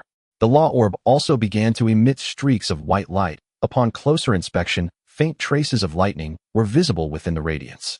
In an instant, Qin Yu felt as if his sea of consciousness was struck by 10,000 bolts of lightning.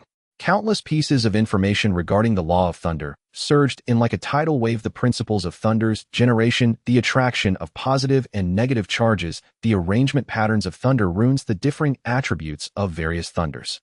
Even the birth trajectory of the very first bolt of lightning in this primordial wilderness was clearly presented before his eyes. Although he already had a considerable understanding of these matters, it was indeed not as complete as the systems. This wasn't a forced memory injection. Rather, the law orb guided him to see the very essence of the law of thunder. Qin Yu's primordial spirit immersed itself in this world of thunder. At times it transformed into a bolt of purple lightning darting between thunder runes, sensing the subtlety of charge flow. At other times it coalesced into a thundercloud, experiencing the entire process of thunder from brewing to eruption. His innate Gongjin thunder origin resonated with the origin of the law orb. On the body of the thunder soul within the thunder mansion, and his Dantian thunder runes identical to those on the law orb gradually began to appear. The process of cultivation was unbelievably smooth. What might have required painstaking refinement for others to even begin grasping the intricacies of thunder techniques could now be thoroughly comprehended in just a moment under the enhancement of the law orb. Qin Yu already had a profound understanding of thunder. Now he could clearly feel his mastery over the law of thunder rapidly increasing from 0 to 1, from 1 to 2, and so it grew. With each increment in understanding, the law of thunder force shimmering on his body grew more intense. Every increase was accompanied by a deeper comprehension of the law, and the thunder origin within his body became increasingly pure and condensed. The aura around him also began to rise steadily. His cultivation, which had just entered the great Luo realm, began to absorb the thunder origin from the thunder marsh, causing his power to continue to increase. Finally, 3 months later, when the last trace of the law orb's origin was fully absorbed, the progress bar of the law of thunder within Qin Yu's sea of consciousness stabilized firmly at the 10 mark. He slowly opened his eyes, a flash of purple lightning streaking across his gaze. Raising his hand, a small cluster of thundercloud coalesced at his fingertip. As the cloud rotated, the internal separation and collision of charges perfectly replicated the entire process of natural thunder generation, something that previously required his complete concentration, but now could be accomplished with just a single thought. The basic framework of the law of thunder is finally established. Qin Yu nodded in satisfaction. The 10 mastery might seem low, but it had elevated his understanding of thunder from the level of application to the level of comprehension. He now knew why thunder could break spells, understood how thunder runes influence power, and could even predict the most suitable form of thunder based on the environment. His cultivation had also advanced to the mid-great Luo Golden Immortal stage. After cultivating the law, Qin Yu turned his attention to the Jade Slip, a compendium of basic formations. Although it was impossible for it to teach him those peerless great formations of the primordial wilderness, like the Immortal Slaying Sword formation, the Granzhou Celestial Star formation, the Five Elements formation, or the Liangyi Microdust formation. But at the very least, it could give him a foundational understanding of formations right. Later on, after engaging in a few more Dao discussions, with that simple-minded Tongtian, wouldn't he be able to master formations with ease? With this thought, Qin Yu hesitated no longer. He directly pressed the jade slip against his forehead and extended his divine sense into it. The moment his divine sense entered, Qin Yu felt as if a vast amount of knowledge was being poured into his mind, all of it related to formations. After organizing it slightly, Qin Yu was soon captivated by the content. The explanations of formations within the jade slip were profound yet easy to understand, starting from the most basic one, origin. It used both text and diagrams to analyze the selection of formation eyes, the connection of formation patterns, and the circulation of spiritual power. Each formation was annotated with its suitable scenarios and flaws, and even included ideas for improvement, as if an experienced formation master was giving a personal lesson. Qin Yu began his studies with the most basic spirit gathering array. This type of formation had a relatively simple structure, primarily guiding the convergence of heaven and earth's spiritual energy through specific arrangements of runes.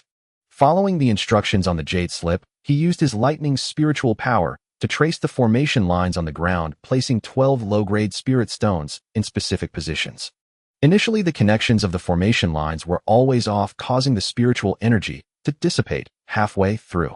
However, relying on the precise control granted by the law of lightning, he quickly identified the crux of the problem. The output rhythm of spiritual energy at the arrays did not match the endurance of the formation lines. After 3 adjustments, the spirit gathering array was finally successfully activated. Pale white spiritual energy converged from all directions, forming a vortex of spiritual energy at the center of the array.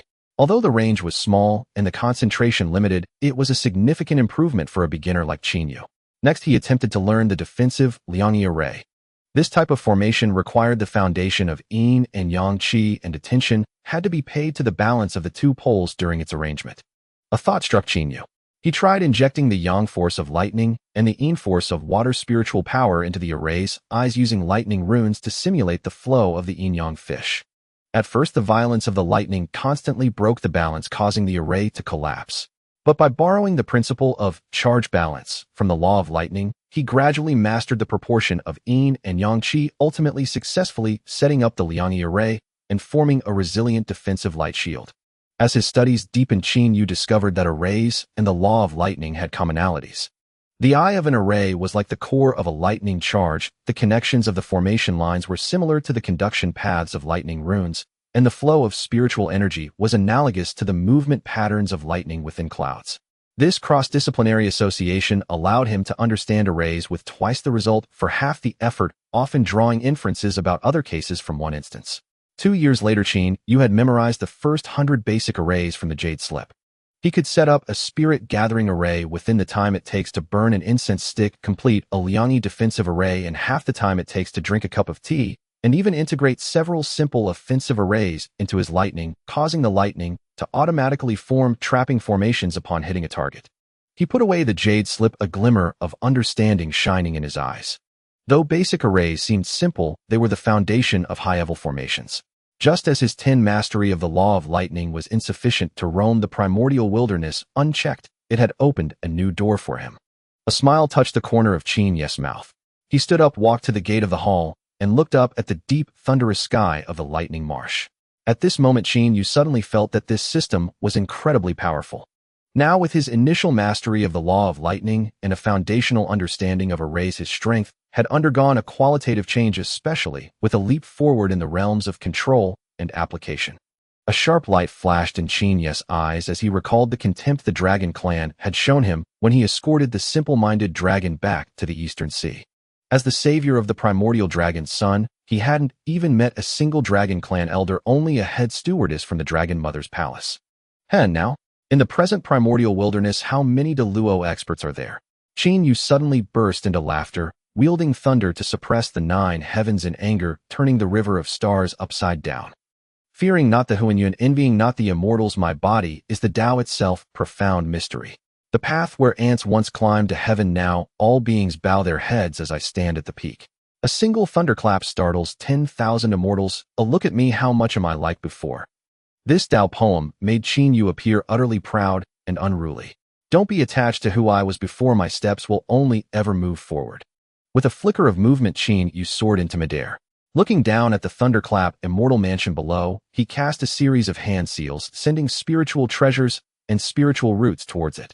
Although the immortal mansion he had refined was already a post-heaven high-grade spiritual treasure, it lacked internal formations for a simple reason: Qin Yu didn't know how to set them up. But now, with the compendium of basic formations, though he couldn't arrange the top-tier formations of the primordial wilderness, Qin Yu felt he had some insights into creating composite formations. Arrays like the 1 yuan, yin yang, 3 talents, 4 symbols, 5 elements, 6 harmonies, 7 stars, 9 palaces, and spirit-gathering arrays. What? You ask about the 8 trigrams. Are you joking? If Qin Yu brought out the 8 trigrams now, wouldn't that be stealing Fux's opportunity? Qin Yu declared, no matter how I transmigrated, my soul is still human, isn't it? Could I steal the opportunity of one of our 3 sovereigns? After all, Fux's deduction of the 8 trigrams was his path to enlightenment. He integrated the arrays into various parts of the immortal mansion, then set up a concealment array outside the mansion before letting out a sigh of relief. Although there was nothing valuable inside the immortal mansion at the moment, every little bit counted, right? He couldn't just leave the doors wide open because of that. What if he encountered some ungrateful scumbag? He wasn't some head housekeeper who wished they could kneel and grovel like a servant receiving their own ancestor. After setting up the formations, Qin Yu pondered for a moment. He had nothing urgent to do now, and he had originally planned to travel to the northern part of the primordial wilderness. But by a twist of fate, chased by the fear demon, he had run from the north straight to the east, and then encountered this lightning marsh. Hey, pretty amazing, huh? I even managed to set up a Tao field here. Well then, let's continue northward. Let's see if there are any more opportunities ahead. Besides, for now, the north of the primordial wilderness seems relatively peaceful. Qin Yu was never one to hesitate. As soon as he decided, he set off on a spontaneous journey. He left the lightning marsh and shot northward. Well, I have to say the Deluo realm is much better than the Tai realm. Not to mention anything else, just the speed alone is a significant improvement even with my ordinary lightning flash movement technique. He could now travel 180,000 li in the blink of an eye. Qin Yu was certain that throughout the primordial wilderness, unless it was spatial teleportation or the law of light or speed, his speed should be the fastest. Even the cloud-shrouding shadowless movement technique of Hongyun, the soaring upward technique of Kunping, and the golden crow, transforming rainbow technique of Dijuan and Tai that would appear later would at best match his speed or even be slightly slower. When he had come, he was hurried and tumbling, chased by the fear demon. But when he left, he was composed and at ease. Traveling leisurely along the way, Qin Yu remarked that the scenery along the route could be so beautiful.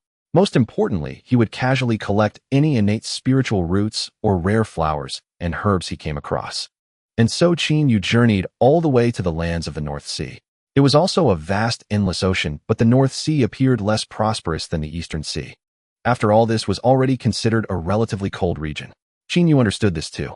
Although they were in the same primordial wilderness, the sun star still followed the rule of rising in the east and setting in the west. Moreover, deep within the North Sea, there was a vast area covered in ice and snow. So the further north one went, the colder the climate became. Qin Yu understood well. Though the Dragon Clan claimed dominion over the four seas, their true elite were almost entirely entrenched in the Eastern Sea. As for the remaining three seas, they merely dispatched dragons at the Great Luo realm to garrison them, serving as a token deterrent. The Northern Sea in particular had become a perilous land dominated by ancient great demons since the end of the Dragonhan calamity. And among the most renowned beings in these waters was none other than the Northern Sea Black Tortoise. Long ago, when Gonggong wrathfully crashed into Buzhou Mountain, the heavens tilted northwest and the earth sank southeast. The sages took its four limbs to serve as the four pillars propping up the sky. The black tortoise perished, its body destroyed, and its spirit extinguished, yet its resentment lingered.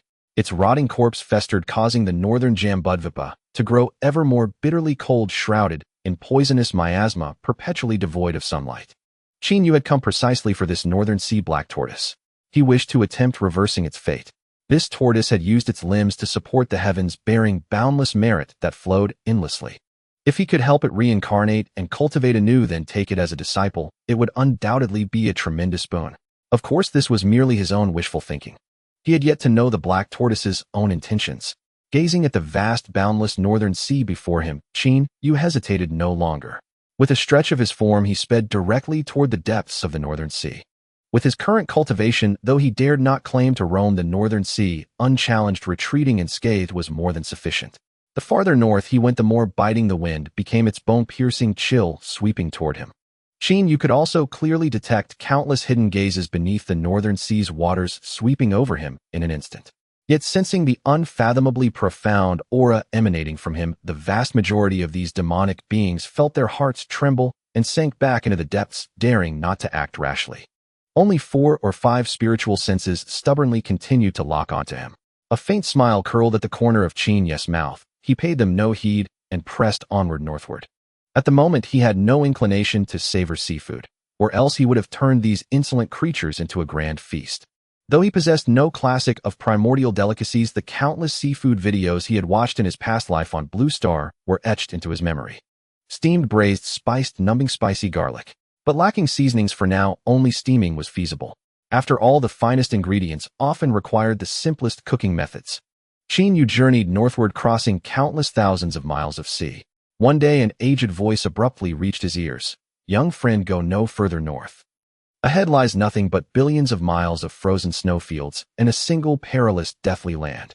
Qin Yu was slightly startled. His spiritual sense had been constantly extended, yet he had detected no trace of any living being. Where did this voice come from? As if perceiving his confusion, the voice spoke again. "No need to search, I am right beneath you." Qin Yu looked down and saw a solitary island standing alone on the sea surface with nothing else in sight. Yet this was the far reaches of the Northern Sea. How could an isolated island exist here? A flicker of doubt crossed his eyes. The voice said calmly, "No need to look, I am here." Qin Yu's eyes widened slightly, and he blurted out, "Good heavens! The primordial world truly is full of wonders. Even an island can awaken spiritual wisdom and speak. Its cultivation must be extraordinary." The moment his words fell, the sea surface beside the island suddenly churned and a massive vortex formed. Qin Yu's expression grew serious. Was something about to emerge? He probed with all his might, yet still could not detect the other's aura, deepening his wariness. Such concealment skills far surpassed his own. Was it latest-stage Great Luo peak, or had it already touched the primordial realm? At that moment, from the center of the vortex, a colossal head broke through the water, rising slowly. At first glance, it resembled the head of an ancient giant tortoise, but upon closer inspection, it was distinctly different. Its snout curved slightly like a divine dragon's, neither blunt nor sharp. On its forehead grew a pair of ink-jade short horns. Its face was covered in fine dark scales, and from its lower jaw hung a few strands of dark-patterned long whiskers, swaying gently in the wind. Its eyes were as deep as a frozen abyss, unadorned when closed, yet when still they exuded a weighty majesty that seemed to suppress the ages, its ferocity concealed within, chilling to the soul. Qin Yu looked at the suddenly appearing head, then at the island behind it, and a flash of realization dawned in his eyes. That dragon tortoise's massive head hovered above the Northern Sea, immense beyond measure, its pitch-black scales gleaming with ancient divine light under the cold sea glow. Though devoid of any malice, the heavy pressure originating from the dawn of creation silenced the entire sea region. The few spiritual senses that had been spying on Qin Yu earlier now dissipated and retreated. Clearly they held great reverence for this being. Qin Yu's heart tightened. This being was undoubtedly at the primordial level. He quickly cupped his hands and spoke with a respectful tone. This junior Qin Yu pays respects to the senior. May I ask if you are the senior Northern Sea Black Tortoise? The giant tortoise's eyes half-closed, its voice like tint of sandy-rolled glaciers slowly shifting, deep yet piercing to the soul. Indeed, I am that black tortoise. I wonder where the young friend intends to go. It is best not to proceed further. Ahead lies a forbidden land called Qin. Qin Yu was startled. So it truly was the Northern Sea Black Tortoise, though at this time it had not yet grown to the immense size it would reach in the later stages of the Sorcerer Demon Tribulation. Still, it was already considerable. Moreover, the term Qin, he had often encountered it in primordial novels. It was said that all waters of the world flowed into Qin. And on Blue Star, many had studied Qin, claiming that the mythical Qin referred to a certain place on Blue Star where there indeed existed a massive chasm that swallowed seawater without outflow, consuming billions of cubic meters of water annually. Qin Yu hurriedly said, Senior, this junior has come specifically for you. The black tortoise asked doubtfully, We have never met. What business do you have with me? Qin Yu said, First, may I ask, Senior, can you take human form? The black tortoise was taken aback, then said, You know my story. Qin Yu almost replied, Your face is written with stories. Instead, he nodded and said, Senior was born in the depths of the Northern Sea at the dawn of the primordial world, making you one of the earliest beings. Yet despite your current cultivation, you still cannot transform. Does that not strike you as strange? The black tortoise was silent for a moment, then said, You are right. Normally, I should have been able to transform at the Golden Immortal stage. But all the way to the Great Luo Golden Immortal stage, I never felt the urge to transform. What's more, I once consumed a primordial transformation fruit, yet still I could not change form. Now I am at the early primordial Golden Immortal stage, but every time I strive to transform, I sense a great ominous terror from the depths of fate. Thus I have always remained in my original form. Qin Yu nodded and said, That is because a calamity awaits you in the future. You must undergo tribulation as a tortoise, which is why you have been unable to transform. The black tortoise was stunned. I have a future calamity. What calamity? Qin Yu paused before saying, A death calamity. The black tortoise's entire body trembled. The island on its back quaked like an earth dragon, turning over, causing the creatures living there to tremble, in fear, utterly bewildered. The black tortoise's entire body trembled. The island on its back quaked like an earth dragon, turning over, causing the creatures living there to tremble, in fear, utterly bewildered. The black tortoise's entire body trembled. The island on its back quaked like an earth dragon, turning over, causing the creatures living there to tremble, in fear, utterly bewildered. The black tortoise's entire body trembled. The island on its back quaked like an earth dragon, turning over, causing the creatures living there to tremble, in fear, utterly bewildered. The mystic turtle's voice trembled slightly, its colossal form quivering, cracking the chaotic spiritual soil beneath it into layers of fissures. A death tribulation. Since gaining sentience, I have cultivated in solitude, protected this land, and never committed slaughter or evil deeds. Why should a death tribulation befall me? Qin Yu gazed at the turtle, which loomed like an ancient divine mountain, his expression solemn, as he gently shook his head. Senior, this is a tribulation inherent to your destiny. Yet this tribulation is both the flame that consumes you and the fire of nirvana. Though it is called a death tribulation, if handled properly, it can become a supreme opportunity to defy fate and alter your destiny. All hinges on your choice, Senior. The mystic turtle abruptly lowered its head, its colossal eyes like two frozen suns locking onto Qin Yu with unwavering intensity. Its head covered in dark-scaled armor rivaled an aircraft carrier in size, while Qin Yu's slender form seemed like a mere fish in the vast ocean, a disparity as vast as the heavens and earth. Unfazed, Qin Yu cupped his hands and declared clearly, Senior, I possess a technique that can aid your true spirit in escaping and reincarnating to cultivate anew when your tribulation descends. However, after reincarnation, you must become my disciple and my direct heir. The mystic turtle's eyes narrowed abruptly, a cold glint flashing within them, as yellow energy surged around it like furious waves. Its tone carried biting frost and skepticism. Young friend, are you mocking me? I have cultivated for eons, attaining the primordial unity realm. Even in seclusion, I am a supreme being of the Primordial Era. Yet you ask me to abandon my Tao and become your disciple. How absurd. Qin Yu smiled calmly, his voice crisp and piercing straight to the turtle's heart. Senior, why be angered? Calm your mind and ponder the truth. You have reached the primordial unity realm. In all the Primordial Era, any who attain this realm can freely take human form and roam the world in bliss. Yet you remain trapped in this turtle form, unable to transform. Can you not see the anomaly? He paused, his gaze penetrating the turtle's thick shell, pointing directly at its essence. Senior, this body has long become a cage and shackle for you. Until your tribulation passes, you have no other recourse. With my assistance, there is a 90% chance for you to attain true freedom. Yet every cause has its effect. The balance is predetermined. If you owe me a karmic debt, it must be repaid. Qin Yu continued, since our karmic bond spans this life and the next, I shall wholeheartedly plan for your reincarnation and cultivation. Thus I propose taking your reincarnated self as my disciple. Moreover, your tribulation has not yet arrived. You may decide when it comes. My visit today is merely to forge a good affinity with you. The mystic turtle shuddered, its massive form frozen in place, its Tao heart of 1,000,000 years shaken to its core. Every word Qin Yu spoke thundered in its ears. It looked down at its unchangeable turtle form and fell silent. After a long silence, the turtle slowly closed its colossal eyes, its oppressive aura gradually receding. Its trembling voice rose again, now tinged less with fear and more with resignation and resolve. I understand. If that day comes, I am willing to become your disciple and cultivate the great Tao anew. Qin Yu smiled. Senior, rest assured. When the tribulation comes, I will plan for you with all my heart. The mystic turtle suddenly opened its eyes and spoke. Young friend, I have a son. Could you take care of him for me? Qin Yu was taken aback. The turtle had a son. He didn't recall this plot point. Sensing Qin Yu's confusion, the turtle explained, long ago a black-scaled cry serpent wreaked havoc in the North Sea.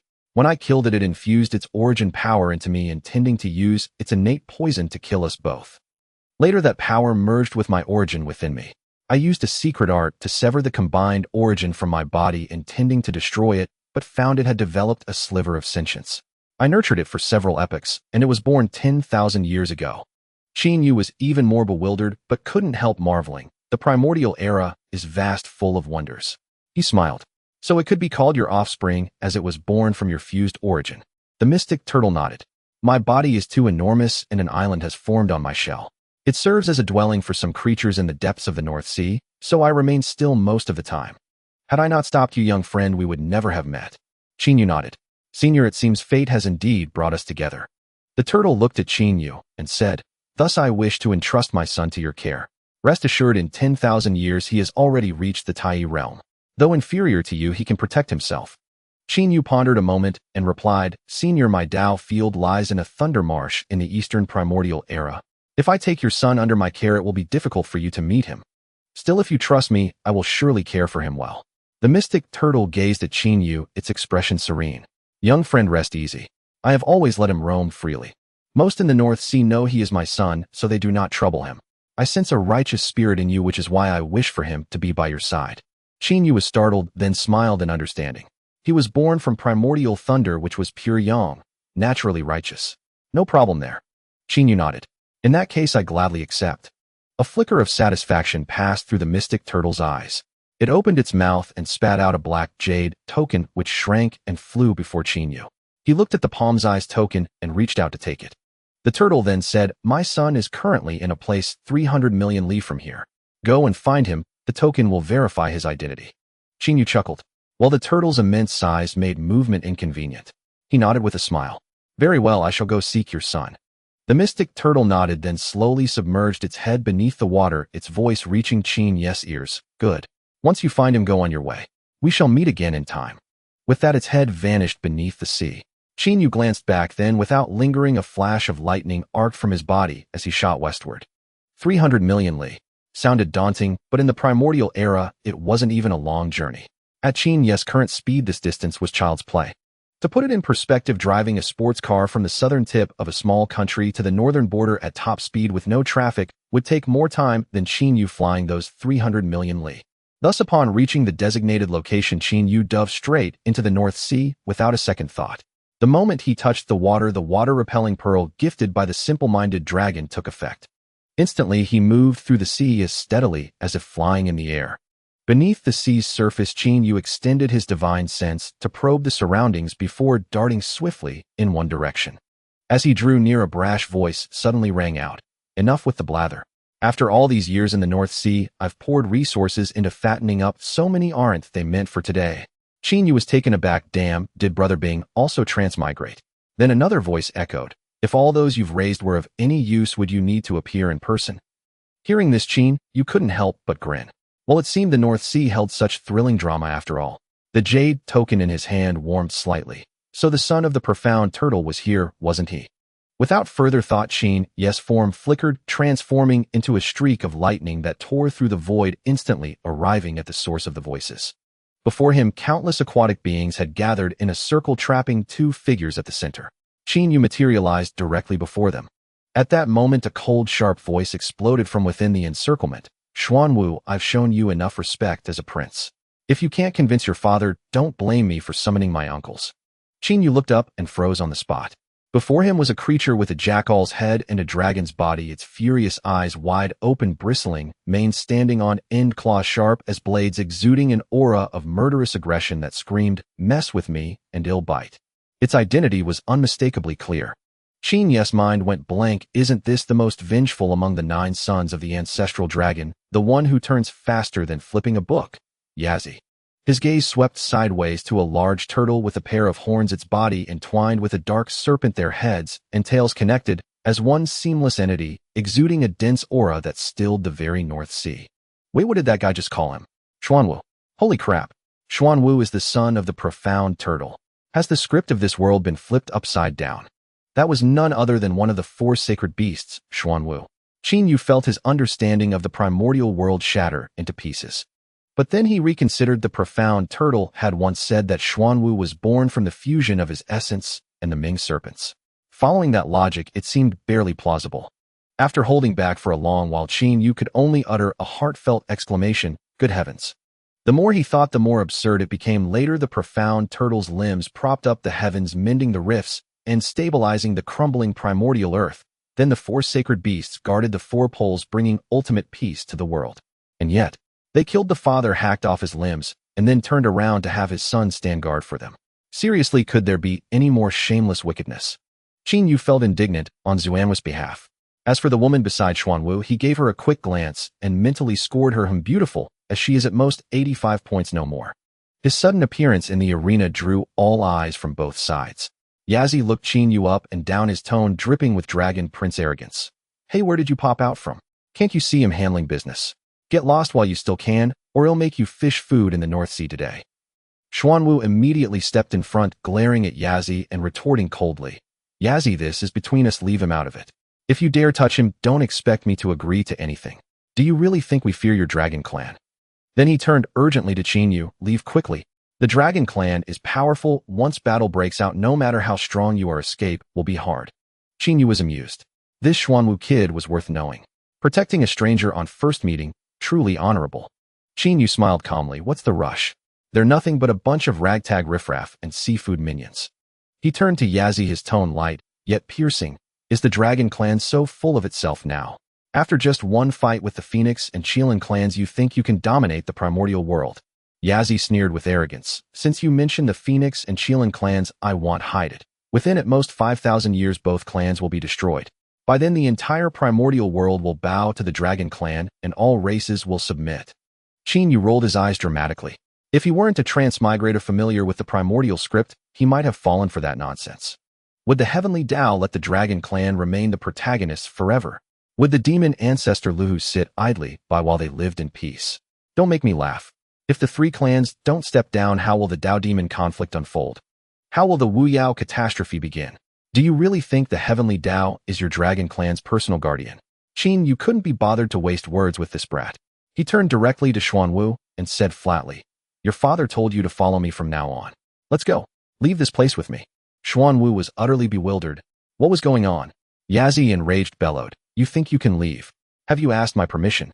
Xuanwu, this is my final warning. Convince your father to submit to the dragon clan, or don't blame me for being ruthless. Xuanwu snorted coldly, retorting with bravado. You want my father to submit? Tell your father to try it himself. As for you, you're not even worthy. Don't flatter yourself. Yazi smirked slyly, his gaze lingering on the woman beside Xuanwu with undisguised malice. He may not fear, but what if I capture you? Do you think he'll yield then? Xuanwu's fury surged to its peak, but before he could speak, Qin Yu cut in lightly. Let me, but in here.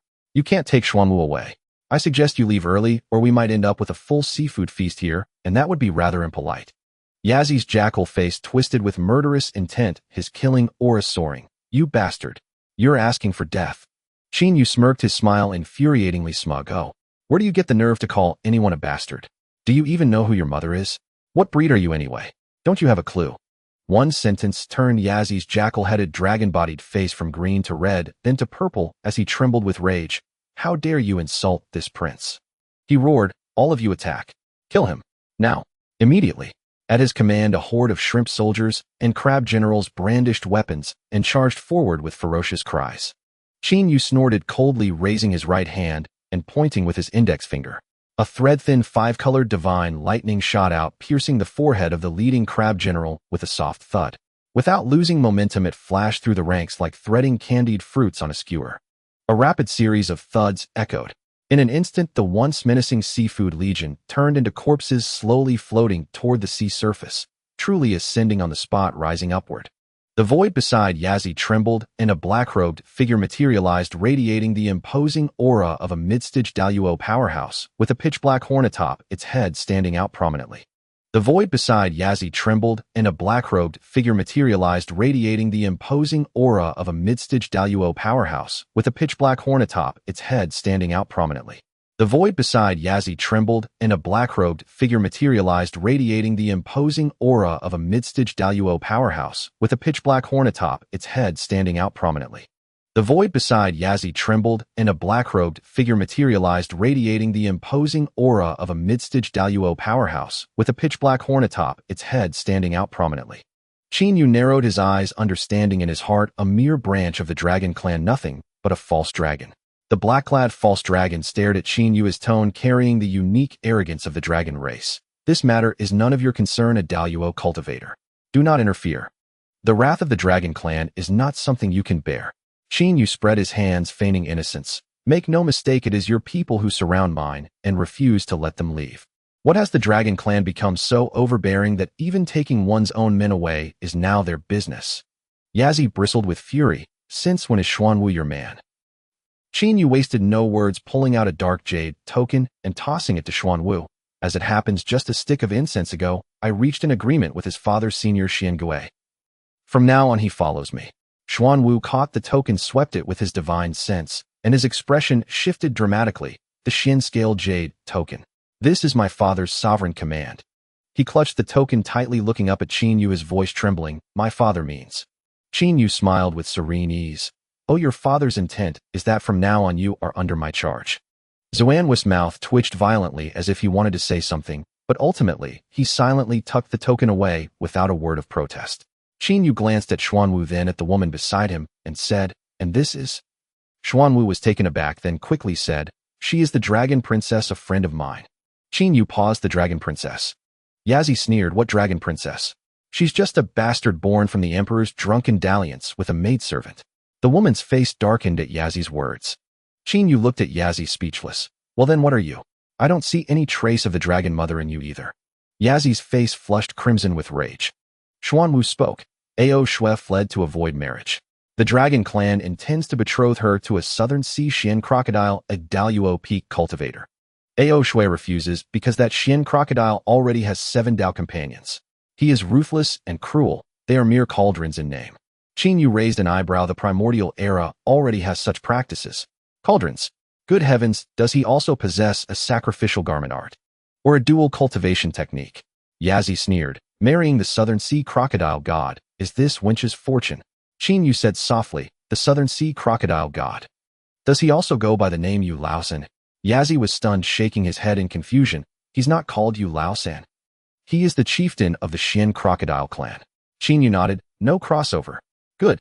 Then he said to Xuanwu, so you too. Xuanwu shook his head. Ao Shui's maternal clan is the spirit carp tribe of the North Sea. She fled here when the East Sea's defenses slackened after the recent Great Battle. But her maternal clan, fearing repercussions, dared not protect her and instead reported her to the North Sea Dragon Palace. Yazi happened to be here, so he came to capture Ao Shui. I stumbled upon this, rescued her, and now we have this scene.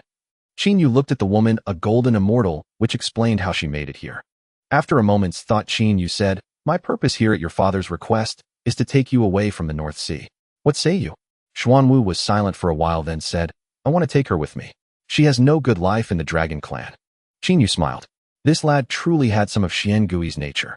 Xian Gui, born in the North Sea, was a primordial deity conceived from a wisp of pure qi fused with the essence of the earth and the breath of the North Pole after Pangu's creation, long serving as the North Sea's guardian.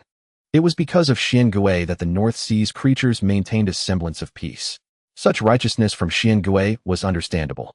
Qin Yu turned to Ao Shui and said with a smile, Are you willing to come with me? I am merely a Daluo cultivator, no match for the Dragon Clan as of now. If you seek my protection, you may face death and oblivion. Ao Shui, who had remained silent, now showed a glimmer of gratitude in her eyes and spoke, My lord, I am willing. I do not wish to be that Shin Crocodile's Dao companion. If this calamity befalls me, I would rather die. Her soft voice carried a resolute note, quite pleasant to hear. Qin Yu nodded, then turned to Yazi. How about a deal? They'll take these two with me. Yazi sneered, Who do you think you are? Though you're a Daluo, you're not worthy to stand against the Dragon Clan. If you seek death, this prince shall grant it. Qin Yu shook his head. If you had a quasi-sage by your side, I would indeed not dare speak thus. But have you considered among those around you now who can match me yet? Qin Yu looked at Yazi. To keep me here, you and this false dragon alone cannot do it. As for the other sea creatures, they are a joke. Yazi was taken aback, then glanced at his guard. The horned false dragon's eyes blazed with fury as he stepped forward. How dare you? Do you think you can threaten the Dragon Clan? But as he spoke, Qin Yu had already transformed into a bolt of lightning appearing before him. Before he could react, Qin Yu's hand pressed down on his head. Instantly, a 5 elements divine thunder surged from Qin Yu's hand, pouring into the horned false dragon's body. The horned false dragon's body erupted with the 5 elements divine thunder, his hair standing on end, his face turning black, and a puff of white smoke billowing from his mouth. His eyes bulged the white stark against his blackened face, and he collapsed without a sound. Then in another flash, Qin Yu returned to where he had stood. In an instant, the Daluo middle stage false dragon was dead. Qin Yu looked calmly at Yazi. So do I have the strength? Yazi's eyes flickered with shock. He had not expected Qin Yu to kill his guard so swiftly. After all, since his brother Swanee was slain, the Dragon Clan's High Council had assigned Daluo middle stage guards to all important dragon princes. Not that they didn't want higher level guards, but the Dragon Clan simply didn't have enough Daluo late stage cultivators. After all, his father was so prolific. With nearly 20 important dragon princes, they couldn't afford to assign the clan's core strength as personal guards. The Dragon Clan ruled over all scaled beings, needing Daluo experts in countless places. That's why they resorted to offering dragon princesses just to win over a single Daluo peak. Moreover, the last war among the 3 clans cost the Dragon Clan over a dozen Daluo. Yazi shuddered, his voice trembling. You dare kill a Dragon Clan Daluo? As a mere Daluo golden immortal, do you wish to declare war on the Dragon Clan? Qin Yu rolled his eyes and said, If you lack a brain, why not go find some porcine creature and eat its brain to replenish yours? Otherwise you appear far too foolish. In truth, the primary reason Qin Yu had swiftly slain the horned pseudo-dragon was that he had caught it completely off guard. To put it bluntly, it was an advantage of speed. As the saying goes, in all martial arts under heaven nothing is indestructible, only speed cannot be overcome. Qin Yu had simply flashed before his opponent before any defense could be mounted. Utilizing the nature of lightning, he struck down from above, paralyzing both its mind and body, leaving no chance to react or defend. One must understand that Qin Yu's instantaneous burst of speed could cover 180,000 li in the blink of an eye. Meanwhile, the distance between them was barely 100 zhang. Qin Yu remarked, a trivial matter, a mere drizzle. Of course, this is not to say that Qin Yu only knew how to ambush, but the shock value of instantly killing a Daluo powerhouse was far greater, was it not? At the very least, now both Yazi and his retinue of subordinates stared at Qin Yu in terror, for his speed from moments ago had truly been too fast. With a whoosh, he flew over. In an instant, a flash of thunder crackled, and with another whoosh, he flew back. And then their own Daluo expert was dead. While his death was rather peaceful, albeit a bit charred. Yazi glared viciously at Qin Yu, yet at this moment, he dared not make a move. He himself was merely at the tying midstage, no different from the Xuanwu. However, the highest combat power on his side had been slain in a single move. This was rather awkward. Distant water cannot quench a near fire. Although the Dragon Clan still possessed even mightier beings with even 5 Hunyuan experts, none of them were here. It was not as if they could arrive with a mere blink of an eye. Qin Yu gazed calmly at Yazi and spoke, I wish to take them away. Who agrees and who opposes? Yazi bellowed furiously, Do you truly wish to make an enemy of the Dragon Clan? Know this: our Dragon Clan alone has 5 Hunyuan great experts. Moreover, my imperial father has gone into seclusion to break through his current realm. When he emerges, it will be the time of the Phoenix Clan and Qin Clan's destruction. Then the entire primordial world will be under the Dragon Clan's dominion. By opposing us, now do you not fear future retribution from the Dragon Clan? Qin Yu was taken aback. The ancestral dragon had gone into seclusion. But thinking about it, according to the progression of the Dragon Han First Calamity, the Second Great War among the 3 clans had turned into the Phoenix and Qin clans uniting against the Dragon Clan. It seemed likely that this was deeply connected to the ancestral dragon's seclusion. Probably Yuan Feng and Shi Qilin, upon seeing the ancestral dragon's cultivation breakthrough, had decided to ally temporarily for self-preservation. Perhaps seeing that Qin Yu had not replied immediately, Yazzie assumed he was intimidated by his words. Thus the arrogance that had been suppressed earlier surged back. He looked at Qin Yu smugly and said, "Boy, since you have killed Long Shan, if you submit to this prince and become my bodyguard, this prince will let bygones be bygones and grant you a fortune." Within the Dragon Clan, the distinction between true dragons and pseudo-dragons was extremely clear. True dragons were those with 5 claws or more, possessing the bloodline of the ancestral dragon. They all bore the surname Ao and were the royal clan among dragons. In contrast, beings like the horned pseudo-dragon, which possessed only a trace of dragon blood or had evolved from other creatures, were given the surname Long. Well, except for Ao Shui. Though her mother was merely a transformed spirit carp, her father was the ancestral dragon.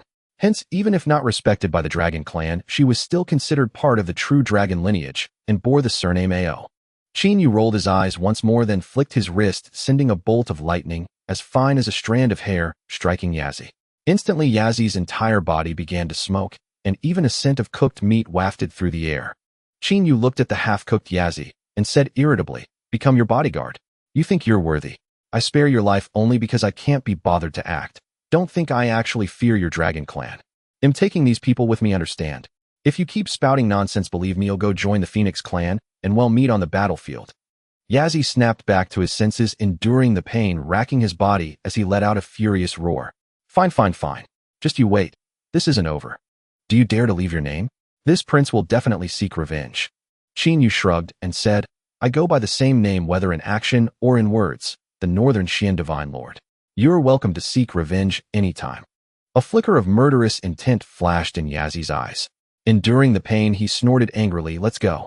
The shrimp soldiers and crab generals beside him, showing some awareness, hastily escorted him away from the place. Xuanwu let out a long sigh of relief while Ao Shui's heart pounded wildly. The man before them seemed to hold the Dragon Clan in utter contempt. He had directly slain a Deluo expert of the Dragon Clan. Xuanwu looked at Qin Yu cautiously and said, "Esteemed Senior Wei." Qin Yu smiled at Xuanwu and said, "Why call me Senior? That's so distant. Your father entrusted you to my care. We are like brothers. Just call me Big Brother." Xuanwu was taken aback, then finally spoke, "Big Brother." Qin Yu nodded and said, "All right, both of you come back to my Dao field with me. After all, the North Sea is still nominally the Dragon Clan's territory. If a Hunyuan expert shows up, I won't be able to protect you." Qin Yu thought for a moment and said, "Xuanwu, Ao Shui, can you shrink yourselves? That way I can take you with me. My speed is a bit fast, and I can't carry you like this." Upon hearing this, Xuanwu nodded, and his body was enveloped in a flash of blue light. When it faded, he had transformed into a palm-sized tortoise. Ao Shui's face flushed, and then a white light shimmered around her. In the next moment, a four-clawed white dragon appeared, rapidly shrinking to the length of a foot before coiling around Qin Yu's arm. Qin Yu was momentarily stunned. Xuanwu was one thing, but Ao Shui, a four-clawed white dragon. No wonder the Dragon Clan looked down on her and refused to acknowledge her status. The child of the ancestral dragon, yet unable to even attain 5 claws. It would be strange if she were respected. Granting her the surname Ao was likely considered a tremendous grace in their eyes. Qin Yu shook his head with a smile and said no more. Holding Xuanwu in one hand, and with Ao Shui wrapped around the other arm, he channeled his lightning power. With a flash of thunder, he transformed into a bolt of lightning that pierced through the sea's surface and shot eastward. Shortly after Qin Yu departed, 2 figures furtively appeared at the scene. After surveying the surroundings, they left again. As he flew, Qin Yu pondered. Now that he had found Xuanwu and gained his allegiance, should he also seek out the Azure Dragon, Vermilion Bird, and White Tiger? When the time came for the destined opportunity, would the 4 sacred beasts take their positions? In truth, when he had escorted the silly dragon back to the East Sea, Qin Yu had already discerned its other identity, Ao Qing. With wood and water attributes and a cyan dragon body, it was unmistakably the legendary Azure Dragon. With this calculation, Qin Yu understood clearly he had already met 2 of the 4 sacred beasts. Once the war among the 3 clans concluded, he would go to the Dragon Clan to bring Ao Qing back, leaving only Zhuke and Baihu yet to be found. This matter naturally required early planning. When all 4 sacred beasts returned to their rightful places during the imminent Great Calamity, with the convergence of the 4 spirits and the sacred beasts in position, he would be the most stable winner in this primordial world, and his merits would undoubtedly be substantial.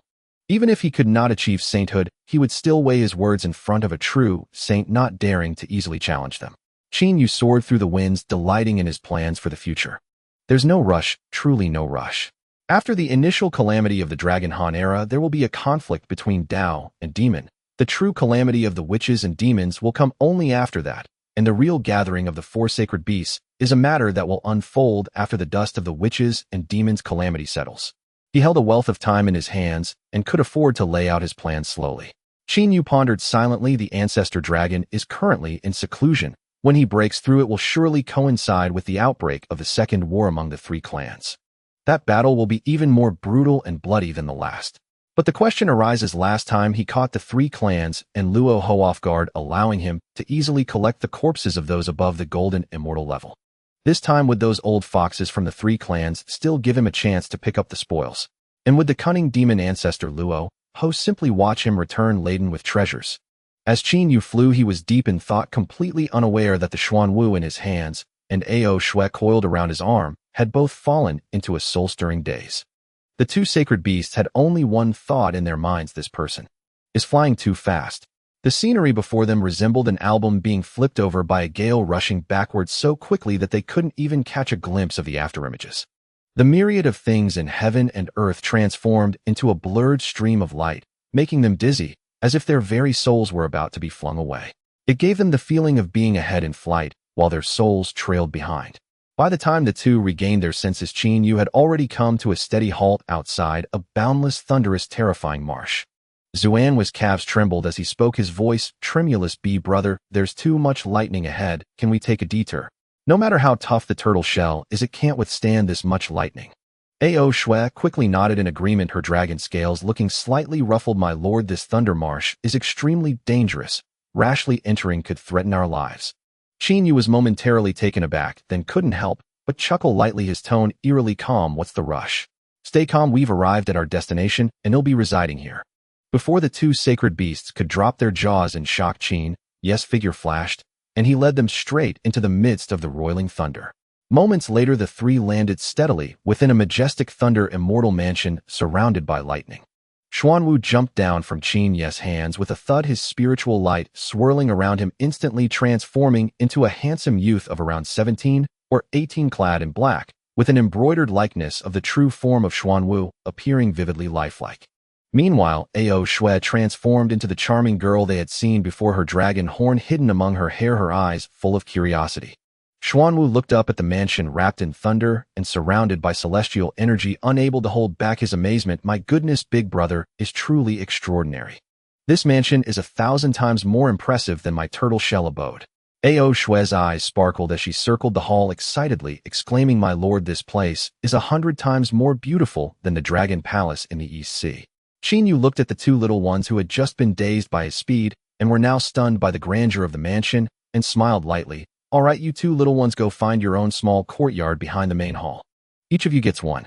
After a pause, he continued, "I need to enter seclusion for a while. You 2 can play here on your own." After saying this, he tossed 2 storage bags to Xuanwu and Ao Shui. Then with a flash he left, without mentioning how Xuanwu and Ao Shui chose their residence, just saying that Qin Yu returned to the main courtyard of the 3rd courtyard and began to ponder.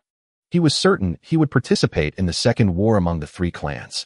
Even if not for the opportunities, it was essential to disrupt Luo House refinement of the 4 swords of Zhejian using the blood and energy of the 3 clans' corpses. After all, the 4 swords of Zhejian were used by Luo Ho to deal with Hong Jun and the others. This could be said to be Luo House's greatest trump card. It is not lightly said that only the 4 sacred beasts can break it. If he could truly take Hong Jun as his master, then if he helped Hong Jun significantly during this conflict between Dao and Demon Qin, you did not believe that Hong Jun would be so indifferent he would have to offer him some benefits, right? At that time, with the identity of a direct disciple of Hong Jun, Daozu wouldn't he also have a reliable backing? Sitting in the training room of his residence, Qin Yu began to contemplate how to prepare for the second war among the three clans. He did not know how long had passed, when suddenly Qin Yu's eyes lit up, and he entered his Xianling space. He looked at the pile of corpses from the three clans and smiled, then selected 3 corpses of the Dragon Phoenix and Qilin at the Dao level, beginning his operations within the space. Time passed day by day, and the entire primordial world suddenly fell silent during this period. Since the great battle among the 3 clans of dragons, phoenixes, and Qilins 7,000 years ago, the entire primordial world had become strange. The 3 clans had bound their own kin, and the individuals from the 3 clans once so common throughout the primordial world now seemed to have gone quiet for a long time. This left other races or cultivators outside the 3 clans somewhat puzzled. However, many far-sighted powerful beings knew that the 3 clans would not simply give up. The current silence might be to bring about even greater madness when the time for eruption comes. Nevertheless, other races outside the 3 clans were also becoming increasingly cautious. They feared that if they inadvertently triggered the 3 clans' bad luck, they might not see the sun of the next day. Meanwhile, deep in the East Sea, one day a strong wave suddenly surged from an abyss, causing a tremor in the dragon palace deep within. Following that, a roar echoed out, and a dragon shadow, a million zhang long, burst forth from the abyss, its eyes as large and bright as 2 miniature Yin stars. A booming voice reached the dragon palace. I have already broken through to the peak of the late stage of the mixed Yuan Golden Immortal. Immediately assemble the dragon warriors, and those of the dragon clan's branches mobilize the army and head south to strike at the Phoenix and Qilin clans. In this battle, we will annihilate both clans and dominate the primordial world. With the ancestor dragon's voice, cheers erupted within the dragon palace, and shadows rushed out of the palace, flying rapidly to other places. In a dark corner of the dragon palace where no light could be seen, a solitary shadow stood silently. As the surrounding aura converged after hearing the words of the ancestor dragon, he fell silent for a moment before murmuring softly, which gradually spread in the darkness. The ancestor dragon has reached the peak of the late stage of the primordial golden immortal, advancing further in his cultivation. Yuan Feng and Shi Qilin remained stuck in the late stage, making no progress, truly 2 useless beings. This situation has become quite tricky. His fingertips tightened slightly, and his voice turned colder. What the master desires is for the 3 clans to kill each other, perishing together, and not for the dragon clan to dominate alone, pushing aside the Phoenix and Qilin clans. After a brief silence, a hint of disdain surfaced in the shadow. That waste, the demon of fear, has fallen for a long time, and even the cause of his death has become a mystery. The master cannot deduce it. Now within the dragon clan, I am the only one executing the master's will. In this battle, I must find a way to maintain the balance among the 3 clans. He pondered for a moment, then extended his right hand, causing a black lotus to bloom from his palm. The lotus heart glimmered with a ghostly light, and 2 respectful voices penetrated the lotus petals, speaking in unison, "Elder sister." The figure referred to as elder sister spoke lightly, her tone leaving no room for argument. Find a way to convey a message to the Phoenix and Qilin clans, informing them that the ancestor dragon has advanced to the peak of the late stage of the primordial golden immortal, and the dragon clan's army is ready for battle, its blades poised to strike. Within the black lotus, the 2 voices answered in unison, "As you command." The black lotus faded, and the dark figure slowly stepped out of the shadows. The flickering lights of the dragon palace finally illuminated that face, revealing Ao Xian, the head of the 7 emotions and 6 desires, the love demon. He let out a long breath, his figure swaying as he completely merged into the depths of the dragon palace, leaving no trace behind. Soon news spread among the Phoenix and Qilin clans, initially circulating among the mid-level members, but somehow it eventually reached the ears of Yuan Feng and Shi Qilin. Upon hearing the news, both ancestors changed their expressions dramatically. In the southern immortal volcano, where the eternal flames of the southern Ming Lihua surged violently, a pillar of fire tore through the sky. In the ancestral land of the Phoenix clan, the originally beautiful figure of Yuan Feng transformed into her true form, spreading her 9-colored divine wings, her tail flames scorching the air, her eyes filled with a mix of shock and anger. The ancestor dragon has actually broken through to the peak of the late stage. The sound of her phoenix cry reverberated through the 9 heavens, summoning countless phoenixes to cry out in response, flames filling the sky. Yuan Feng exclaimed in anger. The Dragon Clan is already physically formidable with many experts. Now that the Ancestor Dragon has surpassed us, if he leads his army southward, our Phoenix Clan alone will struggle to withstand it, and we will surely face extermination.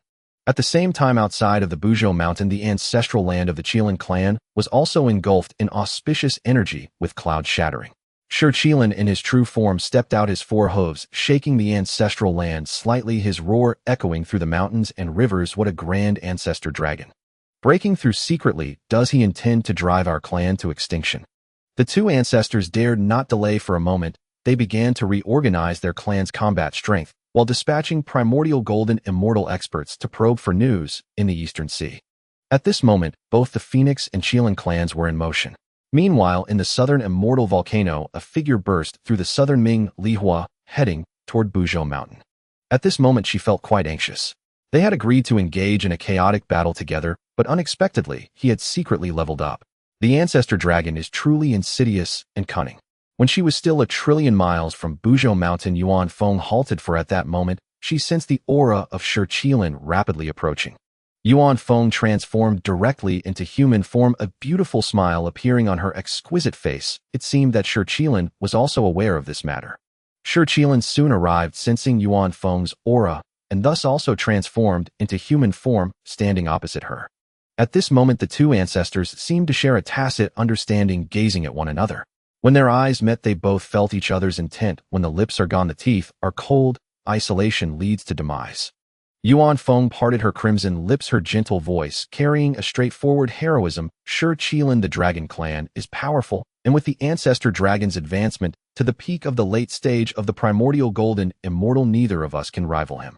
If we do not unite, we will only be picked off one by one. From today, the Phoenix and Qilin will form an alliance to resist the Dragon Clan. Shi Qilin laughed heartily in response. That suits me perfectly. If the Ancestor Dragon wishes to be the sole overlord of the wilderness, he must first step over our corpses. The Ancestor Dragon resides in the Eastern Sea. He will surely first go to the ancestral land of the Qilin clan. I will return now to summon the warriors of the Phoenix clan to assist in the fight against the Dragon clan. Shi Qilin nodded, smiling. Once we have exterminated the Dragon clan, we shall engage in a final battle to see who can become the overlord of the wilderness. Yuan Feng simply nodded lightly, then turned and transformed into a streak of light as she departed. At this moment, many powerful beings in the wilderness had also received the news of the three clans preparing for the second great battle. After all this time, the three clans did not only summon their direct descendants, they also gathered their collateral branches. This time, all three clans were determined to settle the matter with a decisive battle. The honorable ancestors Hong Jun, Yin Yang Qiankuan, and Yang Mei were not even mentioned. The demon ancestor Luo Ho in the Shumi Mountain also burst into a fit of wild laughter.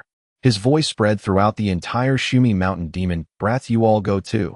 This time I want to see if any beings can disrupt my grand plan. Instantly, over 100 figures shot up into the sky from Shumi Mountain, heading toward Buzhou Mountain. Leading them were 8 great Deluo beings, the remaining 7 emotions and 6 desires. At that moment, on a certain mountain peak in the eastern direction of Buzhou Mountain, a figure stood quietly there. He slowly curled his lips into a smile, murmuring, "What a guy, just one word, what a guy. I have been waiting here for at least 100 years. This great battle among the three clans is finally about to begin. This Ancestor Dragon is truly pathetic. He has merely broken through from the late stage of the Primordial Golden Immortal to the peak of the late stage, yet he made me wait for over 4,000 years. Ancestor Dragon, do you hear what people say? The higher the realm, the longer it takes to advance, even a little, calculated in thousands or tens of thousands of years.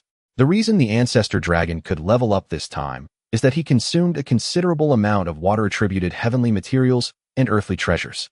Yet in the mouths of others, he is still too useless. Well, upon closer inspection, this person is none other than Qin Yu. He guessed that after the Ancestor Dragon's improvement, he would certainly not directly challenge the other two clans. He isn't foolish. Clearly, he could defeat them one by one, so if a chaotic battle among the three clans ensued, wouldn't the odds of victory be too low?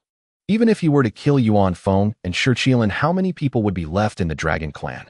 If it weren't for him being relatively close to the Eastern Sea and discovering the clandestine movements of many collateral forces of the Dragon Clan 100 years ago, he wouldn't have even known that the Ancestor Dragon had emerged. This time he intends to be a sly one, not only to fish in troubled waters during the great battle of the three clans, but also to sabotage the demon ancestor Luo house plans as much as possible. Qin Yu declared he has taken Duan Koan for granted. Even Jesus wouldn't help, that's what he said. Soon another 50 years passed, and on this day the heavens of the primordial world changed. To the south a blaze of fire clouds rippled as countless elegant divine birds flew from the direction of the undying volcano, their fiery wings blotting out the sky, the divine flames distorting space itself. From the Qilin ancestral land at Buzhou Mountain roars echoed as Qilins of all colors resembling scaled beasts arrayed themselves in formation, their spirits high scales gleaming across the earth, and their blood energy surging to the heavens. The two clans' armies swiftly assembled billions of miles east of the Qilin ancestral land, their formations orderly, their auras interlinked as a vast and imposing momentum began to rise. To the east of Buzhou Mountain waves spread across the sky as if a great flood were rushing forth. When the three clans' armies caught sight of each other from afar, even the confident ancestral dragon was startled. Had the Qilin and Phoenix clans actually united? Why else would they have merged their forces? The ancestral dragon narrowed his eyes as he looked at Xianfeng and the primordial Qilin standing side by side. Had his ambush plan been leaked? But on second thought the ancestral dragon dismissed the idea. After all, besides his direct descendants, he had also sent word to the collateral clans with dragon bloodlines. His original intent was to annihilate the Phoenix and Qilin clans. Since they had come together, so be it. As long as he struck first, the rest would pose no threat. With that thought, the ancestral dragon lost all interest in speaking with Yuan Feng and the primordial Qilin. He spat out his supreme grade, innate spiritual treasure, the ancestral dragon pearl, and hurled it fiercely at Xianfeng. Then he drew a supreme grade, innate spiritual treasure long blade and swung it at the primordial Qilin. Thus the great war among the Dragon Phoenix and Qilin clans began. The Dragon Phoenix and Qilin clans collided with ferocity.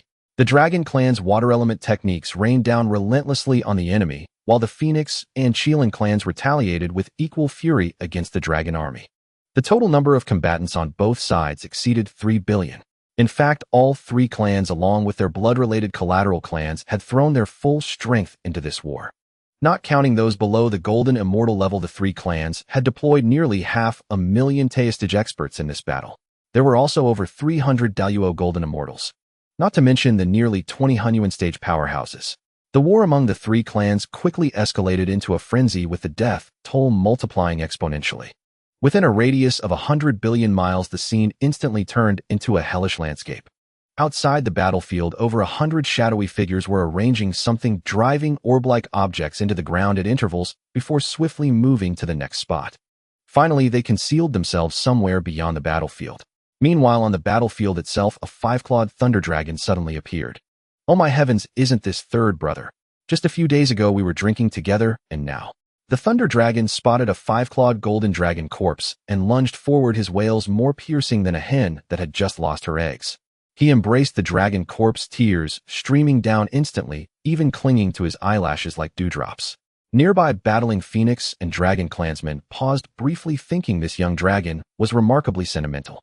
Seizing the moment of distraction, the five-clawed golden dragon corpse suddenly vanished. He rolled aside, narrowly dodging a blast of Phoenix true fire. Then he set his sights on a nearby six-clawed dragon corpse that had just expired, his grief-stricken demeanor reminiscent of a child who had lost his New Year's money. He pounced again, and that dragon corpse also disappeared. Soon the thunder dragon wove through the battlefield. Xiao Chong, we've relied on each other for so long. How could you leave like this? Lai Fu, I was just about to arrange a marriage for you. How did you die here? Chong Wei, you bastard, you still owe me 10,000 spirit stones. How can you die here? Sha Chun. Erlungzi. Zhuzi. A bizarre scene unfolded on the battlefield. A five-clawed thunder dragon, seemingly at the golden immortal level, wept and wailed from one end of the field to the other, then back again. It gave the impression that all his aunts, uncles, brothers, and friends had perished in battle. Not only the Dragon clan, but even the Phoenix and Qilin clans felt a pang of sorrow for him. This poor child, how tragic. Then with a start they charged fiercely at each other, once more resuming their brutal clash. Suddenly the thunder dragon vanished, and in his place a fire-wreathed phoenix appeared on the field. Spotting a nearby phoenix corpse with golden glowing wings, clearly a Daluo-level direct descendant, it cried out, "Second Grandaunt, how could you leave like this?" The fire phoenix's wail carried the distinctive tremolo of the Phoenix clan. He rushed to the phoenix corpse, hurriedly smoothing its feathers, and sobbed, "You promised to teach me how to weave a fire feather skirt. You lied." Then the Daluo phoenix corpse vanished instantly. Catching sight of another Duo Phoenix corpse in the corner of his eye, the Fire Phoenix wailed, even louder, crawling over frantically, "Uncle, wake up. You said you'd watch me get married. How could you go?" His grief was so profound that even the thunder in the sky seemed to slow. Cousin, how could you leave too? You haven't married yet. Cousin, you died so tragically. Sister, you. How could you just go like this? Ari and my best friend, I hate this. One mournful cry after another echoed across the battlefield from west to east, south to north, exuding an unbearable sorrow. A few emotionally moved Phoenix clansmen wiped their tears and proudly said to their Qilin allies, "Our Phoenix clan also has those who are deeply devoted." The Qilin clan snorted coldly and struck even harder at the Dragon clan. But then the Fire Phoenix vanished and a black Qilin appeared on the field. "Brother Demao, you can't die." The black Qilin spotted a Tai golden immortal Qilin corpse. This time, instead of pouncing, he banged his head against the ground, making it tremble. "Brother Demao, if you're gone, what will Sister Xiao do? What if Sister Xiao gets into trouble? Woo-woo." Then the black Qilin rushed to another Dia-level golden Qilin corpse and wailed, "First Elder, how could you leave? Didn't you promise to introduce Sister Huiru to me? Aunt Jia, you died so horribly. Bang gung, Uncle will grill meat for you every day from now on. Shaju, how could even you die? You were our clan's future prodigy. Brother Dongshu, you had the potential of an emperor." His cries on the battlefield moved all who heard them to tears. Outside the battlefield of the three races war, all the cultivators watching the conflict were utterly dumbfounded. They stared at one another with wide eyes, their faces filled with an expression of sheer absurdity. Though they hadn't been fixated on those three eccentric individuals the entire time, they did occasionally glance their way. Could it be that among the three races there were talents of such a caliber? Or had all three races somehow acquired the script of a lovelorn tragic hero? The three figures that appeared successively on the battlefield wept with such heart-wrenching sorrow that any who heard would feel pity and any who saw would shed tears. They embodied the misery of a family annihilated and a home destroyed, playing it to the very core of their being. For a moment, the entire battlefield was enveloped in an atmosphere of tragic indignation and stifling resentment. Damn this battlefield. Damn this slaughter. Damn those bastards on the opposite side. The Dragon Clan warriors' eyes reddened as they glared viciously at the Phoenix and Qilin clans. The Phoenix and Qilin clans instantly bristled, their killing intent surging as they glared back at the Dragon Clan. No one expected that because of the antics of these three dramatic fools on the battlefield, the war among the three races not only didn't stop, but grew even more ferocious, intense, and tragic. Yet everyone was blinded by bloodlust, and not a single person noticed an exceedingly bizarre occurrence: the corpses of all golden immortal level true dragons, true phoenixes, and true Qilins on the battlefield were vanishing into thin air at a speed invisible to the naked eye. Even the bodies of powerhouses above the Tai golden immortal realm from the collateral branches had all disappeared without a trace. But the three races were locked in a fierce battle. The more they died, the angrier they became. The angrier they became, the more they killed, completely oblivious to these details. Those watching the battle were also primarily captivated by the clash of ancestral dragon Mystic Phoenix and Primordial Qilin, so they paid little attention as well. Thus, despite the war having raged for so long, no one had discovered this fact. That's right, as you might have guessed by now, those three drama queens on the battlefield were all impersonated by Qin Yu alone. His goal was simple and brutal: to harvest the corpses of the three races above the golden immortal level. Someone must be asking, on the battlefield of the three races where the Luo experts were as common as the Earth Tai cultivators were as plentiful as dogs, and even the three Hunyuan level powerhouses, Ancestral Dragon, Primordial Phoenix, and Primordial Qilin, were present, how did Qin Yu manage to impersonate anyone perfectly without being exposed? That story begins with his system's lottery draw. Earlier, when Qin Yu returned to the Thunder Marsh Immortal Mansion, he had only intended to find three corpses of a dragon, a phoenix, and a Qilin, planning to refine some treasures that could conceal his aura using their blood scales and feathers.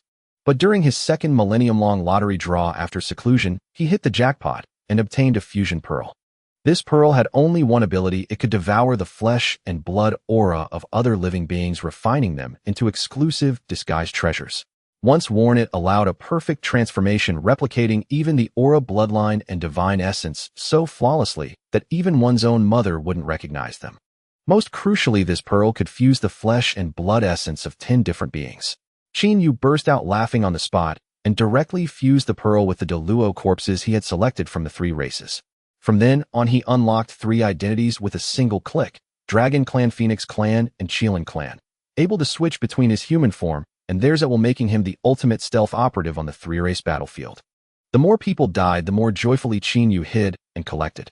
As for why he didn't even spare the corpses of golden immortal cultivators, that was a matter of great subtlety. The demon ancestor Luoho was in the process of refining the four swords of Zhuxian. The most essential nourishment was the blood and killing intent of beings above the golden immortal level.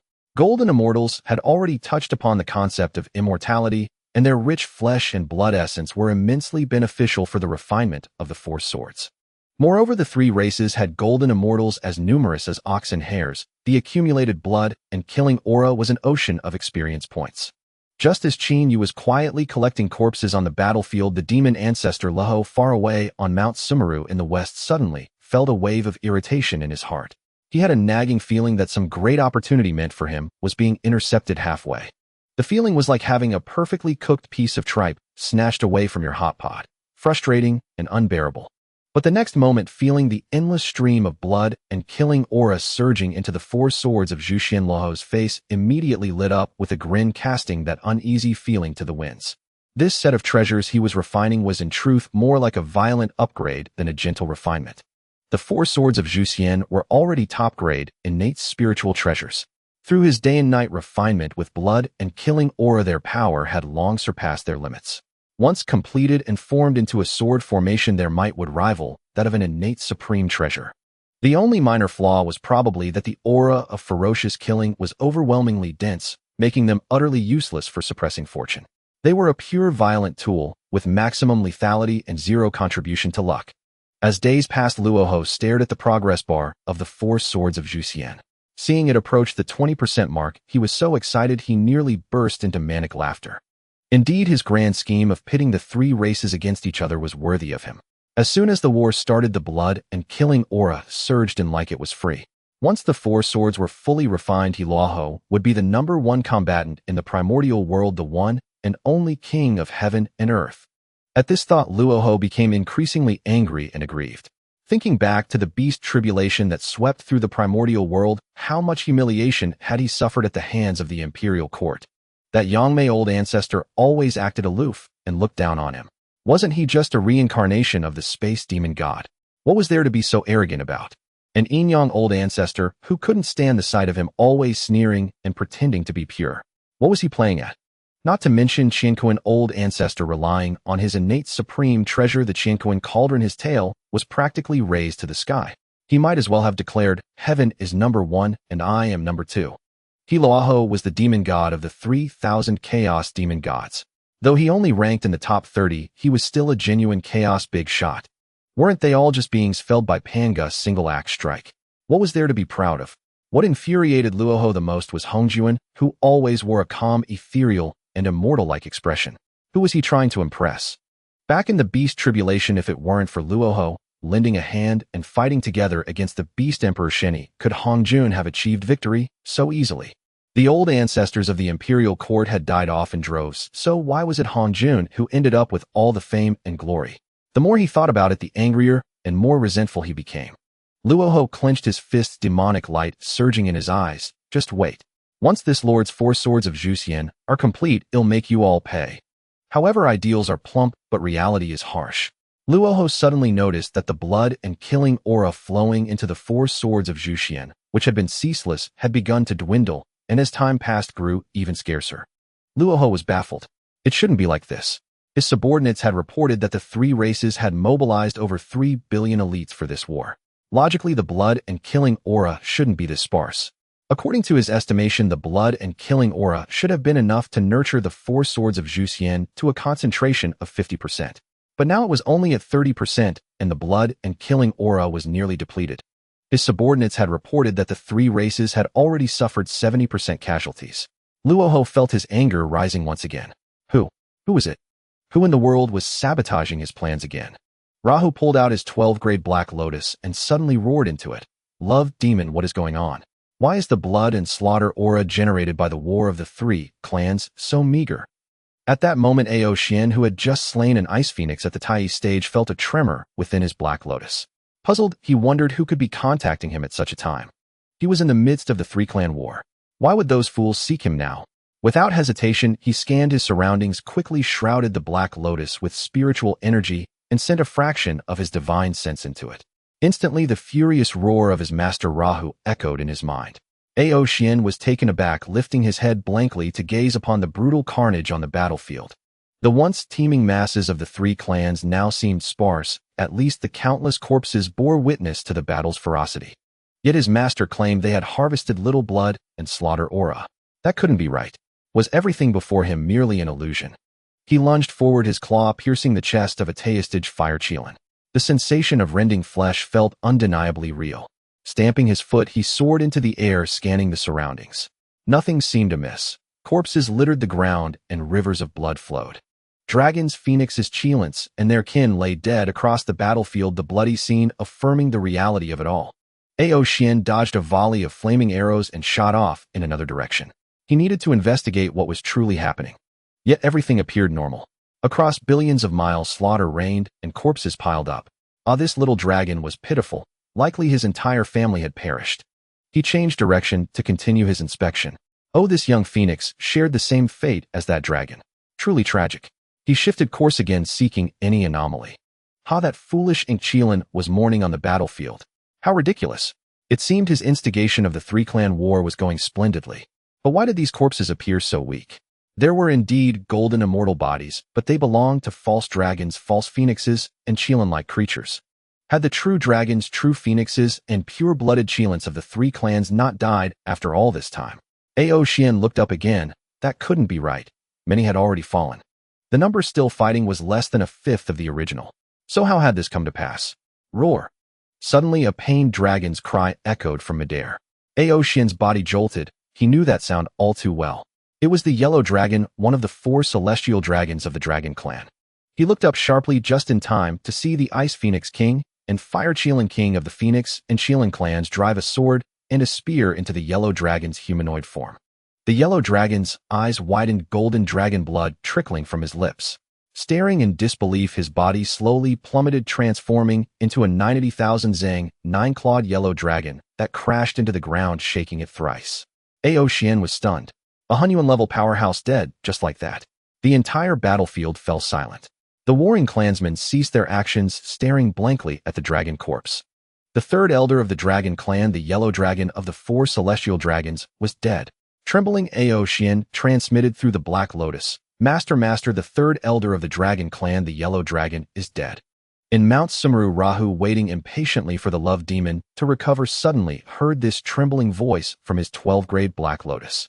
Rahu was taken aback, then his face lit up with wild joy. The yellow dragon is dead. Excellent, perfect. This solidifies the three-clan war into an irreconcilable conflict.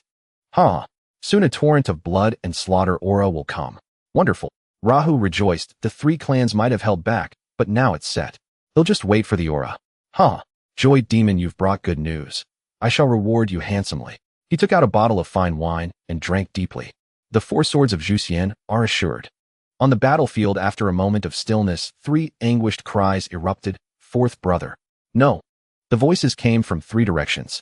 Then 2 men and a woman appeared before the Ice Phoenix and Fire Qilin Kings, hurling 3 spiritual treasures at the Ice Phoenix. The 2 kings had just recovered from the shock of the yellow dragon's death.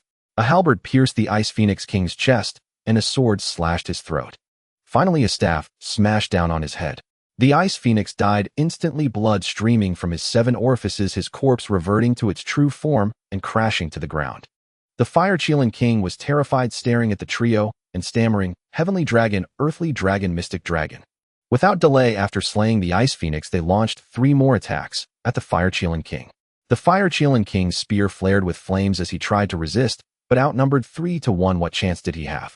In an instant, the Fire Qilin King was slain, his corpse also falling in its true form. After dispatching the 2 other Hunyuan-level powerhouses from the Phoenix and Qilin clans arrived, encircling the 3 dragons. Among the 3 clans, there were barely 20 Hunyuan-level experts, including the ancestors, Ancestral Dragon, Primordial Phoenix, and Primordial Qilin. The Dragon Clan was individually stronger, fielding 8 Hunyuan experts in this war, while the Phoenix and Qilin clans each had 6. This count included the mixed-blood Hunyuan members. Otherwise, the 3 clans combined would have only 13. The Dragon Clan had the Ancestral Dragon and the 4 Celestial Dragons. The Phoenix clan had Primordial Phoenix, Fire Phoenix King, Ice Phoenix King, and Golden Phoenix King.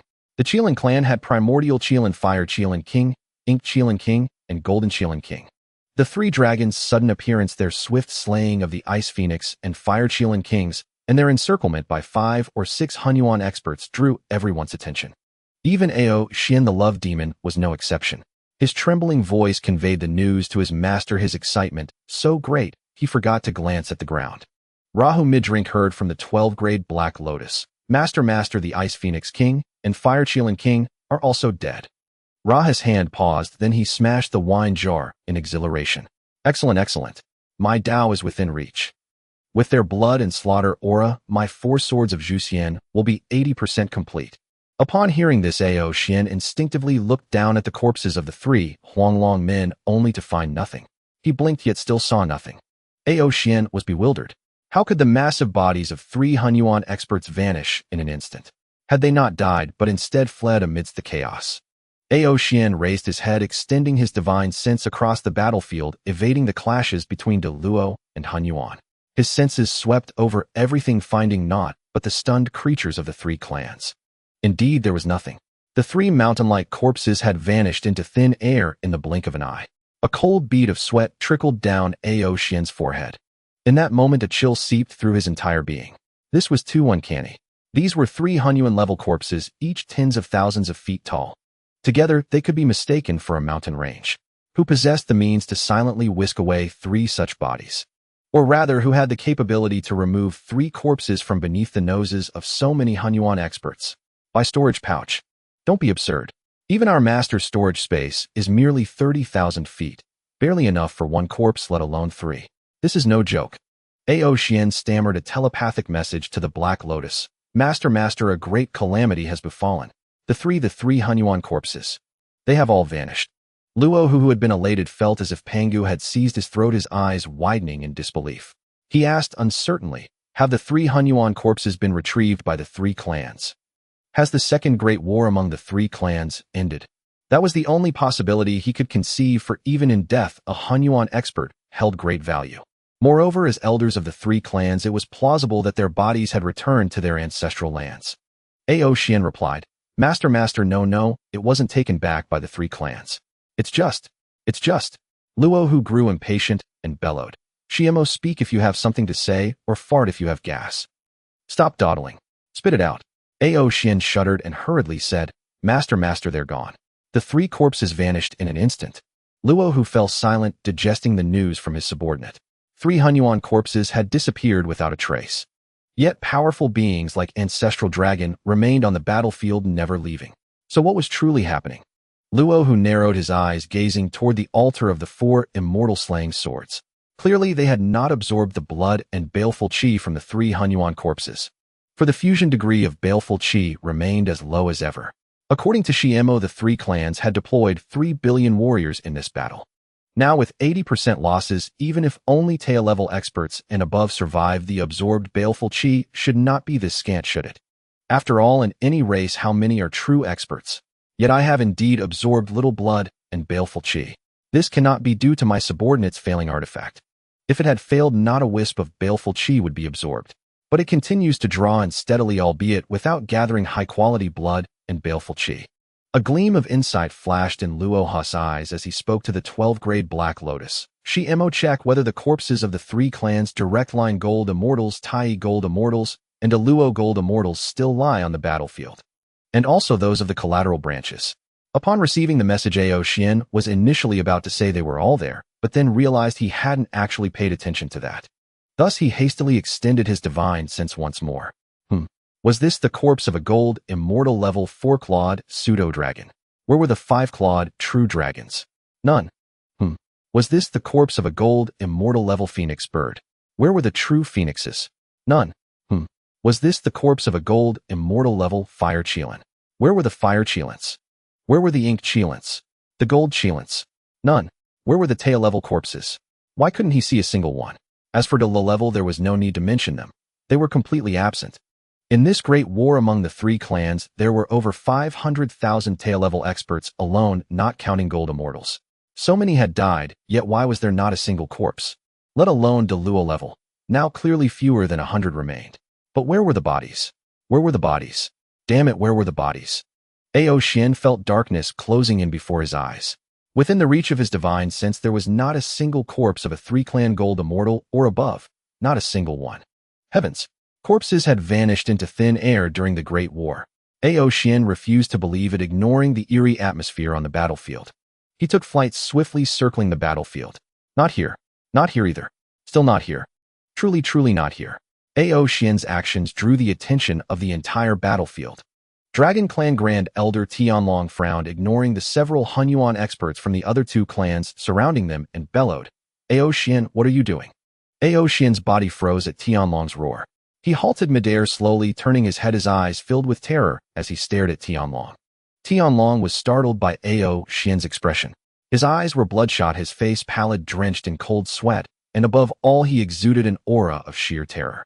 Before Tianlong could speak, Ao Xian said, whether to Tianlong or to others, sir, the bodies. The bodies are all gone. The corpses of all bloodline members of the three clans, those above Gold Immortal Realm, have vanished. At Ao Xian's words, Tianlong and the others shuddered. Tianlong, Dilong, Xuanlong, along with the Phoenix and Qilin Hunyuan experts encircling them, instinctively looked toward the ground. That was where the three Hunyuan experts of the three clans had just fallen. Yet below there was nothing. No sign of the three Hunyuan corpses. Then Ao Xian's voice rang out again. Sir, just moments ago the corpses of the three Hunyuan experts suddenly disappeared.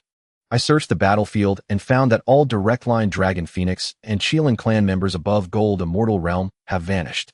The Tai and De Luo experts of the collateral branches are also gone. At that moment, Luo Hu's furious roar echoed in Ao Xian's mind. Investigate. Find out who sabotaged my plans. I will tear out their soul and refine it for 1,000,000 years. On the battlefield, Tianlong let out a soaring dragon roar. Chieftain Yuan Feng, Shi Qilin, stop fighting. Cease. A great calamity has struck. On the battlefield, Tianlong let out a soaring dragon roar. Chieftain Yuan Feng, Shi Qilin, stop fighting. Cease. A great calamity has struck. At that moment, Ancestral Dragon, who was fighting two opponents alone and leaving Yuan Feng and Shi Qilin doubting their own existence, had initially intended to seize the opportunity to kill them both. Well, perhaps he would spare Yuan Feng and only kill Shi Qilin. After all, once he unified the primordial world and became its supreme ruler, what harm was there in having a few more consorts? Couldn't he indulge himself a little? Gaga let the music play and the dance continue. The more he thought about it, the more excited and thrilled he became. Ancestral Dragon was just about to let out an ecstatic roar when he suddenly heard the furious bellow of the Celestial Dragon. Ancestral Dragon froze. Something had happened. They were in the midst of battle. What could possibly go wrong? Ancestral Dragon ceased his assault. Yuan Feng and Shi Qilin exchanged glances, as well, having also heard the voice of the Dragon Clan's Great Elder which mentioned them. Thus Yuan Feng looked at Ancestral Dragon and said, Ancestral Dragon, let us first go see what has happened. It seems your Celestial Dragon Great Elder is quite anxious. Shi Qilin also added, indeed, let us settle this matter first before resuming the fight. Ancestral Dragon snorted coldly and replied, very well, I shall grant you a few more days of life. Having said that, he shot downward. Yuan Feng and Shi Qilin exchanged another glance before following him down. Given their immense power, they were not fighting on the ground or at low altitudes, but directly in the high heavens of the primordial world. This way they would not affect the three-clan battlefield, lest their subordinates be killed by the shockwaves of their battle.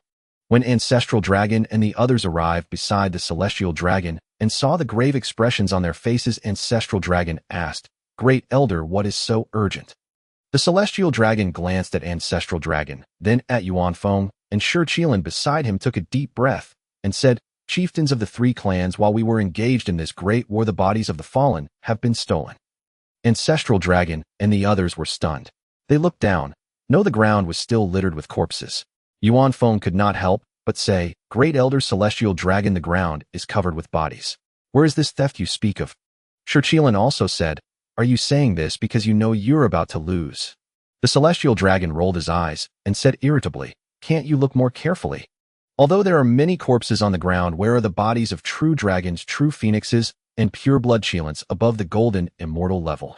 At this moment, a female mixed-element golden immortal of the Phoenix clan spoke up. Three chieftains, Elder Ice Phoenix has fallen in battle, Elder Yellow Dragon has fallen, and Fire Qilin King has also fallen. Their bodies have all vanished. The inked Qilin king of the Qilin clan also said 3 chieftains, the bodies of all those who died in battle from the 3 clans, those at the Deluo Tai E and Pureblood Golden Immortal levels, have completely disappeared. Ancestral Dragon Yuanfeng and Shi Qilin were all shaken. What was going on? They were in the middle of a great war. 300 million elite troops had been thrown and countless had died, and now the bodies had been snatched away. Roar! Ancestral Dragon suddenly bellowed in fury. Who did this? How dare they steal bodies from the battlefield while the 3 clans are at war? I will tear them limb from limb. Upon hearing this, the Celestial Dragon glanced at Ao Xian before saying, Chieftain, it was Ao Xian who first discovered it. Ancestral Dragon immediately turned his gaze to Ao Xian. Ao Xian was a prodigy of the Dragon clan who had emerged before the first great war of the 3 clans. Not only did he possess Deluo-level strength, but more importantly, he had a sharp mind. He had offered many constructive suggestions for the Dragon clan's conquest of the primordial world. Ancestral Dragon greatly appreciated him, even appointing him as the clan strategist. In the Dragon clan, Ao Xian could be considered a high-ranking figure. Of course, he had not yet risen to the very top. Being stared at by Ancestral Dragon made Ao Xian somewhat uneasy, for he knew his own secret. He was in fact a reincarnation of the demon ancestor's beloved demon. Although his master had said that even Ancestral Dragon could not detect any anomaly, a guilty conscience always made one think too much when walking in the dark, did it not? Ancestral Dragon's voice was icy as he said, Ao Xian, what exactly happened? Ao Xian felt a bitter pang in his heart. How should he even broach this topic? Should he say that his great master, the demon ancestor Rahu, was using the blood and killing aura generated by the 3-clan war to forge a supreme treasure, and that the blood and killing aura had suddenly diminished, so he had sent him to investigate? And then he had discovered this. Most importantly, the bodies of 3 mixed element cultivators had vanished in the blink of an eye. Ao Xian's mind raced. He needed a perfect excuse for this matter, or else, even if he managed to muddle through, he would never be trusted again in the Dragon clan. What would people say? What? We're fighting with our lives on the line, killing phoenixes and Qilins, and you, Ao Xian, are running around the battlefield. Are you afraid of death, or are you really investigating the truth? And he raised the question, why is it that out of everyone on this battlefield, only you discovered this so-called truth? Everyone else was fighting hard. It was as if in the midst of a fierce battle where both armies were locked in a death struggle, a general suddenly ran across the field and told the commander, stop fighting. Our home has been raided. How could you possibly know all this while fighting on the battlefield? However, Joy Demon was still quite clever. Otherwise, he would not have become the leader of the 7 emotions and 6 desires in voice. He composed himself, quickly bowed, and said, Chieftain, this subordinate was drawn by the death cry of Elder Yellow Dragon. Then I saw Elder Ice Phoenix and Elder Fire Qilin fall, but in the blink of an eye the bodies of all 3 elders had vanished. After a pause, Ao Xian continued, I immediately extended my divine sense to search, but found that on the battlefield there were no bodies with auras above the Tai E level. So I searched the entire battlefield and discovered that the bodies of all pure blood disciples of the 3 clans above the Golden Immortal level and all branch disciples above the Tai E level had completely disappeared. Having said this, Ao Xian bowed his head and remained silent, only highlighting the key points. This was the best approach he could think of. As expected, upon hearing this, Ancestral Dragon's aura surged explosively. He shouted angrily, Second Elder, I leave this matter to you. Take people and investigate. No matter who it is, as long as there is solid evidence, I will show no mercy. Then he paused and added, also investigate the battlefield conditions after the last war. I don't believe this is the first time some scoundrel has done this.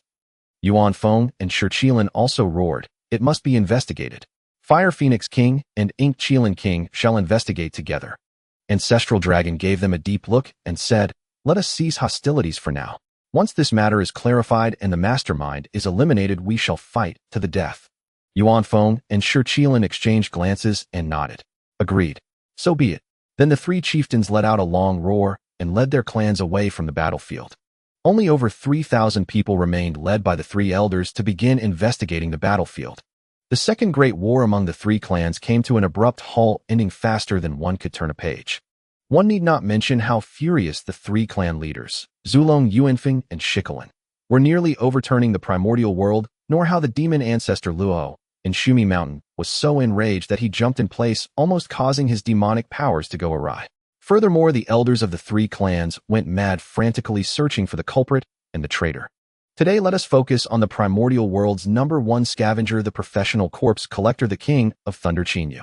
This fellow is indeed a thief. As soon as Elder Huanglong took his last breath, his eyes lit up like lightning, instantly locking onto the corpse's landing point.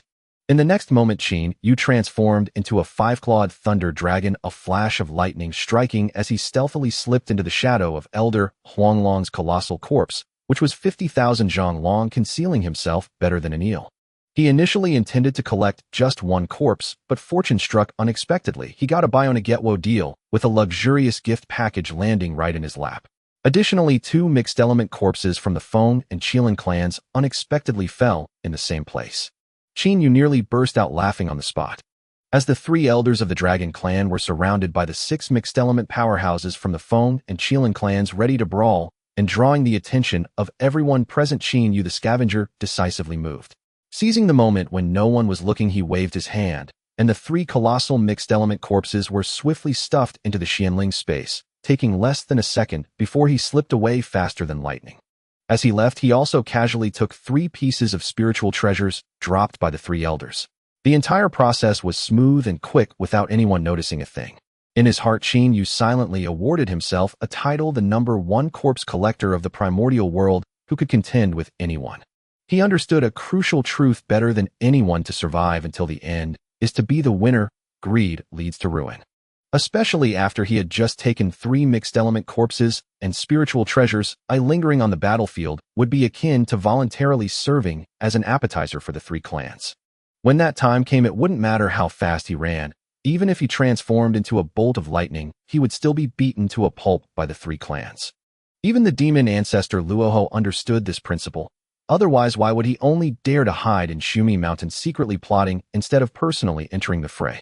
Was it not because the 3 clans had an overwhelmingly powerful foundation with numerous masters among their ranks?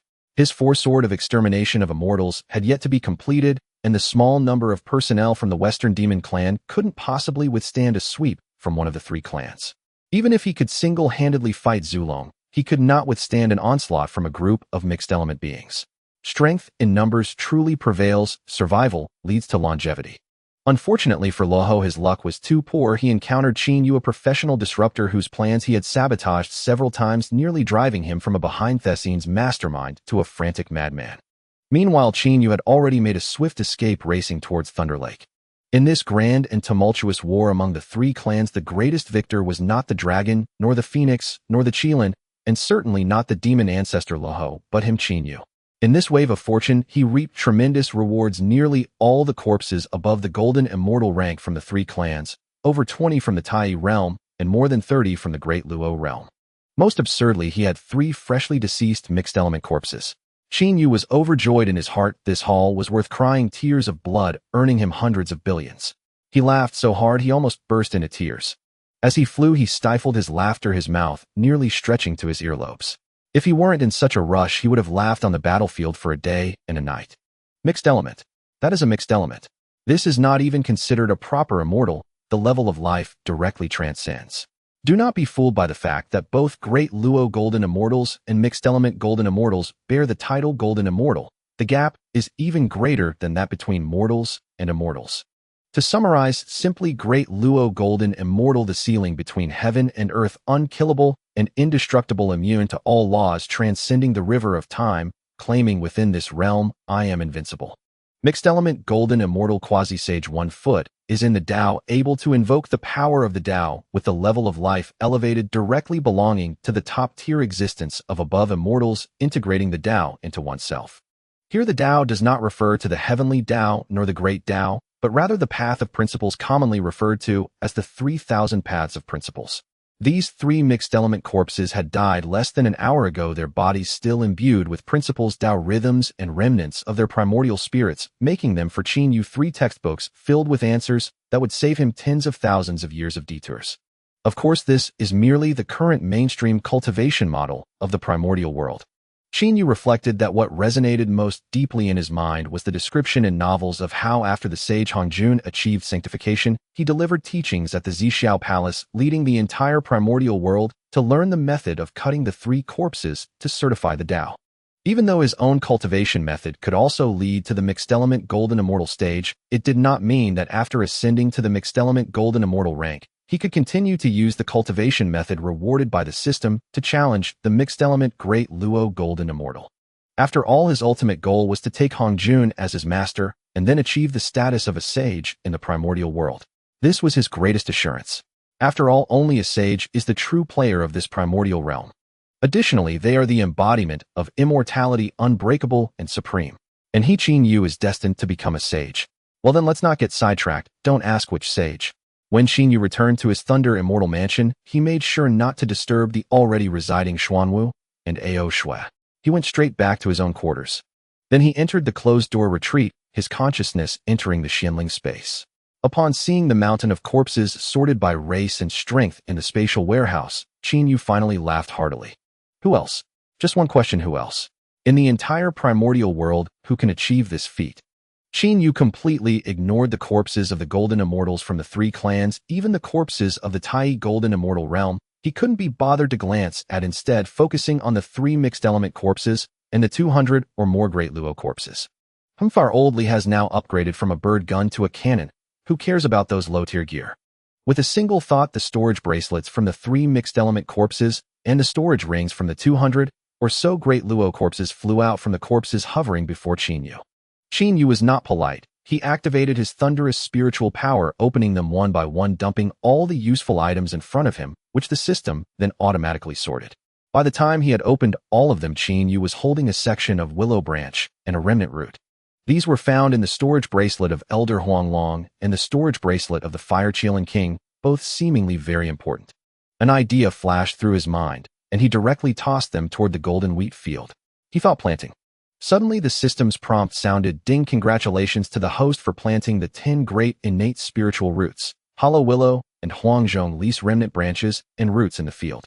Due to severe damage, it will take a long time to mature into a complete spiritual root." Qin Yu was taken aback. Hollow Willow, Huangzhong Li. This is one of the 2 among the top 10 innate spiritual roots of the Primordial Era. Each of the top 10 innate spiritual roots is terrifying in its own right. Among the top 10 spiritual roots of the Primordial Era, Qin Yu felt that the most mysterious was indeed the Hollow Willow, as it is the vessel of the reincarnation of the spatial demon god. Later, the spatial demon god reincarnated in the Primordial Era, honored as the ancestor Yangmei. He was undoubtedly a well-known figure in the Primordial Era. Even the Saint of the Bodhi Tree, who is also one of the top 10 spiritual roots, had to respectfully bow and address him as senior. This Huanglong actually managed to acquire a broken branch of his. What incredible fortune he has. You must know that Guanyin Bodhisattva's pure sheep fat bottle was able to merge with a branch of Hollow Willow to produce the 3 light divine water, the effects of which are unimaginable. Moreover, the Hollow Willow is the only space attribute spiritual root among the top 10 innate spiritual roots. It can be said to be the #1 spiritual root of the Primordial Era. And that Huangzhong Li blooms once every 10,000 years, bears fruit after another 10,000 years, and takes another 10,000 years to mature, producing only 9 fruits in 30,000 years. The fruits resemble lotus flowers, and upon maturity, they bear the words Huangzhong upon them. It is said that just smelling the fruit can extend one's lifespan by 10,000 years, and consuming one can instantly achieve the status of a Great Luo. For those with inferior qualifications, simply consuming Huangzhong Li would allow them to directly ascend to the realm of Great Luo Golden Immortal. However, it would only allow them to achieve the lowest level of Great Luo body with only 3 flowers of the 3rd grade, and they would not be able to cultivate further. This Fire Qilin King is indeed a person of deep fortune. Qin Yu grinned. While others might merely regard these 2 items with indifference, thinking of preserving them or using them as materials for refining weapons, he was different. With his farming system, as long as it is a plant-type spiritual herb, even a broken root or branch could be transformed into its most pinnacle form.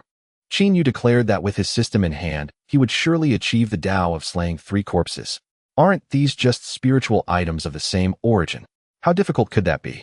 When the time comes, a few seeds of the 12th grade Lotus platform would undoubtedly merge perfectly. Even if he couldn't get that, acquiring a few thunder attribute spiritual herbs wouldn't be a challenge. He couldn't believe that with so many top-tier innate spiritual roots, he wouldn't be able to find other thunder attribute ones. Wouldn't that be even more suitable for him? At that moment, Qin Yu turned his attention to the other items. Is it any wonder that the 3 clans are wealthy? These 3 elders possess 3 pieces of top-tier innate spiritual treasures. Although they are not the most top-tier 48-layer prohibitions, they are all top-tier spiritual treasures, with 45-layer prohibitions. One is a top-tier ice attribute longsword, one is a top-tier fire attribute spear, and the last is a top-tier water attribute long knife.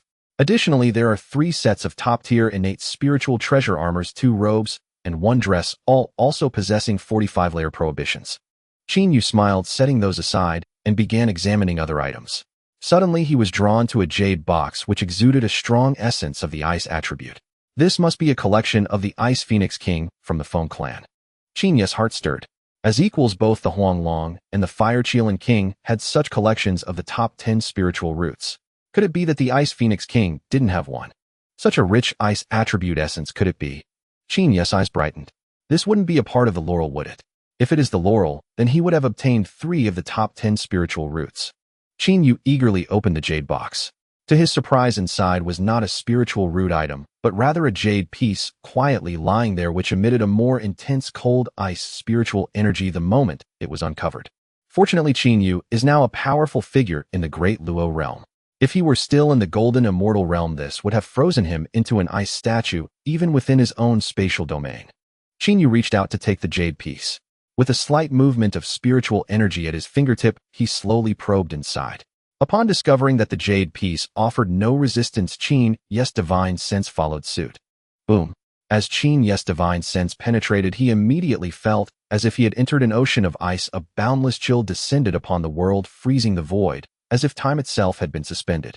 The vast icy expanse was not mere snow, but the primal chill directly outlined by the laws of ice. Each ice crystal bore the marks of the Tao, who touching it would shatter one's soul, while merely gazing upon it would freeze one's spiritual sense. The earth cracked open, revealing deep ice scars from which the ancient ice aura surged forth, crystallizing mountains, rivers, spiritual energy, and even space into transparent ice walls. The wind fell silent and all was still. Only the power of the laws flowed among the ice prisms, shimmering with a ghostly blue cold light. High above in the sky, the laws of ice slowly manifested, showering down countless fragments of ice like star dust falling to the earth, gently kissing the void. The extreme cold transformed into immortal energy swirling around. Each ice crystal was etched with faint blue Tao patterns, clear and translucent, untainted by dust. Clouds and mist were frozen into delicate veils, floating and crystallizing into jade platform ice lotuses, where the wind passed silently, leaving only the gentle flow of clear light. At this moment, a message also resonated in Qin Yu's mind: fragment of the creation jade disc, fragment of the laws of ice. Qin Yu's eyes widened in astonishment. Could it truly be this? This is the creation jade disc, a chaotic treasure that gathers 3,000 Daos into one, the creation jade disc. Qin Yu felt a bit dazed. No wonder one of the elders from a race that practiced in the undying volcano using the southern bright fire was an Ice Phoenix King. It turns out she possessed such a treasure. Qin Yu immediately burst into laughter. Although he does not cultivate the laws of ice, how could he not be delighted to obtain such a treasure? It may be of no use to him, but it doesn't mean others won't find it useful. This item can definitely bring him immense benefits. During this 3-clan war, Qin Yu felt he had struck gold. Once he calmed his emotions, Qin Yu continued on his blind box opening journey, thoroughly counting the legacies of over 200 great Luo powerhouses. Unexpectedly, he had another windfall, having obtained 4 more top-tier innate spiritual treasures: a gold attribute spear, a wood attribute whip, along with a robe and a skirt. In total, Qin Yu directly acquired 10 top-tier innate spiritual treasures, making him overjoyed. Goodness, I told you, when luck comes, it truly cannot be stopped, right? Actually, thinking about it, it makes sense. Many of those great Luo were side members of the 3 clans. Although their bloodlines might not be as pure, it doesn't mean they aren't powerful, does it? They might have some good items, but could they simply hand them over to the 3 clans? What if they couldn't use them themselves? After sorting through other items and ensuring there were no treasures left, Qin Yu ignored the legacies below the Tai realm. He directly used space to retrieve them from storage bags, classified them roughly, and then threw all the useless spiritual items into the golden wheat field. This is his most substantial foundation. Everything else is merely fleeting clouds. Watching the time in the 2 fields rapidly decrease by 93,000 years, leaving only 36,000 years, Qin Yu smiled like a blooming lotus. Letting out a long breath, Qin Yu finally calmed down. His current cultivation was still somewhat weak, only at the mid-stage peak of the Great Luo realm. Given his recent reckless maneuvers, the 3 clans had likely already discovered him. They were probably scouring the primordial wilderness for the culprit, weren't they? It would be wise to keep a low profile for a while. Secluded cultivation, huh? With so many resources, even if he just piled them up, he could thrust himself to the Great Luo Peak, couldn't he? What? You say the laws aren't enough. Was that even a problem for him? He was born from the origin of the thunderous source. Couldn't he just comprehend it? Tackling both fronts was the true path. Determined to act, Qin Yu exited the space and directly gathered in the secret chamber all the mid- and low-grade spirit crystals along with a heap of thunder-attuned spiritual treasures, plants, and herbs, drawing them before him. Then he activated his cultivation technique and began to absorb them. Instantly, the entire chamber became suffused with spiritual energy, as dense as viscous liquid, carrying strands of thunderous power that surged toward Qin Yu. And in places Qin Yu could not see, the origin power of thunder within the depths of the entire Thunder Marsh began to slowly converge above the Thunderbolt Immortal Mansion where he resided. Then it flowed toward his secluded chamber. The commotion was considerable, drawing the attention of Xuanwu and Ao Shui. But seeing it was from Qin Yu's direction, they said nothing and returned to their own affairs.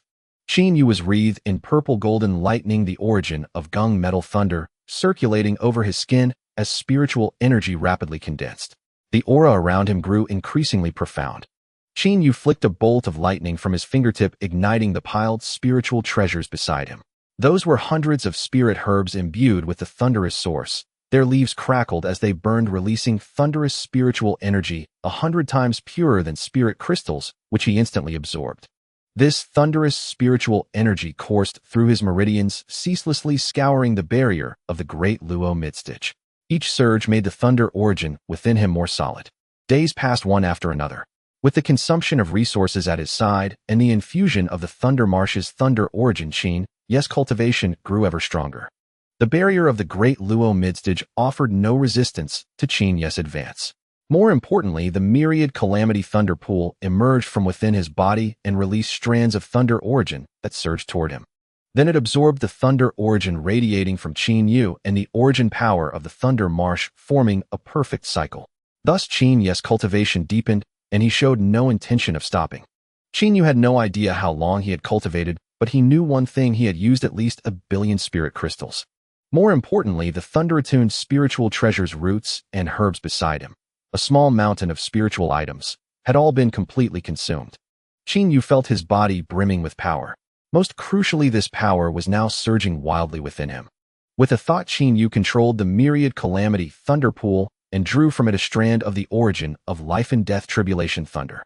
Then he opened his mouth and swallowed the Life and Death Tribulation Thunder origin, using the spiritual energy within his body to furiously refine it.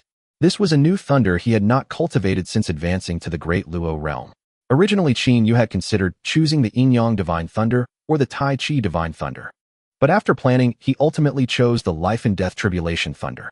Life and Death Tribulation Thunder, thunder that divides life and death in black and white. The black thunder governs death, the white thunder governs life. It strikes the divine soul, deciding life and death in a single thought. With the entry of the Life and Death Tribulation Thunder, the thunder origin within Qin Yu became even more active. The black thunder focused on offense while the white thunder focused on defense. Gradually, besides the purple-golden gung metal thunder origin, all the various thunders Qin Yu had cultivated manifested around him. The golden gung metal heavenly thunder, the gray heavenly tribulation law thunder, the red bing fire yang thunder, the blue Zhuxian divine thunder, the cyan nine heavens divine thunder, the white Hao Ran righteous thunder, the five-colored five elements divine thunder, and the black and white life and death tribulation thunder. In an instant, it seemed as if 10,000 thunders roared within his body. 8 types of thunder plus his innate gung metal divine thunder, 9 thunders in total, surged through his limbs and bones, forcing his spiritual energy to undergo its final transformation. Outside, the thunder origin in the sky above the Thunderbolt Immortal Mansion gathered into a vortex and poured down toward Qin Yu's secluded chamber. Meanwhile, in Qin Yu's sea of consciousness, his comprehension of the law of thunder advanced swiftly. Thunder is supremely upright and true, supremely firm and yang, indestructible, and inherently capable of restraining yin and evil. Thunder moves with extreme speed, arriving in an instant, bearing majesty and exuding an overwhelming pressure that can awe all living beings. Thunder is the ultimate righteousness of heaven and earth. Offense, judgment, purification, and extreme speed, all are its hallmarks. And the progress bar of Qin Yu's law of thunder leaped rapidly: 16, 18, 20, 22, 25. The law power around Qin Yu grew denser, his aura more formidable, until finally the progress bar stabilized at 30. Qin Yu's body trembled, and his entire aura surged sharply, absorbing all the spiritual energy and thunder power within the chamber into his being. The mountain-like pile of spirit crystals vanished in an instant, and the thunder power that had gathered around the Thunderbolt Immortal Mansion began to slowly dissipate. At this moment, Qin Yu's cultivation realm had firmly settled at the Great Luo Peak, as if only one more step was needed to reach the Hunyuan realm. Great Luo Golden Immortal Peak Realm Law of Thunder at 30. Feeling the surging power within him, a hint of a smile curled at the corner of Qin Yu's mouth. So cultivation was this simple. Qin Yu then rose and left the secluded chamber. As the thunderous commotion in the sky faded, Xuanwu and Ao Shui arrived at the entrance of the main courtyard within his three-section compound. Upon leaving the chamber, Qin Yu sensed the presence of Xuanwu and Ao Shui. He smiled faintly and walked toward the main courtyard gate. When they saw him again, Xuanwu's first words stunned Qin Yu. Xuanwu smiled and said, "Congratulations, big brother. In 12,000 years you've elevated your cultivation to the Great Luo Peak." Qin Yu was taken aback. 12,000 years. He thought back. Oh right, he had told them he was going into seclusion when he first brought them back. Later he used the corpses of the Great Luo from the three clans to fuse with the fusion pearl rewarded by the system, waited for the three-clan war, and then went to the battlefield. By the time he returned, another 4,000 years had passed. So this seclusion had actually lasted over 7,000 years. That meant the system owed him 7 draws. Never mind, head to a temple later. Just then a slightly aged voice came from outside the Thunderbolt Immortal Mansion. "I am Hongjuan, passing by this esteemed place. May I ask which Taoist friend resides within? Would you grant me an audience?" Qin Yu was stunned upon hearing the voice. Hongjuan. Damn, that old codger had come to pay a visit. Qin Yu was stunned for only a moment before he instantly transformed into a bolt of lightning and shot out of the Immortal Mansion. Kidding aside, this was his future benefactor. How could he be left waiting outside? In truth, as a primordial powerhouse, the Tao ancestor Hongjuan could have simply scanned the area with his divine sense to know everything inside, yet he chose not to do so. He had happened to pass above this expanse of Thunder Marsh when his heart stirred, sensing that his fortune lay within, and so he entered the marsh. Guided by an inner pull, Hongjuan arrived at a place where thunder converged. Though it was not the very center of the Thunder Marsh, he felt that his destiny awaited him there. Thus, following the guidance in his heart, he began to search the area. In the end, 3,000 zhang beneath the Thunder Marsh, he discovered a realm of thunder filled with violet lightning. Hongjuan's heart shook violently, for he recognized this lightning. It was one of the 3 most formidable attack methods once wielded by the Thunder Demon God in the primordial chaos. This lightning bore a domineering name, Violet Firmament Divine Thunder. The other 2 types were the Capital Heaven Divine Thunder and the Chaos Divine Thunder. In the age of chaos, the Thunder Demon God had relied on these 3 divine thunders to dominate all directions. A thought struck Hongjuan. It seemed the Thunder Marsh was likely the origin realm left after the Thunder Demon God's fall. Since destiny had led him here, he naturally would not let the opportunity slip. Moreover, the immortal arts he cultivated resonated deeply with heaven and earth. Thus, refining the essence of the Violet Firmament Divine Thunder as his own attack method would be most excellent. And so Hongjuan began to refine the Violet Firmament Divine Thunder in that very place. Hongjuan's signature thunder art was thus achieved. After refining the Violet Firmament Divine Thunder there, when the Tao ancestor Hongjuan emerged from the Thunder Marsh, he noticed an unusual disturbance in the thunderous origin within the marsh. He extended his divine sense deep into the Thunder Marsh, and in doing so discovered this immortal mansion. Especially upon seeing the couplet at the mansion's grand entrance, Hongjuan's interest was greatly piqued. He even wondered if the Thunder Demon God had reincarnated and was cultivating here. Out of respect, Hongjuan did not probe the interior of the immortal mansion with his divine sense, which explained his earlier courteous visit. The moment Hongjuan finished speaking, a flash of violet golden lightning streaked before him, and then Qin Yu appeared before Hongjuan. Qin Yu grinned and said, "O venerable one, what brings you to my humble abode? Come, follow this youngster inside." At that moment, Hongjuan was utterly bewildered, for he had never expected this place to be Qin Yu's Tao field. He had thought it was where the Thunder Demon God had reincarnated to cultivate, but out came Qin Yu. However, Hongjuan remained unruffled. He merely glanced calmly at Qin Yu, offered a faint smile, and said, "So it is you, young friend. 10,000 years have passed since our last parting. It seems your fortunes have been abundant, as you have already reached the peak of the Daoyuo realm." Qin Yu laughed. "Venerable one, you jest. I was merely wandering one day when I chanced upon this Thunder Marsh. Sensing it resonated with my nature, I made it my home. It seems the bond between us is indeed deep. Qin Yu looked at Hongjun with a meaningful expression. Then with a wave of his hand, the grand doors of the Thunder Immortal Mansion swung wide open. Qin Yu bowed respectfully and said, "Please, Venerable One, enter for a cup of wine." Hongjun nodded and stepped into the mansion. Once inside, Hongjun surveyed the mansion's layout and nodded in approval. He was then led by Qin Yu toward the main hall. Meanwhile, Xuanwu and Ao Shui stood quietly by the hall's entrance. Qin Yu gestured for the two to bow to Hongjun and said with a smile, "These are younger siblings I have come to know over the years living with me here. I hope you do not mind, Venerable One." Hongjun merely glanced at the two, gave a slight nod, and said nothing further. Qin Yu dismissed them before inviting Hongjun into the main hall. After they were seated, Qin Yu hastily brewed a cup of tea for Hongjun, an iced tea he had found in the Ice Phoenix King's storage space. Qin Yu looked at Hongjun and asked with a smile, "Venerable One, are you journeying through the primordial wilderness?" Hongjun shook his head and replied, "I sensed a destiny here, so I came. Upon seeing the unusual thunderous activity deep within the Thunder Marsh, I discovered this mansion, not expecting it to be yours, young friend." Qin Yu's heart stirred. Did Hongjun also have a destiny in this Thunder Marsh? A sudden thought flashed through his mind. Hongjun, Violet Firmament, Divine Thunder. He understood at once. So this old fellow's Violet Firmament Divine Thunder was found here. But he hadn't seen any Violet Firmament Divine Thunder around. It seemed his exploration of the area was still incomplete. Steadying himself, Qin Yu spoke, "Venerable One, back. Then, heeding your advice, I avoided Buzhou Mountain and instead journeyed north. In the end, I was ambushed by a Mahayana cultivator from the demon clan. In my panic, I stumbled upon this Thunder Marsh, which saved my life, so I settled here." Hongjun was taken aback, then fell into thought before speaking. "Regarding what you mentioned back then, I did investigate the western lands, and indeed sensed a convergence of blood and baleful qi there. However, I did not seek out fellow Taoist Lihu to inquire further. Then, after the two great wars among the Dragon Phoenix and Qilin clans, I ceased my investigation." Qin Yu was startled, recalling how he had told this old man about the demon ancestor instigating the three-clan war. He suddenly looked at Hongjun and said, "Venerable One, I have something to say, though I am unsure if I should." The Tao ancestor Hongjun looked at Qin Yu and nodded. He then took a sip of the iced tea. The flavor was quite refreshing. Qin Yu organized his thoughts and said, "Back then I was pursued by a Mahayana demon, likely because he saw I was only at the Tai realm and thought I couldn't escape his grasp. That demon revealed some secrets to me, saying that the demon clan instigated the three-clan war, so the demon ancestor could forge a formation. This formation can absorb the blood and baleful qi of heaven and earth. Once completed, the demon ancestor would become invincible in the primordial wilderness." Hongjun's hand holding the tea paused as he looked up at Qin Yu. Qin Yu continued, "Thus the demon ancestor incited these three-clan wars to absorb even greater amounts of blood and baleful qi to hasten the formation's completion."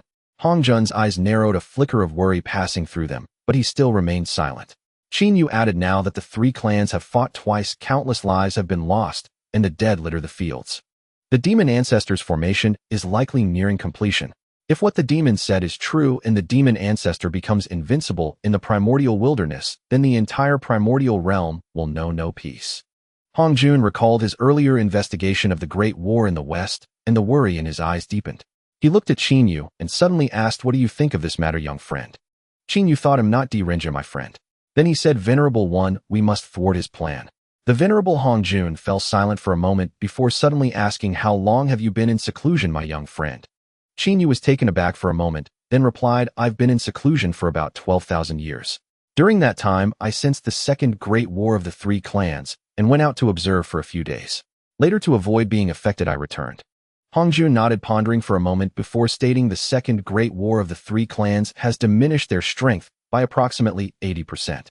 However, a strange scene occurred during the Great War of the Three Clans. The bodies of the Gold Immortals and above were stealthily taken by an unknown force right under the noses of the three clans' experts."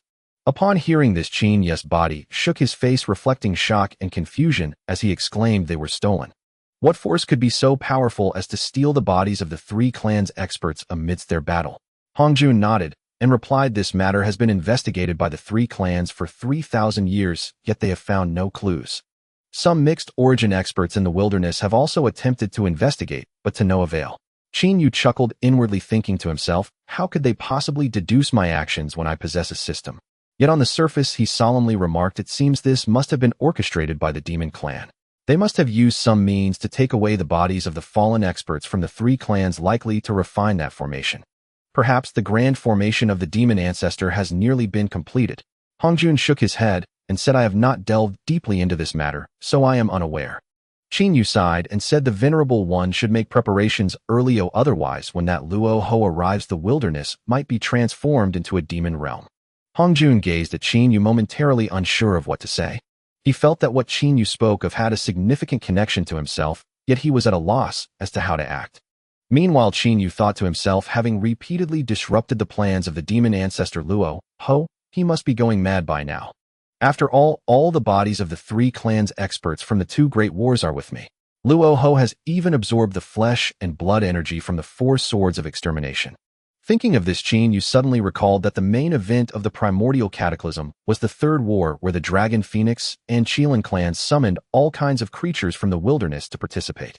It can be said that over 100 billion beings participated in this war. After the Primordial Cataclysm concluded, it seemed that only a few cats remained in the wilderness.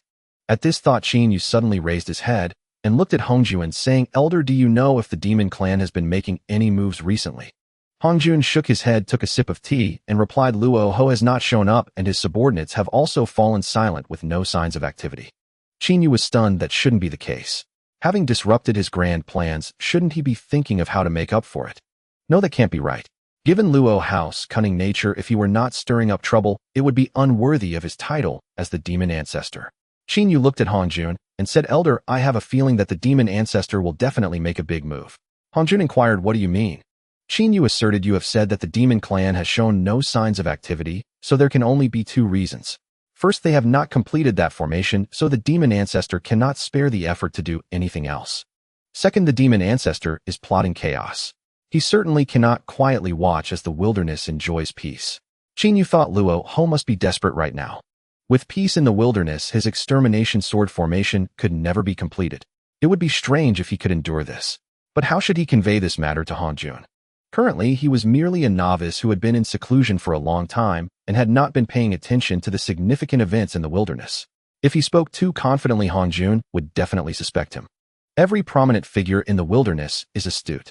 The moment he reveals even a slight flaw, they could easily deduce the rest. Hongjun stared deeply at Qin Yu, his eyes glinting with an unusual light, as if he were weighing the implications of Qin Yu's words. At this moment, both the old fox and the young fox fell into an eerie yet fitting silence. After a long while, Hongjun looked at Qin Yu and said, I have gone to the west to investigate, but found no clues. Qin Yu contemplated Hongjun's words, and suddenly a spark of insight flashed in his eyes.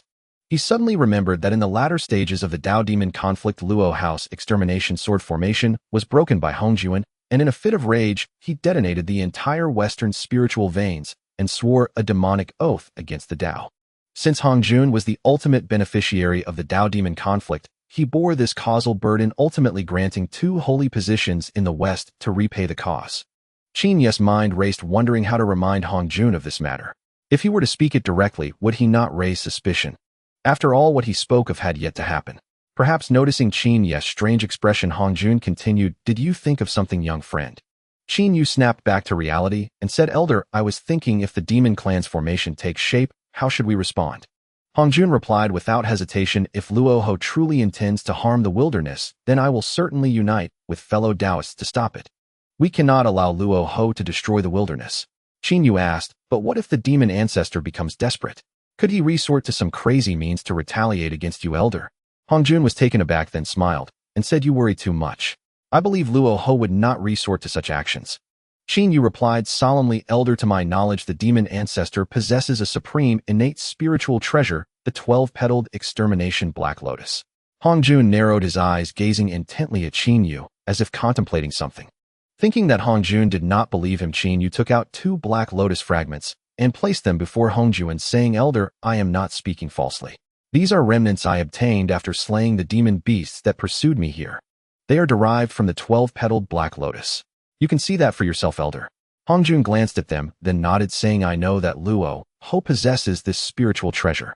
So what you are saying is that you are worried Luo Ho may engage in some desperate act, such as utilizing the world-destroying power of this treasure to annihilate the wilderness. Qin Yu shook his head, saying he does not yet have the qualification to destroy the wilderness. However, what if he sets up dark hands at the western spiritual vein nodes ahead of time, and when cornered, detonates the western spiritual veins? After all, if he is truly cornered, then acting recklessly is not out of the question. And at that time, who should bear the causal burden? The primordial ancestor Hongjun trembled, staring at Qin Yu in disbelief, momentarily at a loss for words. Qin Yu's notion was far too audacious. After all, the West alone possessed no fewer than 108,000 spirit veins. If Luo Hu were to truly detonate those veins using the world-destroying Black Lotus, the resulting sin would be immense, generating an overwhelming burden of karma. Sensing Hongjun's incredulity, Qin Yu continued, "Elder, this is merely my speculation, but is it not possible? As they say, one should not harbor harmful intentions, but must guard against others' malice. This patriarch of the demon path is no benevolent figure." Hongjun was now thoroughly unsettled. If Luo Hu truly did such a thing, the entire West would suffer from shattered earth and depleted spiritual energy, reduced to barren wasteland. Would that not affect the entire primordial world? How could it not? If the West's spirit veins were destroyed, the primordial world's spiritual energy would drop by at least 30%. More critically, the very foundation of the world would be damaged. Hongjun grew restless. His previous visit to the West had been a cursory inspection, with his focus primarily on Mount Samru. Yet due to Luo Hu, he had not conducted a thorough examination. If Qin Yu's conjecture proved true, Hongjun would bear immense karma himself. This would hinder his cultivation. If entangled by karma, his path might even stall. With this thought, Hongjun felt the urge to leave. But before he could voice his departure, Qin Yu spoke again. Qin Yu smiled. "Elder, let's set that aside. It's rare for you to visit me. As luck would have it, I obtained a strange treasure during my journey north, but I cannot discern its nature.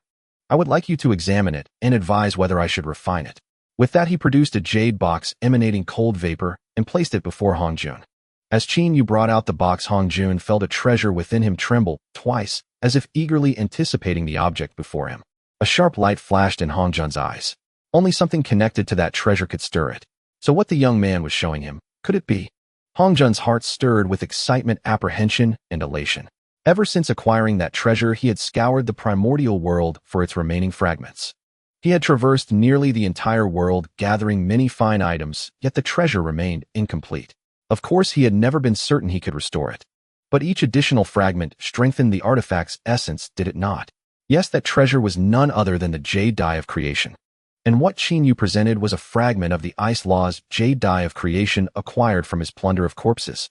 As a time traveler, he knew full well that old Hongjun had been collecting these, even using the Jade Die to sever his 3 corpses. That was how Hongjun had effortlessly merged them and attained sainthood. Thus, this fragment was the most precious treasure to Hongjun. Qin Yu's purpose in presenting it was in essence singular.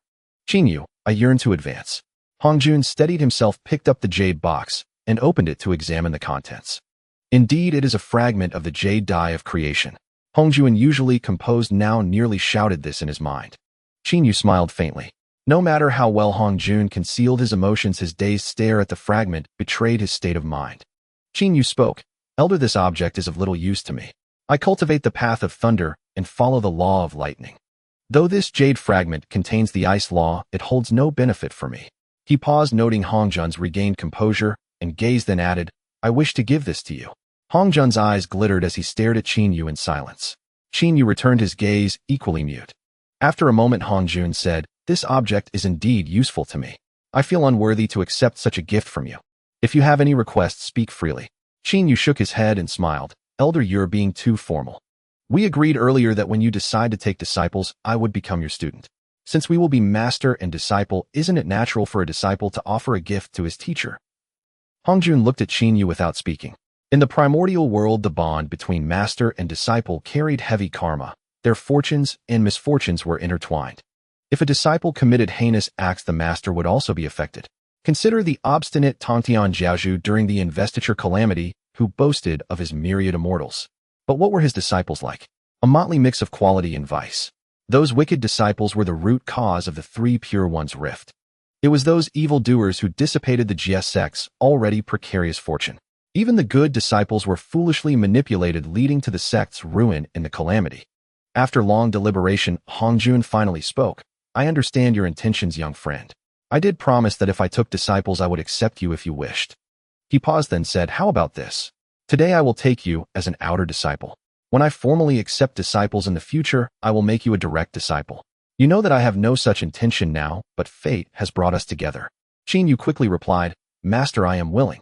He immediately rose and knelt before Hong Jun with a thud. Grinning, he said, Master above, please accept your disciple's 3 bows. With that, he kowtowed 3 times, his forehead striking the ground. His goal was finally achieved. Even as an outer disciple, he had already surpassed the 3,000 guests of Zixiao Palace. With this great elder's protection, he might not be able to act with impunity in this world, but his safety was assured. Others, unless they were willing to risk open conflict, would have to consider how this elder would react if they targeted him. Though the primordial world revered the strong, it was not devoid of social nuance.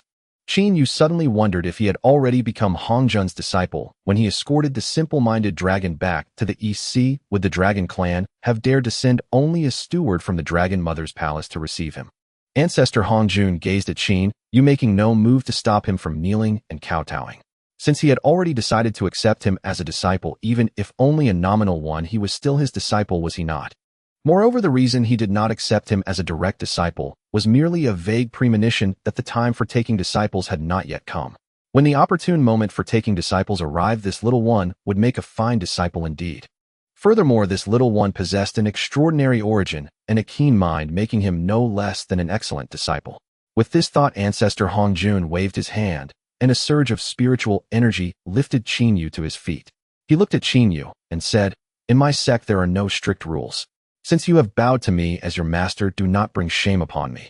After a pause, he continued, My Taoist abode is on Mount Yujing. When you have leisure, you may come and stay there. Saying this, Ancestor Hong Jun extended his hand, and numerous pearls materialized in his palm. These 24 calming sea pearls I gift to you as a token of your apprenticeship. Qin Yu's eyes widened in disbelief as he stared at the pearls in Ancestor Hong Jun's hand. Calming sea pearls, he blurted out. Ancestor Hong Jun observed Qin Yu's expression and asked with curiosity, Do you recognize these items? Qin Yu grinned and replied, Master, what a coincidence. I also possess 12 of these. With that, he flipped his wrist, and 12 identical pearls appeared in his hand. The moment Qin Yu produced the 12 calming sea pearls, the 24 in Ancestor Hong Jun's hand began to tremble. Then Ancestor Hong Jun released his grip, and the 24 pearls flew straight out. The 12 pearls in Qin Yu's hand also flew out, and all 36 calming sea pearls converged together. Instantly, a blue light burst forth from the 36 calming sea pearls. Their surfaces radiated strands of aqueous spiritual energy, linking end to form a perfect Zhou-Tian pattern. In that moment, 1,000 auspicious rays and 10,000 golden mists erupted. The resonant hum of the pearls shook the thunder marsh, causing the entire region to tremble. Then 36 primordial water columns shot out from the pearls, interconnecting with one another. The pearls radiated beams of multicolored light, and ripples seemed to spread across the void, evoking the sensation of surging waves and the cosmos trembling. The extraordinary phenomenon persisted for a while before calming down. Subsequently, the 36 calming sea pearls returned to Qin Yu's hand, for he had already refined 12 of them. Ancestor Hong Jun watched this scene and smiled. It seems this treasure is truly fated with you. I never expected there to be 36 pearls. Qin Yu was overjoyed as well. 36 calming sea pearls. A single pearl possessed the power of a mid-grade innate spiritual treasure, 12 rivaled a high-grade one, and 24 fell within the category of a top-grade innate spiritual treasure. Now, with all 36 gathered, Qin Yu realized that although they did not reach the level of an innate supreme treasure, they could still rival one in power. If he could completely merge these 36 calming sea pearls into one, would that not mean he could have an entire world as his backing? Perhaps he could even achieve the realm of Hunyuan Dayuo Golden Immortal through this alone. Qin Yu quickly bowed deeply to Ancestor Hong Jun and said, Thank you, Master. With these 36 calming sea pearls, I feel my fortune has grown even deeper. Ancestor Hong Jun gave a faint smile, then reached out and tapped. A white light instantly shot into Qin Yu's brow, and a torrent of information flooded his mind. Ancestor Hong Jun said, Since I have accepted you as my disciple, I shall naturally pass on my legacy to you. However, you are currently at the peak of the Dayuo Golden Immortal realm and should focus on honing yourself. Later, I will impart to you a new cultivation method that will allow you to swiftly enter the Hunyuan realm. Yet this method requires the assistance of an innate spiritual treasure, so I will give it to you at a later time. After digesting the information imparted by Ancestor Hong Jun and Qin, you could not help but marvel that Ancestor Hong Jun was truly the first sage of the primordial world, the pillar of the entire realm. What he had passed on to Qin Yu was not merely immortal techniques and methods, but also the complete teachings of alchemy, formations, artifact refinement, and talismans. This was astonishing, for in the primordial world, those truly proficient in these three arts were the three pure ones. Qin Yu recalled that before his transmigration, many novels on Blue Star had depicted that the three pure ones either obtained fragments of the jade disk of creation containing the laws of alchemy, artifacts, and formations, or inherited the legacy of Pangu, or were taught by Dao ancestor Hongjun. After all, Dao ancestor Hongjun was capable of refining the sage falling pill. But now Qin Yu had not only received these teachings from ancestor Hongjun, but also an additional art of talismans. He respectfully bowed and said, "I shall follow all of Master's plans." Ancestor Hongjun nodded with satisfaction and said, "I have already imparted to you the location of Mount Yujing. When you have leisure, you may come and reside there. Currently, the three clans may still engage in battle. Your cultivation is still somewhat shallow, so you should focus on consolidating yourself and strengthening your foundation. When the opportunity arises, you can easily break through to the Hunyuan realm." Qin Yu quickly nodded, indicating his understanding. Ancestor Hongjun smiled faintly and said, "I shall make another trip to the west to thoroughly investigate the spiritual veins." Qin Yu hastened to say, "Master, if the demon ancestor has indeed laid traps within the spiritual veins, you could set up countermeasures in advance. This way you can avoid alerting him and later break his schemes when he threatens with them." Ancestor Hongjun listened and smiled faintly. "Your plan, my disciple, is excellent. I shall take my leave." With that, his figure vanished. After Ancestor Hongjun departed, Qin Yu sat silently in the great hall, motionless. In truth, his heart was already bursting with joy. Today he had truly accomplished a great deed. When the 3 lectures at Purple Cloud Palace came later, he would undoubtedly soar. Meanwhile, in the west beneath Mount Sumeru, the mood of demon ancestor Luoho had been exceedingly dire over the years. The 2 consecutive wars among the 3 clans had not yielded the results he desired. Instead, an unknown force had stolen the corpses of all golden, immortal, and above cultivators from the 3 clans, nearly causing Luoho's demonic energy to erupt in fury. However, because of this incident, the 3 clans had grown vigilant, forcing Luoho to make the demon race lie low. Yet 7,000 years passed, 7,000 long years, and Luoho felt his willpower being eroded by time, leaving him devoid of any passion. Luoho declared that he could no longer endure. The 4 swords of Zhuxian must be refined. Thus he summoned his 7 emotions and 6 desires emissaries and informed them of his plan. Luoho said, "My refinement of the 4 swords of Zhuxian has reached its most critical juncture, yet the previous 2 wars of the 3 clans were both sabotaged by a mysterious force, and the reason remains unknown. I can wait no longer. Spread my command, lead your forces to stir chaos among the myriad races of the primordial world, plunging the entire realm into turmoil. Let them provide me with an unceasing supply of blood and slaughter energy." Luo angrily declared, "No matter what means you employ, be it framing, scheming, provoking, or assassination, make sure to use every method to throw the entire primordial world into chaos. I shall see if there are any mysterious organizations capable of obstructing my grand endeavors once the entire primordial world is in turmoil." The emotions of desire and longing fell to their knees in agreement. After Liu departed, the joy demon stood up and looked at the others coldly, stating, "Have you all heard the Master's decree? You must all do your utmost. Once the whole primordial world is in disarray, we shall also drag the Dragon Phoenix and Shilin clans into the fray. At that time, won't it be the Master who decides everything?" After saying this, the joy demon looked at 2 figures among them and said, "Fear demon, sorrow demon, you 2 are newly appointed demonic envoys. This time you must do well. The Master will not treat you unfairly." Fear demon and sorrow demon trembled, bowing their heads even lower. "We will obey the Master's and elder sister's orders." The joy demon nodded and said, "Go, let the entire primordial world descend into chaos." Suddenly, the primordial world began to feel tense, as if everyone were slowly becoming displeased with other clans. In a valley of the east known as Spirit Fox Mountain, a spirit fruit forest guarded by the Fox clan for generations was looted overnight. The spirit fruits devoured, and broken branches and leaves scattered all over the ground. An elder of the Fox clan concluded that the nearby Bear clan coveted the spirit fruits and was secretly causing havoc. Thus, he led the clan's elite directly to the Bear clan's border to demand justice.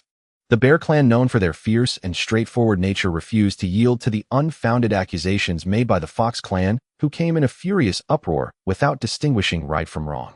In no time, the verbal dispute escalated into a physical confrontation. Ultimately, a great battle ensued between the 2 clans, resulting in nearly a third of their warriors falling. As the two clans clashed at the border, several figures cloaked in dark magic robes hid in the shadows, coldly observing the farce. In the western lands there existed a powerful race known as the Sword Tiger clan. One day a young cub ventured out to hunt and was brutally slain, with the cold corpse surrounded by sharp claw marks from the Wolf clan. The Tiger clan, enraged, launched an assault on the Wolf clan's territory, and the two clans fought fiercely for a full decade, resulting in countless casualties. In the south, a nest occupied by the Eagle clan mysteriously caught fire. Under the flames, hundreds of fledgling eagles perished, and amidst the ashes lay several strands of snow leopard fur. The Eagle clan mourned for 3 days, and with all their might attacked the Snow Leopard clan's territory. A fierce battle broke out, leaving both clans with very few survivors. On the battlefield where they fought, shadows could be seen standing in the dark, their intentions unknown. Gradually, the entire primordial world began to descend into chaos. Aside from the areas around the Grand Master's sanctuaries, battles erupted incessantly across various regions. Today, the spiritual veins in the territory of the Waterbird clan were destroyed, with all fingers pointing to the Fire Crow clan, who had fought for water sources for generations. Tomorrow, a hunting party from the Wolf clan was annihilated, with claw marks at the scene identical to those of the Bear clan. The day after tomorrow, several younger members of the Turtle clan went missing, and Shark clan tokens were found at the scene. Initially, most clans sought to restrain themselves, but even the envoy group sent for negotiations was completely wiped out. How can this be tolerated? How can we endure this? Suspicion brewed silently, and hatred grew wildly in the shadows. Finally, two clans completely tore off their masks and became the fuse, igniting a full-scale war across the primordial world. It was during the outing of the Dogron clan's young master that he was ambushed and assassinated, with the clan's treasured item, the earth-shattering tooth, going missing. Strangely, the bloodied fragments of the treasure were coincidentally found outside the White Wolf clan's camp. The Dogron clan leader, devastated by the loss of his beloved son, was furious and immediately led 30,000 warriors to sweep out, laying waste to 3 of the White Wolf clan's tribes, causing rivers of blood to flow. Could the White Wolf clan tolerate this? You dare to slander us without presenting any evidence. Fine, you want war. Who is afraid of whom? Immediately, the White Wolf clan allied with the Black Snout clan, Blood Wolf clan, Flesh Eater clan, Cold Wolf clan, and the Shadow Wolf clan, among others, to launch a counterattack. The Dogron clan did not back down, either directly calling upon the Mountain Dog clan, Mystic Dog clan, Spirit Fawn clan, Red Mastiff clan, and Black Dog clan to join the battle. The two sides engaged in a monumental blood battle by the western waters of Qin, with spells clashing, divine abilities colliding, countless beings falling, corpses littering the ground, and the river stained red with blood. The murky waters churned with crimson foam, telling tales of endless sorrow and madness. Once the flames of war were ignited, they spread like wildfire throughout the primordial world, becoming unstoppable. The primordial realm had developed for millions of years since the dawn of life, didn't have a few clans of friends and relatives. Since we are to fight, then let us fight. Thus, the number of clans participating in the battle grew, eventually evolving into a widespread war across the entire primordial world.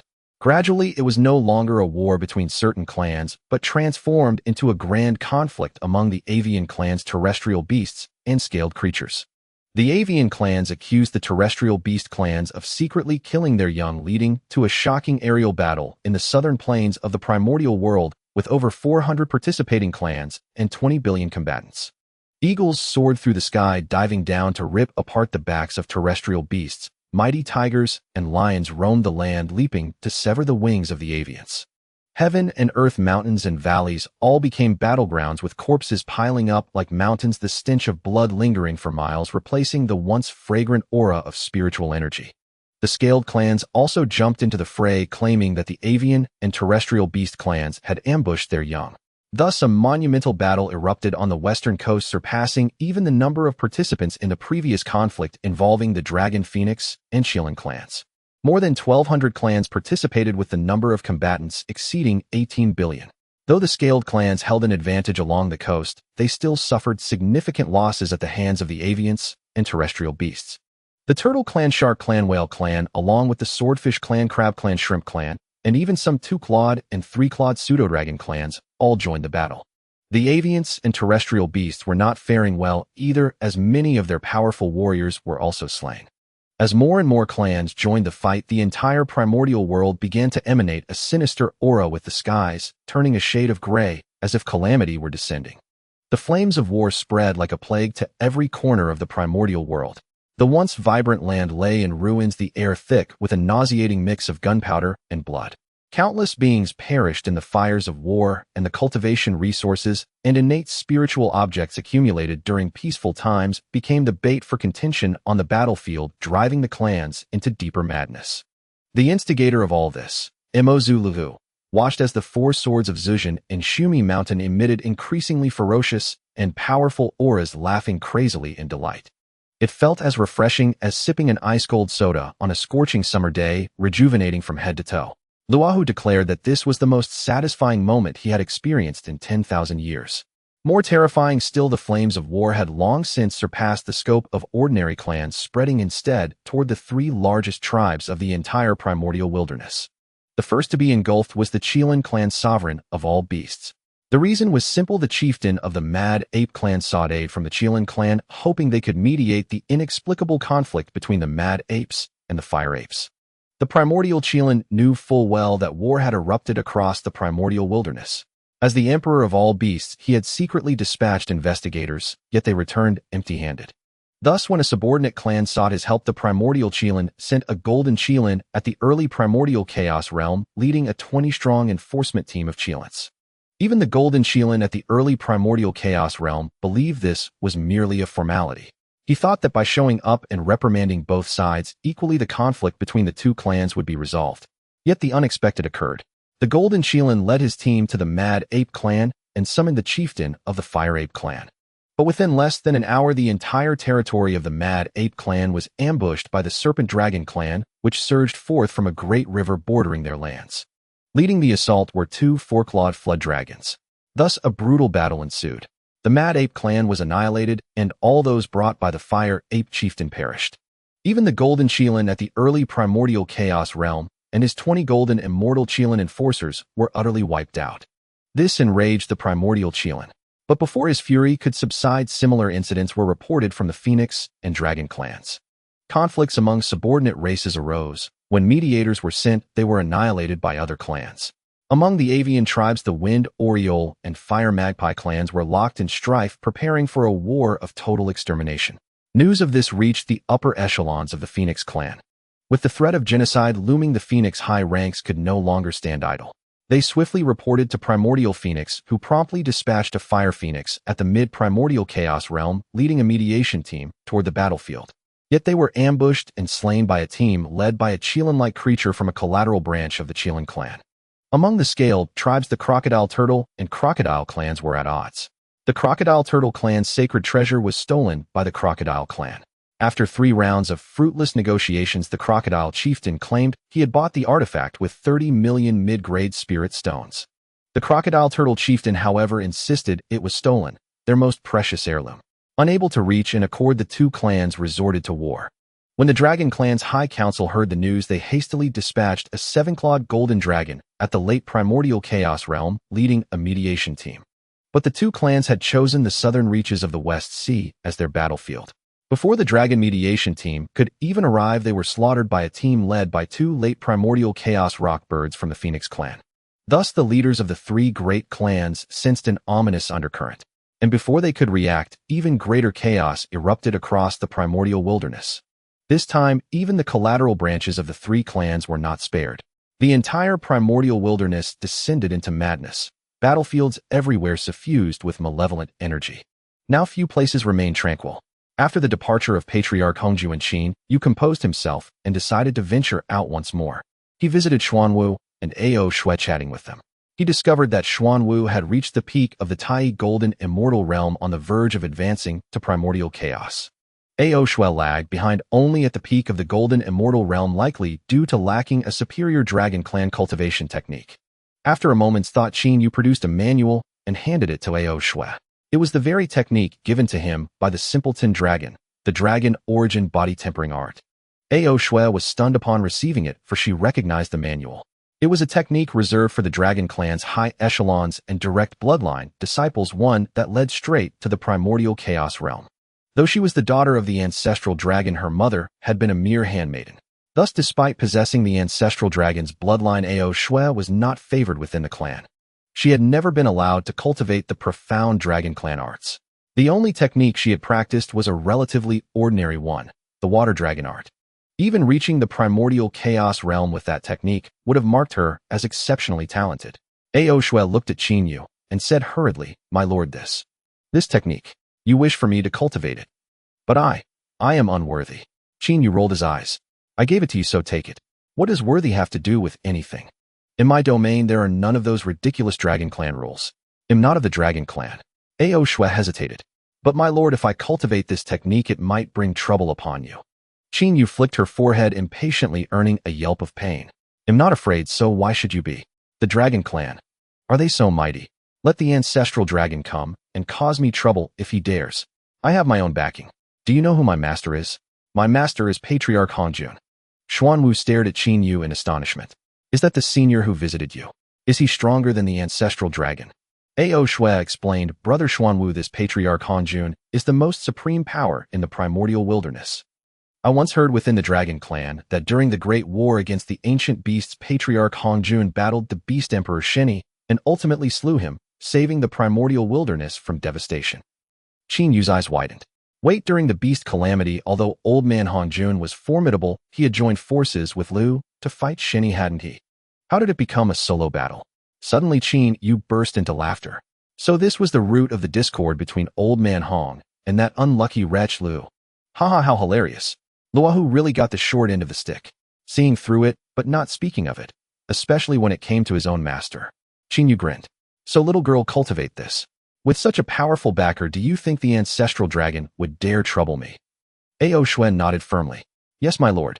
I will cultivate this." Qin Yu smiled and tossed each of them a storage pouch. "Cultivate diligently. These resources will last you a while. Hone your strength quickly so you can protect yourselves in the future."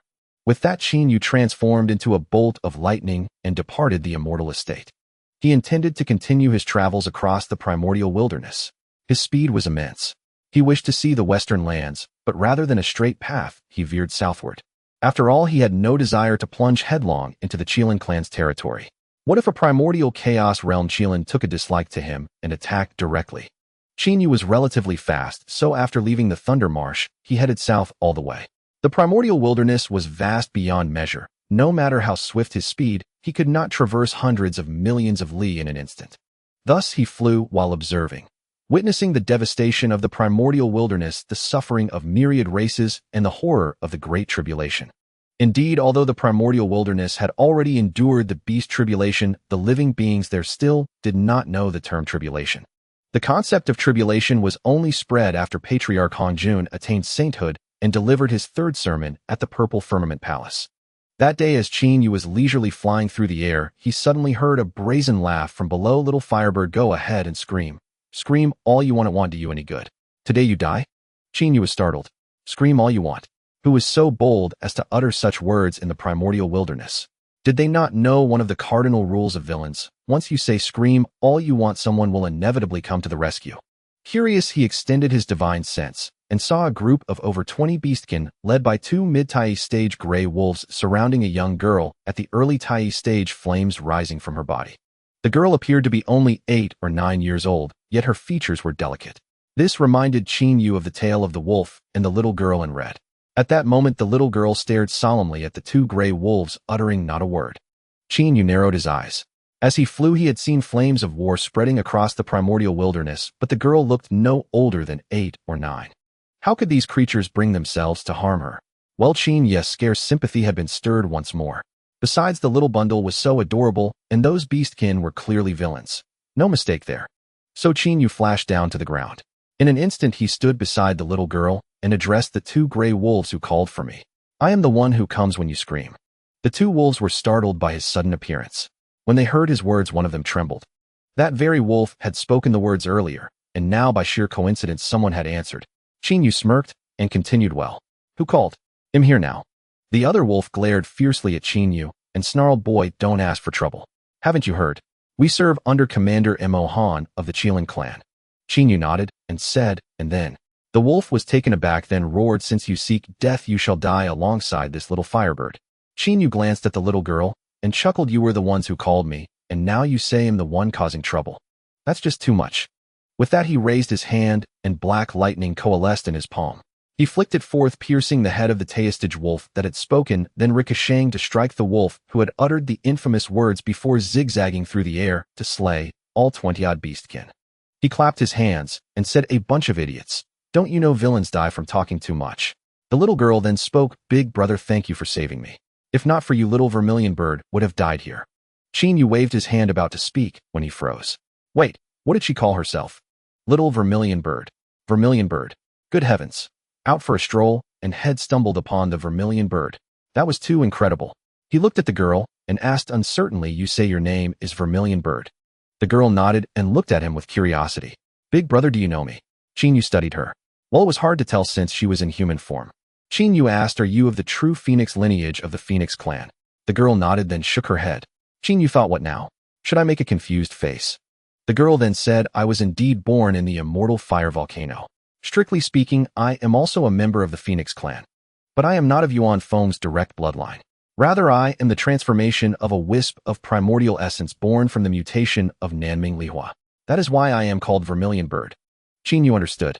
Back when he read novels on Blue Star, some said the Vermilion Bird was an elder of the Phoenix clan, others said she was Yuan Feng's daughter, and still others claimed the Vermilion Bird clan was the second largest among the avian races. But as long as this little girl was indeed the Vermilion Bird, that was enough. The rest didn't matter. With that thought, he smiled and asked, "Why are you out here alone?" The girl sighed. "I came to avenge a friend, but I didn't expect to fall into their ambush." Qin Yu was amused by her expression. "So what do you plan to do? Return to the Phoenix clan?" The girl shook her head. "No, I can't go back. They all say I caused my friend's death." She fell silent, sorrowful. Qin Yu shook his head. "Then you can come with me. The primordial wilderness is in chaos now with slaughter everywhere. With your cultivation, you won't get far." The girl thought for a moment and nodded lightly. Then with a flash of red light, she transformed into a small sparrow and flew onto Qin Yu's shoulder. Qin Yu chuckled inwardly. Well, he had coaxed another of the four spirits into following him.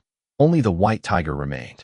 He glanced at the corpses of the beastkin, shook his head, and with a flash of lightning, he and the Vermilion Bird vanished. Given the devastation of the primordial wilderness, Luo House, four swords of the immortal slaying had likely been refined to a great extent. That Luoho truly deserved the title of demon ancestor. How ruthless. To refine the four swords, he had slaughtered so many living beings.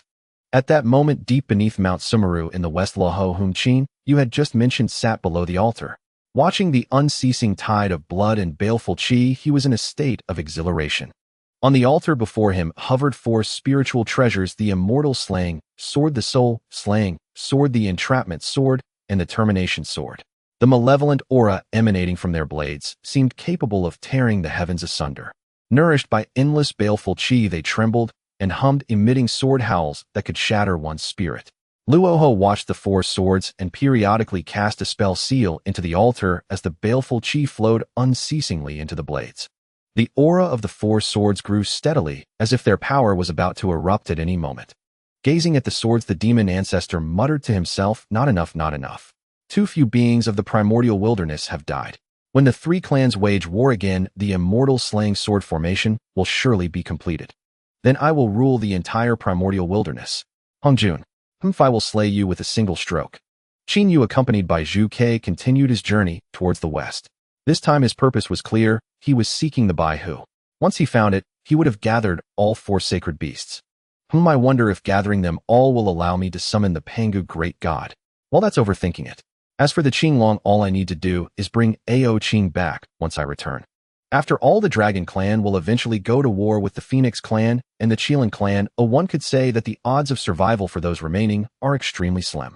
Bringing Ao Qing back first could be considered a form of protection for him, right? After all, he was only at the Golden Immortal Realm back then, and even if he has advanced now, he is merely at the Tai Realm. This won't have much impact on the initial calamity of the Dragon Han era. However, Qin Yu did have some doubts. Although the Dragon clan had many breeds of true dragons, he recalled from his reading that the ancestor dragon had a brother named Zhu Long. Yet during the two great clan wars, Qin Yu never saw Zhu Long appear. He couldn't tell if this world lacked Zhu Long, or if Zhu Long was simply stationed within the Dragon clan. Qin Yu accelerated his pace, flying while chatting with little Zhu Ke. "Qin Yu, little girl, I want to ask you something." Zhu Ke, go ahead, big brother.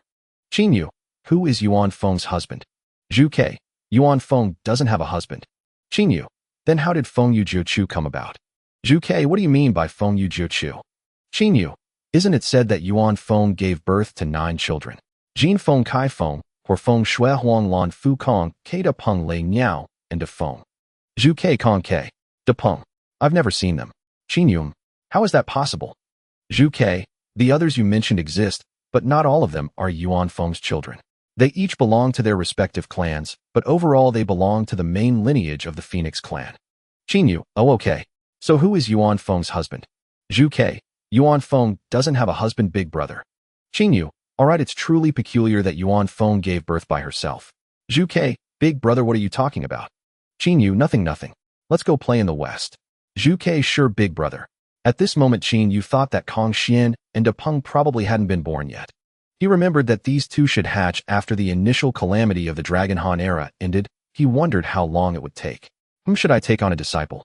Kong Xian was reputed to be the #1 person beneath the saints daring to contend with Zhuan Ti. Although he failed, he set an example for those below the saints and validated Zhuan Ti's reputation. If I could take Kong Xian as a disciple, then in the future when I face off against the 3 pure ones, I'd have a disciple to lend a hand, wouldn't I? It would be a complete annihilation of those unfortunate souls, wouldn't it? Qin Yu secretly decided that when he met Yuan Feng later, he would definitely bring this up.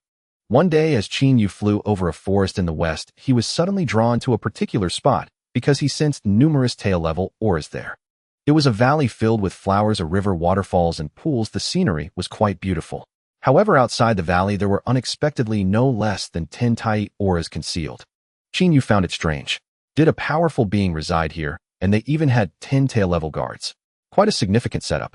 Instinctively Qin Yu scanned with his divine sense. The valley was very quiet, but beside the pool there was a fairly large cave.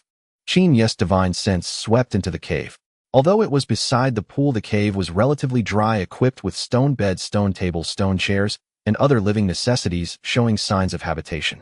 After scanning the entire cave, Qin Yu found no signs of any beings. He then withdrew his divine sense from the cave and began to explore the entire valley. Finally, beneath the waterfall, Qin Yu discovered a boy around 13 or 14 years old. The boy had white hair and fair skin. At that moment, he was sitting beneath the waterfall with the flowing water crashing against him. Yet he remained motionless, sitting cross-legged, emitting a faint aura of metal energy. Is he cultivating?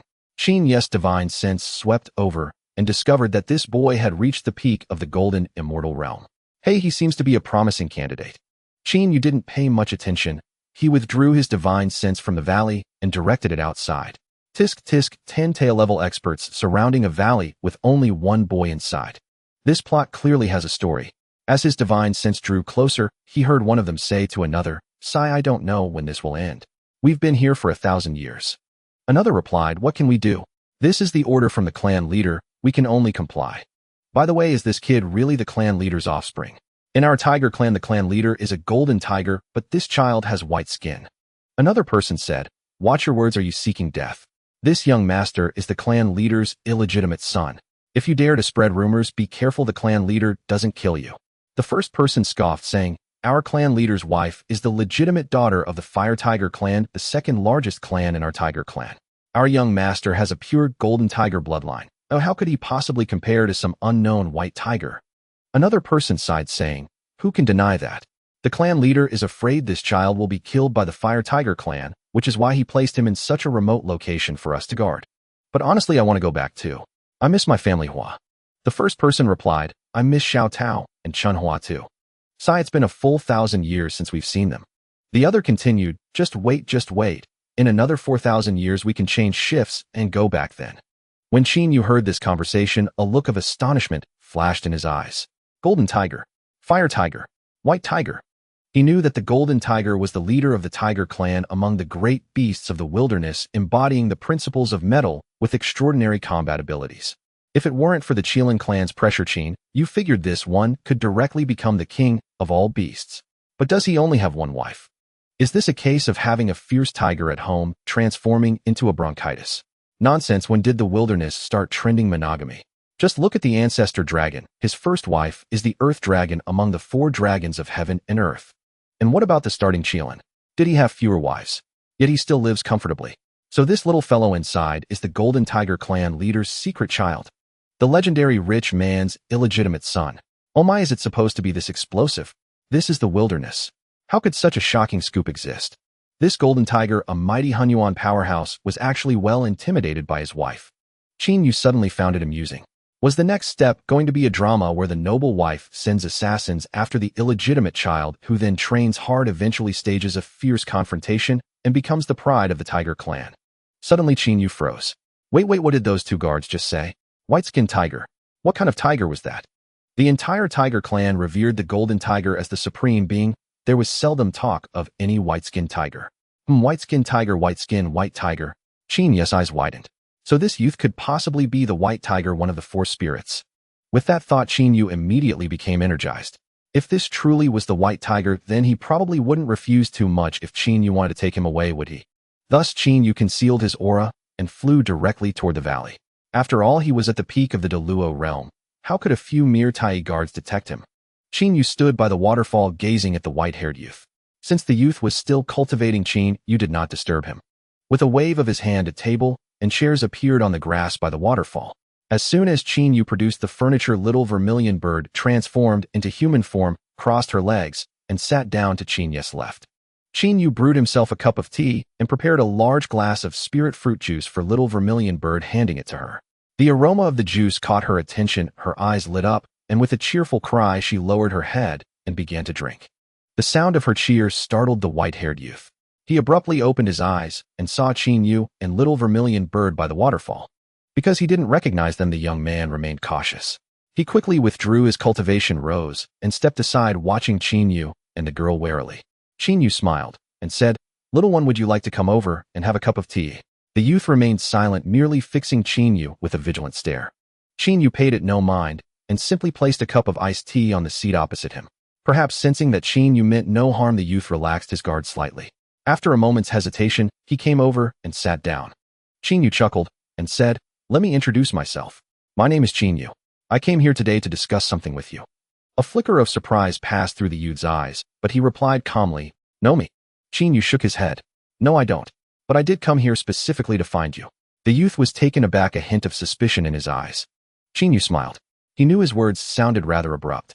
Still, he was unconcerned. The primordial world was now in chaos. Danger lurked everywhere. And here in the West, once the conflict between Tao and demon erupted, the entire region would be engulfed. What if the spiritual veins truly exploded? Qin Yu looked at the youth and said, "Come with me to the east. I know your past, you don't belong here. In the future, I will grant you a great opportunity. When you return here, even your so-called kin will have to look up to you." The youth was stunned and a sharp glint flashed in his eyes. He was well aware of his own identity. Many times he had wanted to ask, since he couldn't protect her, why did he entangle his mother? Why did he use sweet words to deceive her into giving birth to him? An illegitimate child? How what a unique term. Without the responsibility of a father, why must he imitate the chieftains of great clans and keep lovers outside? Such a father was unworthy of the title. Afraid of his wife, yet carrying on behind her back and harming other beings. He was nothing but a beast, worse than a pig or a dog. The youth raised his head, his gaze burning as he stared at Qin Yu. "Why should I trust you?" Qin Yu smiled faintly. "Because even your so-called father would have to kneel obediently before my master. And I am only one step away from your so-called father. The reason I haven't broken through is not that I cannot, but that I am waiting for a reason to do so." The youth stared at Qin Yu for a moment, then said, "Do you intend to take me as your disciple?" Qin Yu was taken aback and shook his head. "No need. We can address each other as brothers. I have no plans to take on disciples at the moment." The youth fell silent again. He didn't know whether he should trust Qin Yu, but he truly didn't want to stay here any longer. Here he was utterly alone. Those so-called guards outside, supposedly protecting him, actually avoided him like the plague. For over 10,000 years, aside from cultivation, he had not had a single person to talk to. Little Vermilion Bird spoke up then, "Big brother, please come with us. Big brother Qin Yu is very kind." The youth glanced at her, recognizing her as a member of the avian race. She was probably quite young, which was why her human form was so small. The youth turned his head to look at Qin Yu. After a long silence, he suddenly said, "They all call me White-Skinned Tiger." Qin Yu was startled, then shook his head with a smile. "Why bother with the words of fools? They aren't even worthy of polishing your shoes, including your so-called father. You have a name. Your name is White Tiger, and your exalted title is Divine Lord Jianbing." The youth's expression shifted and a smile spread across his usually impassive face. He nodded firmly and said, "All right, my name is White Tiger." Little Vermilion Bird protested at this. She jumped off her chair, pressed close to Qin Yu, tugged at his arm, and whined. Big brother, I want an exalted title too. It sounds so cool. Qin Yu ruffled her hair and chuckled. Our little girl has one too. Your exalted title is Divine Lord Lingguang. Little Vermilion Bird beamed with joy. Yay? Divine Lord Lingguang. I love that name. Qin Yu looked at White Tiger and smiled. So will you leave this place with me? I have a Taoist sanctuary in the east. You can stay there, it's very safe. White Tiger surveyed the valley where he had lived, then nodded gently. Let's go. Qin Yu asked, don't you want to pack anything? White Tiger replied calmly. I carry my mother's keepsakes with me. As for the rest, I don't need them. Qin Yu nodded. The Thunder Spirit Pearl appeared before him, casting streams of spiritual light that enveloped Qin Yu, White Tiger, and Vermilion Bird. Then with a flash of thunderous radiance, Qin Yu took the two of them and vanished from the valley. The guards outside had no idea what had transpired within. Qin Yu wasted no time and shot toward the Thunder Marsh at tremendous speed. Now that he had gathered the four spirits, he only needed to wait for the coming great calamity to pass before they could assume their rightful positions. The only thing left to do was to find time to go to the Eastern Sea and bring back the simple-minded dragon. Eager to return home, Qin Yu traveled swiftly, reaching the Thunder Marsh in less than 10 years. Just as he arrived at the Thunder Marsh, before he could even land, a streak of white light shot straight toward Qin Yu. Startled, Qin Yu wondered what was happening. Was someone attacking him the moment he returned home? However, upon closer inspection, Qin Yu suddenly understood. He recognized this thing, but had never used it before. It was a communication method invented by his master, the primordial heavenly venerable Hongjun. As long as one had previously replicated the target's aura using a spell, this technique could be used to send messages across vast distances. The white light would then seek out the intended recipient based on that aura. It felt like a combination of tracking, locating, and messaging. This thing would probably be quite accurate for finding people later on. However, after Hongjun attained sainthood, it was rarely used and communication jade slips became the norm. Probably the old man improved his communication methods after becoming a saint. Qin Yu reached out, and the white light merged into his palm. Immediately a voice echoed in his mind. Hongjun disciple Qin Yu, fellow Taoist ancestor dragon, has invited me to a gathering in the Eastern Sea 100 years from now to discuss matters concerning the myriad races of the Primordial Era.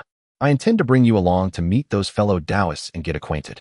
I am still arranging the earth veins in the west. Go ahead, and we will meet there. Qin Yu was stunned. A gathering of Primordial Era big shots. He was about to meet these supreme beings of the ancient times. Why did he suddenly feel like he was about to soar? Was this the feeling of having a great master? Truly exhilarating. Let the music play, let the dance continue. Qin Yu put away the message and led the White Tiger and Vermilion Bird back to his immortal mansion. After landing, Qin Yu smiled at them and said, "This is the place. You will live here from now on. When the opportunity arises later, I will make the entire Primordial Era tremble with your power." The White Tiger merely glanced at the layout of the mansion and stood silent. The little Vermilion Bird, however, cheered and dashed around, exploring everywhere. The commotion alerted the Black Tortoise and Ao Shui, who were in the second courtyard. They came to the front yard and smiled upon seeing Qin Yu. The Black Tortoise looked at the White Tiger beside Qin Yu, and the running Vermilion Bird then cast a puzzled glance at Qin Yu. Qin Yu called the little Vermilion Bird over and pointing at her, and the White Tiger said to the Black Tortoise and Ao Shui with a smile, "From now on they are also our siblings. Black Tortoise, as the eldest you must take good care of them." Then he said to the White Tiger and Vermilion Bird, "This is brother Black Tortoise and sister Ao Shui. You will live with them from now on." The White Tiger remained calm, while the little Vermilion Bird tilted her head, observing the Black Tortoise and Ao Shui. Qin Yu smiled and said, "Black Tortoise, Ao Shui, take the White Tiger and Vermilion Bird to familiarize themselves with the mansion and find them places to stay. I need to go out again and maybe away for some time. During this period, it's best if you all stay inside. The entire Primordial Era is in chaos now, and it's dangerous outside. This place is deep within the Thunder Marsh. Even if some creatures accidentally wander, and they rarely come this far, staying in the mansion protected by the marsh and the immortal abode will keep you safer." The Black Tortoise nodded silently, but Ao Shui asked, "Master, are you leaving again?" Qin Yu looked at her and nodded. "I need to go to the Eastern Sea to attend a gathering hosted by Ancestor Dragon with my master." Ao Shui's body trembled slightly, then she nodded gently without a word. The Dragon Clan, so distant from her now. Qin Yu understood her thoughts. He stepped forward, gently patted her head, and said with a smile, "Little one, cultivate diligently. In the future, the Dragon Clan will only look up to you." Ao Shui blushed, nodded firmly, and said nothing more. Qin Yu said, "All right, focus on your cultivation." Then he tossed a storage pouch each to the White Tiger and Vermilion Bird. With a flash of lightning, he vanished. Although the Thunder Marsh was in the east and not too far from the eastern sea, Qin Yu set off early. After all, his master had told him to go ahead and meet there. He couldn't keep the old man waiting, could he? Thus Qin Yu leisurely made his way toward the eastern sea. Along the way, battles still raged everywhere, but Qin Yu had lost the heart to intervene and tried to avoid getting involved. Even so, by the time he reached the coast of the eastern sea, over 80 years had passed. With less than 20 years left until the Dragon Clan's gathering, Qin Yu didn't hesitate and headed straight into the depths of the eastern sea. The sea was already bustling with activity. From time to time, powerful beings at the Great Luo realm arrived. Here, Great Luo experts were as common as grass, and Tai cultivators were beneath notice. They weren't even qualified to appear. The gathering, hosted by Ancestor Dragon, was not held directly in the Dragon Palace. Instead, a massive acquired celestial palace, a type of spiritual treasure, was placed on the sea surface. Covering an area of over 1 million square meters, it looked like a floating landmass, majestic and imposing. The moment Qin Yu landed on the square in front of the palace, a furious roar reached him. Northern Xian Divine, Lord, how dare you come here? Do you think I, the Crown Prince, dare not kill you? Qin Yu was taken aback. Northern Xian Divine Lord. He had only used that name once. He turned his head to see a young man in his 20s glaring at him with fury. Startled, Qin Yu blurted out, "What are you looking at?" The young man was stunned, seemingly surprised that Qin Yu didn't recognize him. Then he shouted angrily, "Northern Xian Divine, Lord, you still dare to come to my dragon clan? Are you not afraid of death?" Qin Yu rolled his eyes and said, "Idiot, who the hell are you? Do I know you?" The young man looked at Qin Yu in bewilderment. So all his dramatic display was for someone who didn't even know him. Qin Yu thought, keep it simple, speak plainly. Before the young man could speak again, a refined man in white robes walked over from behind. He glared at the young man and said, "Second brother, don't be rude. A guest is a guest." Then he clasped his hands toward Qin Yu and said, "My friend, my second brother Yazi was discourteous. Please don't take offense. I, Qin Yu, apologize on his behalf." Qin Yu finally understood. So this was that Yazi fellow. No wonder he hated him so much. Before Qin Yu could respond, 2 light laughs came from a distance. "Qin Yu is becoming more polite day by day. What do you think, fellow Taoist Qianquan?" "Well said, fellow Taoist Yinyang. Truly worthy of being Ancestor Dragon's son, quite impressive." "Qianquan, Yinyang." Qin Yu's heart trembled. Good heavens, the big shots had arrived. Qin Yu hastily turned at the sound, only to find the 2 venerable ancestors standing right there at the threshold. Others might scoff, what is so extraordinary about Qianquan Patriarch and Yinyang Patriarch? After all, did they not perish outright within the heaven-sundering sword formation? One must understand, Qianquan Patriarch possessed a primordial supreme treasure, the Qianquan Cauldron. Yes, that very artifact capable of transforming the acquired into the primordial. Yinyang Patriarch was even more formidable. During the calamity of the beast sovereigns, he not only founded the Yinyang Imperial Dynasty, but also bore the Taiji diagram, a primordial supreme treasure, as his personal armament. Though now solitary and bearing, his strength and renown remained unshaken. It was not that Qianquan and Yinyang were weak, but rather that Luo Ho's heaven-sundering sword formation was incomparably supreme. Qian Yu, having overheard their words, swiftly tugged his younger brother Yazi and bowed deeply toward them, saying, "Qian Yu pays homage to the 2 venerable patriarchs. My father awaits your arrival in the main hall." Yinyang Patriarch chuckled and replied, "You young one. Always so courteous. Very well, we shall enter first. Later, when other cultivators arrive, we shall have ample time to reminisce." Having spoken, he grasped Qianquan Patriarch's hand and vanished instantly from the spot. Qin Yu, who had just stepped forward to greet them, froze mid-motion, astonished and speechless. Yazi, observing Qin Yu's gesture, sneered, "What stray cat or dog dares presume familiarity with such elders? They didn't deign to acknowledge you, not even a glance. Do you truly imagine yourself worthy of their notice?" Qin Yu glanced briefly at Yazi, then let forth a quiet, faint smile. He uttered no reply, merely standing still and serene. He would wait for his own master's arrival, then enter the hall together with him. Seeing Qin Yu's silence, Yazi opened his mouth to retort, only to be abruptly pulled back by Qian Yu.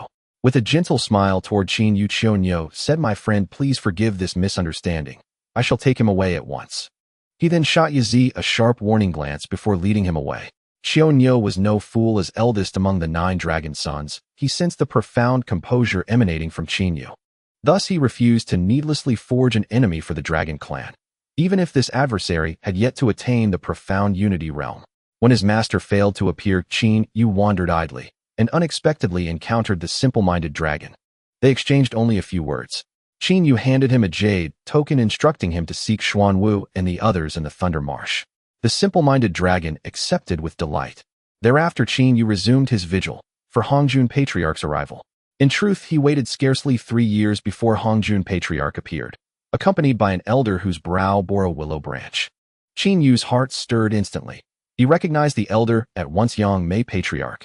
He hurried forward and kowtowed, disciple pays homage to master, and to this esteemed elder. Hongjun Patriarch nodded, gesturing for him to rise.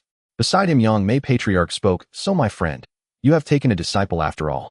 Hongjun Patriarch nodded calmly. "This youth shares profound karmic affinity with me, and has rendered me immense aid. Thus I propose to accept him as my disciple." Yang Mei Patriarch nodded in turn, then flipped his right palm upward, revealing a luminous orb. Smiling, he said, "Since this young friend is Hongjuan's disciple, I shall not presume to offer anything ostentatious, especially given Hongjuan's abundance of divine treasures. I am Yang Mei. This is a law orb. Should you find it unworthy of disdain, you may keep it for amusement." Qin Yu's spirit trembled inwardly. Yang Mei Patriarch's law orb could only embody the spatial law. Indeed, throughout the ancient tales of the Blue Star's chaos cultivation, lore one maxim endures: time reigns supreme, space rules sovereign. Should destiny remain veiled, causality shall ascend as emperor. Destruction knows no limit, creation bears no equal. The 5 elements govern, yin and yang unite. Strength stands highest, reincarnation commands the stage. Such verses reveal the overwhelming majesty of spatial law. Qin Yu did not immediately accept Yang Mei Patriarch's gift. Instead, he turned his gaze respectfully toward Hongjun Patriarch. A flicker of approval passed through Hongjuan's eyes as he said, "Since it is offered by Yang Mei Daoist, accept it without hesitation. Yang Mei and I have been companions for several million years." Hearing this, Qin Yu quickly bowed his head in assent, then performed a deep solemn bow toward Yang Mei Patriarch, expressing heartfelt gratitude. He then received the law orb with both hands. This very moment happened to be witnessed by Qin Yu and Yazi standing nearby. Qin Yu snorted coldly, "Did you see that? You fool, your temperament is volatile and reckless. Should you draw upon the Dragon Clan, an adversary beyond our reckoning, do you truly believe Father would spare you?" Yazi shuddered violently, lowered his head, and stood mute. After Qin Yu secured the law orb, Hongjun Patriarch turned to Yang Mei Patriarch, "Daoist friend, shall we proceed inside?" Yang Mei Patriarch nodded, without hesitation or protest. Hongjun Patriarch then addressed Qin Yu, "You shall accompany this Daoist and me." With that, he gestured toward Yang Mei Patriarch, and the 2 elder sages strode toward the main hall. Qin Yu followed closely behind them, humbly reverently, entering the main hall in their wake. This scene was observed clearly by numerous great Luo immortals and dragon clansmen gathered outside. The instant Qin Yu crossed the threshold alongside Hongjun and Yang Mei Patriarchs, an enraged voice thundered in his ears, "Zhu Long, if you wish to fight, then fight. Do you truly believe I fear you?" Then came a woman's voice, clear, resonant, and pleasing to the ear, "Zhu Long, Shi Lin. By this point, mere words cannot resolve our rift. Many cultivators have gathered here today. If dialogue fails, then let war commence." At once another commanding voice roared, "War it is. Do you truly think I fear either of you?" Qin Yu faltered. This sounded less like a celestial assembly and more like delegates bickering in some Blue Star parliamentary chamber. Perhaps sensing new arrivals at the hall's entrance, the voices inside fell silent. Zhu Long, seated upon the central dais, rose immediately upon seeing them and smiled warmly. "Honored Hongjun Daoist, honored Yang Mei Daoist, your presence graces us beyond measure." Beside him, Yuan Feng and Shi Lin likewise rose with gracious smiles. Further down the hall, Qinquan Patriarch and Inyang Patriarch, who had met Qin Yu once before, also rose beaming and greeted Hongjun and Yang Mei Patriarchs with warm salutations. What surprised them most was Qin Yu standing quietly behind Hongjun Patriarch, having already witnessed his earlier confrontation with Zhu Long's son, though the 2 venerables had deliberately ignored him at the time. Hongjun Patriarch smiled faintly. "It appears our fellow Taoists have engaged in vigorous debate. We arrived late. Pray forgive our tardiness." Zhu Long laughed heartily, and indeed noticed Qin Yu. Yet with only great Luo peak cultivation, Qin Yu was plainly admitted solely by Hongjun and Yang Mei's authority, thus drawing no further attention from him. He turned to Hongjun and Yang Mei Patriarchs and said, "Esteemed Taoists, this delay cannot be laid at my feet. I am the victim here. As all present know, Yuan Feng and Shi Lin jointly assaulted me previously. Surely my demands are neither unreasonable nor excessive." Yuan Feng and Shi Lin both snorted coldly, neither uttering a word in response. Hongjun Ancestor and Yang Mei Ancestor followed the crowd into the grand hall, each taking their seats. Hongjun Ancestor gestured for Qin Yu to sit at the far end, then spoke slowly. Now that the myriad races of the primordial world are in chaos, the entire realm has been affected. As the sovereigns of the three races, you should step forward to quell this strife. Do not let the clans continue their battles, lest the lands of the primordial world be ravaged. Ancestor Dragon glanced at Qin Yu seated at the end, then replied with a smile, "Fellow Taoist Hongjuan, this conflict was not instigated by our three clans. Our envoys sent to mediate were all slain. We invited you all here for two reasons. First, to seek your aid in restoring peace to the primordial world. Second, to ask for your judgment on who is most fit to rule this realm." Yuan Feng immediately retorted coldly, "Our feathered race has governed the skies for generations. Why should we submit to the commands of your scaled kin from the waters?" Shi Qilin also snorted, saying, "Our beast race has always dwelled upon the earth, having little to do with your scaled clan. If there is any grievance, it is your scaled clan that constantly seeks to monopolize rivers and lakes, expanding your territory." As his words fell, the atmosphere in the hall turned icy. Ancestor Dragon's expression darkened as he looked at Yuan Feng, and Shi Qilin, his tone growing colder. "You two speak without meaning. We all harbor the same intentions. Why be so evasive? We have already fought 2 battles. Do you think the fellow Taoists here are unaware of the cause?" Yuan Feng snorted coldly, but remained silent. Shi Qilin glanced at Ancestor Dragon and also fell silent. The entire hall seemed to quiet down instantly. Qin Yu, seated at the far end, shook his head. Indeed, only interests mattered. Everything else was but fleeting clouds. Even if all the myriad races of the primordial world perished, these three would likely remain unmoved.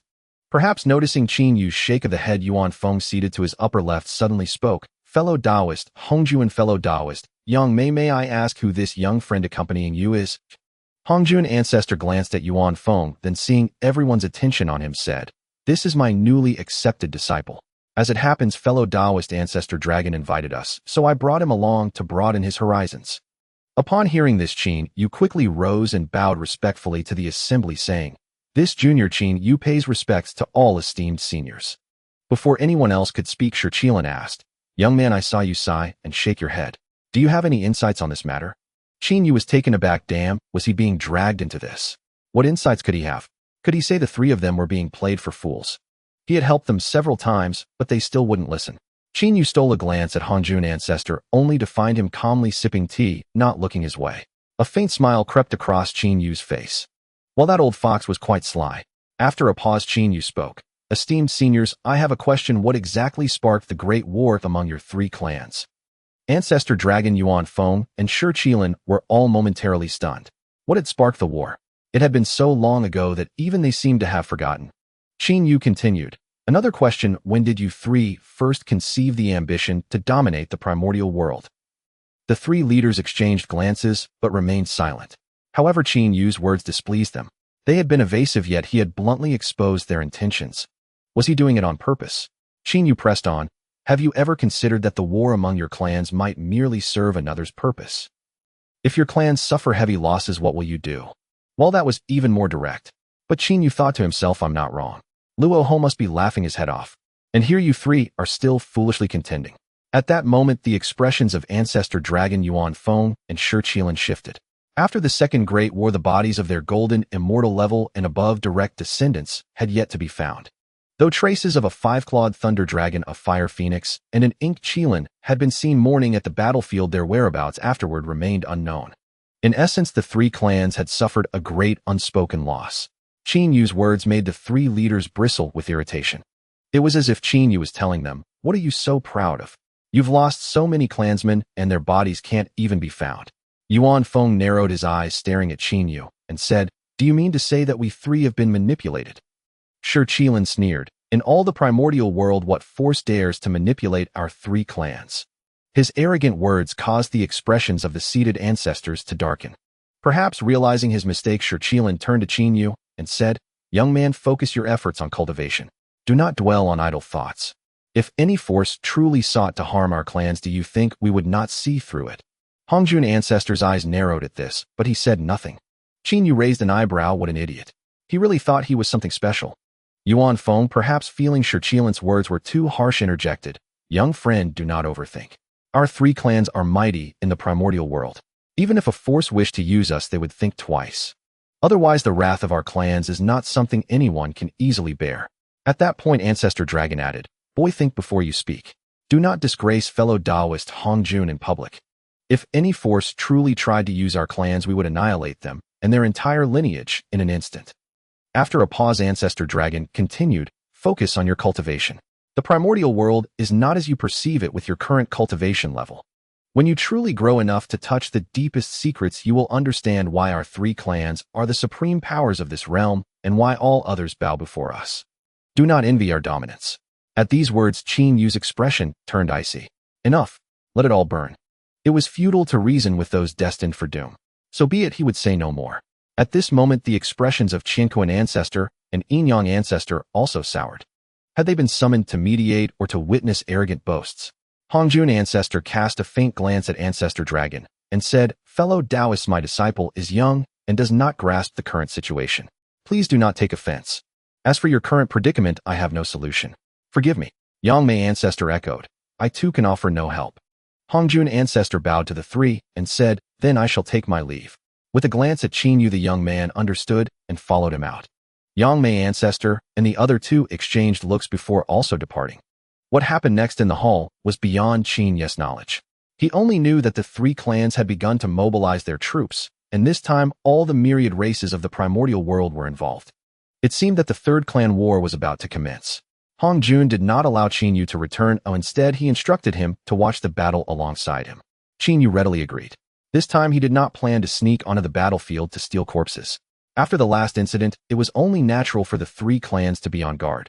It was unclear what the 3 clans discussed, but ultimately the battlefield was set in the northwestern region of Mount Buzhou. As time passed, the great battle of the 3 clans finally commenced, and it was the kind of battle that erupted into a hellish war from the very start. This time nearly 400 billion living beings were engaged in the battle. It could be said that the entire primordial world was stirred into action. Within just 30 years, the northwestern lands spanning trillions of miles had turned into rivers of blood with corpses scattered everywhere. The battlefield was almost filled with severed limbs and broken bodies, with not even a few complete corpses to be found. The sky over the northwestern primordial world had long turned dark and gloomy, weeping blood, while the heavens and earth cried out in mourning. The scarlet clouds, thick as syrup, pressed down upon the battlefield, completely blocking out the last rays of light. Only the blood-red hues rolled and exploded within the clouds, casting the heavens and earth in a desperate dark crimson. The sunlight was fragmented and shattered by the blood clouds falling upon the mountain of corpses, the rivers of flowing blood, and the unquenchable divine flames outlining the final battle that swept through the myriad races of the primordial world and overturned the order of heaven and earth. The Avian clan revered the phoenix and commanded the army of 100 birds, transforming the skies into a hunting ground for these flying creatures. A mid-stage golden phoenix king hovered in the 9 skies, its once glorious golden feathers now dimmed with dark red blood clots congealing at the feathered tips. Each flap of its wings caused immense pain, yet it continued to shower millions of purifying flames upon the world. Wherever the flames fell, the aquatic soldiers of the scaled clan were instantly reduced to ashes, while the flesh of the beasts from the terrestrial clan melted away, leaving only bones that crackled in the fire. On the battlefield, the swift doves pierced through the true dragon's body, with their claws, dragon blood splattering like rain and staining half the sky. The Qinghuan cried out mournfully, its sound waves transforming into indestructible blades that shattered the Qilin's spirit and eardrums, causing countless terrestrial beasts to bleed from their orifices and collapse. The fire phoenix burned with violent flames, and wherever its light swept, swathes of scaled warriors and elite beasts were incinerated, each one screaming in agony. The terrestrial clan, led by the Qilin, charged forth with the second-in-command, the Golden Qilin King, whose thundering hooves shook the earth. The Golden Qilin King, covered in fierce laws, bore a carapace riddled with spiderweb-like cracks, and its single horn gleamed with a destructive light. Each charge shattered the dragon clan's ice walls and trampled the aquatic soldiers beneath its feet. The General Golden Tiger led the Tiger clan like a red tide of destruction, tearing through the wings of the flying birds with its fangs and smashing the bones of the phoenixes. Wherever it passed, corpses littered the ground. Moreover, the earth element bore the war drums of the terrestrial clan, its body already frozen by dragon breath and burned by phoenix fire, covered in scars. The drum beats became heavy shock waves that suppressed the spread of the southern Ming's flames.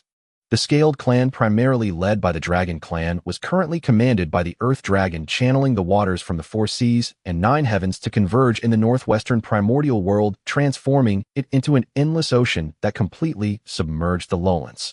On the water battlefield, the Scaled Clan was unstoppable. The Earth Dragon was 70,000 feet long, its body covered in injuries with most of its scales shed. A deep wound on its neck exposed the bone, and black golden dragon blood flowed incessantly, dyeing the entire ocean crimson. The true dragon army traversed through the blood waters, their long tails sweeping away the wings of the flying birds and shattering the bones of the terrestrial beasts. Poisonous serpents, having evolved, flicked their tongues, their venom dripping into the water, corroding everything it touched, turning the scales of terrestrial beasts and the wings of flying birds into putrid sludge upon contact. The shrimp and crab soldiers formed an indestructible formation, brandishing divine spears and long knives, fighting valiantly against the terrestrial and avian armies that surged from the water's surface. The blood water surged and spread, and the entire ocean had long become a blood-soaked death domain, with even the fish swimming below being suffocated by the blood energy, leaving only bones drifting with the current. This time the 3 clans poured all their strength into the battle. It could be said that all the avian, terrestrial, and scaled beings in the entire primordial world were involved. The alliance between the Phoenix and Qin clans against the Dragon clan had long since ceased to exist. The 3 clans had returned to a state akin to the first battle, each fighting for themselves. They all believed that they could be the final victor, becoming the sole arbiters of the primordial world. However, this was merely a drop in the ocean of the entire battlefield. In countless miles of land, wars raged everywhere, massacres occurred everywhere, blood flowed like rivers everywhere, and the energy of slaughter gathered everywhere. Meanwhile, atop Mount Shumi, the demon ancestor Luo Ho was nearly laughing out loud. It felt exhilarating, unlike anything experienced before. Yet no one knew that this battle, which would overturn the primordial world, would last a full 3,000 years. After 3,000 years of bloodshed, the avian clan had dwindled from an initial 100 billion strong to less than 100 million remnants. Even the many powerful members of the Phoenix clan had dwindled to only the colorful Phoenix King, who struggled to hold on. However, she too had nearly exhausted her source of power, and the might of the Southern Ming's flames had diminished greatly. The few remaining Phoenix clansmen, numbering just over 1,000, were also unable to fight any longer, their past glory as a prosperous Phoenix clan now a distant memory. The casualties of the terrestrial clan were even more tragic, possibly reduced to fewer than 100 million. Now within the terrestrial clan, only the Golden Qin King remained to hold on, surrounded by injured and aging beasts, their eyes bloodshot, even their roars tinged with exhaustion. Among the Qilin's direct lineage, there were fewer than 1,000 still persevering. With every step they took, they risked collapsing into a pool of blood, never to rise again. The Scaled clan was equally pitiful, their survival rate shockingly low, with only around 70 or 80 million surviving. It is worth noting that before the war began, the Scaled clan boasted a fighting force of 150 billion. The Dragon Mother, that is the Earth Dragon, was now gasping for breath, with fewer than 800 true dragons of direct lineage remaining beside her.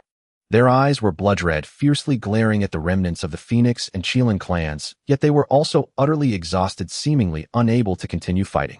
At this moment, among the 3 clans still fighting, perhaps only the ancestor dragon Yuan Feng and Shi Qilin remained. The several powerful beings observing the battle were now all silent. Standing beside Hong Junqin, Yes' lips twitched. He was not lamenting the plight of the 3 clans, it couldn't be helped. He had already warned them that their clan war might be manipulated by someone with ulterior motives.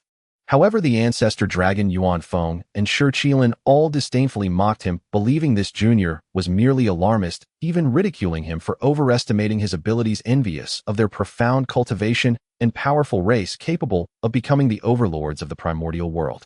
Qin Yu remarked that you cannot wake someone who pretends to be asleep, especially not 3. At this moment, numerous gazes fell upon the 3 ancestral figures battling in the vast primordial sky. The ancestral dragon coiled around the heavens, its golden scales reflecting the water light that tore through the clouds, each scale infused with the power of the loss. Meanwhile, the primordial phoenix stood in the air atop a burning phoenix tree, its 9-colored wings flapping with the South Ming fire pouring down like a waterfall, dyeing the sky orange. The primordial Qilin stood upon white clouds, its massive body appearing exceptionally sturdy, with each breath stirring the veins of heaven and earth. The 3 had fought for 3,000 years, evolving from tentative probing to direct confrontation. They all understood that this was the final battle of the 3 clans. As long as they won this battle, they would undoubtedly become the overlords of the primordial realm. At this moment, there was no hesitation in their eyes, only an unwavering determination to fight to the death, believing that in the end only they would survive. The ancestral dragon suddenly opened its mouth, unleashing a chaotic dragon breath that obliterated the space it passed through, even swallowing the light. This was one of the ancestral dragon's highest attacking techniques, the chaotic dragon breath, infused with immense chaotic power, incredibly potent. Usually the ancestral dragon wouldn't dare to use it. After all, there were no means to replenish chaotic power within the primordial realm. And outside the primordial realm, it had no time to do so over the years. Before the dragon breath could approach the phoenix tree beneath, the primordial phoenix began to wither as the chaotic power within the dragon breath suppressed the South Ming fire. After all, it was merely an excellent innate spiritual root, not one of the 10 greatest spiritual roots of the primordial realm. A grave look flashed in the primordial phoenix's eyes as its 9-colored wings suddenly closed, wrapping itself into a massive egg-shaped fireball with countless fire patterns emerging on its surface, a testament to the South Ming fire's peak activation. Boom! The chaotic dragon breath collided with the fireball, producing a violent roar. The chaotic airflow clashed wildly with the South Ming fire, fracturing the fire patterns inch by inch, while the surface of the fireball continued to cave in. Yet the South Ming fire burned fiercely, gradually refining the chaotic power within the dragon breath, creating a vast expanse of white mist. After a stalemate lasting a short incense stick's time, the fireball suddenly exploded, and the primordial phoenix's figure shot out from the flames, a trickle of golden phoenix blood spilling from the corner of its mouth, while the feathers of its left wing had dulled from the dragon breath's influence. The primordial phoenix's killing intent intensified as it spread its wings once more. This time, the 9-colored flames no longer radiated outward, but surged inward, transforming its body into a transparent form, as if it had become a pure source of firelight. This was a forbidden technique of the Phoenix clan, immensely powerful. At that moment, the primordial Qilin suddenly roared, its body erupting with brilliant light. He also moved after millions of years as opponents who didn't know each other well. Taking advantage of your sickness to strike at your life, the primordial Qilin felt confident in executing this move. Almost simultaneously with his shout, the primordial phoenix transformed into a fire line that pierced through heaven and earth, disregarding spatial distance, and appeared instantly above the ancestral dragon, descending with the heat capable of incinerating the primordial realm. The ancestral dragon's pupils constricted. With no time to mobilize the dragon breath, it could only raise its head sharply, using its hardest dragon horns to meet the fire line. In the moment of collision between the golden dragon horns and the 9-colored flames, the ancestral dragon let out a pained roar as signs of melting appeared on the surface of the dragon horns.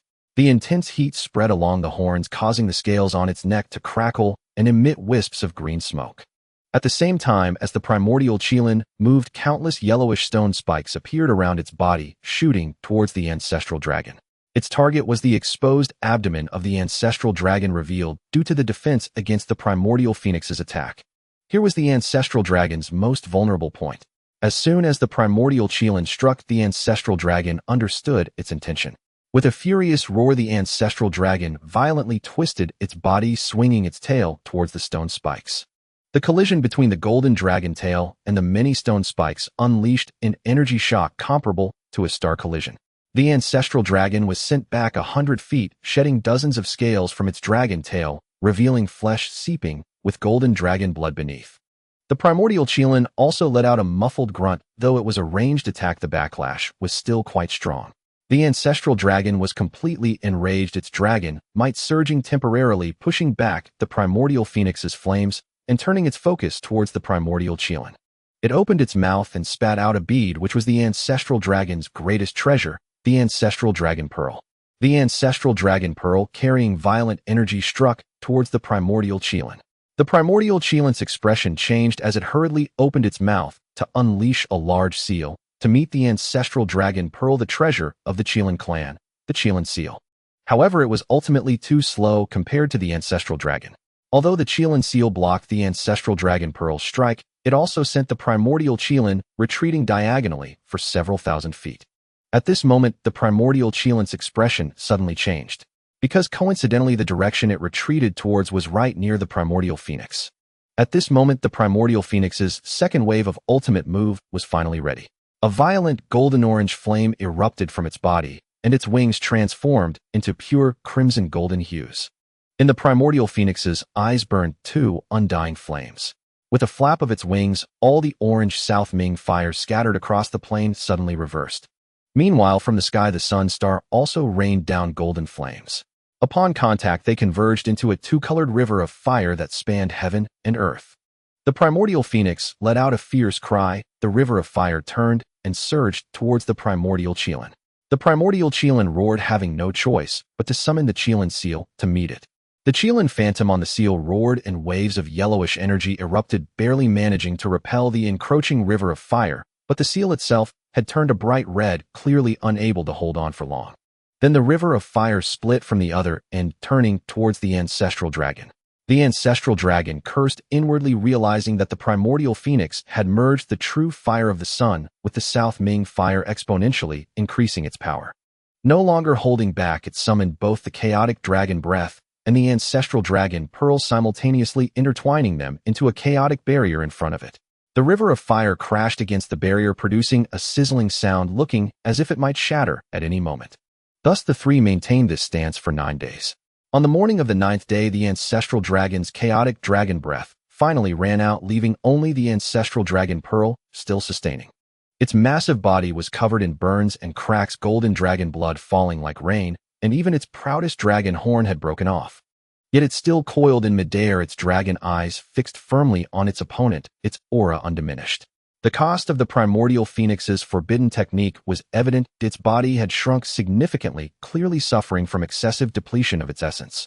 The river of fire's power had also greatly diminished, but it still stood proudly, as if it would burn until the last breath. The Qilin seal of the primordial Qilin had also lost its luster. Its left leg was raised unnaturally clearly with a broken bone. Moreover, its body was riddled with injuries. Yet it still stared wide-eyed, seemingly shouting in anger, "Come on, let's hurt each other, who is afraid of whom?" Just as the ancestral dragon primordial phoenix and primordial Qilin were locked in battle, a flicker of excitement flashed in the eyes of Luo, who within Mount Sumeru in the western primordial wilderness. His immortal slaying sword formation had finally been refined to completion.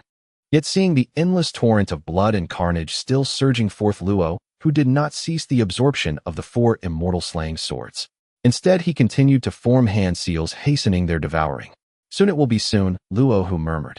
"Once your 3 clans annihilate each other, then the entire primordial wilderness shall be my domain. I shall turn it into a paradise of demons." A cackle echoed.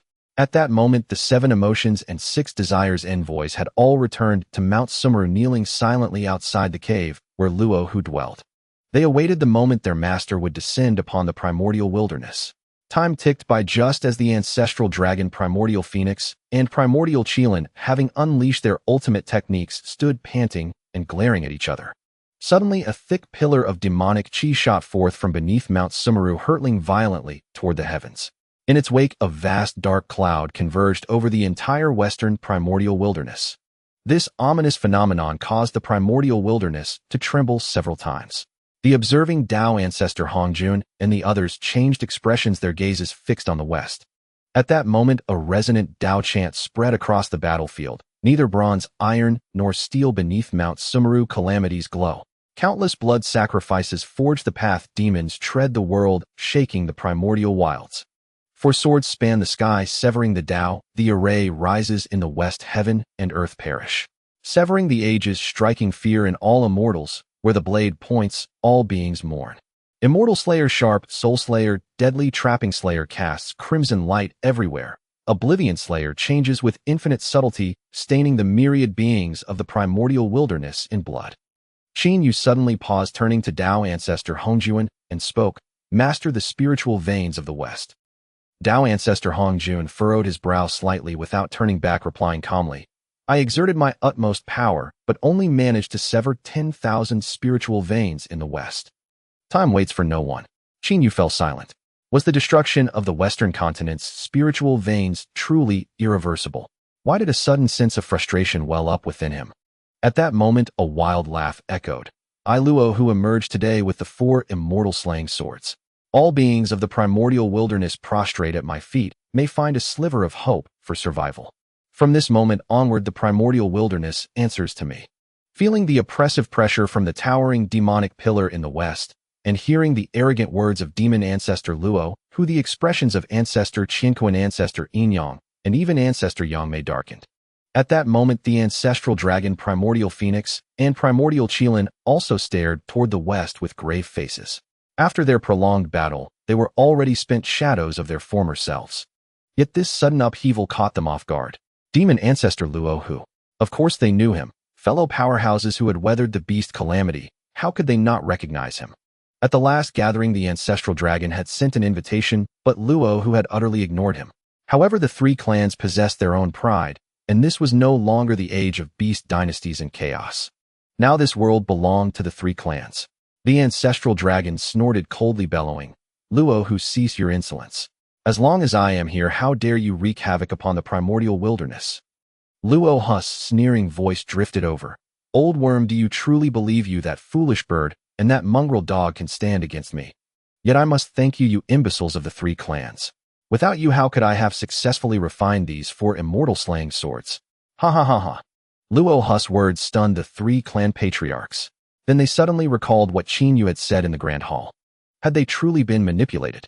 Luo, who, the ancestral dragon, was the first to react, his colossal form erupting in a sky-shaking roar. "It was you. You schemed against us." The primordial phoenix coughed up a mouthful of golden blood, her eyes blazing with ferocity. "So it was you who sowed discord, driving our three clans into this great war. Luo, who, you deserve to die." The primordial Qilin also trembled, fixing his gaze on the west, muttering, "Beast, utter beast. Tens of billions of lives across the myriad races of the primordial wilderness, all perished because of your machinations." Luo, who laughed heartily, saying, "So what? It's your own stupidity. Can you blame me? Your three clans were brimming with ambition, unable to tolerate one another. I merely used a few tricks to fan the flames. Even now, knowing the truth, what can you do to me?" He added, "Three fools dreaming of ruling the primordial wilderness. Are you even worthy?" The ancestral dragon Primordial Phoenix and Primordial Qilin fell silent. Indeed, what could they do, even knowing the truth? All three were now grievously wounded, and their clans had been nearly wiped out. The avian race numbered less than 100 million, the beast race under 90 million, and the scale race merely 70 million. Together fewer than 300 million survivors, all wounded remnants. And they faced the unscathed, long-scheming demon ancestor Luo, who, gazing at the surviving members of their clans below, in the land soaked in blood, the ancestral dragon Primordial Phoenix and Primordial Qilin felt an overwhelming tide of regret and desolation. 3 millennia of slaughter, 3 trillion corpses, only to serve as another stepping stone. Buffed, the three patriarchs simultaneously spat out a mouthful of essence blood, not from injury, but from this belated awakening. They exchanged glances, seeing the same madness in each other's eyes. They had been wrong, terribly wrong. And because of their mistakes and folly, they had plunged their entire clans and the whole primordial wilderness into an abyss of ruin. They were the sinners of this world.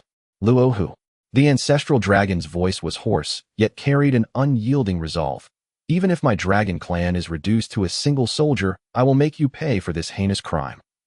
The primordial phoenix spread her tattered wings, the last of the southern brightness flame burning in her eyes. "Luo, who, even if the Phoenix clan is annihilated, I will eradicate your demon race from this primordial wilderness." The primordial Qilin's horn flickered with faint light once more. Though his left leg was crippled, he stood firm, roaring, "Despicable wretch, do you truly believe you've already won? My Qilin clan is unyielding and proud. How dare you insult us? Even if I must self-destruct, I will drag you to death with me." Luo, who burst into laughter, his voice echoing from afar. "Your three clans are now nothing but stray dogs. Do you truly think a few grand words can defeat me? Now that my immortal slaying sword formation is complete, annihilating ants like you is but a snap of my fingers." Ancestor Yin suddenly shouted, "Luo, who, for your selfish desires you have plunged the primordial wilderness into misery. You deserve death, and I will not let you off." Ancestor Qin Yu also declared, "And I will surely slay you." Ancestor Yang added, "Luo, who, count me in as well." Dao Ancestor Hongjun then spoke, "Taoist Luo, who, it would be wise to surrender." Rahula's laughter suddenly ceased, and his cold voice rang out, "You wish to slay me. Hongjun Yang and Yang Qin, do you truly believe I am still the Rahula of old? Now that I have fully refined the immortal slaying sword formation, I am invincible in the primordial wilderness. I can destroy you all with a mere flick of my hand."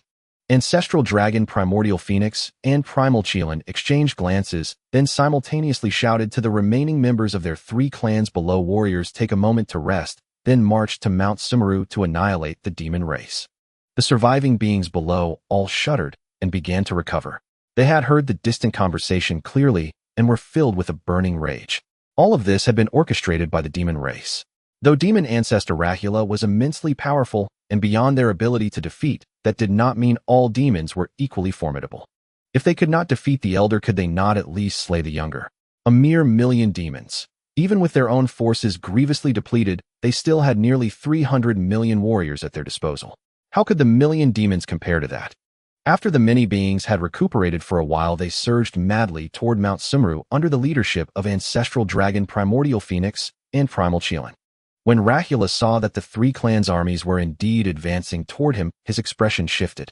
He was arrogant, but with the 4 great ancestors, Hongjun and the others, watching him like hawks, he could not simply deploy the immortal slaying sword formation to attack the 3 clans. Doing so might give those crafty old schemers a chance to find a weakness in his formation, thus thwarting his ultimate goal. After a moment of deliberation, Rahula said to his 7 emotions and 6 desires envoys, gather the demon whelps of the clan and engage the enemy elsewhere. Do not fear sacrifice. I have a way to resurrect you all. Do not forget, each of you has left a sliver of your true spirit upon the 12-petal world-destroying Black Lotus. While this was not originally the case, but after the deaths of the fear demon and the pleasure demon, last time Rahula had conceived of this method. Although he had used secret arts to elevate new fear and pleasure demons, they still needed time to integrate. Were not the old hands far more reliable than the new? Rahula mused, this demon ancestor is also one who cherishes the past. Thus, led by the joy demon, the 7 emotions and 6 desires envoys charged toward the 3 clans, attempting to block their mighty army. The joy demon remarked that halfway through the 3rd great battle, she had already ordered all the hidden operatives to flee. At that moment, Rahula began deploying the immortal slaying sword formation 100 million li east of Mount Sumeru. In an instant, it seemed as though the malevolent energy of the primordial wilderness diminished greatly, all of it converging into the formation. If one were to look down from the highest point of the primordial wilderness, they might see 2 luminous orbs, one large, one small, hurtling toward each other from opposite directions, then colliding with tremendous force. And indeed, that was exactly what happened. Without a single word exchanged, the 2 sides plunged directly into brutal physical combat. Of course, Ancestral Dragon, Primordial Phoenix, and Primal Qilin did not join the fray. They were waiting for Rahula to appear. Yet Rahula sat quietly within the immortal slaying sword formation, showing no intention of acting. Compared to the 3 clan ancestors who were already at the end of their tether, he was far more concerned with the 4 peak power figures, Hongjun and his companions. The battle between the demon race and the 3 clans quickly became a one-sided massacre. After all, the demon race lacked the deep foundations of the 3 clans. While Rahula might be immensely powerful, aside from him, the demon race boasted no other Hunyuan-level experts. The 3 clans, however, had beings like the Earth Dragon, the Golden Phoenix King, and the Golden Qilin King, all of whom were at least at the mid-Hunyuan stage, even if they were all severely wounded. How could the 7 emotions and 6 desires envoys, mere Duo golden immortals, possibly contend with them? One could say it was over before it even began. The demon race's 1,000,000-strong army, under the assault of the 3 clans' combined forces of nearly 300 million, could not hold out for even 2 hours. Aside from the 7 emotions and 6 desires envoys, every last demon was annihilated. Even Rahula, within the immortal slaying sword formation, could not help but twitch his mouth at this. Damn it, their defeat was far too swift. Even with the 7 emotions and 6 desires envoys sustaining themselves through his heavenly demon formation, their destruction was likely only moments away. At this point, Ancestral Dragon sneered at Rahula. Rahula, if we had not been unaware from the start that you were the one pulling the strings, my dragon clan alone could have destroyed you with ease. Rahula let out a scornful laugh. The victor is king, the loser a bandit. You failed to see through my schemes. Who is there to blame but yourselves? Now your 3 clans have plunged the primordial wilderness into chaos, igniting war among 10,000 races and turning the land into rivers of blood. Look at the baleful energy filling heaven and earth. This is all your sin. Your 3 clans shall never be reborn. Ancestral Dragon fell silent, while Primordial Phoenix and Primal Qilin also had a glimmer of sorrow in their eyes. Across heaven and earth, only the sounds of the 3 clans breaching the 7 emotions and 6 desires envoys formation and the envoys' anguished cries could be heard. Everything was coming to an end. Ancestral Dragon gazed at the sky, sorrow flashing in his eyes before he spoke with firm resolve. O great Tao above, I, Ancestral Dragon of the Dragon Clan, having recklessly initiated a great calamity that brought disaster upon the primordial wilderness, am deeply aware of my grave sins.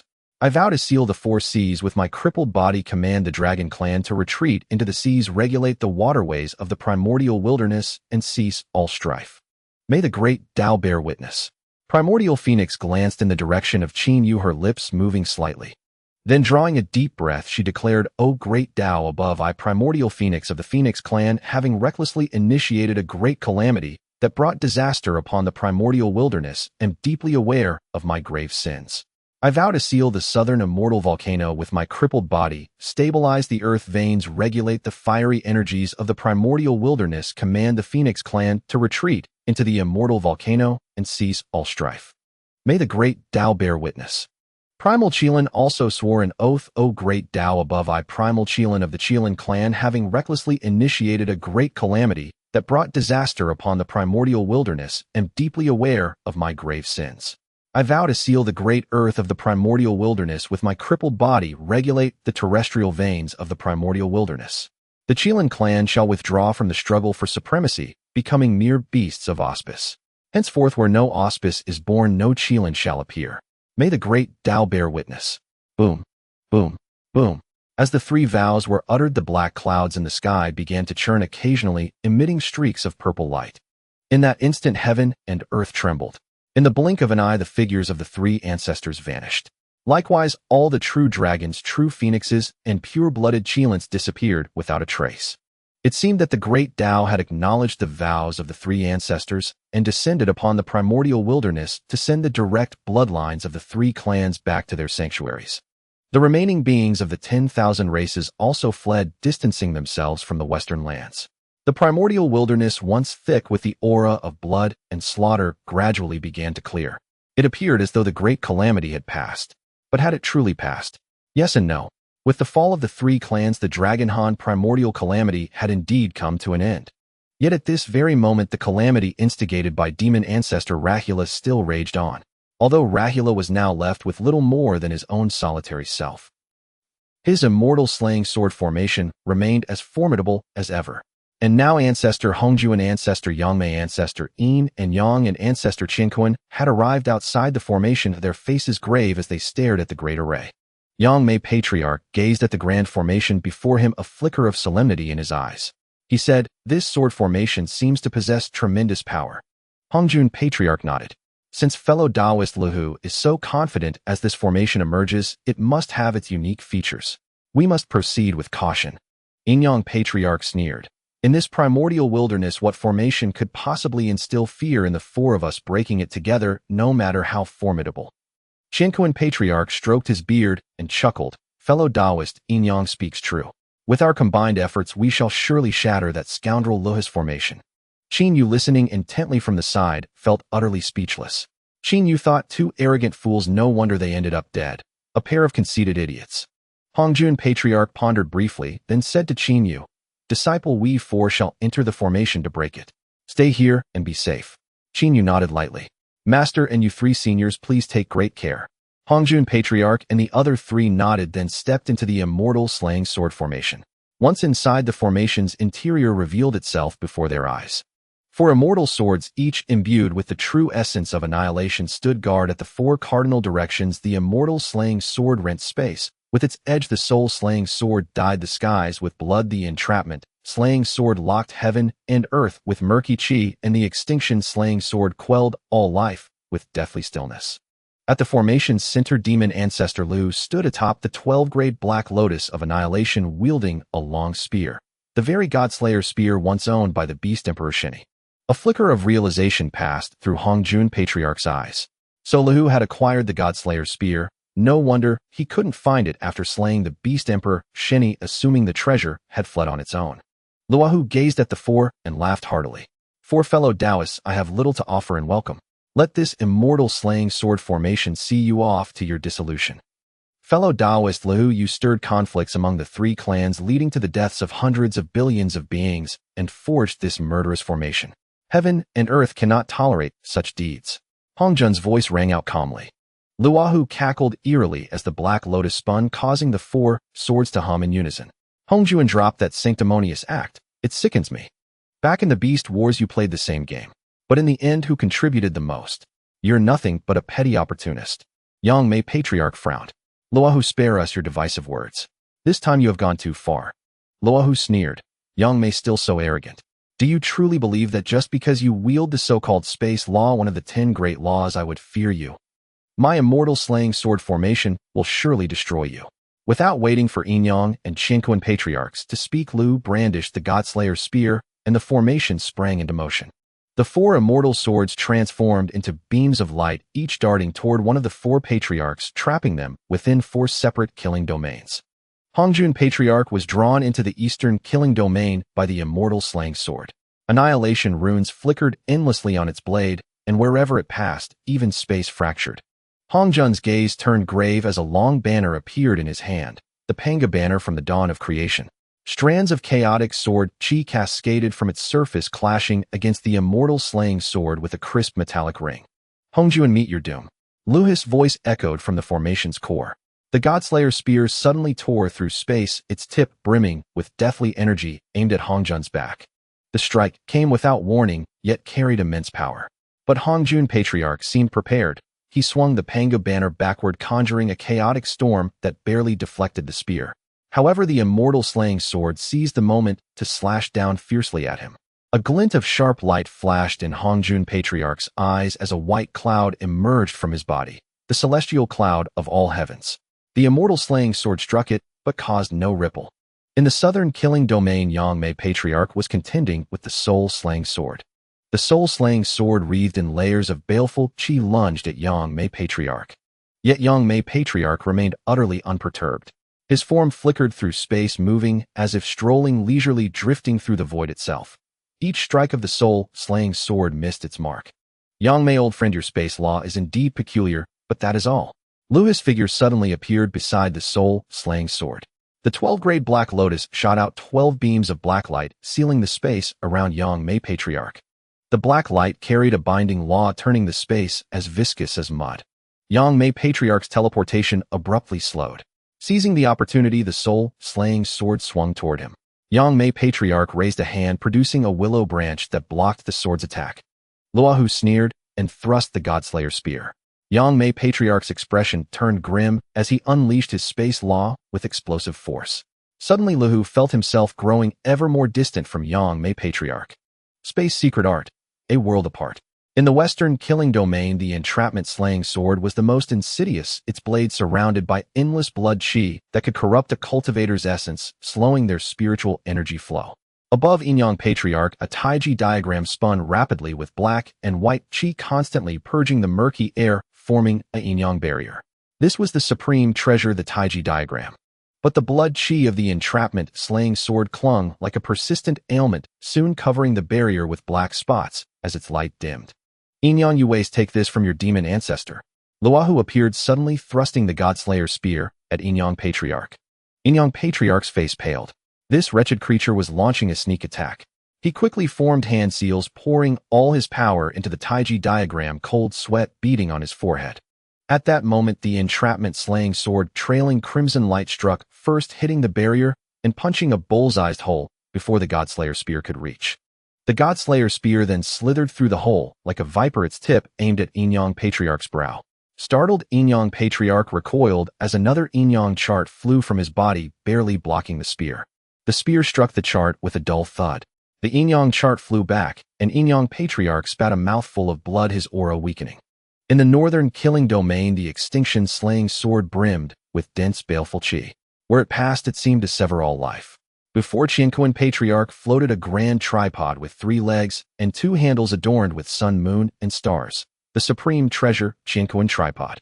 He strained to control the Qin tripod in defense against the extinction-slaying sword. Luohu appeared suddenly, directing the sword to transform into a black, baleful streak and slash fiercely at Qin Patriarch. Then he brandished the Godslayer spear, its tip gleaming with black light, thrusting it viciously at Qin Patriarch. Qin Patriarch's face drastically changed as he roared, "Luohu, you scoundrel! Sneak attacks, utterly shameless." Luohu ignored him. The extinction-slaying sword struck the Qin tripod, followed closely by the Godslayer spear. The impact sent the tripod crashing into Qin Patriarch, who spat blood and flew backward. Thus, within the immortal slaying sword formation, the four primordial ancestors seemed to have fallen into a passive state, with both Yin-Yang ancestor and Qin ancestor spitting blood from their injuries. This was hardly surprising, for the immortal slaying sword formation's inherent power far exceeded imagination. Combined with Luo House relentless ambushes, their predicament grew even more dire. Primordial ancestor Hongjun fared better, for among the three treasures of creation, the Pangu banner was a supreme offensive artifact. Coupled with his absolute defense, the Zhodian Qingyun, he remained impervious to myriad spells. He only needed to focus more on Luo House surprise attacks. After all, what Luo Ho wielded was the god-slaying spear. If it struck him, dealing with it would be a troublesome affair. Yet despite his relative ease, Hongjun ancestor admitted he still knew not the method to break the formation and thus could not dismantle it. As for Yangmei ancestor, though perilous situations abounded, his mastery of the space law allowed him to evade at critical moments. Nonetheless, anxiety began to gnaw at him, for after so long, he could only defend passively, unable to mount an effective counterattack.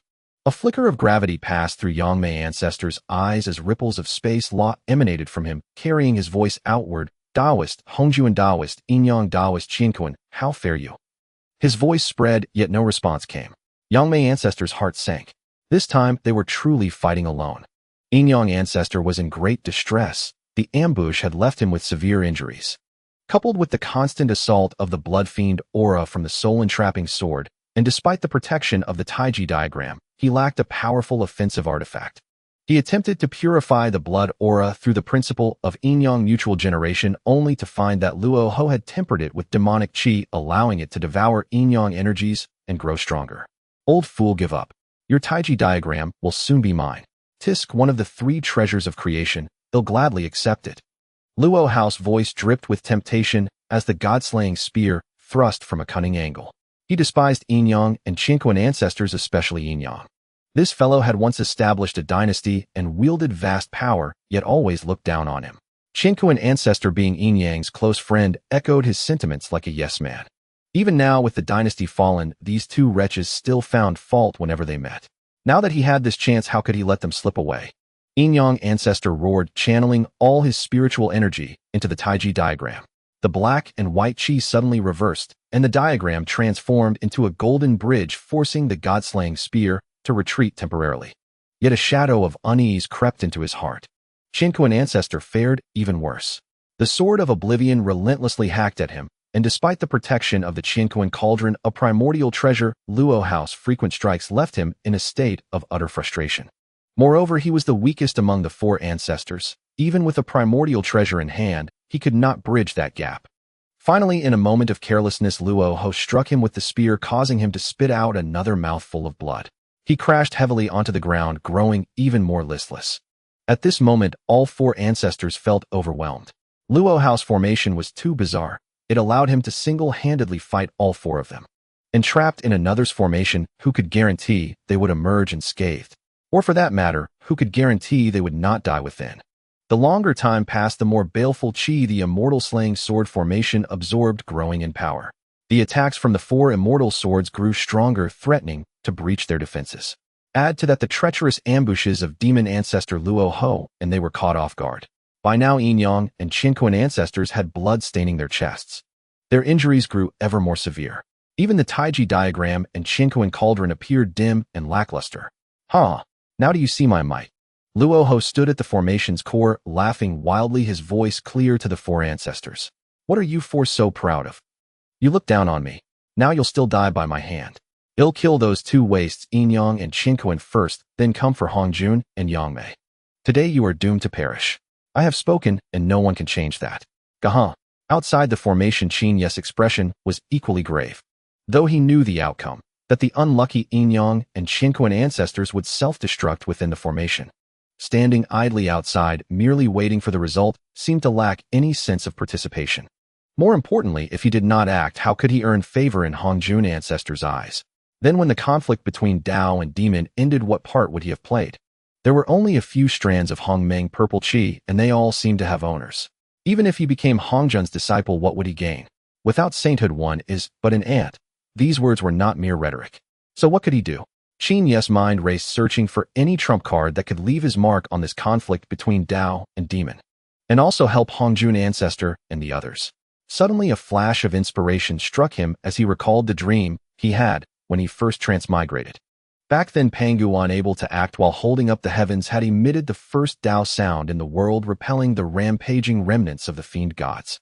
Wait, he himself was the fusion of that Tao sound, the first innate lightning origin and Pangus essence blood, was he not? Tao sound, lightning, Pangus blood.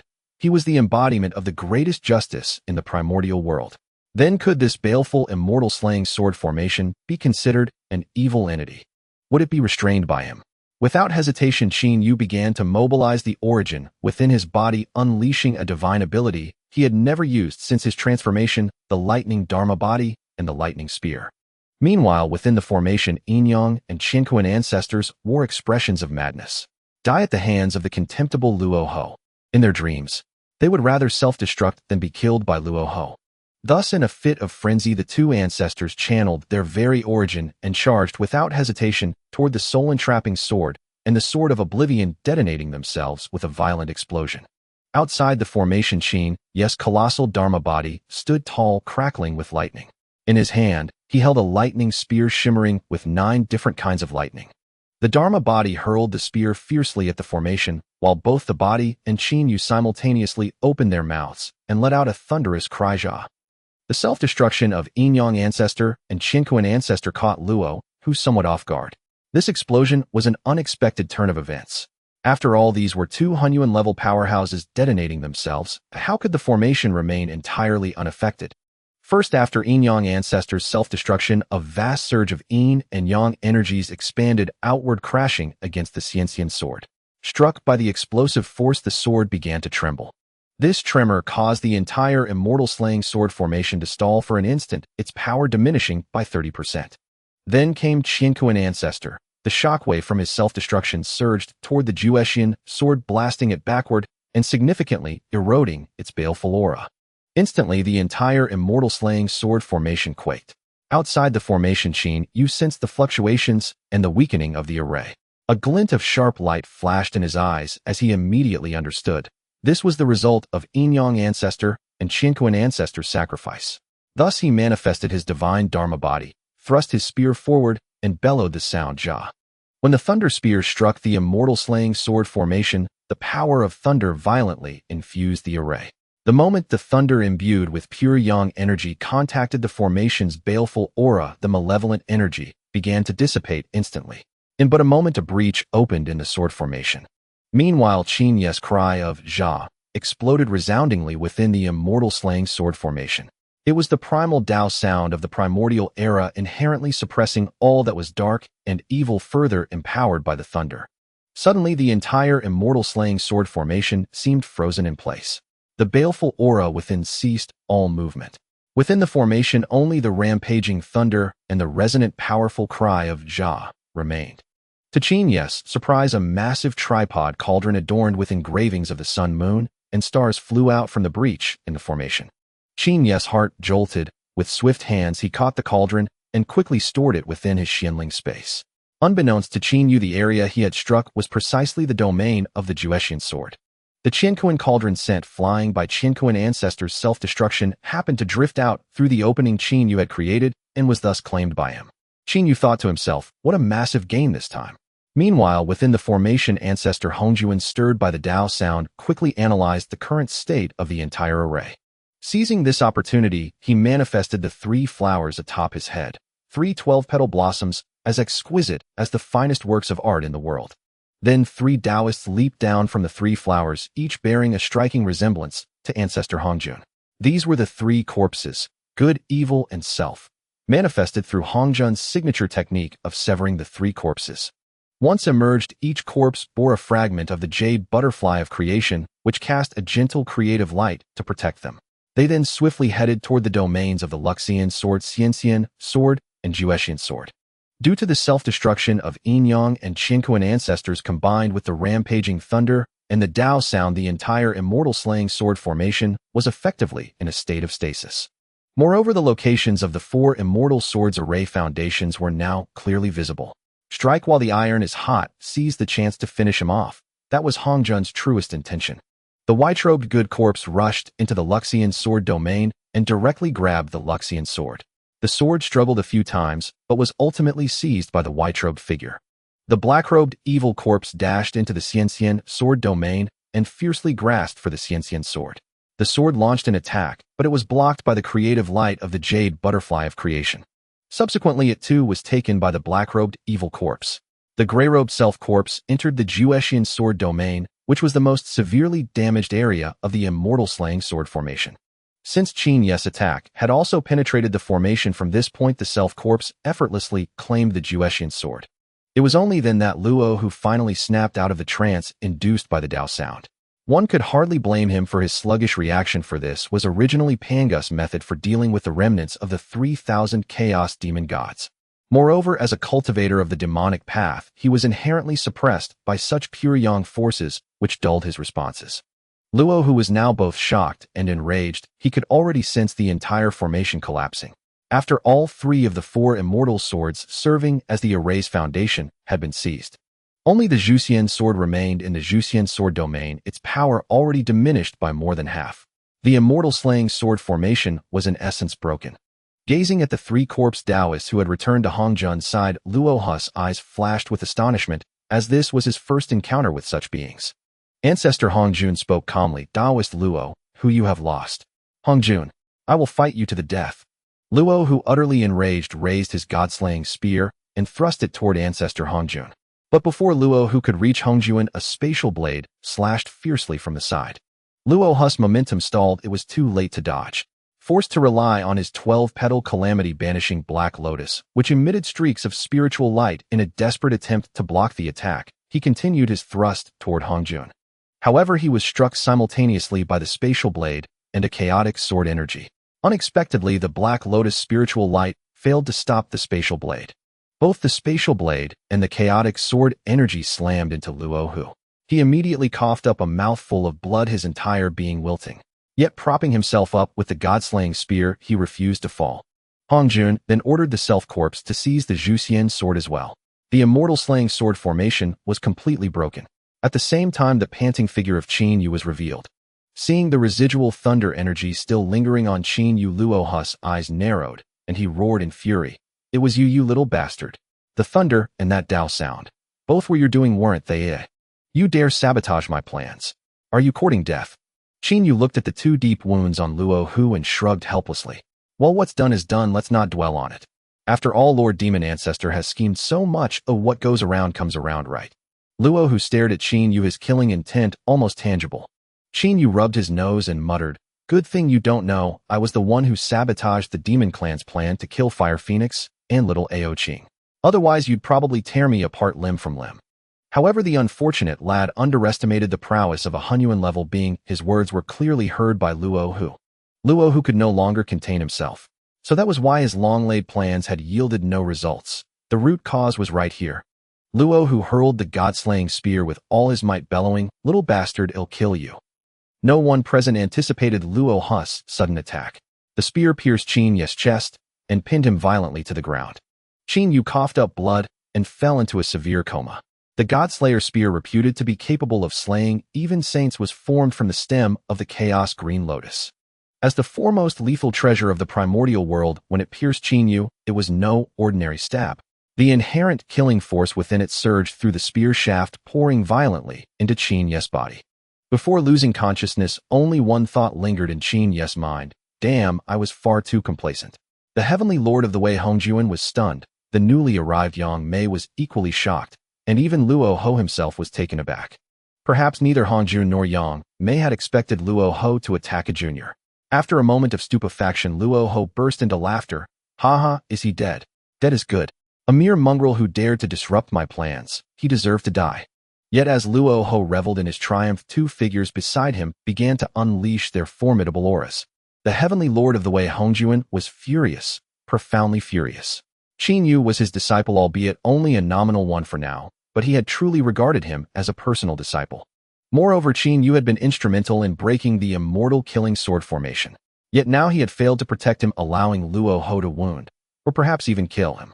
How could this not ignite his wrath? Hongjun brandished the Pangu banner, sweeping it fiercely toward Luo Ho. In an instant, hundreds of chaotic sword energies surged at Luo Ho. On the other side of Luo Ho, a phantom of a hollow willow tree materialized behind Yang Mei. He too was seething with barely contained fury. He knew that Qin Yu had been instrumental in breaking the immortal killing sword formation. Without him, Yang Mei himself might have perished given time. Yet he had arrived too late, allowing the child to be struck by Luo House Godslayer's spear. That was the Godslayer's spear. How could a mere great Luo realm child withstand it? Thus Yang Mei was truly enraged. With a wave of his hand, the phantom willow behind him sent countless branches hurtling toward Luo Ho. At this moment, he wanted Luo Ho dead. Luo Ho saw their attacks and sneered coldly. The 12-petal black lotus of annihilation appeared above his head, expanding abruptly to block both assaults. Luo Ho chuckled derisively. Did you truly think I hadn't prepared for you? Let me tell you, the 12-petal black lotus of annihilation is connected to all 108,000 spiritual veins of the Western continent. Should I wish I could detonate these veins and make you my burial companions? Yang Mei's expression darkened. If Luo Ho truly detonated the Western spiritual veins, even if they won, the karmic burden would haunt them for ages.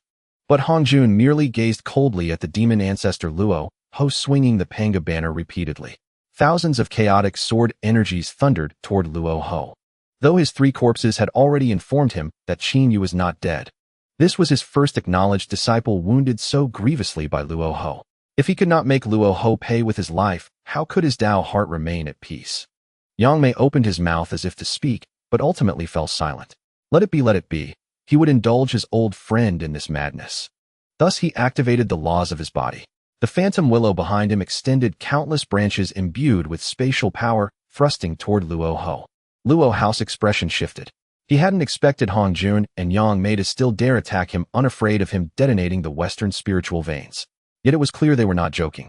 However, already gravely wounded Luo Ho knew he could barely withstand these 2 strikes. A flash of ruthlessness crossed Luo Ho's eyes, and he laughed maniacally. Hongjun and Yang Mei, since you want me dead, I'll take the entire Western continent down with me. Spiritual veins explode. With that, he abandoned all defense, forming hand seals and channeling demonic power into the 12-petal black lotus of annihilation, laughing wildly at Hongjun and Yang Mei. Instantly, explosions echoed across the Western continent, and the entire land trembled. Yet the attacks from Hongjun and Yang Mei were unaffected. They struck Luo Ho fiercely, blasting 2 massive holes through his chest. Luo Ho's eyes widened as he slowly collapsed. The attacks were indeed agonizing, but he cared not. As long as the Western spiritual veins were destroyed, the karmic retribution would fall upon Hongjun and Yang Mei. After all, he would be dead by then. Yet an hour passed, and the explosions ceased. The tremors gradually subsided. Luo Ho muttered in confusion, impossible. I used the annihilation power of the 12-petal black lotus to connect all Western spiritual veins. Why did the explosions stop so soon? Hongjun said calmly. I have already neutralized your hidden schemes in the 10,000 main spiritual veins of the West's 108,000. Only the branch veins exploded. Though the Western spiritual energy will weaken considerably, it will not become a wasteland. Luo Ho was dumbfounded. He stared at Hongjun in disbelief, muttering, You again. Why is it always you? Damn you, damn you. Why is it always you? Hongjun looked at the enraged Luo Ho, calmly shook his head, glanced at Qin Yu lying nearby, and continued, Had my disciple not warned me to guard against you acting rashly in desperation, I would never have thought of this. He told me that with the 12-petal black lotus of annihilation in your possession, you might have tampered with the Western spiritual veins, and the karmic consequences would fall upon me. Thus I made a circuit of the West. Unfortunately, time was too short to neutralize all the veins. Luo Ho was stunned. That little mongrel again. Why did it have to be him? Was he his nemesis? As if making a decision, madness flashed in Luo Ho's eyes. He stared at Hongjun and laughed wildly. Hongjun, do you truly believe this can defeat me? Let me tell you, I am your eternal tribulation, the tribulation of the entire primordial world. Ha ha ha. Suddenly Luo Ho's eyes widened as he shouted to the heavens, by the heavenly Tao above. I, the demon ancestor Luo Ho, am about to fall. Yet the demonic path shall never be extinguished, and my obsession shall endure forever. I offer my mortal remains to form the outer demon realm, my soul to forge the ancestor of demons, and the black lotus of annihilation to stabilize the demonic path's fortune. Henceforth I establish an eternal law of heaven and earth. When the demonic path rises, the Tao wanes. When the Tao rises, the demonic path wanes. For every foot the Tao ascends the demonic path, rises tenfold. Every cultivator in the primordial world must pass the demon tribulation to attain enlightenment and endure the inner demon tribulation to ascend to immortality. The conflict between Tao and demon shall be endless, as Kulpas cycle the demonic path shall be the catalyst. May the heavenly Tao bear witness.